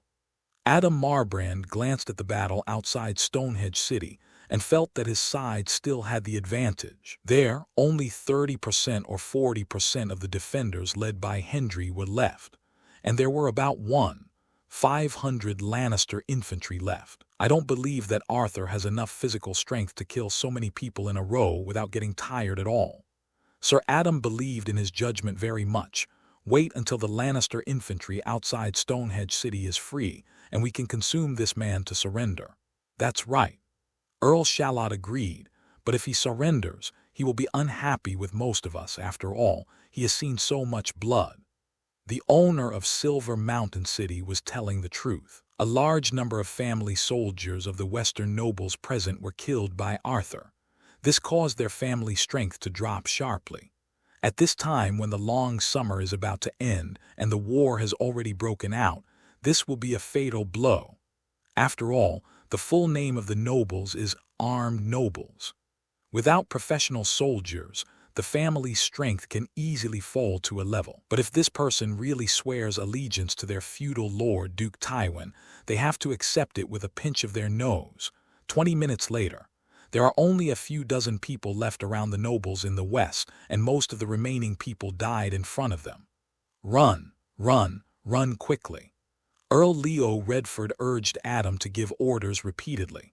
"That's right. My personal soldiers are almost gone. If I don't run now, are we really waiting for him to kill us all?" Earl Shalott also agreed to leave. "Messenger, let the soldiers retreat to the east." Adam looked at the battle situation on the north side, and the river war god in front of him who was still vigorous, and finally decided to retreat. There were only more than 200 Lion family cavalry on the north side, and about 400 family soldiers from various families in the west. Outside Stonehenge, another large group of Bracken soldiers rushed out. Although they were obviously new recruits, they still dealt a heavy blow to the morale of the Lion's infantry. These westerly nobles and the few remaining personal soldiers were all on horses, so they were very efficient in escaping. Before Arthur could react, there was no target on horseback in front of him. There was no lone horse nearby for him to ride to chase the fleeing enemy. So Arthur rushed towards the Lannister soldiers outside the north gate of Stonehenge who had no time to retreat from the fight. After another round of fighting, the westerly soldiers who could escape fled, and those who couldn't escape were either killed or knelt down to surrender. Stonehenge Hall. Ouch! I almost got crushed to death when I fell into the pit. Patrick said to Arthur, who was observing the big knife while sitting on a chair. His idol was distressed by the rolled blade.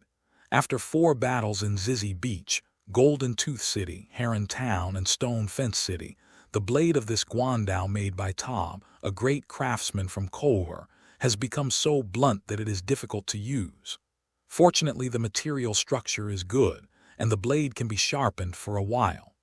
You are still lucky. We are all wearing plate armor which can't press on the ribs. The shield soldiers in the front row are only wearing chain mail.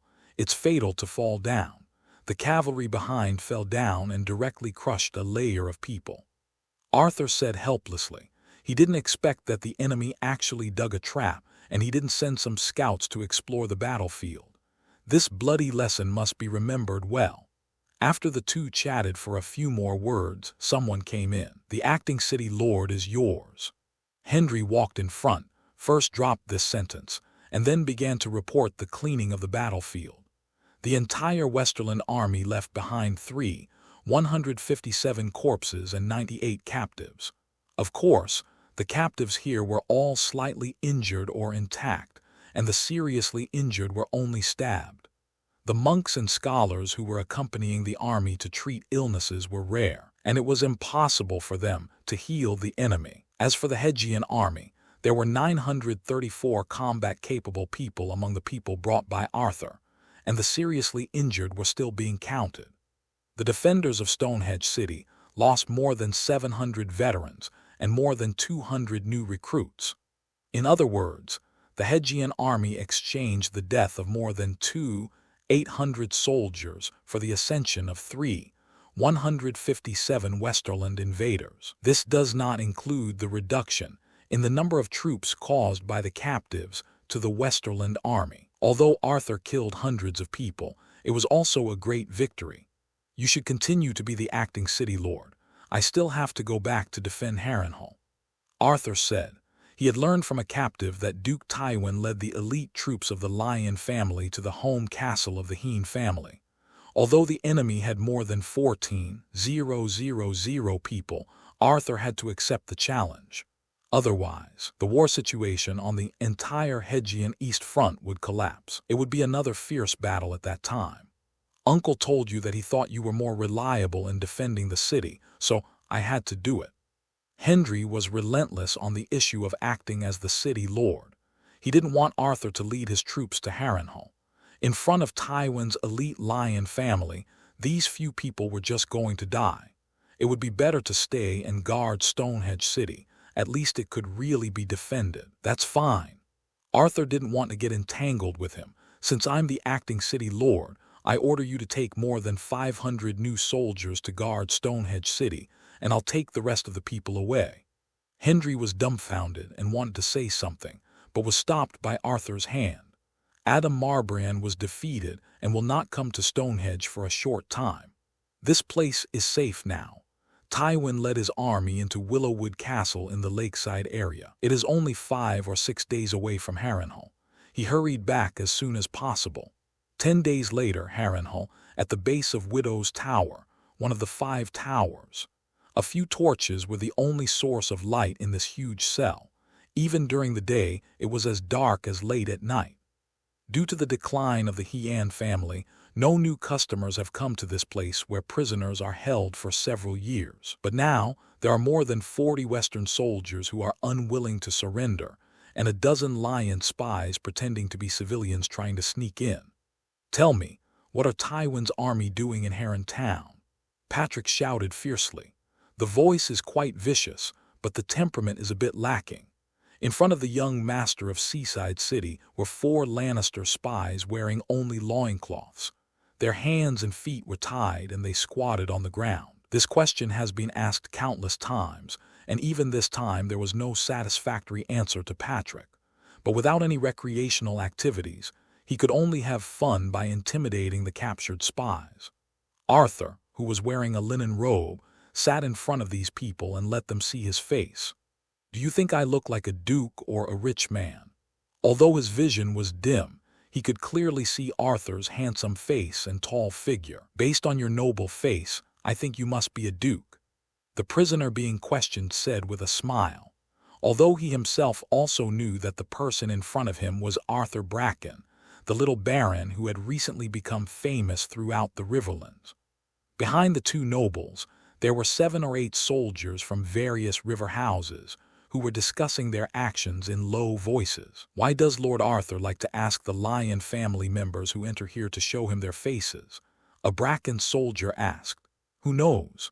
I also can't understand your lord's move to name this cell the Nishihyoko Grand Hotel. But speaking of appearance, Lord Arthur does look very noble.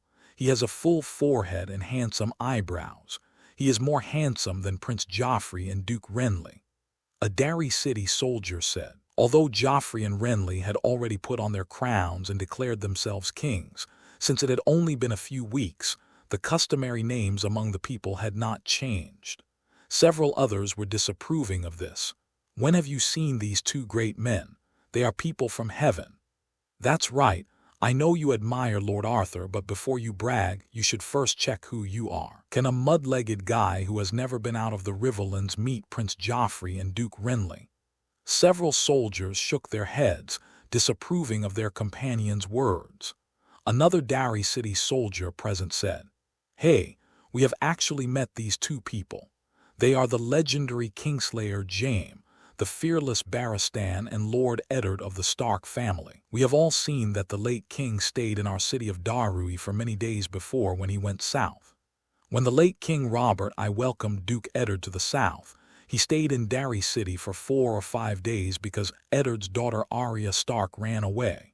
Therefore, what these 2 Derry City soldiers said was true." "Tell you too, what does a regicide look like?"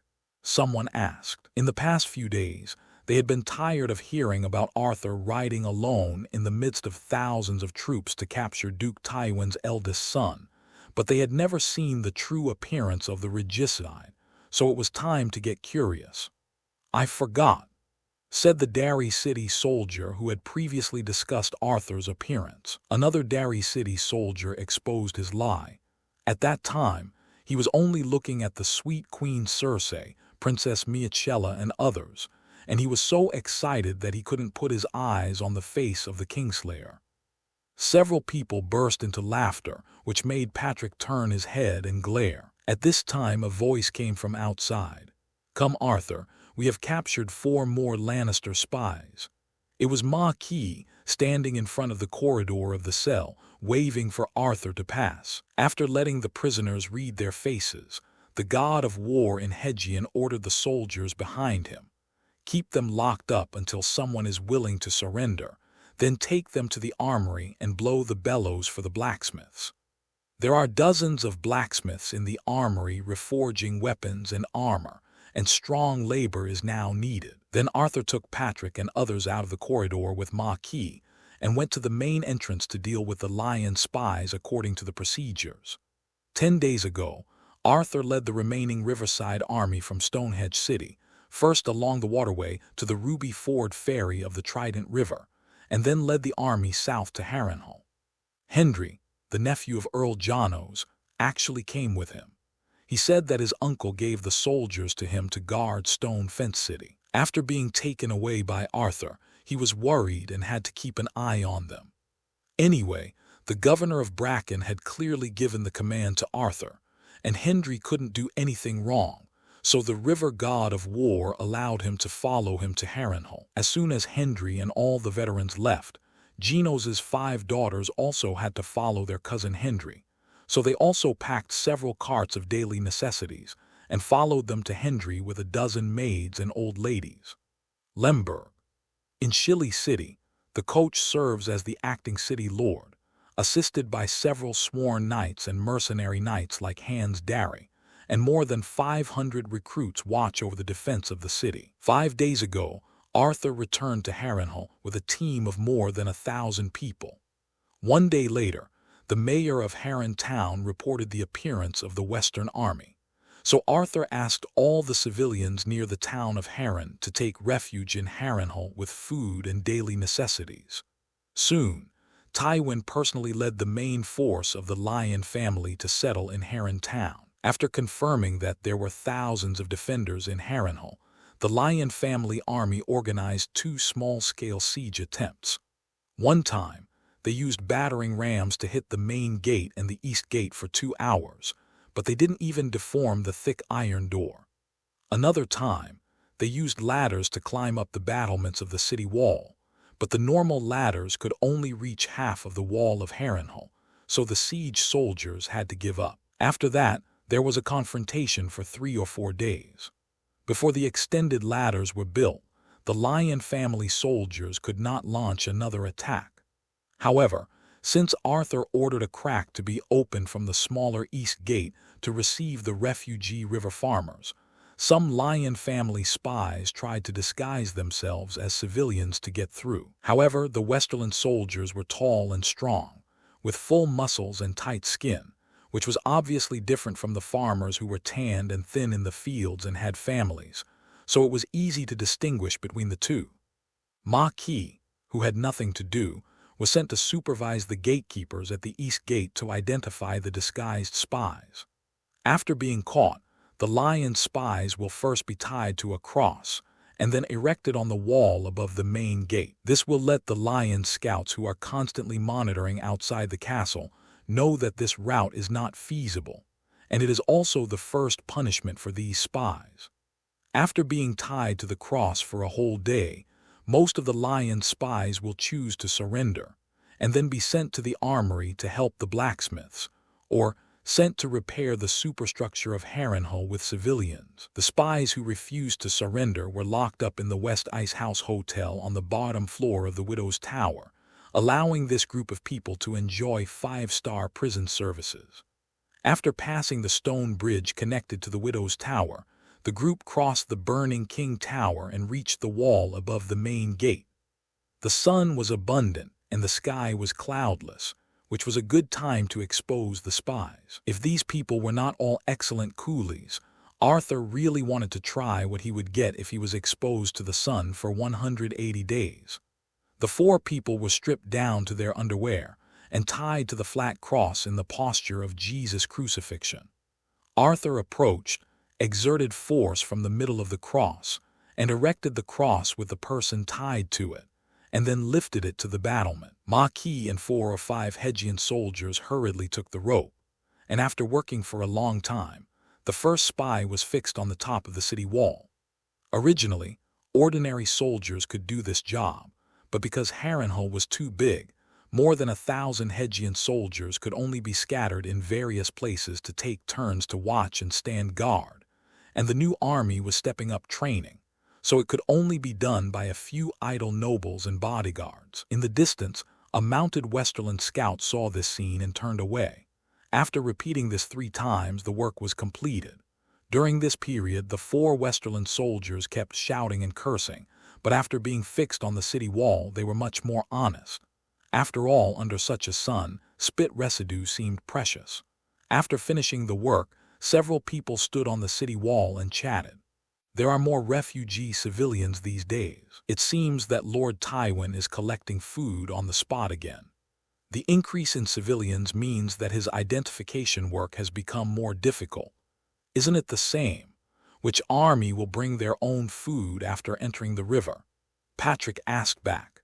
Since the Westeros continent is long and narrow, the river in the middle has naturally become the main battlefield of the 7 Kingdoms War. In addition, it is a grain-producing area, so solving the military food problem on the spot has become the most cost-effective way for the army entering the river.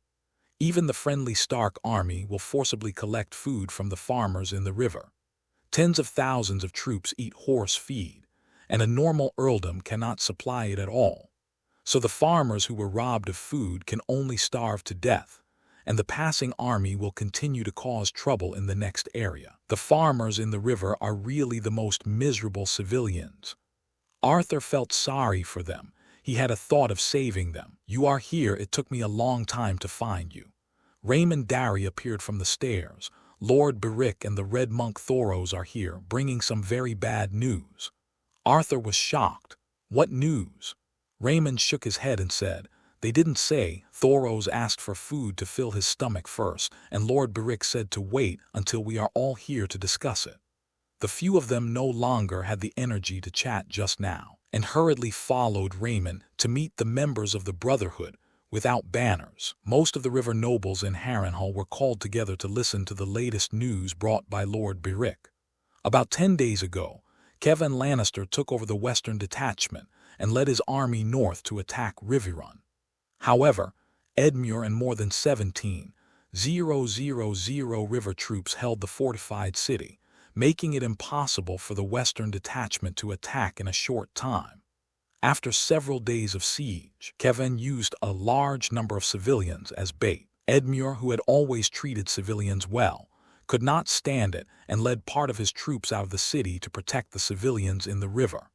However, the Westerlands were well prepared, and the Riverlands were defeated, losing 4,000 to 5,000 men. What is even more touching is that Kevan ordered the shooting of the Riverland civilians, so Edmure and his personal soldiers protected the civilians. The only heir of the Duke was seriously injured by the Westerlands crossbowmen. Fortunately, the rest of the Riverlands troops in the city were led by Titus Blackwood, Jason Mallister, and other Riverlands nobles to rescue the seriously injured Edmure. This news made Arthur angry and sad. He was angry that Kevan of the Lannister family was so despicable that he used innocent civilians as bait. He was sad that the kind-hearted Edmure did not end well. The 2 Tully men were seriously injured and too sick to take charge. The Hedong area was invaded by war, so the 5 earls on the south bank of the Red Fork River left at the same time with their troops to defend their territories. What is even more unexpected is that, taking advantage of the chaos, Lord Janos Bracken led his men to kidnap Jaime the Kingslayer, and then gave him to Kevan in the west. It is said that when the regicide poops, there are 300 fully armed soldiers from the west watching, many of whom are nobles wearing plate armor. Thoros took a bite of the chicken leg and said what he heard of gossip. Lightning King Lord Beric shook his head.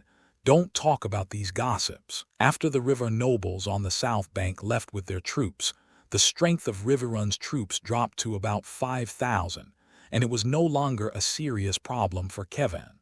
So he led his army to cross the ford of Tangshi River, marching towards the north. The Tangshi River is a tributary of the Red Fork River, and the 2 rivers converge at Riverrun City. Going north across the Tangshi River means that Arthur's territory, Seaside City, Crowtree City, Beauty Market, and other riverlands are no longer safe. Patrick shouted, "They must be heading towards my home city of Haejeon. I don't know if my father can hold it."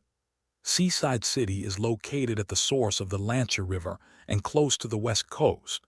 It is the first fortress in the Riverlands to defend against the invasion of the Ironborn of the Iron Islands. The coastal defense has a high strategic position, but the land battle is just an ordinary earldom-level castle that is insignificant. Idiot, the North has gathered troops to move south to the Gulf of Kalen. Kevan's army is targeting the twins. The red-robed monk Thoros was amused by Patrick's simple remarks and reminded him. Arthur also thought of this section, and as a result, the entire war situation on the Western Front completely collapsed. Although Robb, the eldest son of Duke Eddard in the north, had already led his army to the Gulf of Kalen at this time, he had not yet won the support of the Frey family, which had more than 4,000 troops. If Kevan leads his army to the twins, and due to the marriage relationship between the local lords Frey and Lannister, Lord Walder Frey will immediately stop riding on the fence and turn to the Lion family. At that time, the northern soldiers will not have to go south, because there are only 2 choices. Either fight with the Kevan Frey family coalition forces of equal strength in the Twin City, and they may not win. Either go south along the King's Road, and then be blocked by the Kevan Frey coalition in the narrow strip between the Green Fork River and the Moon Mountains. If Tywin's Eastern Front Lion army could also cross the Ruby Bank and head north, the nearly 20,000 Northern Army troops would be directly blocked from both ends, and young Wolf Lord Robb would be defeated without a fight. So we rushed here to deliver this series of news to you. Earl Barry said. The steady Raymond held his chin in thought for a moment and then said, "In this case, the only chance of a comeback on the Western Front is for the Northern Army to quickly move south, and then the Starks use heavy profits to lure the Frey family and bring his family to the Fish and Wolf Alliance. Then join forces and attack Kevin's Western Division with Seaside City, Riverrun City, and others." Lord Baratheon nodded in agreement. "Yes, it's not necessarily a win. Robb is only a teenager, so he is too young. Arthur is not worried about Robb's fighting ability. With famous generals such as Robb and Lord Roose Bolton, who are extremely talented in fighting, there is a high probability that the actions in the north will be as Raymond said. There's just another problem. In this case, all the Wolf soldiers will go to fight on the Western Front in the Riverlands. Arthur and the others who were stuck at Harrenhal did not get any support. You guys are chatting happily. Did I miss anything?" Lady Heen appeared from the door. On both sides of her were Hendry and Jane Bracken, the eldest daughter of Earl Janos. Since arriving at Harrenhal, Jane and her sisters have been staying with Lady Heen all day. 1 old and 5 young, they get along well. Hendry also often ran to Lady Heen's room. He has been working hard to build a good relationship with the Earl-level nobles in the Riverland, and the same strategy is used for the declining Heen family. As soon as the 3 of them came in, the arguing crowd immediately quieted down. More than a dozen eyes were cast on Hendry and Jane. "What's wrong?" Hendry is not stupid. After noticing something wrong, he asked. After the audience was silent for a few breaths, the red-robed monk Thoros explained to him the actions of Earl Bracken. Hendry's ordinary facial features suddenly became brilliant, with several expressions such as surprise, dumbfounded, fear, and guilty conscience mixed together, making it difficult to guess what he was thinking at the moment. Finally, he said, "I was just about to fight the Westerland soldiers to death. Why did my uncle surrender first? My nephew was about to fight to the death. Why did my uncle surrender first? Why didn't he take me with him after surrendering? Seeing the awkward situation, Mrs. Heen laughed and made a round. In fact, Earl Janos's behavior can be understood." Raymond also chimed in. "That's right, since Edmure was seriously injured. He handed over the command of the River Army in Riverrun to Earl Titus of Raventree City, and when Stonehenge City was besieged, Earl Janos was just trying to protect himself. After a battle outside Riverrun, Edmure was seriously injured and unable to take charge of the overall situation, so he handed over the command to Earl Titus on the North Bank. There are 2 reasons for this arrangement. Raventree is on the north bank of the Red Fork River and has not been invaded for the time being, so Titus can focus on fighting the Westerland soldiers in Riverrun. After Janos lent troops to Arthur, the Blackwood family became the strongest among the river lords in Riverrun, but the 4 earls on the south bank had no intention of staying in Riverrun and were eager to rush back to their own territory for rescue, which made Janos very embarrassed. If he went back with 1,000 people, Stonehenge was being surrounded. If he stayed in Riverrun, the nobles on the south bank who were friendly with him had left, and the remaining Tully soldiers and Raventree soldiers were under the command of their mortal enemy Titus. After weighing the pros and cons, the Earl of Bracken used his own famous skill, snatching prisoners of war and defecting. And this was not an ordinary prisoner of war. The regicide was the eldest son of Duke Tywin. For a dwarf son, Little Devil, who was not favored by the head of the Lion family, Duke Tywin could go to war with the entire Riverlands. The price of the regicide that Tywin loved so much was really sky high. Moreover, Janos was the first Earl-level nobleman to surrender in the Riverlands. In order to show his sincerity in accepting the surrender, Duke Tywin's offer would not be low. 1,000 gold coins are enough to buy horse bones. After the 2 helped to rescue, Hendry vowed that he was not a person like his uncle. He would definitely stand with the Riverlands people and fight to the death with the Westerland soldiers. No one at the scene questioned it, but I'm afraid not many people believed it. There were other things to discuss, and Hendry and his cousin were not embarrassed. I propose to send Raymond from Derry City to Maiden Spring City for help. Marco Piper said. This was the first time he made such a smart suggestion. Maiden Spring City in Crab Bay is the home castle of the Merton family, and the current lord is Earl William Merton. When Duke Tywin stationed troops in Horndale, the Merton family did not respond to the call of the Tully family, the feudal lord, on the grounds that the journey was too far. In the entire vicinity of Harrenhal, there is only one large family that can still have more than 2,000 troops. The Raymond family and the Merton family have been neighbors for many years, and sending him there should be able to borrow a lot of troops. Arthur nodded. This is also a way. Due to the defeat of Riverrun and Kevan's army heading north, his plan was greatly disrupted. Originally, he wanted to defend Harrenhal with the little force in his hands and the newly formed army, and then wait for the reinforcements from the north to arrive. According to the original plot, as long as Harrenhal is defended for about a month, 17,000 Northern and Frey infantry, led by Marquis Roose Bolton, will arrive. But this plan is obviously not suitable for the current situation. In the original book, Jaime really didn't know how to fight, so he besieged Riverrun in 3 places, and was later captured in the ambush battle in the Whispering Wood. That's why the Westerland detachment was left without a commander in the subsequent raid on the camp, and was divided and defeated by the Northern cavalry, which had far fewer troops than the Westerland. But Kevan was not as reckless as his nephew.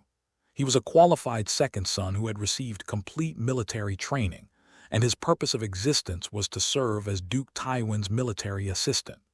Since Riverrun could not be captured in a short time, and the northern soldiers had already reached the Bay of Kaelin, it was only natural for Kevan to lead his army north to fight, and by the way, to pull the Freys, who were sitting on the fence, to his own camp. But in this way, the northern soldiers had to deal with Kevan's Westerland soldiers first, and the time to go south was greatly delayed. This put Arthur and his men in a precarious situation. If Duke Tywin was determined to take it at the cost of his life, even if Harrenhal was taller, all the troops in the city would not be enough to consume it. The soldiers of the various families in the river added up to about 300 people, and the number of new troops reached 100, a total of 400 people, which was far from enough compared to Tywin's 14,000 people. This is the most famous heavy cavalry corps of the Lion family, and its number of people far exceeds those under Arthur's command. Therefore, finding reliable foreign aid has become the most urgent matter now. It's just that the Mountain family's military strength is a bit lacking. Raymond said, this is also feasible, but even if all the troops of the Mountain family come to help, it may not be possible. He didn't say it clearly, but his meaning was obvious. After eating, Soros wiped his mouth with oil, turned to the river nobles and said, in addition to strengthening yourselves, you can also think about weakening your opponents. Weaken your opponent. Arthur suddenly remembered a certain method that was common in the 3 kingdoms in his previous life, robbery of camp in the middle of the night. We can attack their camp in the middle of the night. If we plan well, we can attack and kill Tywin in one fell swoop. As long as Tywin dies, the West will definitely fight Renly in the south to protect Joffrey's throne. He told everyone said, at the moment, Duke Eddard is still locked up in the dungeon of the Red Keep in King's Landing. Robb has not yet claimed the throne, and the conflict between the Westerlands and the Fish and Wolf Alliance has not yet intensified to the point of death. At most, Edmure was injured and a little devil was tied up. As long as these 2 people were alive, the 2 families could still sit down and talk. The main force of the western region outside the city is very tightly defended. We don't have much chance. Maquis said he has always been forthright and reckless. If he said there was no chance, then this road would really not work. The nobles in the river fell into deep thought. Are you just waiting here to die? As a landowner, Mrs. Hyann suddenly thought of something. Maybe you. The words came to her lips, but she stopped talking. What, madam? Tell me quickly. Patrick's temper was aroused, and he urged. Tywin's army is near Heron Town. There is indeed a shortcut from the castle to there, but this is too risky and may cost you your life. the old woman said in a serious tone. As long as they can approach their camp quietly, they will lose their lives. Arthur's tone was unusually certain.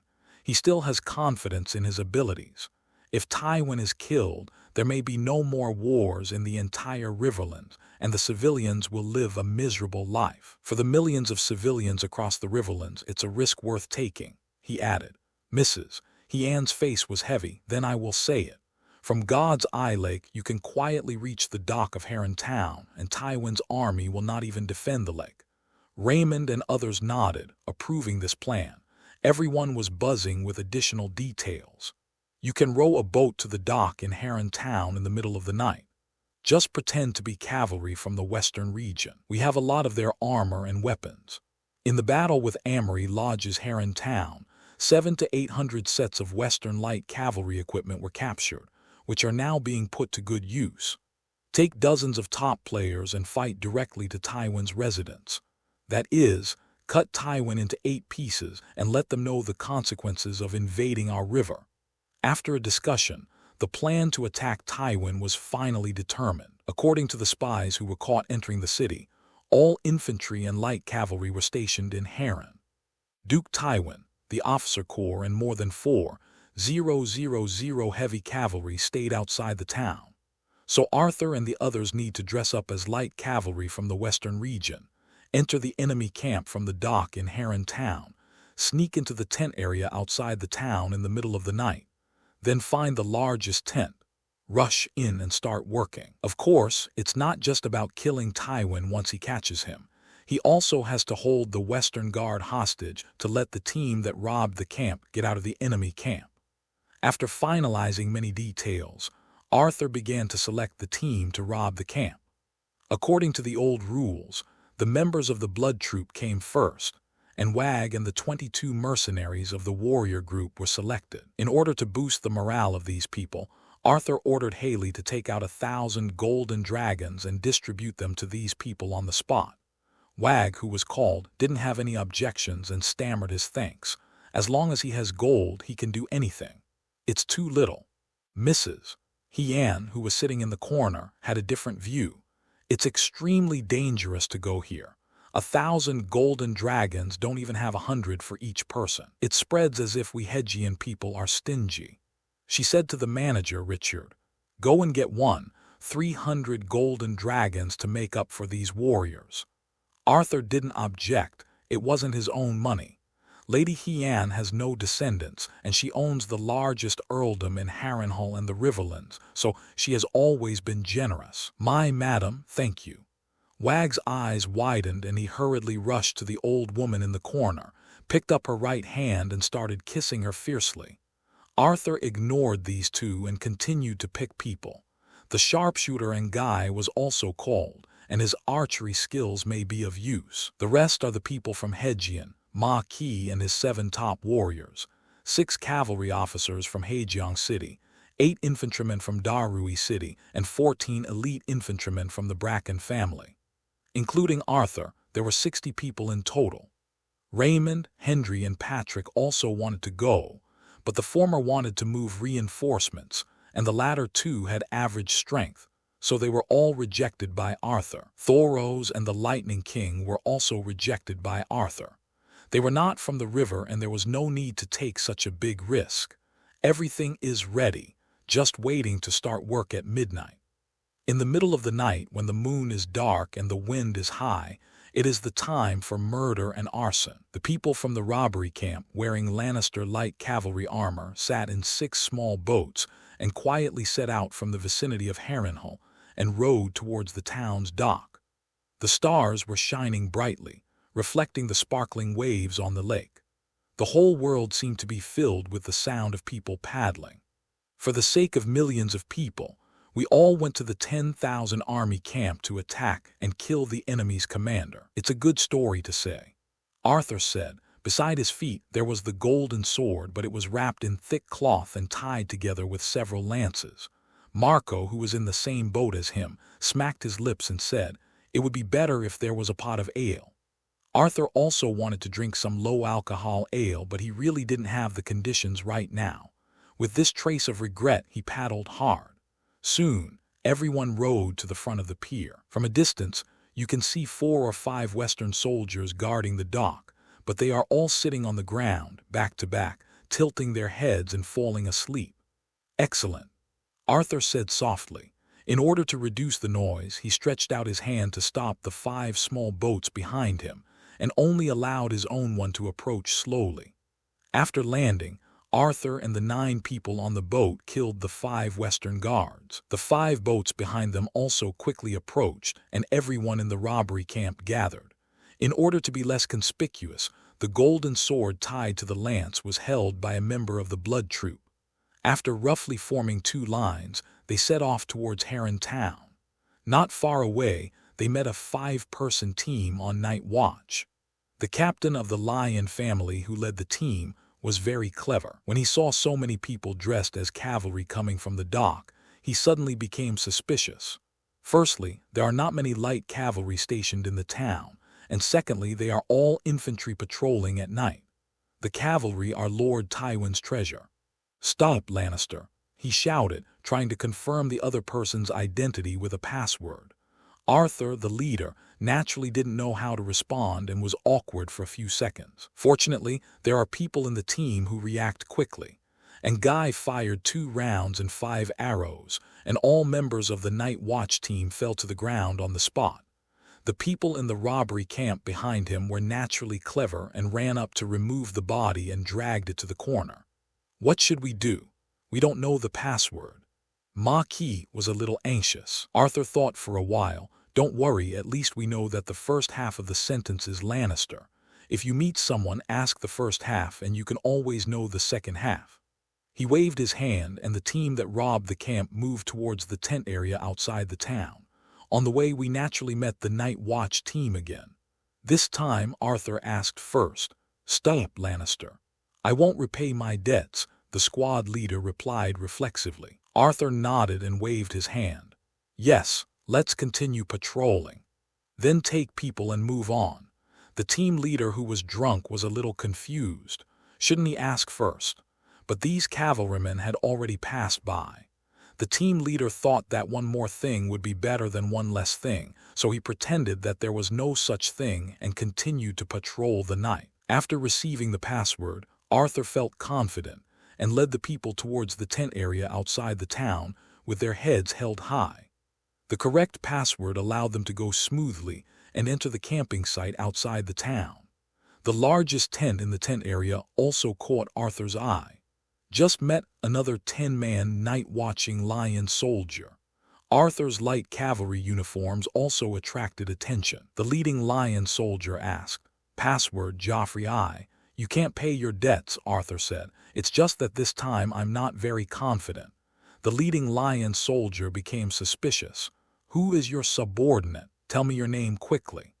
Arthur glanced at the largest tent, which was about 50 or 60 steps away. Even to deal with this group of people, it was still too late to run over. He made a gesture with his left hand behind his back, and his right hand rested on the big sword Shoryu at his waist. "Answered, Sir Amory Lodge, our commander is." Halfway through his words, Arthur drew his sword and struck at the group. Everyone in the back also got Arthur's reminder, and those who shot arrows, and those who slashed others. Enemy attack tilde. This group of night watch Lion soldiers still issued a reminder. 10 people were quickly cut down. There was not much response from the surrounding tents, but the response of the Lion soldiers in some key positions was much faster. Some well-dressed Lion soldiers rushed out from many corners. Arthur waved his sword and shouted, "Protect Lord Tywin." Then he rushed towards the largest tent. The people in the robbery camp behind them also shouted, "Protect Lord Tywin," and they followed Arthur's charge. The defense near Duke Tywin's tent was still very tight. In a few breaths, dozens of Lion soldiers holding torches rushed out. A Lion officer saw Arthur leading the charge and shouted, "Where are the enemies? Whose lord are you subordinates to?" Arthur pointed his sword at the tent. "The enemy has already entered here, and we are ordered to protect Lord Tywin." After that, he ignored these Lion soldiers and rushed to the tent with his men. Seeing this situation, the Lion officer immediately turned his face. They are the enemy. Stop them." The lion soldiers were still in a daze, but the people who robbed the camp had been prepared for a long time. The two waves of people started fighting directly, and the sound of swords hitting each other suddenly rang loudly. The member of the blood opera troupe who held the knife for Arthur also handed the golden guandao to him in time, which made Arthur's charge less obstructed. Everyone was still fighting, and suddenly several people rushed out of the tent. Arthur looked closely and saw that it was Lord Tywin and his personal attendants. However, the majestic Westerly Guardian was a little disheveled. He was without the scarlet cape with gold lines that he usually wore. He was only wearing a breastplate and silk casual clothes, and only one iron boot. He was supported by the people around him and walked away from the battlefield with a group of personal soldiers. "Lord Tywin is in front of us. Protect Tywin," Arthur shouted. He casually chopped down the two lion family soldiers in front of him, and then led his men to chase the Westerly Guardian. However, the fight of hundreds of people attracted a lot of attention, and more lion family soldiers came out from all around. There were also sounds from the surrounding tents, and it seemed that the soldiers who were sleeping and resting had also woken up. The situation became more unfavorable, but fortunately, the lion family soldiers who joined later did not understand the situation for the time being and stood around, watching the two groups of their own people fighting. The lion family officer who had previously identified Arthur as an enemy shouted, "This group of light cavalry is the enemy. Hurry up and come on.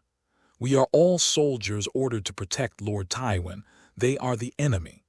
Maquis followed Arthur and was the most relaxed, so he refuted. Arthur waved his sword and shouted, "That's right, they are trying to disrupt us, brothers. Hurry up and take down these river people." In the few breaths that the later lion family soldiers hesitated, the first red robes had been almost wiped out. The officer was also hit by Arthur's sword, and his head was moved immediately. This made the front of the camp robbers unobstructed, and they went straight to the West Guardian, who was still in sight. The sharpshooter Ange played steadily, and the number of people around Duke Tywin continued to decrease. It was just that the Westerlanders were still loyal, and the Westerland Guardian was protected by the personal soldiers with a large shield behind him, so he could not be shot to death for the time being. After the torchlight illuminated the golden color of Arthur's guandao, the later lion family soldiers finally reacted and hurriedly followed the camp robbers who ran over. "The enemy is ahead. Protect Lord Tywin. The man with the golden knife is Arthur Bracken. Stop him quickly. Don't sleep, pigs in the tent. Come out and fight." In order to make things more chaotic, the camp robbers also shouted, "The ones behind are the Rivermen brothers. Fight them. The enemy pretends to be Lord Tywin's personal soldiers. Don't confuse them with our own people. Colleagues in the tent, recognize that we are here to protect Lord Tywin." In this way, Tywin, several attendants and 20 or 30 personal soldiers were in front, and the camp robbers followed behind, followed by a large group of lion family soldiers. The moonlight was unclear, and the weak torchlight illuminated the current situation of the Westerly camp. After running for a while, the Westerly Guard was helped to the stable, and then surrounded by personal soldiers and attendants, riding out of the camp. Now the enemy is wearing the equipment of the lion family soldiers, and it is impossible to distinguish between the enemy and us. Running out of the camp is indeed a way to deal with it. Arthur and his men also ran to the stables, each with a horse, and they jumped on their horses and chased after the robbers. Now the camp robbers didn't need to disguise themselves. The crowd galloped on their horses, chasing and fleeing, breaking the tranquility of the night. The one without a red robe in front is Tywin. Arthur pointed his knife to the front and turned to remind the camp robbers, "Chase Tywin." Ange understood and pulled the long bow like a full moon, and a sharp arrow shot out instantly. A servant shouted, "Don't hurt my master." Then he stood behind his own lord and blocked the arrow with his body. The Westerlands were reminded, and someone handed his scarlet robe to the lord and started to ride fast again. Arthur glanced clearly, turned back and shouted, "The bold man is Tywin. Shoot Tywin." Anne shot another arrow, and the Westerland's man who handed the red robe blocked the arrow with his body and fell to the ground. Someone else put his lion-shaped half-helmet on the Lord, and now Arthur couldn't tell that the one in front was Duke Tywin. Fortunately, Marco Piper was quick-witted and shouted, "The one with the head is Tywin, chase Tywin." Although the Westerlands were nervous, they still had brains and didn't cut off their lord's head. Then, the large army of the Westerlands finally caught up. Arthur looked back and saw dense torches, at least hundreds of people, shouting and cursing from a distance. But the distance between them and Tywin was getting closer and closer, estimated to be 30 or 40 steps away. Anguy also stopped shooting, and there was not much stock in his quiver. Just when the raiders were about to catch up with the target, a large group of light cavalry from the Westerlands suddenly flashed in the west. They heard the shouts of Arthur and others and rushed to protect their lord. "Sir, don't worry, I am Amry Lodge," the leader shouted. Regardless of whether he stopped the pursuer or not, he must first clearly demonstrate his role in saving the pursuer. Rocky was originally sent to hunt down Lord Beric and other members of the Brotherhood without banners, and he happened to catch up to Harrenhal in the past 2 days. Half of Locke's more than 100 light cavalry were sent to fight the pursuers, and he took the rest with Lord Tywin. "My lord, don't panic. As long as I am Amry Lodge, these river people can't hurt you at all."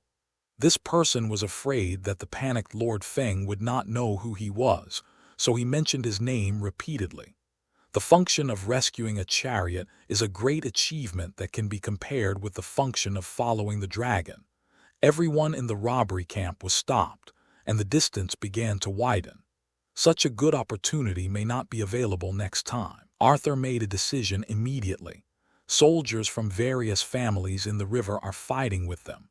People from the blood troop are coming with me. Most of the soldiers of the various families in the river are elite infantry. Although they can ride horses, they are not good at fighting on horseback while running. These people from the blood troop are used to fighting on the spot, so they are suitable to be led to chase them. So more than 30 soldiers from various families in the river stayed to entangle Loki's men, and the remaining 25 followed Arthur to hunt down Tywin. Drive, drive, drive. Everyone urged the horses desperately. In a dozen breaths, the distance between the two sides narrowed to dozens of steps again. Everyone in the Western Territory was a little panicked. After some prevarication, the lower-ranking Rocky and his light cavalry were left to intercept the pursuers. Rocky was angry, but he didn't dare to make a mistake in front of Tywin, so he obediently led his remaining 50 or so men to intercept the pursuers. Wag brought the blood troop to stop them.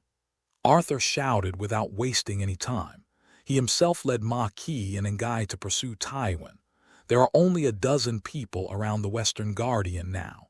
Anguy drew his bow and shot again, and another Westerner fell to the ground. As he rode his horse past the man's body, Arthur glanced and saw it wasn't Tywin. "I, Rocky, will risk my life to protect you." There was another loud shouting behind him, and when Arthur looked back, he saw that this old enemy was chasing after him again. But Rocky was not as brave as he said. Instead, he asked his men to stop the 3 of Arthur and went straight after the Lord. "The time has come for me, Amry Lodge, to show my loyalty and bravery in front of my lord." Arthur swung his sword and hacked 2 light cavalry to death with 2 blows. But there were 20 or 30 people in this group, and the blood troop behind them only held back about the same number of Western soldiers as themselves. Seeing Tywin running further and further away, Arthur was extremely anxious. After this camp robbery, the Western Border Army will surely strengthen its night defense. In other words, this may be the only chance to kill Tywin. "Go quickly, and Guy and I will hold them back," Maquis shouted. After killing a Western soldier, Arthur Lemma shouted, "Two good brothers, please hold on. Then catch up." The distance between Arthur and the target ahead was once again narrowed, but this time the situation was even more unfriendly. After passing a hill, hundreds of torches appeared. The soldiers who guarded Tywin went around half a circle and came back. "I am Davon Lannister, uncle.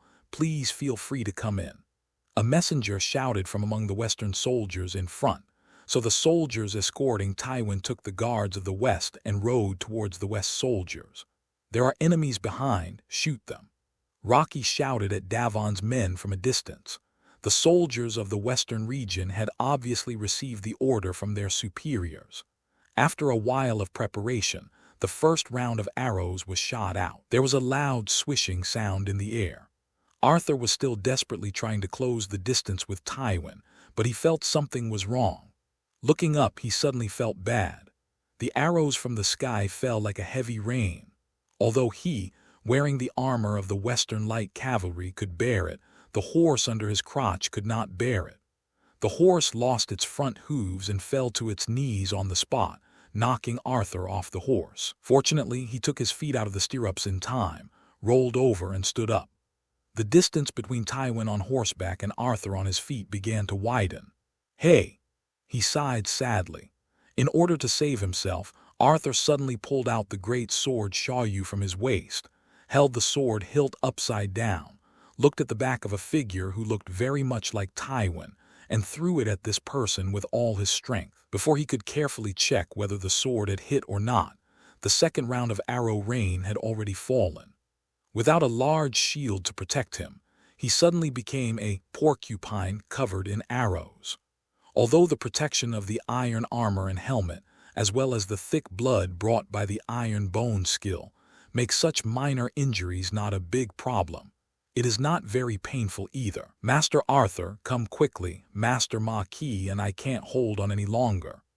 At this moment, Ngai's voice sounded. This is a taciturn Dornish man.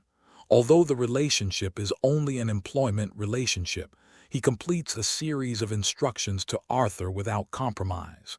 If he calls for help, the situation is really dangerous. Arthur glanced at the target that had rushed into the formation of the Westerners, and then at the third round of arrow rain still floating in the sky, knowing that he would not be able to get Tywin's head tonight.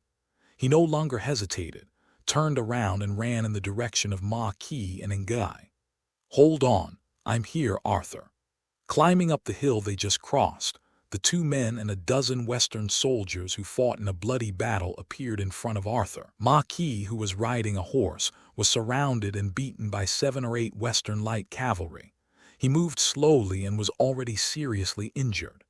Ange got a spear from somewhere and fought fiercely with 4 or 5 light cavalrymen. Arthur strode forward to the battlefield, killed a Westerlander with a knife, took down his body, then jumped on his horse and joined the battle. A few minutes later, 10 Westerlanders were killed by Arthur, and the living Westerlanders fled in all directions. Marquis was seriously injured. After seeing the enemy running away, he smiled at Arthur and fell off his horse. Arthur and Ange hurriedly dismounted and ran over to check his injuries. "I'm fine." Mako smiled weakly with black blood flowing from the corner of his mouth. "Did you kill Tywin? If you kill him, there will be no war in the Riverlands." Arthur was full of shame. "Good brother, my horse was shot down by a rain of arrows. I couldn't catch up with him and threw a man with a sword. I think I hit him, but that person may not be Tywin." Mako's expression was visibly depressed. "It's too dark at night. It's normal that you can't see clearly." Although he was injured, he was still counseling Arthur. Arthur was about to say something but heard Ngai calling out urgently, "Since Tywin can't be killed, take Lord Mako to Harrenhal to bandage his wounds. He can still be saved." Mako said, "That's right, I also think I can save him." The three of them stopped hesitating. Arthur picked a strong horse, carried Mako on the horse, and ran towards Harrenhal with Ngai. Most of the other raiders were stopped by the Amorous, and they were in danger at this moment, so they couldn't take care of it. After about half an hour of galloping, the 3 men and 2 horses arrived at the gate of Harrenhal. They went around to the east gate, called the guards at the gate, and then entered the castle. "Go find the Meisters of Harrenhal and the monks who came in these days too. We need help, hurry up." As soon as he walked out of the cave, Arthur ordered the guards at the gate. Many river monks entered the castle. They claimed that they were not here for refuge, but to help the refugees who had left their homes. Many monks can treat diseases, so they can be used as doctors. The 2 people on duty ran to perform this task, and the rest of the people worked together to close the heavy iron door. Marco was already unconscious, and Arthur carried him to the Kingsburning Tower. Angai himself was also injured and needed bandages and treatment, so he followed behind. Not long after, the old Meisters of Harrenhal and some monks arrived one after another. I think the first thing to do is to let him drink some poppy milk, and then drain the blood clots. As for whether to induce vomiting, it depends on the efficacy of these two things. The old scholar stroked his white beard and said quite proudly, he was very confident in his medical skills. This made Arthur happy.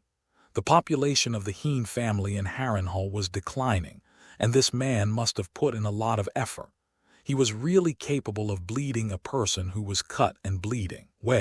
He waved to the old scholar and then faced several monks. Come on, give some feasible suggestions. An elderly but strong monk said quickly, first clean the wound, use my herbs to stop the bleeding, then bandage it, and then take some blood-producing medicine tonic. Maybe it can save his life. Okay, let's do it. Arthur agreed to this treatment plan and asked the man to implement it quickly.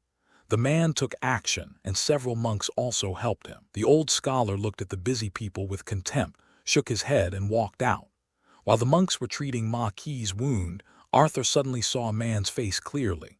This man looked middle-aged, with a round face, bald head, and quite kind features, wearing a light gray robe. What shocked Arthur was that this man looked very much like the pope of a certain religion in his previous life. This face is not long. He asked this man tentatively, Big Sparrow. Hello, everyone. As we wrap up this video, I want to share a quick note. I have a Patreon account. If you'd like to support me and enjoy on-demand audiobooks, you can become a Patreon member.